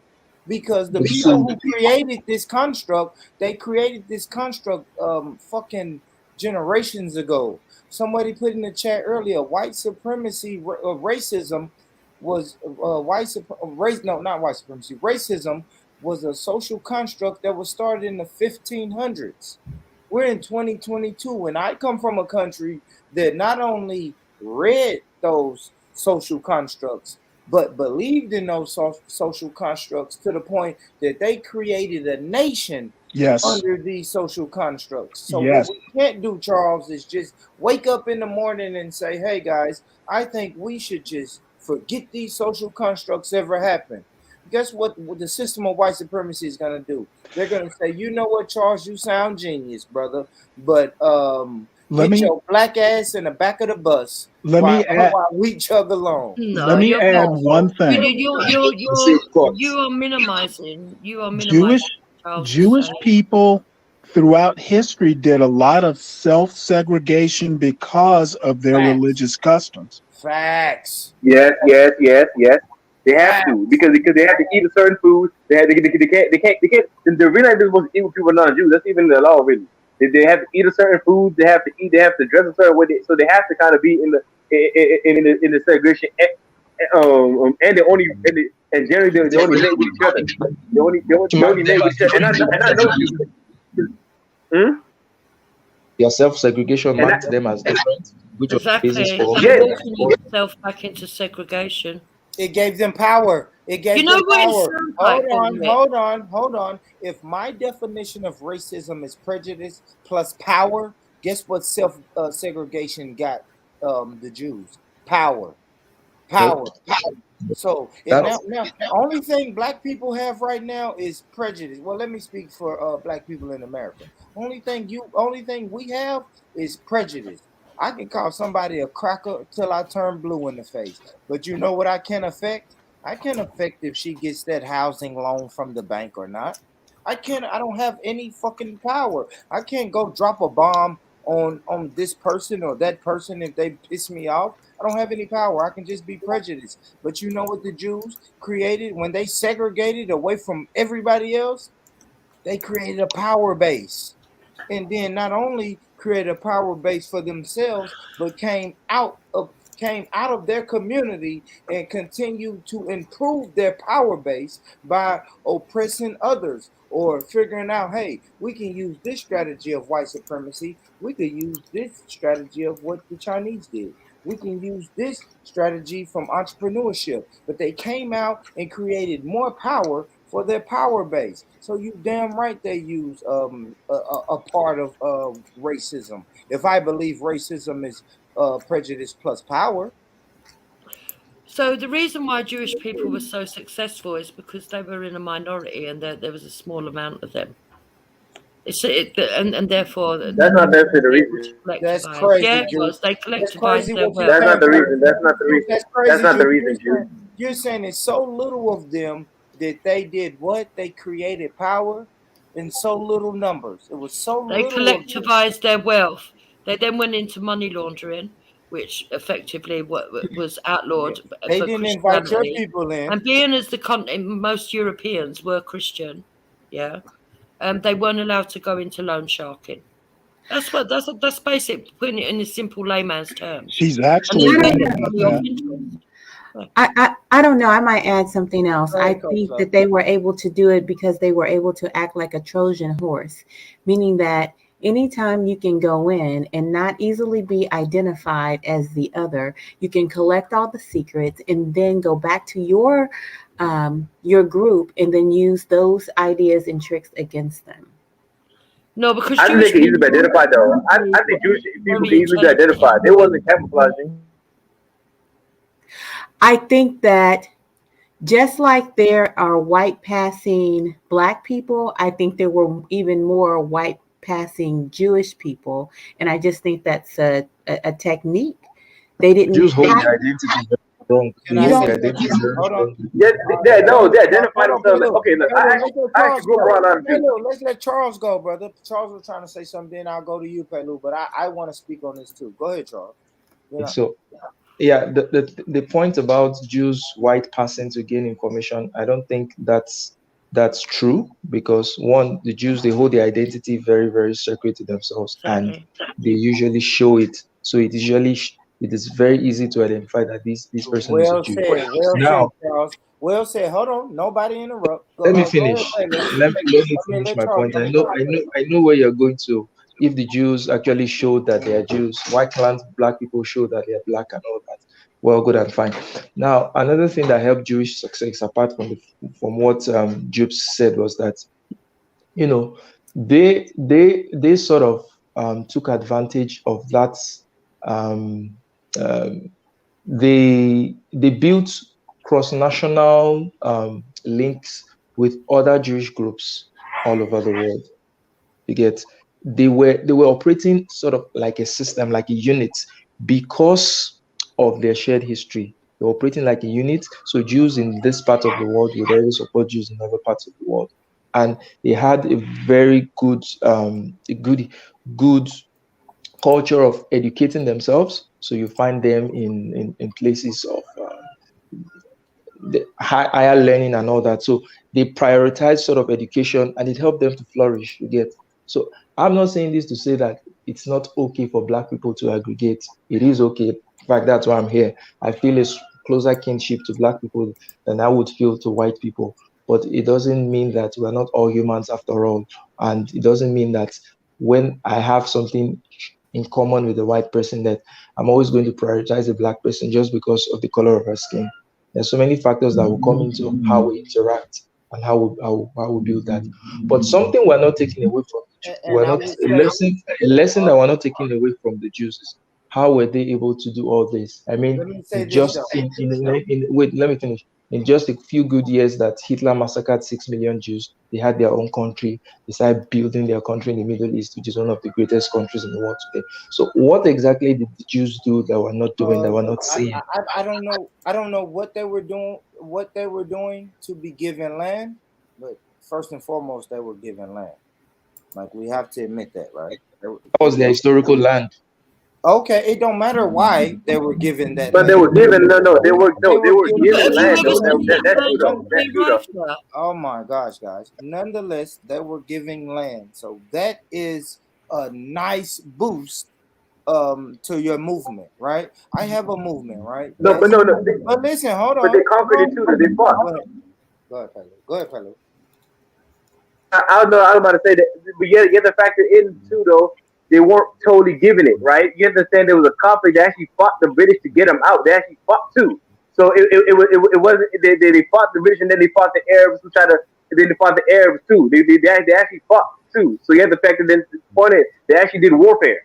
They actually did actual warfare. I agree. That's all I want to add. No, you're right. They picked up arms and did warfare. Yeah, now, let me say this. Let me go back to this though, because let's go back to this identity thing of how the Jews, they could pass. I think Coach Love said they could pass for white. Coach Love, not only could they pass for white, but it's not a Jewish section on the American census.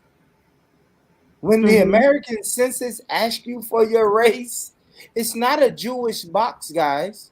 100%. Hold on, I think that's a very good point. What box do you think the Jewish people in America check on the census?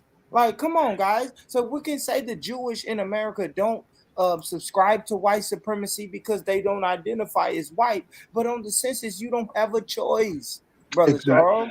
No, they identify as white. I never said that, though. They identify as white. Of course they identify as white. Identifying as white, is that all? Is that all it takes to tick a box in the census? Let me tell you why, Charles. Because Charles, you indulge in statistics.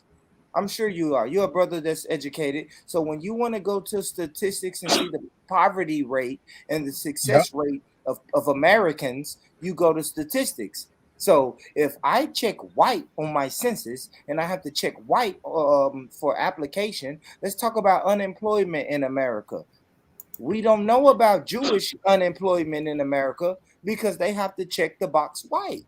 So yes, it does play a part in our society. I listen to Jupes. I listen to so many white people in the UK break down these American stats that they Google, not knowing that it's not a Jewish box. It's not a Jewish box when we are identifying ourselves in America, ladies and gentlemen. I think it's a buzzword now to say. So then how do you know they're so successful? because they would they tell us, and you can. I'm gonna tell you another thing, Juke. You learn by last names. Well, guess what's not in statistics? No, Juke? no, no, no. Hold They, on, they, they actually do have a Jewish block. So they talk about religion. Yeah, go ahead. No, I just want to say they talk about religion. They do mark religions in census data. I'm gonna tell you this, Juice. Let me say some last names that sound familiar to you, right? Weinstein, Epstein, Goldberg.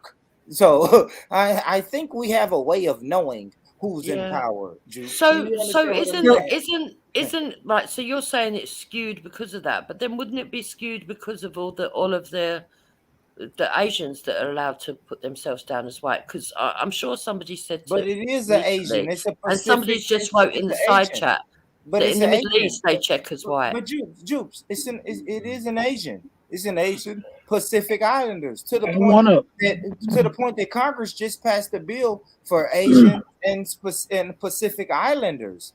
That's but what you call Asian is not what the UK. But Jews are religion. I'm talking about Chinese. I'm not talking about Chinese. I'm talking about what the UK. Sorry, that's my fault because we do call Asians as different things. So Middle Easterners, they would go down as they're allowed to check themselves as white, aren't they? No, Middle Eastern. Okay. It's boxes. We have boxes. Because I spoke to an American the other day that said to Middle me East and a race. If you want to look at it critically, is Middle East and a race. I want to add one quick point about the census. That's what I was just thinking now, Charles, brother. You just said it's Middle Eastern race, and I said, why is it not on application forms? Why don't they distinguish Arabs in North Africa from the Middle Easterns, but yet they do it with Africans? Well, they do. And Africa. It doesn't make any sense in the first place. It doesn't make sense. Well, okay, if you look at someone from Afghanistan, you couldn't tell them apart from someone from Europe. Most people from Afghanistan are white looking. Some of them might they'll check the Asian box. Why? Why should they check the Asian? All this classification. That's the way.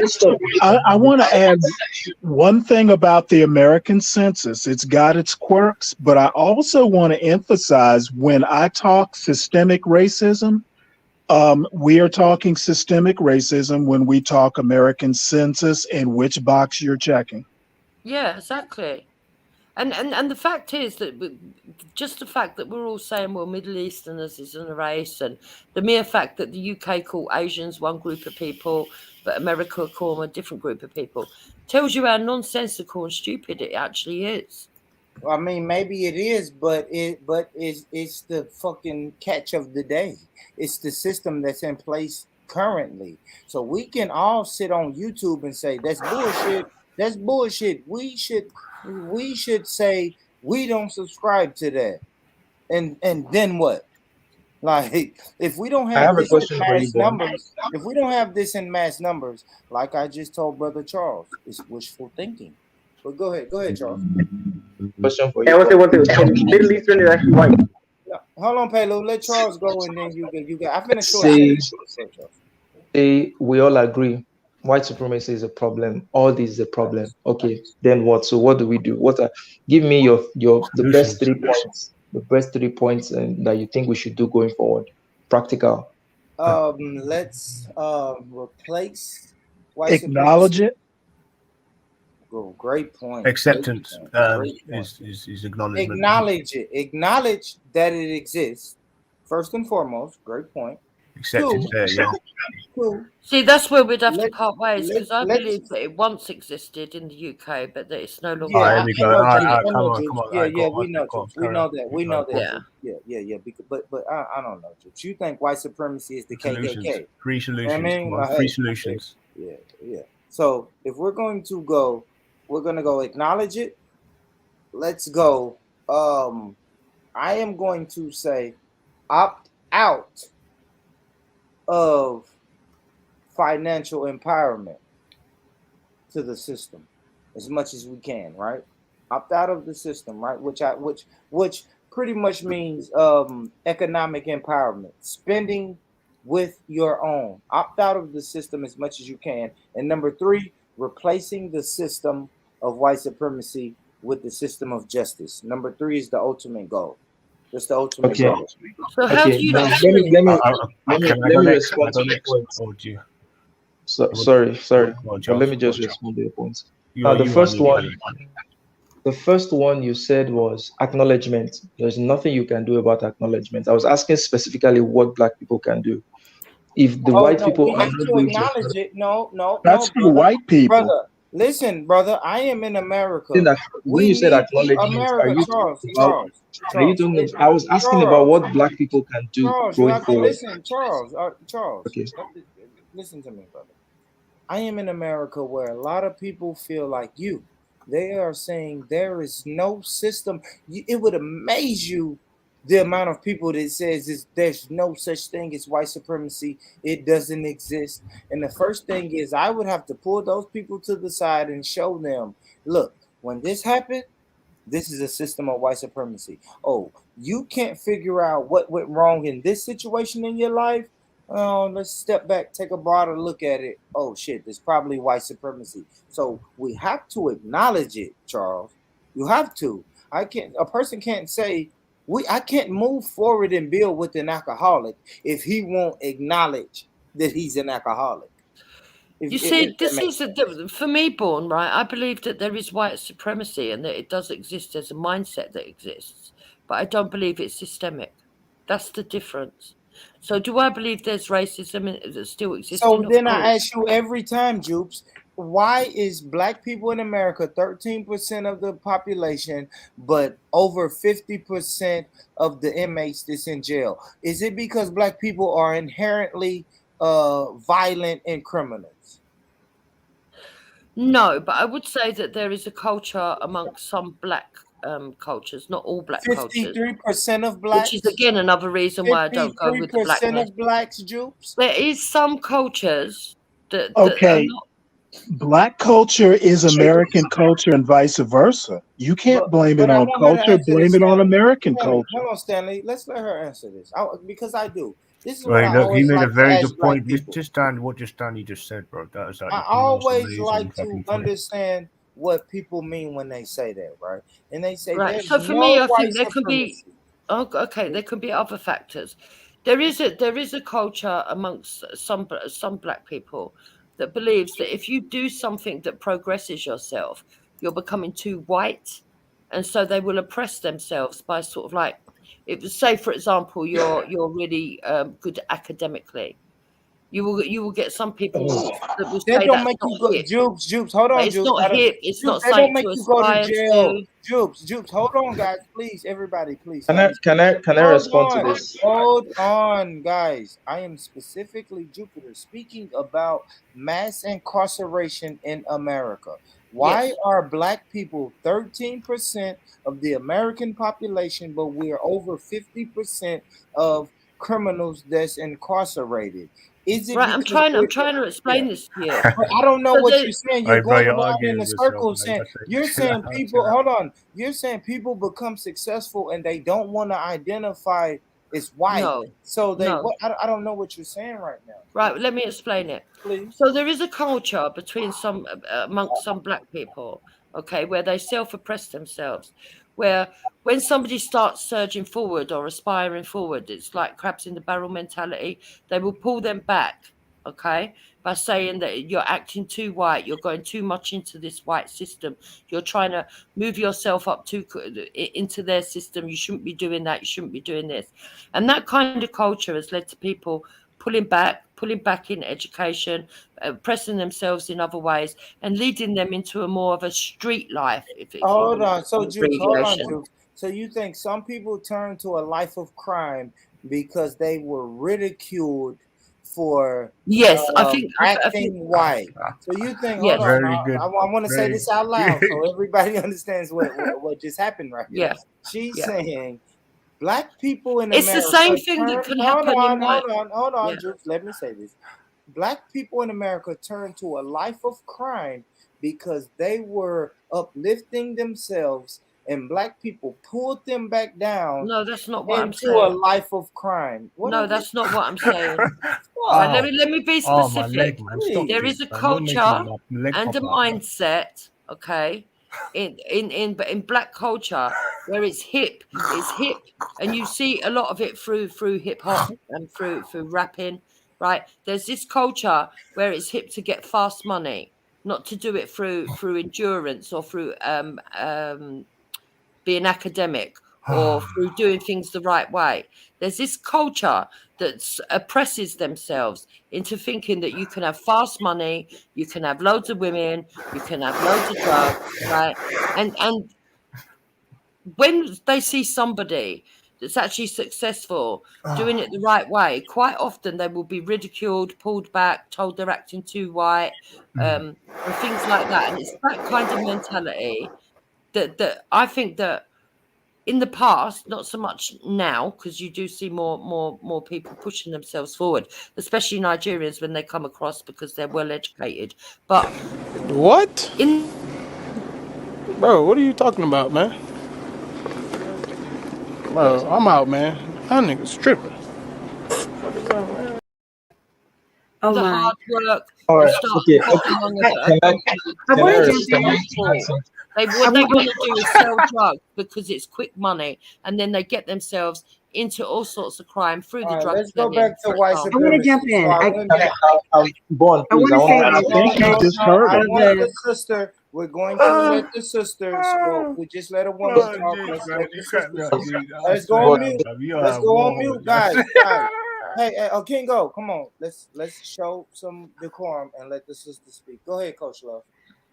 So I would say that is a minute situation or a minute percentage that is full of propaganda, meaning that that is something that happens a small percentage of the time, but because it's been popularized, people believe that is the complete case when it's far from the complete case. So I'll give you an example of systematic racism in America. In America, this actually two cases just happened. A Black couple was selling their home. They were given a very, very low appraised value for the home. So that meant the person who was trying to buy their house could not buy it at market value because when the appraiser came into the house, they saw Black people's pictures on the walls. And so what they did was take all of their pictures down, have themselves be represented by someone white, and then the appraised value went up. So, wow. Right. That type of thing is much more common, but not commonly talked about. And I can give you example after example after example of those types of incidents. I'll give you another incident because there is nothing that transfers wealth like land. Yeah. So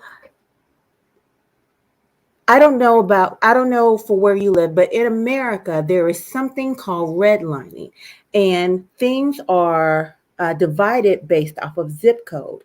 Now, when you are getting a home loan or you are going to pay your house insurance, things that are collected in a zip code should be very similar. However,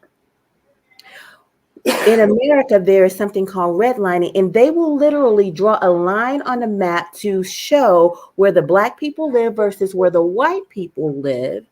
And therefore, the car insurance will go up in that particular area. The house insurance will go up, and the appraisal value will go down. Now, standard practice is that you are supposed to be able to draw a line within a particular zip code and receive the same amount of money or appraisal value, however you want to say it, for that land. It just does not happen. So those are things that are ingrained in the system, and it goes from state to state throughout our culture, and it's been happening for years. Okay, because in the UK, we've got a similar thing for insurance, say for car insurance, but it wouldn't be down to colour. It would be but down to crime in the local area on vehicles. So they reduce the statistics to work out whether you need to pay more for your area or not. And so the difference is, now, see, the dangerous thing about that, well, I ain't going to say dangerous, right? But the difference is, I always hear the UK is more diverse, right? I always hear, I don't know, about the neighborhood Peckham. In London, not out of London, I wouldn't have said. Wait, real quick, I got one more example because this affects everybody. I have one more after Coach Love, piggybacking on her point. Okay, go ahead. In America, how your schools are funded is based off of your zip code. So that means if you live in a zip code where there are richer people, now I just told you how things were redlined, okay? If you live in a neighborhood where it's more affluent, you are going to get a better education than where poor people live. But I just told you, America purposely makes certain areas poor. So now I have purposely educated people of color at a lesser rate. So this is the system that we are dealing with, and that is why systematic racism exists. And I also speak on this when I speak of white flight. The sister is describing white flight. When white people say, "Oh my gosh, there's too many black people moving in this neighborhood," we leave. Not only do we leave, but we take our families, our businesses, our tax dollars, and then we let the black people move in here, and then bam, it's a lower grade of education. One other thing, private real estate sales. Okay, basically, private real estate sales, basically where you show your house to people you want to show your house to, is also a way that neighborhoods stay white or integrate, etc. Okay, I want to comment on that crime part, the crime issue that was brought up a while back. Now, you said black people are 13% of the population and they make up 50% of criminals, or not criminals, 50% of people in prison. Now you have to ask yourself, is it, that doesn't say 50% of black people are criminals or in jail. It says a very tiny minority, a very, very tiny minority of black people are in prison, and they happen to be about 50% of those in prison happen to be black people. So it doesn't even reflect on the larger black society. Now, let me finish my point. Now, my question is, those convictions the black people got, that is my only question. My only concern is, were those convictions, were they deserved? Was justice carried out in dishing out those convictions, or were they wrongfully convicted? Because can we figure out justice? Charles, you're in a country like Nigeria. Can we just make up justice as we go? Right? I have talked to my brothers and sisters that say, hey, guess what happens in Africa? You will be driving. The cops will stop you and make you pay to keep driving. Yes. So, like, if we know it's corruption in the system, how can we not say that corruption is going on in a place that's over policed, right? One of the Can you prove that these people were wrongly convicted? That's what I care about. If they're wrongly convicted, it don't matter. If you're over, can you prove that they weren't? Charles, I wasn't saying. Well, I'm not the one that's making the claim. Listen, guys, I want people to understand. I wasn't saying. Yeah, but 50% is only half. I am not. But listen, Jupes, I am not saying overly convicted. I'm not saying that, or wrongly convicted. I am. You know what I am saying? I am saying over policed.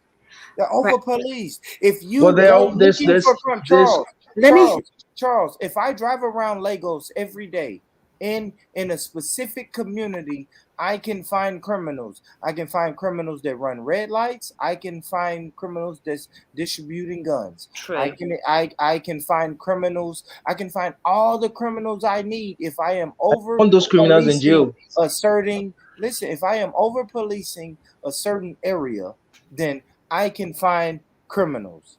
I could do that in a rich white neighborhood. If I patrolled the rich white neighborhood in the suburbs, believe it or not, I could find criminals if I really policed it. Just imagine if I had as many traffic stops, and not only traffic stops, but aggressive traffic stops in the white community as I had in the black. Because I've been pulled over, right? I've been stopped for a traffic stop in America. And it's not only, hey, where's your license and registration and insurance? It's, hey, we heard it's a lot of guns around here. Can you tell me where the guns are?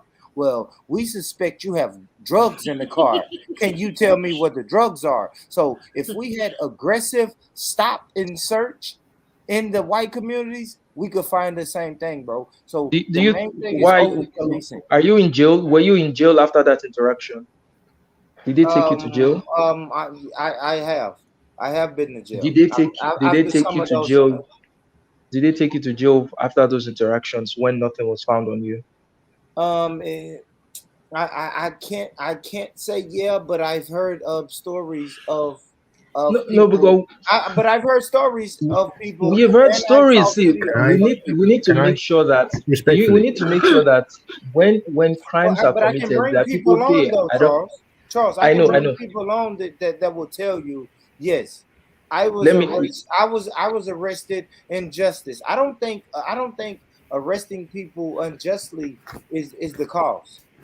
My point is, if the black communities are being over policed and it is actual criminals that are being sent to jail, not innocent people, then I think it is better for the black community than to be in a place where you're under policed and there are criminals running around. Yeah, So if I the think white you're right, communities Poppy. if the white communities are not being policed and It there are means the criminals black running community around, should be well, safer. good. They're going to, Now- yes, it means the black community is safer.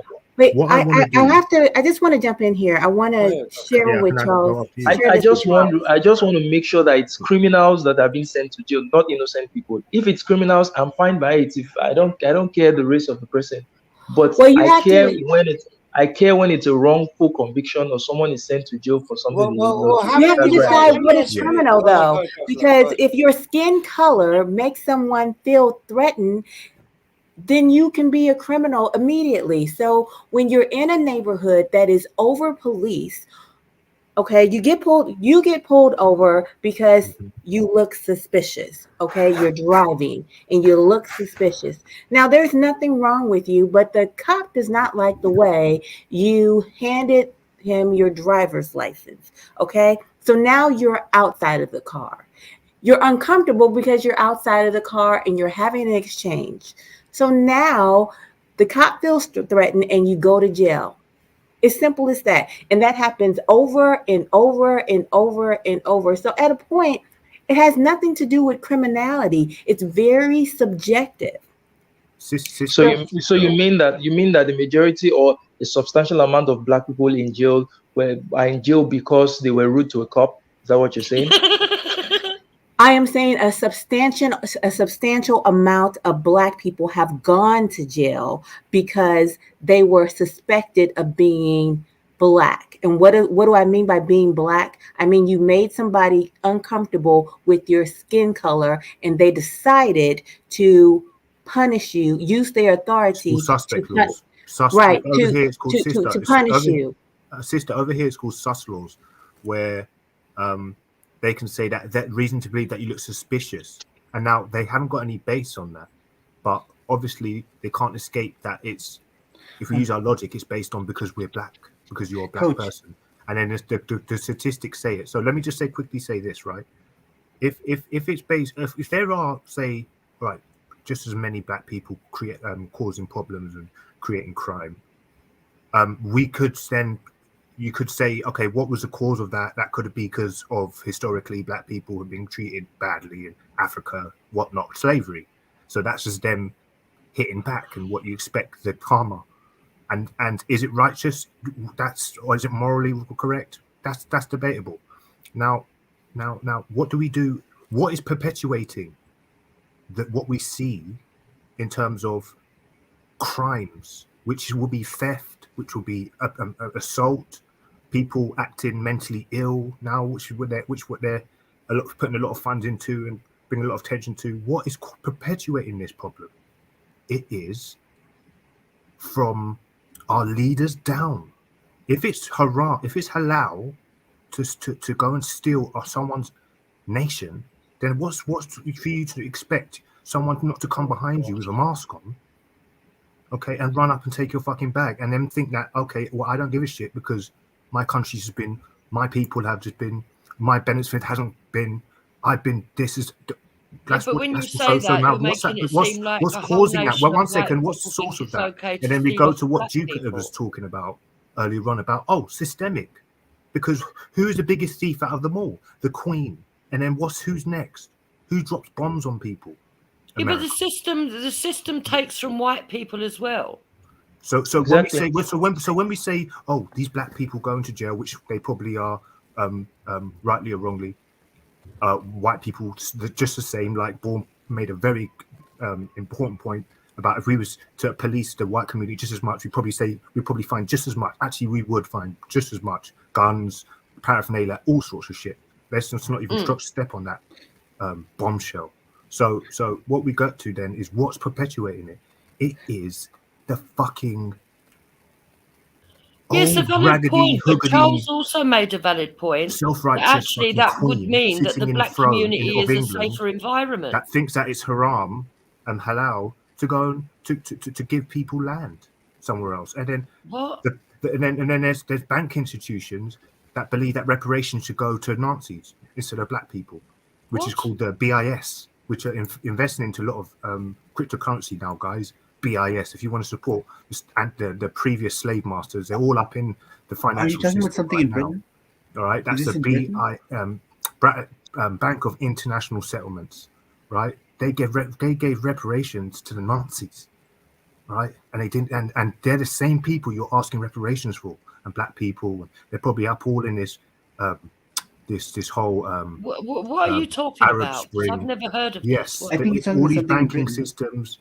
It's the Queen as well, with all her cronies and her whole empire, her whole empire that she's built. Yeah, okay, which is pretty much half of the known world, right? Oh God, right.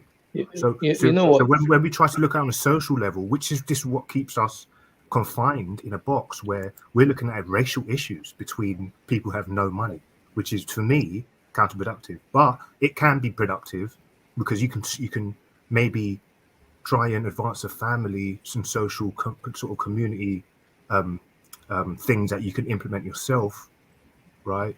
But it's still not gonna. You'll still get effed over by some intelligent person with all the necessary equipment and advancement to steal your money. They don't have to come to you now in the street and take it off you or do anything.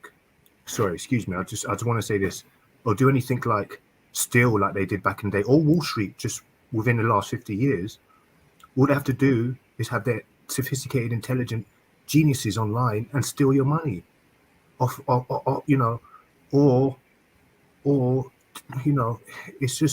it's crazy what they can do. And I don't want to tempt fate, but we all know what really is has to be done, and that is it. That's flocking. I think one of the solutions is flocking to the people who outwardly seem to be have a good track record, and they don't look like they're gonna give you loads of promises and then pull it out from underneath your feet like they've done historically with black people. Not following, dude.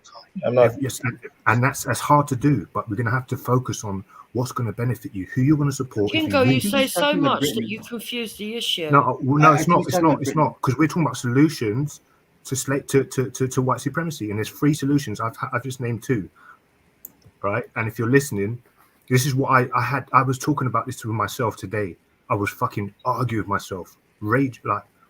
And it was, why has my money been stolen out of one of these crypto exchanges? Why? Because what they do, they spend more money on foreign endeavors and domestically underfunding all of our most important services, but yet and now use cyber security to look at possible terrorists and threats within the domestic community, but they don't want to try and prevent harm on these people, which are the predominant 90% of their actual population, which are the poor. So now, how do we expect to be treating each other if our own people who are meant to be housing us and giving us utmost security are treating us like shit? You know, it's crazy. I just think, what's the solution of dealing with the people who have the power?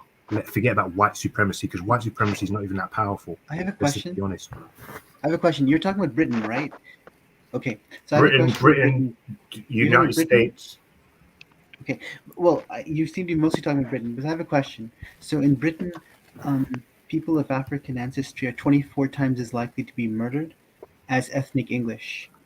To me, this strikes me as some kind of systematic racism because the police are choosing not to protect African ancestry people. Can you comment on that? So Who are the perpetrators?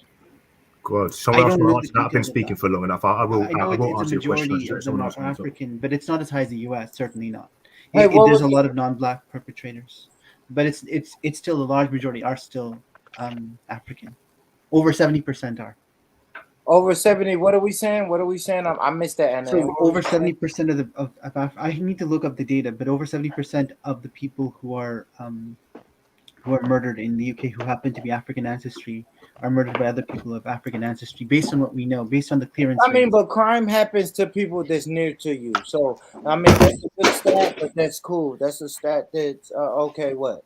Okay, so what? That's like, what about black on black crime, right? When we start. Well, yeah, but see, that's the U.S. issue. In the UK, so in the U.S. it's 94%. The UK, it's not like that. If it's over 70%, that means there's a lot of non-black on black crime in the UK. So I'm asking. That's what the question is being asked. Non-black on black crime. Huh? There's a lot of non-black on black crime in the Yeah, UK. that's what he said. Unlike in the U.S. That's what he said. Not unlike in the U.S. So I'm asking a question. Why is it? And I don't know if this was true in the past. I don't think so. But why is it today that a African Briton is 24 times as likely to be murdered as an ethnic English? Is it because the police are choosing not to protect people of African ancestry in the UK? Well, Who knows, bro? Possibly, possibly. Yeah, possibly, man.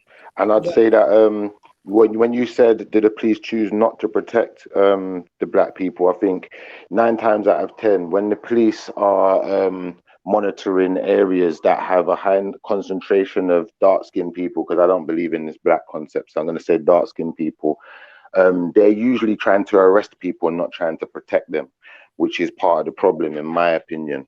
And I'd also like to say, you know, on the question of what can racelessness do for us, I'd say, you know, if nobody believed in race, you know, I think we'd have a lot less problems with things like racism. You know, people wanting to be racist. That's like saying, if my ancestors were never slaves, then I probably wouldn't be in the situation that I'm in. That's like that's a what if, right? I call that a pipe dream, right? Because I disagree. I disagree for this reason. I mean, for this reason, watch this. I wouldn't be, if racism didn't exist, then I wouldn't be seen as a criminal and be criminalized and over policed. I think not necessarily to that though, right? Not necessarily, because at the end of the day, people are going to go where the crime is. So if there was no such thing as racism, but there was still a high concentration of crime in your area, then unfortunately you may find yourself in the same situation, and you couldn't use the excuse of race anymore. But if it wasn't racism, I wouldn't be. It wouldn't be a lot of crime in my area. How do you prove that? How does racism tie with crime? Good question. I can't really prove that, but I pretty much know. Let me tell you how I can prove that. Right?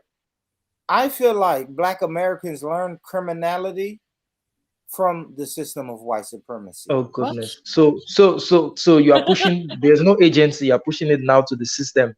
Someone, he's a criminal, and you're telling me that the reason this person is a criminal We wasn't criminals when we were kidnapped and brought over here. We wasn't criminals, and the ones that were enslaved that were already here. There are criminals in Africa too. There are criminals in Africa too. So criminality is not unique to white people. Brother. But Who we're not gave saying you that. the definition of criminal?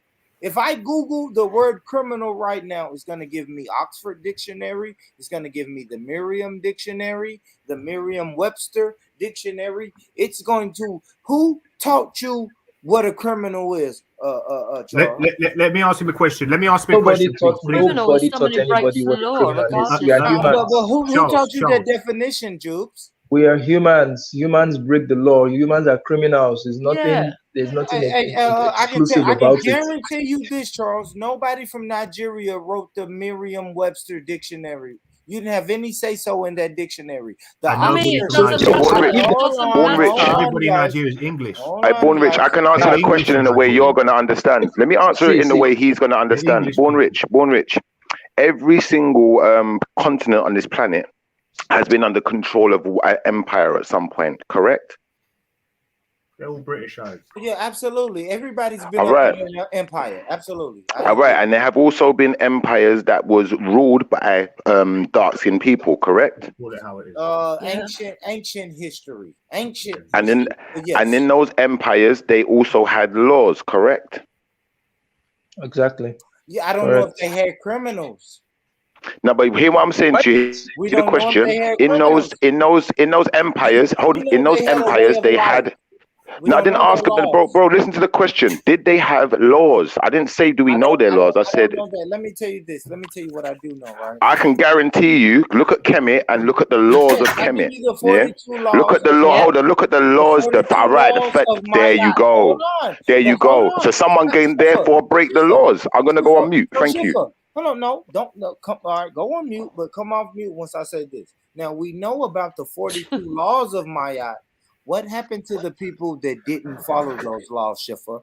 That's what we don't know. So when we say criminals, we know the laws. They would be punished. Well, how do you don't know that, Jupes? Find that. Show me the evidence.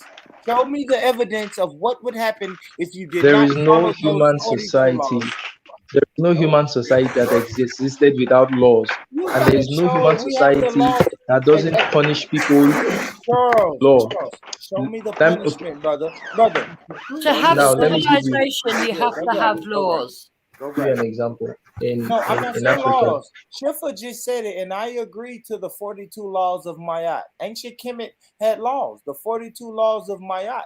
But when you studied ancient Kemet, guess what you won't find, Jupes? What happened to the people who broke those laws?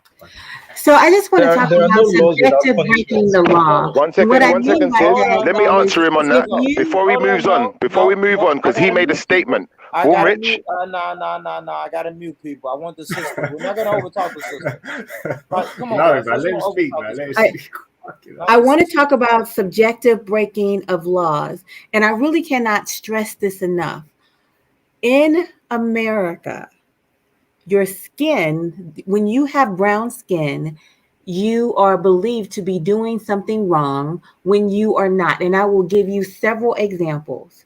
Black men sitting in the Starbucks doing nothing but waiting. In America, that is what Starbucks is for. You sit there and you do nothing.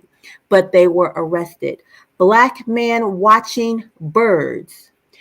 Police were called on him. He was watching birds. There was nothing criminal about that. Black boy walking down the street eating Skittles. There was nothing criminal about that. He was policed by a citizen, killed, and the man was found innocent because he was acting as doing a citizen's arrest. Okay? In America, your skin, your black skin, is considered threatening. So I don't know about anywhere else in this world, but in America, having black skin and doing something that someone else is uncomfortable with can make you be a criminal. That's all I'm trying to. It also marks you as poor. How many Nigeria, black they can do you for people were loitering. killed? It's exactly the same thing. If they don't like the look of you loitering somewhere, they'll walking down the street is not loitering. That's not loitering. I agree with you, sis. I totally agree with you. I think that Born Rich messed up though, because if we look at the walls of Kemet, we're going to see people in chains. We're going to see people being all sorts of punishments being dished out for people who broke laws. So obviously you don't know a lot about Kemet Born Rich if you're going to make that kind of a false statement, my brother. Wait, is loitering breaking the law these days? Like, what? I mean, is it? Can I hang around like fucking in the richest part of London without getting like pulled up, please? Yeah, but for me, it's just corruption. Yo. And to be honest, right, if you're a police officer, what is corruption? Hold on. If you're a police officer that works a certain beat, and then you see an unknown face, regardless of skin color, in an area that you don't normally see, who seems to be just hanging, you could be waiting for somebody. I don't know. They are going to just pull up and ask you a question. I've seen that's that. harassment. That's harassment. Central Park is a public place, and he wasn't doing anything wrong. Coach Love, I'm sorry, Coach Yeah, Love. but Let me they're jump in, preempting. They're being preempted, and they do it to white people. Preemptive. Hold on, guys. Really? Jukes, I think you're saying what I say. How about we police our own communities? And that way, when we see the guy on the corner, he doesn't look at he doesn't look suspicious, because that's just crazy Uncle Joe that comes on the corner at 7 o'clock every morning. Or that's I don't know, crackhead Rudy. She's always on the corner at 8 in the morning. Yeah, but that's but the crackheads will be policed though. Crackheads will be policed though, Born Rich, because they are committing a crime, even if they might be. I don't care about that, but I feel like if I know crackhead Judy, I can police crackhead Judy a little bit better than Schiffer from the west side, right? If I have a crackhead question. Judy is Does on the east anybody side, I have a right? question. I have a question. Like, what are we talking Now, about? I'm sure there are many of you are Black Americans or Black people in America. So, from an anecdotal perspective, I want you guys to give me 2 examples of the times when you faced systemic racism and how. Okay. Well, I went for 2 years ago. I went to get a home loan, right? I had the same credentials as my friend. Let's call her Judy. Right, to protect her anonymity, right? My white friend Judy. So we went to the same realtors, the same mortgage brokers, and everything. And I was told that the cost of his house was just say it like this: significantly more than what they told Judy. So that's one. All right, that's one, right? I'll give you one. So that's one. Let's go to 2. You said 2, right? You said 2 of them, right? All right. Let's go to 2, right? 2. I was charged with a crime. Had a charge partner, right? A charge partner means that it was a person that was with me. Same charge, same representation. Go to court. Number one, I knew something was funny when they said, hey guys, they normally give you the same court date, but they said, hey, Born Rich, we're going to give you and your charge partner different court dates, right? Went to court. I was sentenced 18 months in jail, 2 months probation. Charge partner was sent, same representation. So you can't say he had a better lawyer, right? Same representation.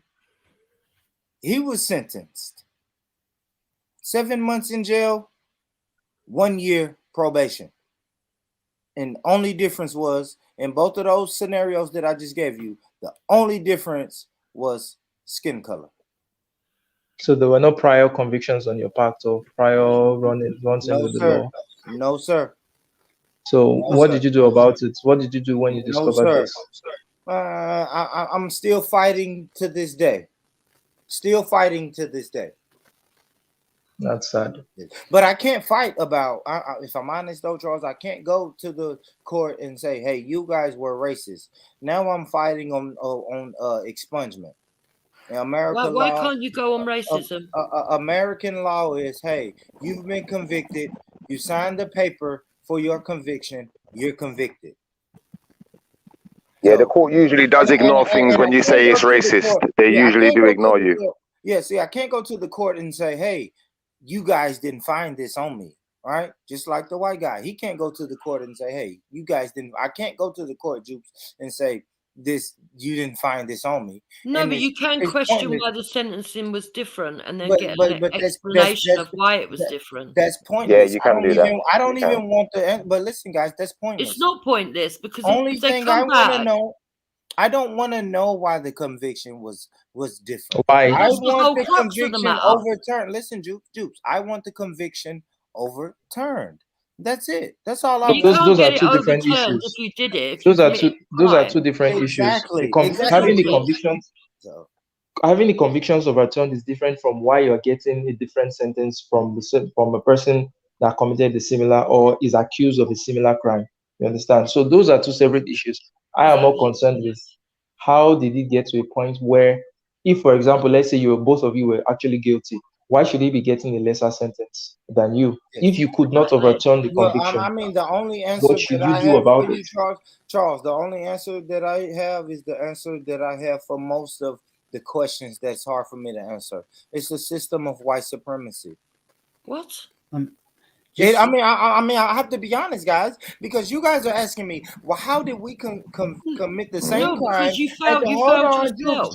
Jupes, you're asking me what is my answer? Because you guys are asking me, how is it possible for you two guys to get the same crime, have the same representation, but then get two different sentences? And I don't have an answer for that besides the system of white supremacy. Okay, I agree with you. I agree with you on this point. His whiteness I've was been in a worth similar situation. His whiteness was worth more than my blackness. That's all. I born rich. I've seen similar situations with British law where one person has been caught with drugs on them, yeah, and another person has been caught with the same drugs on them, and they've got completely different sentences. One was one was sent to jail, and one got probation. Now you see, when you get caught with Class A drugs in the UK, 9 times out of 10, if you're a black child or a black youth, you're going to get a mandatory jail sentence. But there are a lot of non-black children, Caucasian, XYZ, who get probation from these things. And I've seen it. I've got a friend who got probation. We were shocked. He was like, what did he? You must have snitched. But when we looked into it, somebody else was in court with him. We know he didn't snitch. The judge felt sorry for a minute because people tend to look out for their own.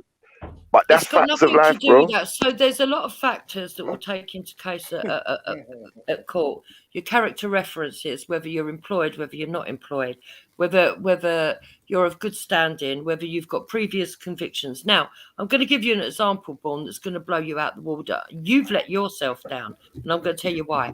If I went to court and there was another white person, forget colour, another white person committed exactly the same crime as me, I know that they've got no previous convictions. I've got no previous convictions. We're exactly the same. We go to court. They get a lesser sentence than me. The first thing I'm going to do is tell my solicitor I want to lodge an appeal because the precedent has been set and I want to know why that precedent hasn't been used on me. But you want to make it about let's overturn the crime. No, they're going to use the precedent of you are guilty of this crime. Yo, Born Rich, 1 second. Because hold on. Do you know where the mess up is here, Born Rich? How long does an appeal take? No, but that's not fair. It's not fair because how long does an appeal take? Most people who make an appeal end up serving the majority, if not all, of their sentence before the appeal ever goes through. So it still wouldn't work, Jupiter. I agree with that, but Schiff, I'll say another thing. That's why American court systems would tell you this sentence carries a charge between 7 and 15 years. So when you move the goalpost like that, that means, right? If I say this crime carries a sentence of between 7 and 15 years, I can set a precedent to where I give Charles 12 years and then I give Born Rich 7 years.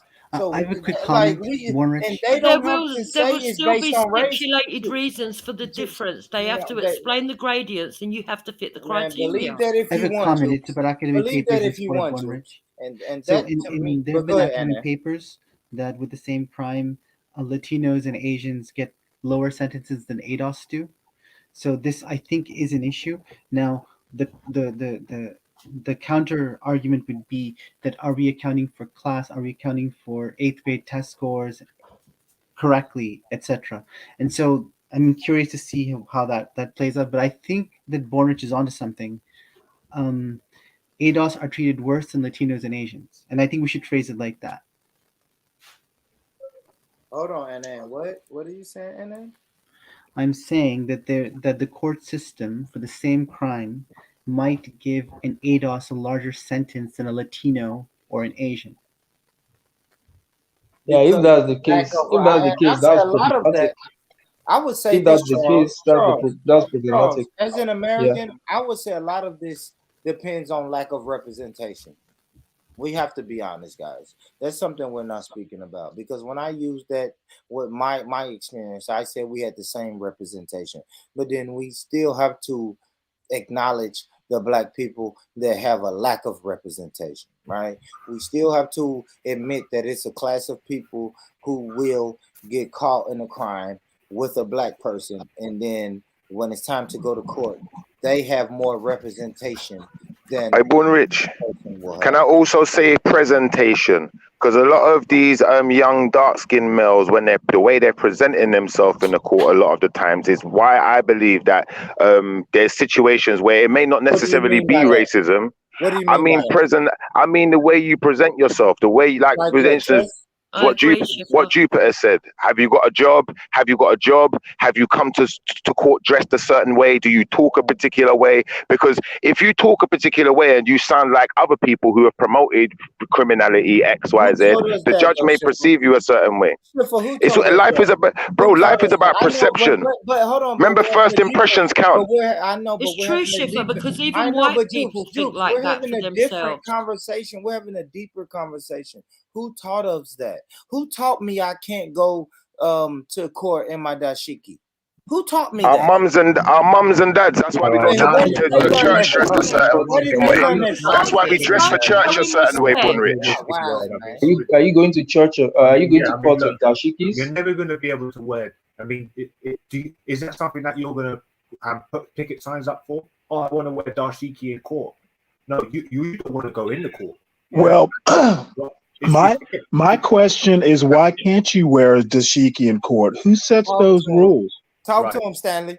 Who said? Well, do you know what? You'd probably be more likely to get a lighter sentence in a dashiki than in a hat turned backwards and a baggy clothing. If you wear the dashiki, you get pulled up more. Who sets the rule? You get pulled up more. Hey, but it depends how you wear it. There's no rule. There's no rule to what you. Who sets that precedent? Don't walk through a thingy with you can wear. Okay, yeah, of course, white people did. But not everything white people did. I mean, you have to say white people implemented structures, you know what I'm saying? And we live in structures implemented by white folks, and that's just a reality of the existence of the world we came into. You know what I'm saying? But we gotta live with that reality. Yeah, but I'm not saying that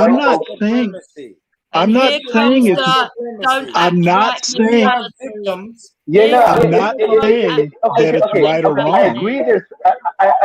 See, my only issue with white supremacy, of course, is not really that I don't understand the phenomenon, but I just think it's a misnomer. But I know what you're saying, you know, and I totally agree that phenomenon behind what you're saying is definitely the case. But that's just a phenomenon that we got to cope with.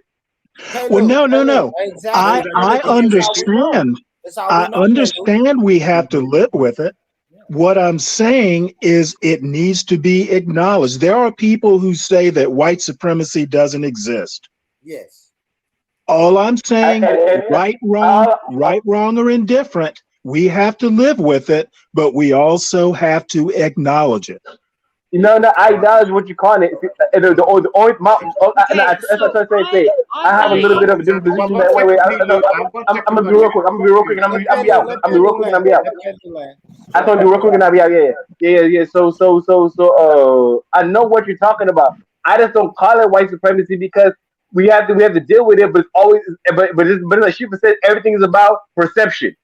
Everything is about perception. So it's like we have the ability to control our perception. I mean, we don't have the ability to control people's prejudices against us, but we have the ability to control our perception by forceful impressions. Then we have to act white. It's not even that. We have to have a forceful impression, and we have to have a counter. You see, and that's the reason why my philosophy is what? Black positivity. Black positivity. I agree with that, Palo. I'm like you. I agree with that, Palo. Let me say Okay, this. so if I was in, Hold if I was in an Well, then I African want to wear my country, dashiki to court. Hold on, Juice. if I was in an African country, hold on, guys. Hey, guys, what are we doing? What is everybody doing? Let me say something. Palo, I think you don't like the phrase white supremacy because I was talking to Dr. Sheena Mason. Shout out to Dr. Sheena Mason. I was speaking to her earlier, and she said she doesn't use the phrase white supremacy. She used racism. And I think it's more comfortable for us to use that word.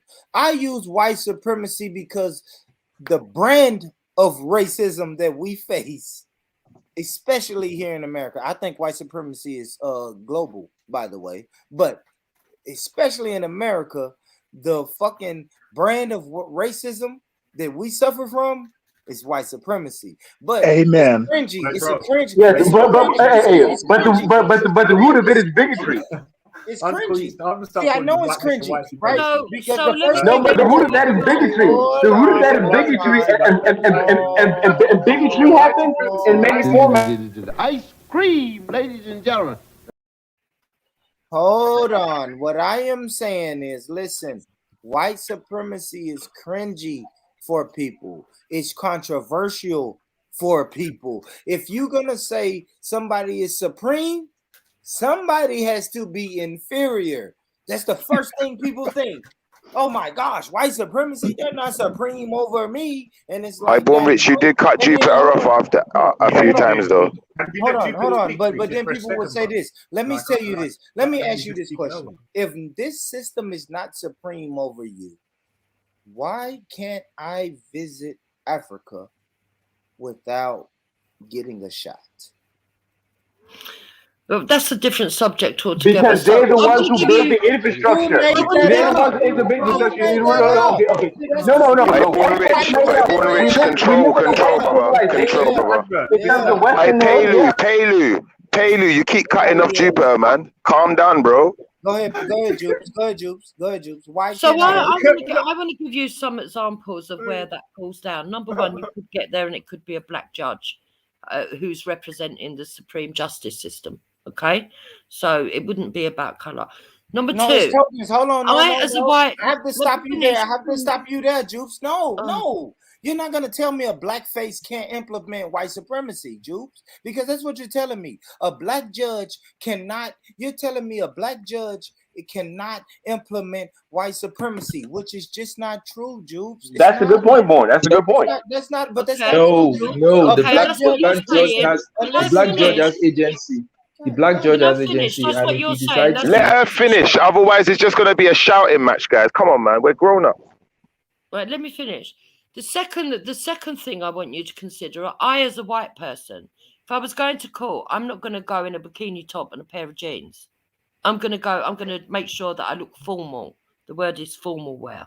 Okay. Would you wear a dashiki? Because it's symbology to show that I'm humbling myself in somebody else's judgment. The third example I'm going to give you, if I was in, I don't know, Nigeria, Ghana, and I'm going to their official court, yeah? If I was to go there in a bikini top, yeah, and a pair of shorts, because white women like to catch the sun, and just turn up, not have my shoulders covered, maybe depending on what court I'm going to, not have my hair covered, they would look at me in a discriminatory way as well. So you need to think outside the box sometimes, and not always. Yeah, you have a point. You have a point, but I think your example. Don't say because your culture is not acceptable. No, because she's talking about things that aren't even acceptable in her culture, but so you can't judge what's not acceptable in your culture be acceptable in another culture if you acknowledge that other culture to be of equal value to yours. I am just confused why we're accepting the premise that Black people go to court dressed inappropriately. Because that's what her example demands. Not all Black people. That's what I'm talking about. You're exactly right. No, she's got a point there, but we're that's not not true. But in a lot of cases, it implicates that. In a lot of cases, people do go to court dressed inappropriately, and I've seen it myself. with young black men going to court dressed a certain way and not just dressed, talking. Hold on, talking. 1 second, sis. Talking a certain way as well. Talking a certain way as well. That's what I'm trying to get out. You know what? I think you're making the point for me. What you're saying is that Black people have to toe a very specific line and be perfect in order to get a shot. And you're right on that. But what I'm also saying to you is there is just as many white people coming to court in their bra, their panties, their ripped jeans, their bad breath with no teeth and bad head, cross-eyed and funky, and they still get a better shot than someone Black going I don't believe straight that's laced. That's true, and that's more reason that Black people have to go formally, though. You're right, Coach Love. But that's more reason why Black people need to dress formally. That's more reason because we have to dress to protect ourselves. We have to dress, and that's something we have to cope with. I'm not saying that we shouldn't dress formally. I'm just saying that her example is making the point, because it's very assumptive that Black people automatically go dressed that way, and white people do not, because they do. No one It's said ridiculous. that, though. No. No, Black people can't afford to do it. If white people do it, because that's not what if white people do it. Hold on, Pelu, please. I'm going to come back on this, Coach Love. That's not what was said. No one said that. So you are the one who's being presumptuous, actually. Well, no, it was implied. What I stated was that the dress code was applicable to everybody. That even I, as a white person, would have to bow to the dress code. That's what I'm saying. Yes, you would have to dress. But someone said representation or presentation. And was that you, Schiffer? Someone said I said it. This is how we said this. Presentation. I said it. Which did kind of implore. I said it. That's right. That's right. And when I was going to dress right, and let me tell you something about dress right. I don't give a fuck if we're talking about the court systems and the criminality. You know what this says in a deeper sense? Black people, if you would just pull up your pants and dress right. I didn't get to explain it though. Hold on, Shiva. Let me say this, because this is a deeper point, guys. This is, hey, Black people, if you would just pull up your pants and act like you got some sense, then people wouldn't be racist to you. And what we're saying is, I don't give a fuck how you dress when you walk in that courtroom. Racism is ingrained in that justice system. And you will get the short end. And that's why we need to dress. And that's the reason why we have to dress defensively. No, you can put on a fucking suit, a dashiki, or let your pants hang off your ass. That justice system is built against you. You know why? When that justice system was created, you was 3/5 of a human being. And that's why we have to dress defensively. We have to dress defensively. Can I get a point? Can I get a point? Putting a suit on does not lessen your role in white supremacy. Getting $1 million or $3 million doesn't lessen the I mean, you're wrong about that, boy. Because if we just defend, it's things we can do even in white supremacy to defend ourselves. And one of them is to have the appropriate dressing. By appropriate, it means knowing your situation. It means always knowing where you at. As Black folks, we gotta always know where we at. Jukes, let me ask you a question. I'm trying to see if your thinking is consistent. Jukes, I want to ask you a question. I want to see if your thinking is consistent. Let me ask you, if a woman is walking down the street and she has on a mini skirt and she has on a sexy shirt, and then a man jumps on her and begins having sex with her, do we say to ourselves, if she had not had on that sexy dress and that sexy top, she wouldn't have gotten raped? Is that what we're thinking? No, that's not the way. No, that's not what I'm thinking. It's not what I'm thinking at all. Please, can I speak? Damn, it's not a good analogy because there's. Oh, okay, you talk over. Go on, you answer. I'm sorry. Go ahead, Jules. Go ahead. Right. So for me, it's not a good analogy because you wouldn't, if you was a woman and you're going onto a building site, you are not going to wear stilettos and a short skirt to climb a ladder. That's more of the analogy I would think of. No, but she said walking down the street. Answer the question. No, but what I'm trying to explain to you is that it's not a good analogy. You can't equate the two. We're talking She about said dress walking code. down the street. Yes, and I'm saying that you can't equate that to the same thing. How? Actually, I think it's very much the same thing, because what you're saying is that Black people are asking for it when they dress a certain way. No, that's not what I'm saying. I'm saying that there's a Absolutely. system in our country. I don't know about America, but there's a system in the UK where formal dress attire is appropriate, and that everybody, regardless of colour, ascribes to that to show humbleness before the court, because we are bowing to the judgments that are made within that court system. Yeah, but who's the one who made those judgment systems? No. It is. No. It is that way in America, Sandy. Because that's why I'm trying to say that. No. Wait. I'm a land. All I want to say is that that's why you always gotta know where you at. Is like you always gotta know where you at, wait, like to concise both your positions together. If you always know where you at, I mean, no matter what, Black people always know where they need to know where they at, and accordingly, they have to dress defensively at all times. It's like you're just in the military uniform. It's like you basically sometimes got to know how to camouflage. You got to know how to camouflage in certain situations. Yes, because it is a system of white nationalism. That's fine, but we have to work with it because the structure's there and it's there already, and we know how to navigate it. I mean, so there's no point. It's going to be there anyway, so we got to learn how to navigate around it.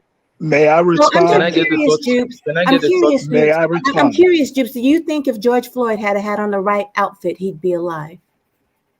No, of course not. I think what happened to George Floyd was disgusting. Can I respond to Mr. Pella? That's not what was said. That's not what was said. We're making misinterpretation around it. Can I get a point across? Now, my point is, okay, first, there are different nuances here. One, I believe that, you have to dress appropriately for the occasion. For example, if you're going to the beach, you're going to be dressed down. If you're going to the court, you should want to give yourself the best physical representation as much as possible. Now, my second point is there a difference still in the way white people who do not dress well to court, as much as any Black person who doesn't dress well to court, is there a difference in the way they are being treated and the way the sentences are being handed down? That is where I don't think it's There's dressed. still a difference.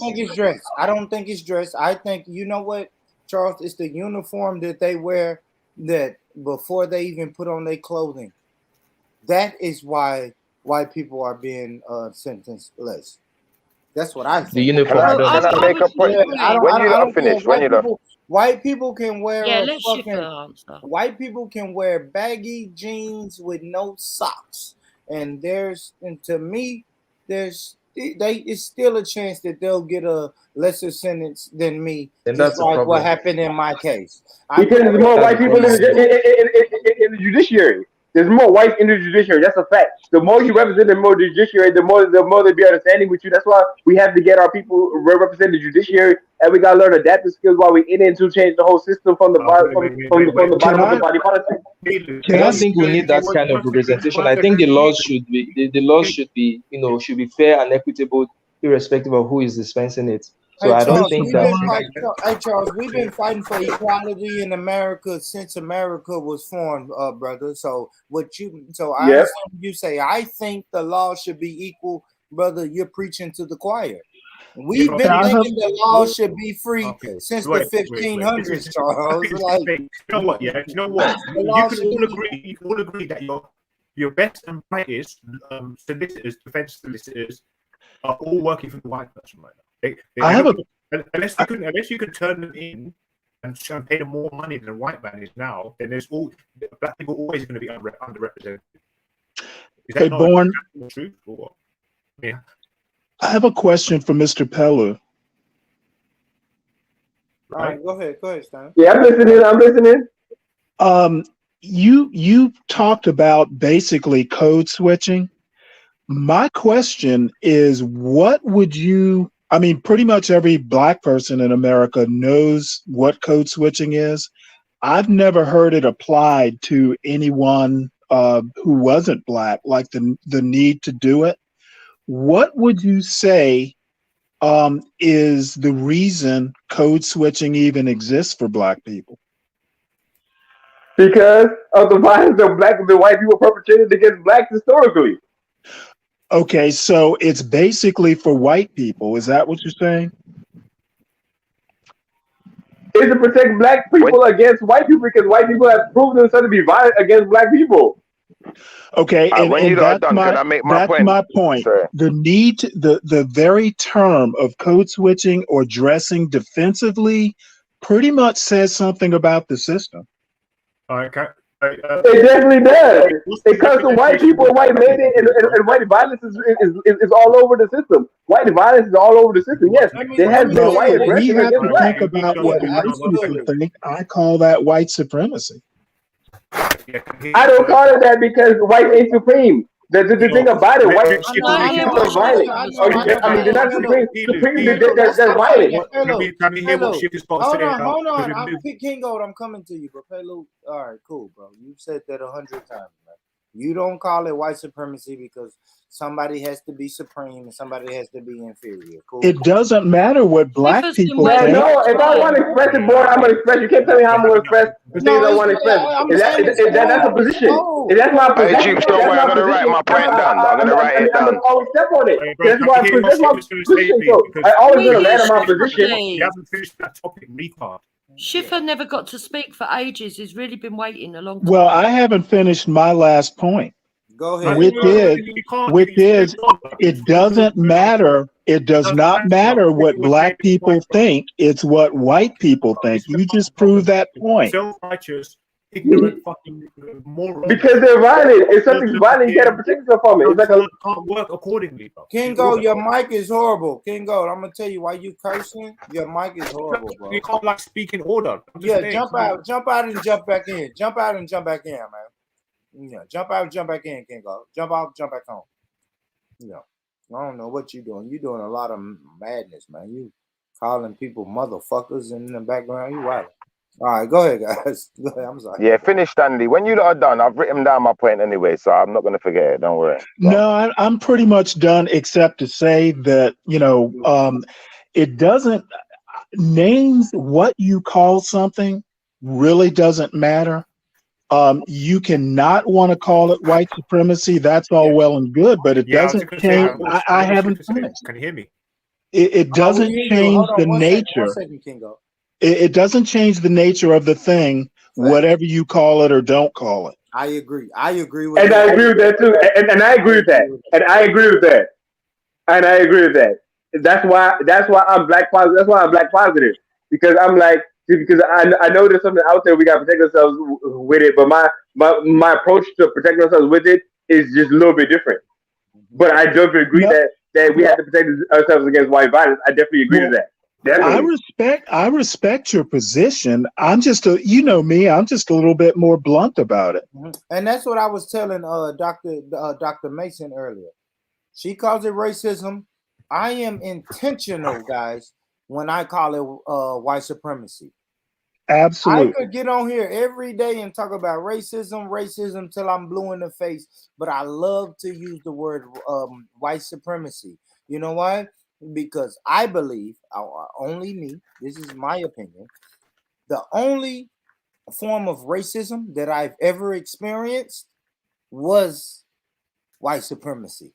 So I can't just use racism in the broad term. No, I have to call it what I think it is. It's white supremacy.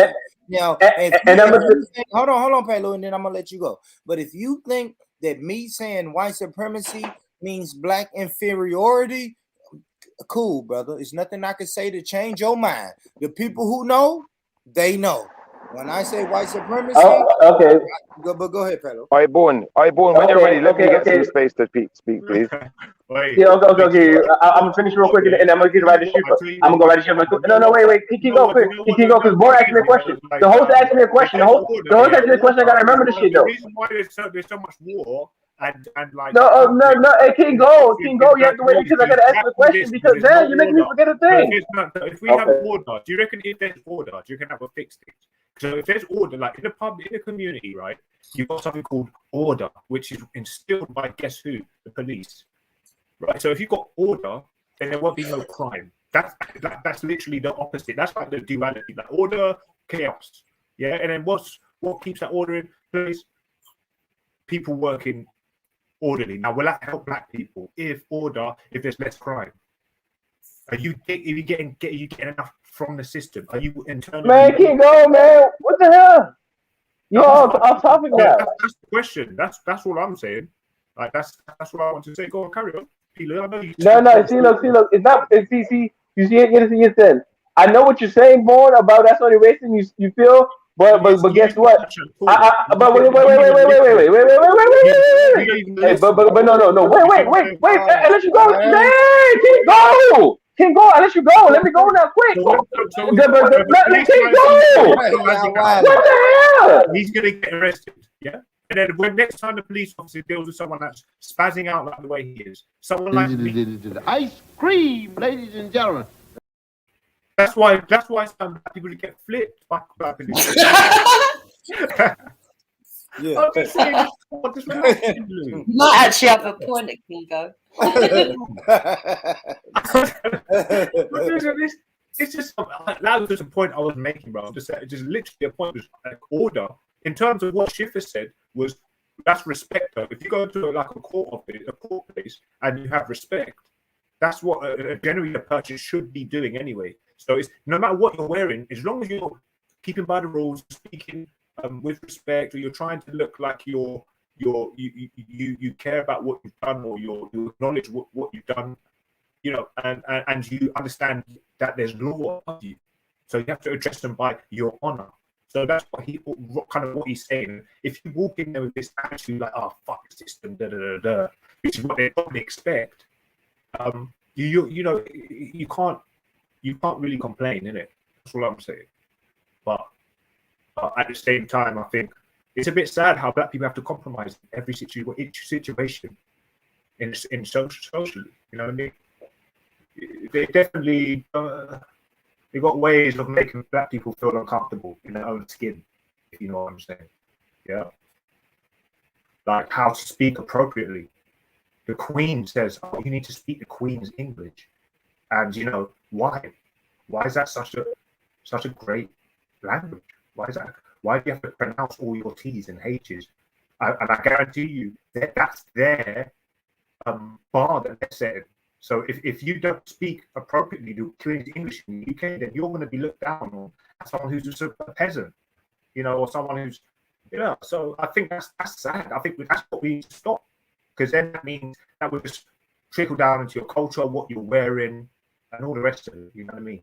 So that's you know, we can't escape it.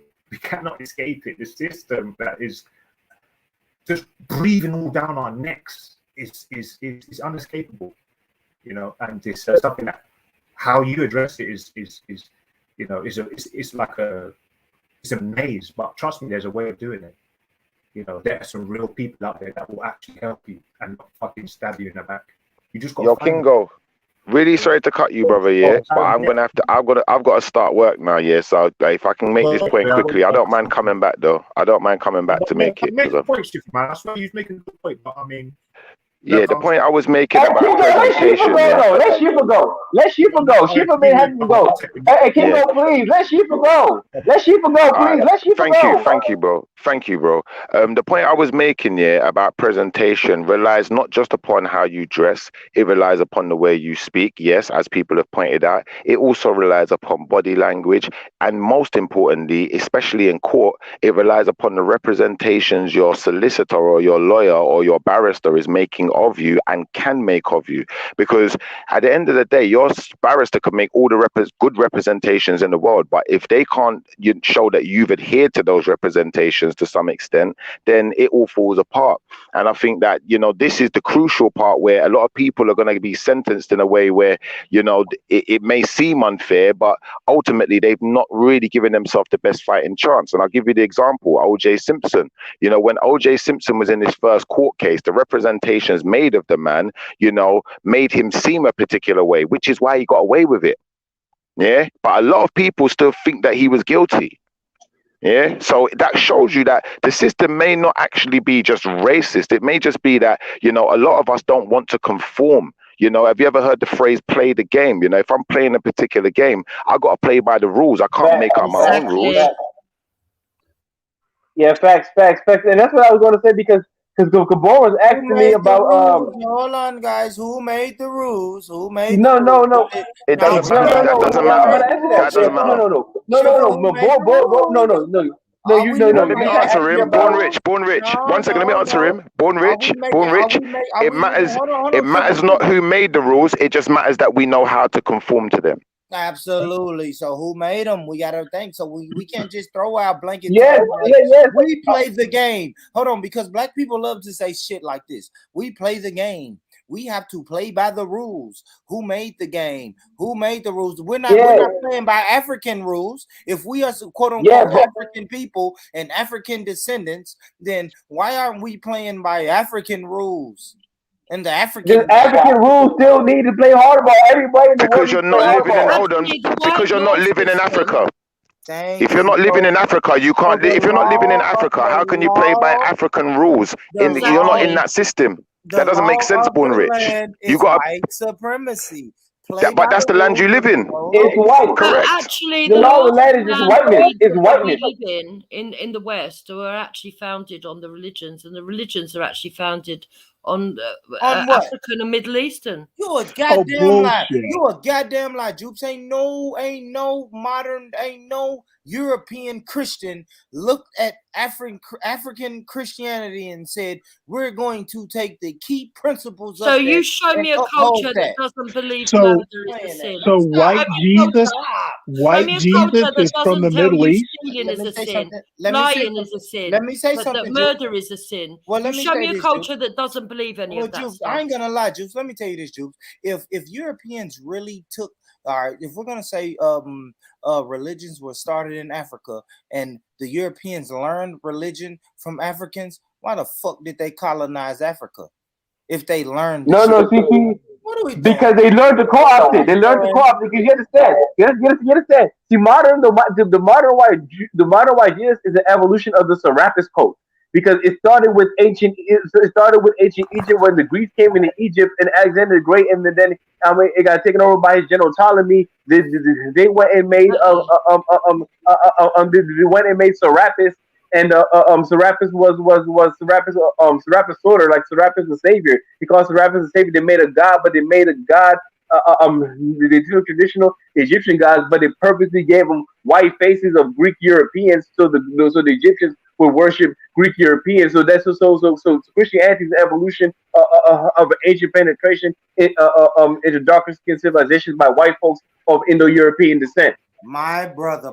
Indo-Aryan descent. Hey, Lord, it sounds like you just broke down the early stages of white supremacy. Keep teaching, brother. Keep teaching. Keep teaching. Yeah. So it was implemented. They purposely did what you're calling white supremacy. What I just call white aggression. That's all it is aggression that you have to fight war against.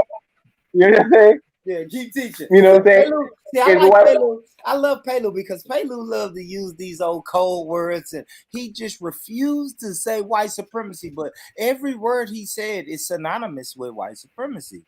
When he says white aggression, I can say, yeah, Pelu, that's white supremacy, right? When I ask Pelu, let me ask Pelu this. Pelu, how do you what was Jim Crow? Dogs and fire hose getting sick on that was white aggression or white terrorism. That was white terrorism. Guys, does everybody white terrorism? I love when Pelu talk because every phrase he uses, it's synonymous with white supremacy. But he just don't want to say it. And I know Charles, I know Jupiter, I know Schiffer. I know that it's cringy when Born Rich says white supremacy. It's like, oh my gosh, Born Rich, you shouldn't speak like that. Why are you calling it that? It makes you feel inferior, but it's not. We have to call it what it was. I guess, listen, this is nothing I always say, Jupes and Charles and everybody. I did not make up this phrase white supremacy. Charles, the phrase white supremacy is not an African phrase. Jupiter, the phrase white supremacy is not an African phrase. We have people like Benjamin Franklin that use the word white supremacy. Our forefathers in America, the American forefathers used this term. I didn't make this term up, guys. So why are we perpetrating the terminology of racists of old? Why are we perpetrating? It's just like the one drop rule, which was a racist rule, and that we're still upholding up to I'm gonna tell you this, Charles, right? But you call it racism, right? You did a show, Charles. I think I was on a panel that day. It said racism is as American as apple pie, right? Yep. Right, Charles?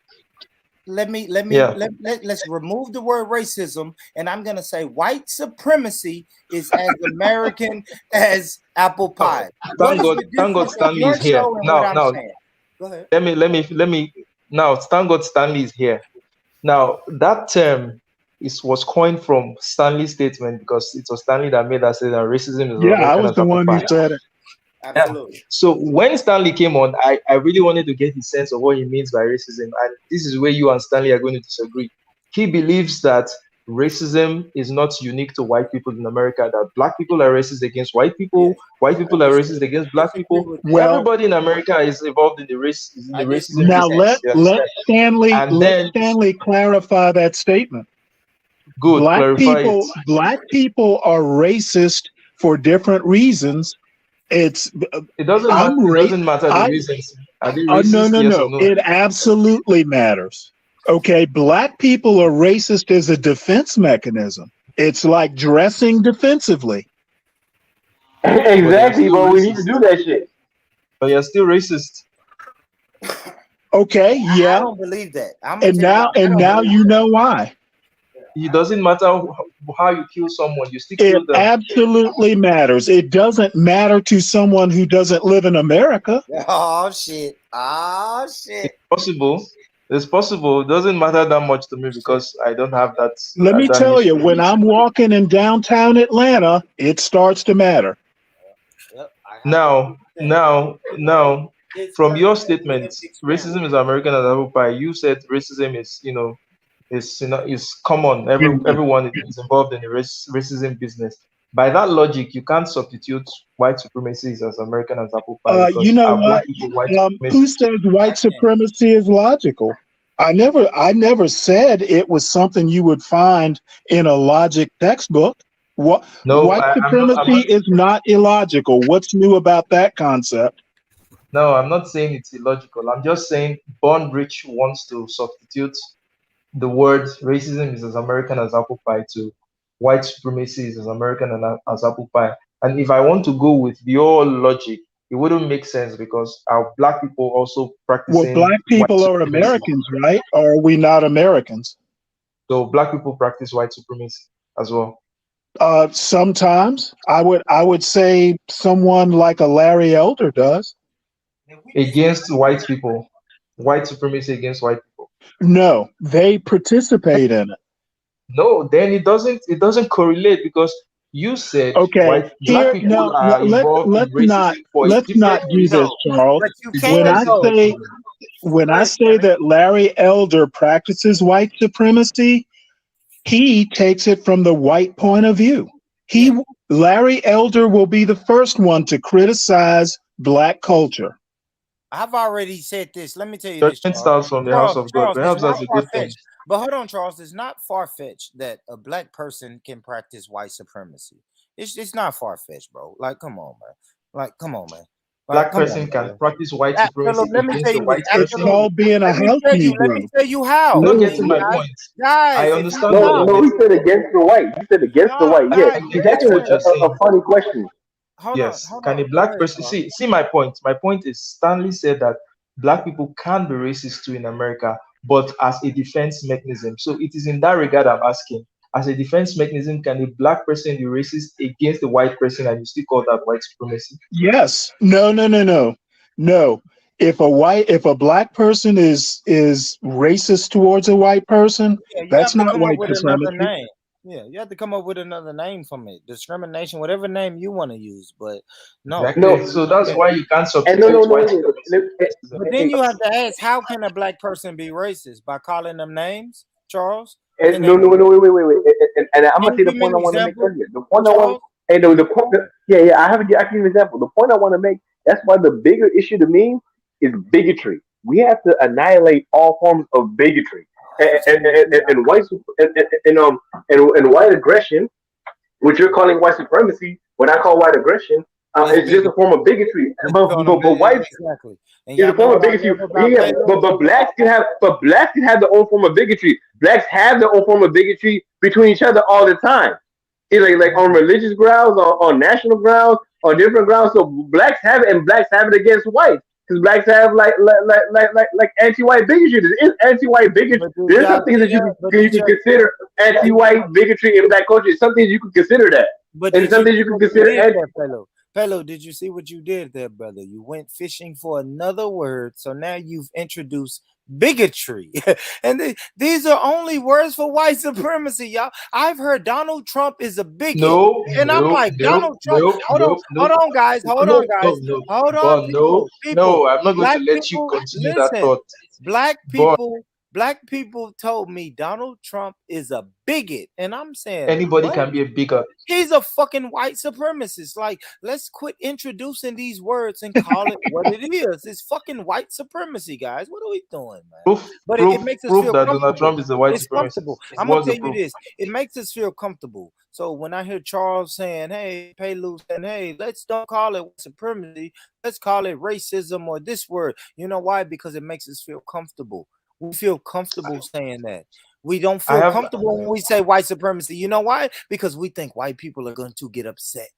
When we say white supremacy, we think we're That's not the reason, though. That's not the reason. We don't feel comfortable, but that's not the reason. The reason is not that. The reason is wait. The reason is we know that whites are supreme. We know that we have the capabilities, and we don't want to put ourselves in a psychological position not to take advantage of the capabilities that we have to counter all forms of white aggression to us and to rise to a level of parity and power with all people and of all places and all mankind, because we know mankind is still one existence, but we know in order to do that, we have to develop the right perceptions of ourselves in order to develop the human capital to rise to the level where we don't even need to protect ourselves anymore from white aggression, because our capital level has solidified us in the global human world. So we will be at equal footing, and that only takes the right perceptions to develop the right hearts and the right mind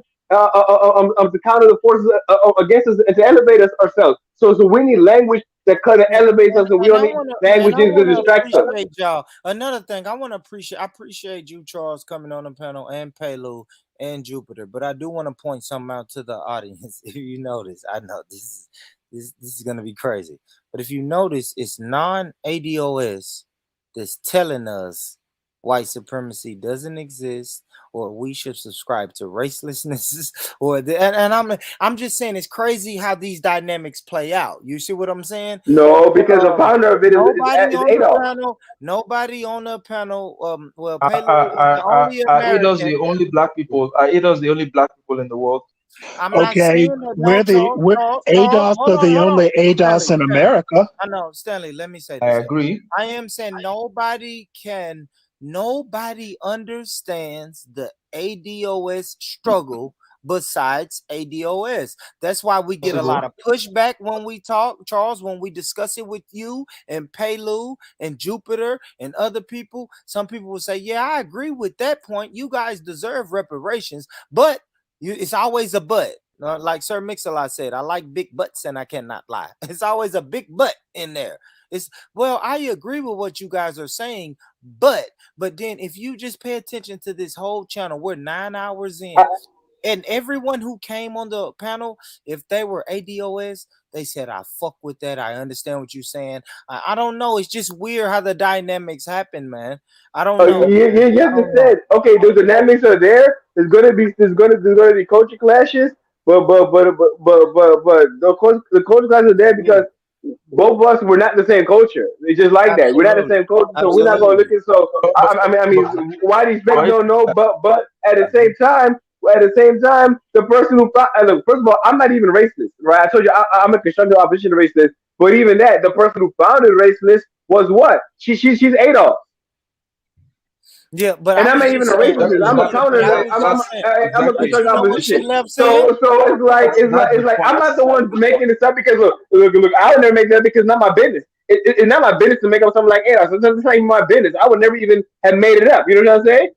Mm-hmm. So not that I'm against y'all. Not that I'm against y'all, but I'm just not from y'all because I was transplanted here from Sierra Leone. Absolutely. Now, this speaks to the point that I want to make, that you are saying that it's the non-haters that are telling you this or that or that. But even the haters themselves, they are not unanimous in their views I on didn't this say issue. that. I didn't say that, Charles. Exactly. Hold on, guys. I did not say ADOS was unanimous. I'm saying the way that my panel played out today was it just happened to be that ADOS and a couple CDOS, Caribbean descendants of slavery, they came on and I don't know, we just tend to gravitate towards each other. I haven't met Coach Love a day in my life, and she came on and was like, oh my God. So you're making a comparison. So you're making a comparison. I'm So sorry. No, it's not a comparison. It's just the way that nature plays out like that, Paylo. Why are you a comparison. I'm not yelling. I'm just saying, Paylo. All I'm saying is it's weird and it's coincidental how the panel ended up being what the panel was, where you had three people. Let's speak about the panel now. You have three people on there saying white supremacy exists and the system of today is white supremacy. And then you have three people, non-ADOS, saying, well, white supremacy doesn't exist. And this is why ADOS says what they say. That we always say no one can feel No, because we don't try to speak for y'all. Paylo, I wish you would let me speak for ADOS when I'm trying to speak for what I'm a part of that you're not. And we would never we would never go and speak for y'all. But what I'm trying to say is that we never come speak for y'all. We don't speak for y'all. Paylo, I don't want you to speak. You can't speak for us, brother. I'm not saying that. I know, and we never claim to be so. And we never claim to be so.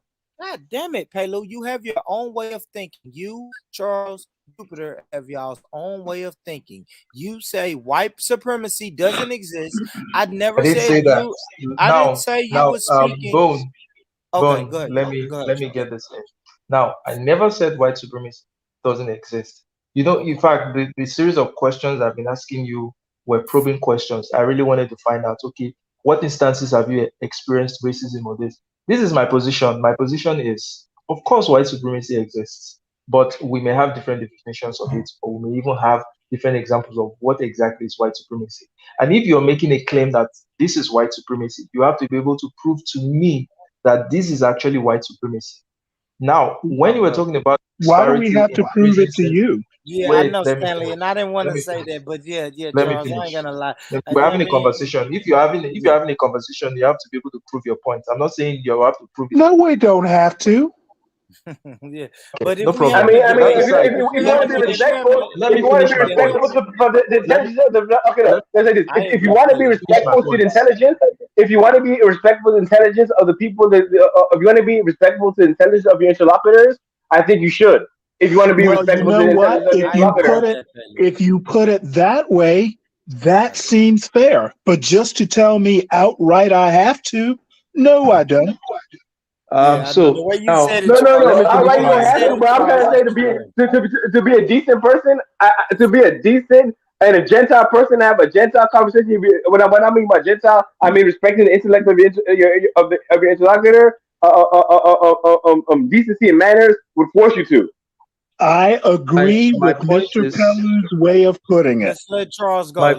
My point is, if I see cases, if I see objective cases of racism, of course I'm going to be annoyed by it. Of course I'm going to, because I actually want justice. I want fair treatment, but I do not want charges of racism or white supremacy to be used in cases where they are not white supremacy or where they are not racism. That is my point. 56 years now. I feel that, Charles. I hear that, Charles. I understand that, Charles.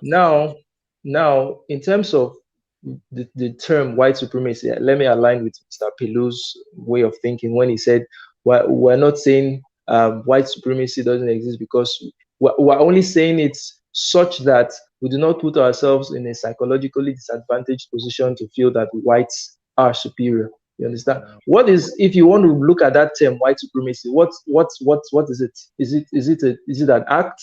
It's a system. Listen, Charles. It is a system. It is a system that the forefathers said. Listen, Charles, I just explained it to you, brother. It's a system that the forefathers of America said that we're going to follow. And me, being a person who studies history, they termed it white supremacy. I stuck. Yes, they used the term white supremacy is a religion. They used the term. No. White supremacy is like a religion. Oh, y'all stop, bro. Why y'all getting so excited? I'm telling you about the system. Not only did they come up with the term, I told you they put action behind it. To the point, Charles, that we were sold to them for them to come over here and enact the act of white supremacy and put us through slavery. And then not only slavery, once they quote unquote released us from slavery, they put us into Jim Crow. And then after Jim Crow, they put us into unfair housing practices, which created ghettos and redlining and white flight to make sure we get put in these specific areas. And then but we still don't agree with the part of white supremacy. We still don't agree with the terminology white supremacy. We hear all this. We hear all history. We acknowledge the history. You guys are gonna make me say this. All right, Pelo, fuck it, man. You guys are gonna make me say this. I have to speak to my ADOS crowd now. ADOS, I'm not trying to be disrespectful, but honestly, guys, we don't give a fuck what African people think about white supremacy. And I hate to be like this because I like talking to these brothers, but at the end of the day, we have to look out for us. ADOS has to look out. You can say that. Yeah. If you want to say that, just say that. Just say that. Just say that. Just say that though. No. Sierra Leonean brother Pelu. You acting like we don't. Brother, you acting like we care. I mean, talk your shit. If you want to talk your shit, talk your shit. I mean, look. Hey, look. Shout out to my what I'm trying to say is that, hey, Ward, if you want to talk your shit, talk your shit. We don't give a fuck. Like talk your shit. We saying if you gotta talk your shit, talk your shit. I'm gonna listen to your shit. It's not even you talk your shit. But I find myself going over these and hopefully we can have a conversation on a later date about a different topic. But I find myself when I am talking about racism, white supremacy, and reparations, I find myself getting the most pushback by people who look like me but don't come from the land that I come from, or their ancestors didn't suffer on the land that my ancestors. If you feel that way, I mean, I don't necessarily agree with you, but if you feel that way, it feels like that, bro. Like when I was no. If you feel that way, guess what? It's called a culture clash. We're not from the same culture. Oh well. I give you that. It's a culture clash. Let's deal with it. My thing is, if we're going to build, even though we're having a culture clash, we're going to have to come to some sort of common ground on something. If it's not white supremacy, that's why I believe and it's not black positivity. Cool. Black positivity. I can agree with black positivity. And black positivity could cover reparations. Look, black positivity is supportive of reparations. So my thing is, if we're gonna do black positivity, we can't have too much of non-ADOS fighting us on our fight to replace the system of white supremacy. We're not fighting you because we're irrelevant. We're just having a conversation, but in reality, we are irrelevant. Our only relevance is a conversation partner, so you can bounce back ideas, so you can build up your own strength. All we here is a conversation partner to ADOS, but ADOS struggle is your own struggle and not ours, and we accept that because we know we're two different cultures, and you got to fix your culture from internally. All we can do is be a conversation partner and maybe make trade with each other, even bodies and marriages and things like that, so future generations could have deeper connection to each other. But first we have to be conversation partners, and you have to respect that. Yes, we're gonna have a culture clash, we come from different perspectives, but that doesn't stop our conversational abilities and to congregate still as black folks globally. That's why I still support a policy of black positivity for all the black for the entire global black community. Can I add a historical point? I respect that, brother. I do. Can I add a historical point? And this is just my impression, but a lot of times I think in some of the questions that get asked, I seem to get the feeling that people think, or non-ADOS think, that I'm talking about stuff that happened way back a couple hundred years ago. Jim Crow happened definitely within my parents' lifetime. And we know that though. I was born in 1965. Okay. We know that. We definitely know that. My point is that there is hangover, okay, from Jim Crow. You don't get rid of stuff like you don't get rid of stuff or the effects of stuff like that in 56 years. I agree. No, and I totally agree with that. See, look, I'm gonna show you why I agree with that. That's why I told you about dressing defensively. That's why I told you about black positivity. That's why I told you you had to protect yourself against white aggression, because I totally agree with that. Like so not AS don't see that just because I might express myself different. That's just a culture clash, but you understand I come from a different culture, so I express myself differently. I agree. All right, can I get a point? That's real. Go ahead, Charles. No. So these conversations I'm having are nothing other than an intellectual exercise for me, because I like to engage with people on ideas, on different ideas. You get so it isn't going to change anything what I think, if at all. It is helping you guys to build a stronger argument for yourself. It's helping you to build a stronger case. You get if you have a space where you can engage with other black people that is comfortable and you are getting pushback, it's strengthening you such that when you might not be able to have this kind of conversations with white people. You might not be able to build your arguments with white people. But if you have a space, you're talking with other black people, they don't agree with you, it's a good thing.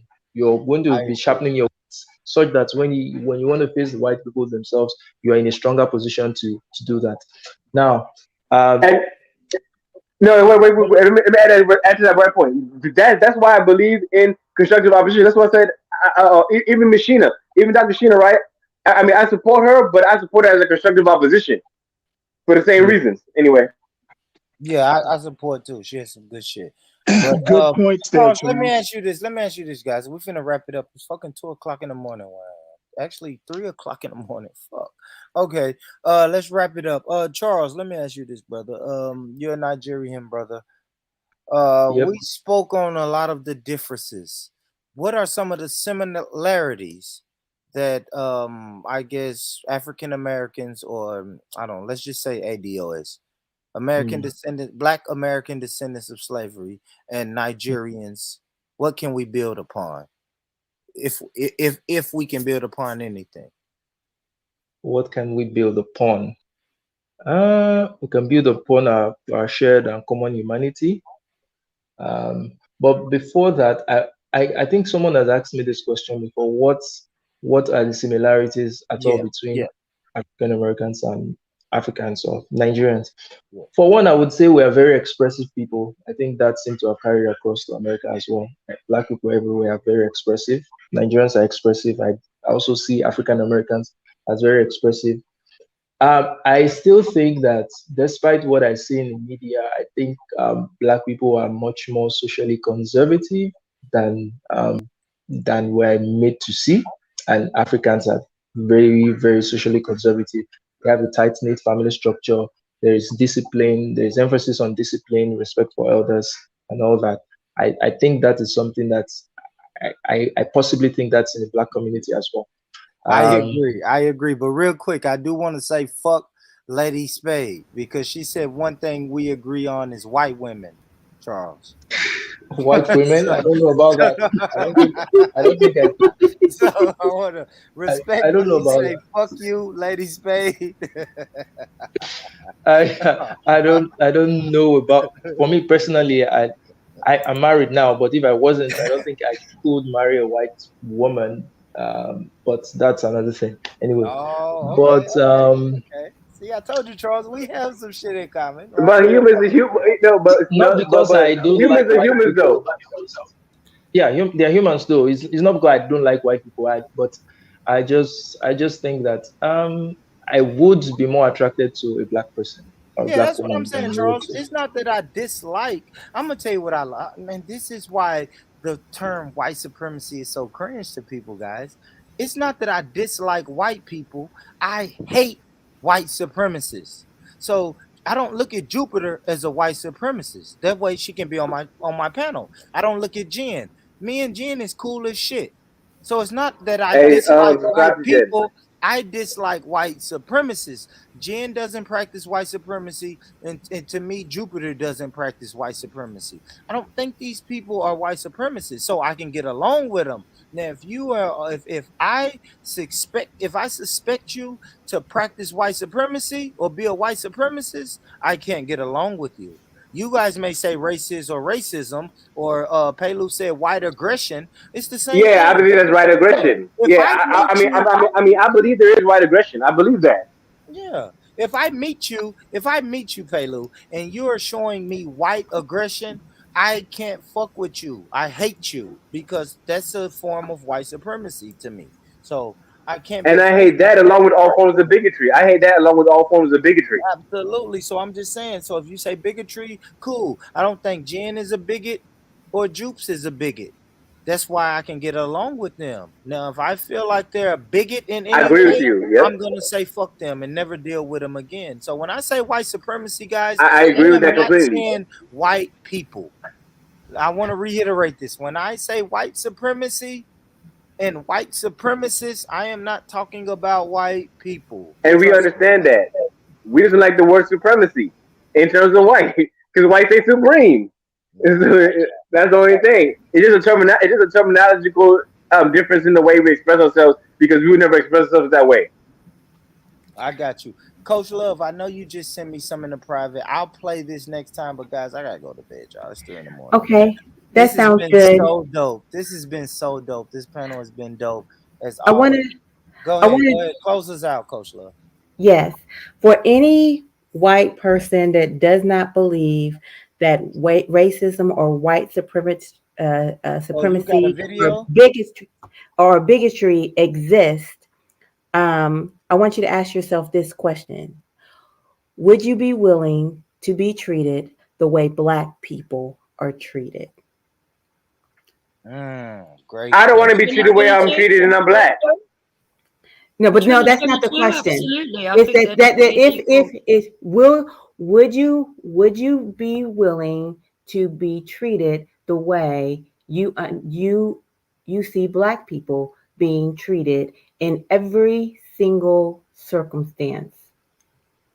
But that's not the experience of every Black person in America. There are many Black people that would disagree with you. So you have to tell what experiences you're talking about. What I'm saying is, would you be willing to make yourself vulnerable enough to be Black? What I'm telling you is, being Black makes you vulnerable to. No, that's true. Vulnerable to judgments that are unpleasant. Hey, no, listen, Coach Love. And if this happened to me, I was will give you a right? very specific example, and I'll try to make this story short. There was a time when we were not able to see one another's faces very easily over the internet, and I was simply hired to speak to people over the phone, and I was hired to recruit them and manage their careers for military treatment facilities. And I was hiring doctors, and I was responsible for their schedules and their movement and their pay. Okay, I was their boss. They didn't know what I looked like. They only knew what what the sound of my voice was. I was envisioned to be a tall blonde. It was my job to gather these people together and through a party, and it was a meet and greet. When I got there, a look of confusion came upon me at the person who was standing at the door, and he was just kind of laughing. He was on his way out. I was on my way in. I came in via plane, and so I was entering the room as it was buzzing. The gentleman asked me, "Who are you?" I said, "I'm Erica." He said, "What?" I said, "I'm Erica. I threw this for you. I'm from Spectrum. I identified myself." He literally yelled into the room, "Did anyone know that Erica was Black? Erica's Black. She's Black." It had to be an announcement. They were confused. The sound of my voice did not alert them that I was Black. So then there was frustration because I did not clue them in that I was Black. After that, what happened? Did they continue can I doing ask business with you, you? They continue when doing we business hear with you? when we hear white men that can speak pidgin English and sound Black on the internet, if there was no pictures of them and then they turn up and they started speaking and you realize that they're white and someone says, "Oh, did you realize White? this man is white?" No. Is that supposed to be something that we're supposed to exclaim about? I don't get why that's let me give you the last bit of that. It didn't operate to their detriment. And when it happened to me, it operated to my detriment. It became a liability. It became Yep. I agree with this. Look.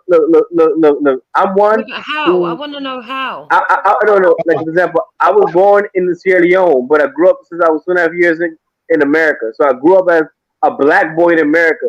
Now that tells me enough that we have a commonality. But I understood the whole time I'm from a different culture, and it's like I lived in a culture class, but it's something that if you're just an immigrant, that's part of your life. Is adapting to your host culture, right? So it's one of those things. Like I totally see what you're talking about, but the only difference is, like for example, I would live in the situation, but I mean I don't know if anybody else would live in the situation, but I mean we both have good points, but that's why my thing is perspective, because you're not the right perspective. You're not gonna be able to put the different points. You're not gonna be able to put different points together and make conciliatory policies for everybody to communicate. To communicate to have solutions, because you have to have a type of philosophy that is flexible to take into account the adaptations other people make in dealing with you, so to give people the ability to change and reform themselves, so everybody can work in better coordinated fashions with people who are Black inside different Black groups and with humanity in general. Yeah, but Mr. I'm going to let me tell you a specific report. I was reported by said doctor, and the report was this: he didn't feel that I could advocate for his needs any longer as a Black woman. It wasn't hidden. It was outright. It was right. Well, outright. that's wrong. So that one person was. It's wrong. It's wrong. It's wrong. It wasn't just. It wasn't just him. It was a collective. It was a collective, and it was a movement. And I had to fight to prove what I had already done was working. So imagine had I went down there a month into my job versus a year and a half into my job. Had I not had a proven record, they would have booted my butt out of there so fast, and I would have not had an opportunity to thrive. And the only reason that I remained in my job and continued with an opportunity to thrive is because they failed to figure out I was Black before I proved myself. Yeah, because you're lucky. Because you were lucky in a world in a structure built by white people. You were lucky in a structure built by white people. Right. I'm not going to argue. The thing, go on, Charles. Yeah. So the thing is, yes, your experiences. That was a terrible experience for anyone to have to go through. But I also know that there might be other white people that may not have reacted in the same manner in which these particular white people are reacted. Exactly. So I don't want to say that it's a thing that would have happened in every situation, because I know Black people who are in the UK and they're living in America and all that.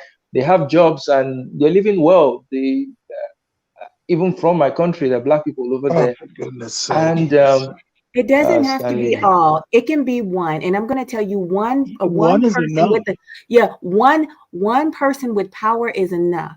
One person with a gun is enough. And when you use your power as a weapon against me because my skin color, tell me, I'm going to tell you for sure, it is enough. And most people do not stand up on your behalf and say anything. They stand silent and watch you suffer. And that's just the way it is.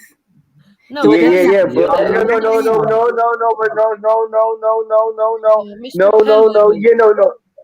You're right. But it doesn't have to be that way. But the only way it won't be that way if we can communicate the proper things to each other, so we can have a better empathy for each other to begin with. I'm not saying that it has to be that way. I'm describing what I experience. I'm describing what I see. And so I am not opposed to a world where these things don't happen. What I'm saying is they happen. Right. Yes, I would agree with you. We but have I to have think the best perspective on it. prejudice happens all over the place. For example, earlier on, Charles has been speaking all night. People assumed that his choice of woman would be a white woman. What? Prejudice happens in the side chat. Stop, That's what Jupe, they were stop, writing. Jupe. No, Jupe, stop. Prejudice happens. Hold on, Jupe. Who assumed that? No, I Jupe, get I can't let you prejudiced slide against that because in I there. speak Cockney and not the King's Jupe. English. Hold on, Jupe. Prejudice Hold on, happens. stop, Jupe. Who are the people that assumed that he was dating a white woman? He lives in Nigeria. Who is there, right? Jupe, he lives in. He's not. Oh my It was God, in your side chat comments, so all you've got to do is scroll up. we don't care about that's one person. Don't say people because you have 5 people on the panel. You've been on the there panel. was 2 people that were having a conversation. Well, about I don't know what that means. So, Bourne, don't jump to defend something. I just don't. But I don't like when you. But stop. I don't like when you throw comments in there, like because like you're on the black panel right now, Jukes. You're on the. Yes, I'm giving you a perspective from a white person's point of view. Hey, but boy, she kind of right about that, boy. Hey, boy. Now she's not. Hey, boy, that's not right though. I'm gonna tell you why it's not right. Hello, you have background. Okay, she left. Go ahead. No. I'm gonna tell you why that's not right, boy. Because you have a white person here. Just because it's a black panel is more reason to let the white person talk, so you can have plain white exposure about what they think. I don't trip about that, Pelu, but I have to stop her when she said people thinks just because Charles has his talking points that he's married to a white woman, and I haven't she didn't seen say that. She didn't say that. But even if that's the case, right? Charles would be attracted to a white woman. Pelu, go ahead. Go ahead. You say, Charles. What did she say? He said people assume that the Charles would be attracted to a white woman, or his choice of woman would be a white woman. That's what she said. But I'm saying, Charles, there's no one on this panel has said that, so I had to stop her because I don't know where she say on the panel getting that from. But she said in the live chat, she read the live chat. The live chat is there. I know, but Pelu, she didn't clarify that at first, so I had to stop her and say, Jupes, where did you know? Jupiter, when you originally said it, you did not say the side chat, so I had to stop, interrupt the conversation and say, Jupes, that's not true. Where did you get that from? And then you said the side chat. So now we can move on, guys. But I just wanted to, because I didn't hear that. So when she says people assume that Charles is attracted to white women, I didn't hear anybody on the panel say that. So I had to stop, and I want to make sure that we know where she got that from. That's all I'm saying, guys. That's it. Okay. Well, I'm you remember when you were making that point, and someone said when I was talking about what Africans have in common with black people, and someone said white women. Yeah, but that's Africans. But that was Africans in general. That was a joke of Africans in general, though. She didn't say Charles, the Nigerian brother. See what I'm saying? It was just Pelu. She could have been talking about Pelu, right, Charles? Right? You see what I'm saying? She could have asked Charles. You'd specifically asked Charles the question. No, I did not. I said we made a joke. I made a joke with Charles. No, you specifically asked Charles the question, what do you have in common with African Americans? Oh, absolutely. Someone in the side chat wrote white women. No, and I didn't say Charles. I didn't say Charles. No, Jupe. They then made another comment. Jupe. I said, what is Africans? Oh, I'm surprised. Jupiter, stop, Jupes. If we're going to really rewind our memories and we're going to really break it down, we don't have to rewind. You're making it a bigger thing. But I'm not. But I just, I know, but you just keep saying false. You keep saying falsehoods. But Jupes, you keep saying falsehoods, and I just want to correct. But it wasn't a falsehood. It was a truth. But you just said Charles. Hold on, Jupes, please. You just said Charles. I said, what does Born Rich and Charles have in common? I did not say that. No, not Born Rich. I said, what does Africans? And I didn't say African Americans and Charles. I said, what is African Americans? You did. You specifically asked him the question. I said, hey, Charles, what does Africans and African Americans have in common? I asked him about Africans, Jules. That's all I'm saying, guys. If I just don't want to be misrepresented, man, because the smallest little words can get misconstrued. And Jupes, you're part of this circle. You guys will make 3-hour streams about a small little technicality, what I said on my channel, and get the shit misconstrued. So But it that's wasn't why. you that I said it. But I just have to be. I have to be direct, and we can't No, misrepresent. But that's because See, but that's the thing about it, though. See, the thing about it, though. I mean, you gotta be above the internet nonsense because because I mean, because if you think somebody being petty, it don't mean. I mean, no matter what, there's no point in you ever being petty, especially if you're a man. There's no point. Yeah, but the thing is, Mr. Pellew, it wasn't even that. He interjected, and I didn't get to finish what I was saying. I said prejudice occurs all over the place. So that was one example I gave. But there is another example. A lot of people treat me differently because my accent is not the Queen's English and it's Cockney. You will find that white people get prejudiced about depending on what class they're on. Unfortunately, prejudice happens. Now, that's not saying that it's right, but it does happen. Well, we are talking about a specific type of prejudice, not prejudice in general. So yes. But prejudice is part of bigotry. I mean, the real issue is bigotry. The real issue is bigotry. Well, no, the real issue is white supremacy, a specific type of bigotry. Yes, but I didn't call it white aggression. Okay, the specific topic is white aggression, not general aggression. I know, but white aggression exists because of general aggression. Go down to just white aggression when actually prejudice. Because that is the topic at hand. I'm sorry, guys. I know this is a dope show, guys, but I gotta go, y'all. I gotta go to bed. I don't have anybody to hold this down. It's 3:00 in the morning, guys. I gotta go. Great conversation, guys. Yeah. Thank all of y'all, man. Thank y'all. Blessings, Born Rich. I think it was a good show. Very informative. And it was nice to meet everyone, especially the new people. Coach Love, blessings to you, sis. I brought the team over. You, Coach Love. I brought the whole squad over here. Yes. And blessings, Charles. Good night. All right. Bye. Thank y'all. Hey, Charles. Thanks, brother. Charles, thank you. Hopefully you'll come back. Coach Love, hopefully you'll come back. You guys are the new faces. Hopefully we can get Dr. Sheena back on here, man. This was great, bro. It's fucking 10 hours of this. I know it's crazy. I know Tash is saying no. Everybody's saying no, but UK, we're on 2 different time frames. UK people is like no, but I got to, guys. It's fucking 3:00 in the morning, man. I have somewhere to be at 8, man. Right. We got to get up and go to work. Bye. I know, right? Okay, and yeah, I do. Yeah. Bye. Okay, bye for now. Salute, Jukes. Coach Love, hopefully you'll come back. Sis, you said you're subscribed now, so hopefully you'll come back. I did. I will. Thank you so much. I try to do informative shows at least once a week, sometimes more. It depends on how I'm feeling. But yeah, hopefully you'll come back, sis. This is dope. I've subscribed to your channel, so I'll definitely be locked in, tuned in to your channel. Thank you. Like I said, I can't thank you enough for joining the panel, man. I can't. My pleasure. It's been a pleasure. Thank you, Mr. Pellew. Thank you, Born Rich. It's all good, sis. Thank you, Pellew. I like Pellew. Pellew gonna come around and say, this is my crew, and this is Pellew's crew. I'll give my brother his credit. This is Pellew's crew, and thank for Pellew's crew. I don't know. Sheena said she feel like I called her out today, but it wasn't that I called out Dr. Sheena. That was a that was a call out though. That was a call out though. This definitely was a call out. No, this definitely was a call out. This definitely was a call out. What the fuck you talking about now? It wasn't a call out. This was a call out. That was a call out. You're too close for not to be a call out because you know the same people. So what the fuck? You know me. You know me. You know me. You know Jen.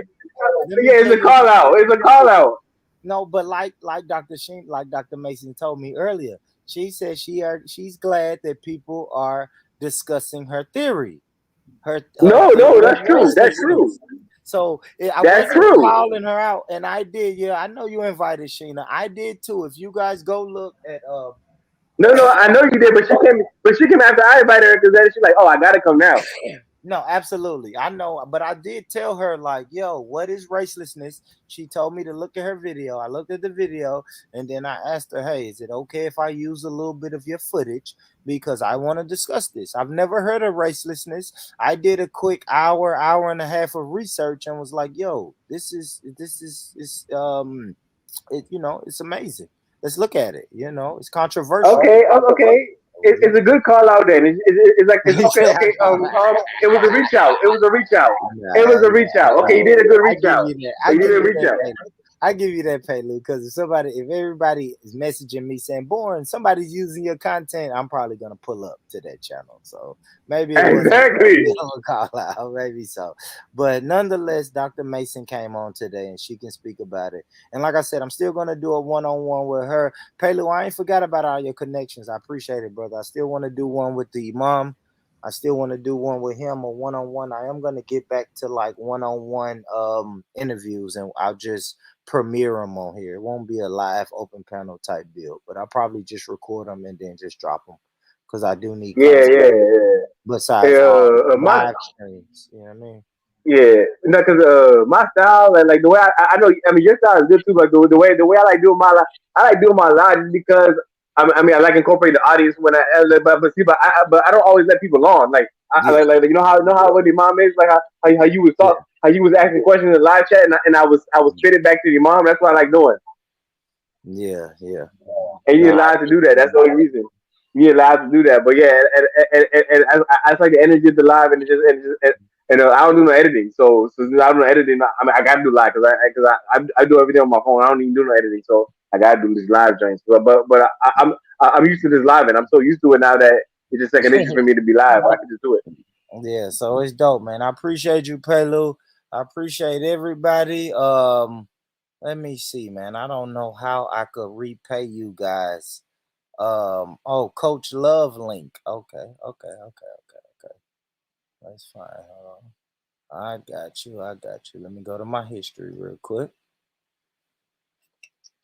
Let's see.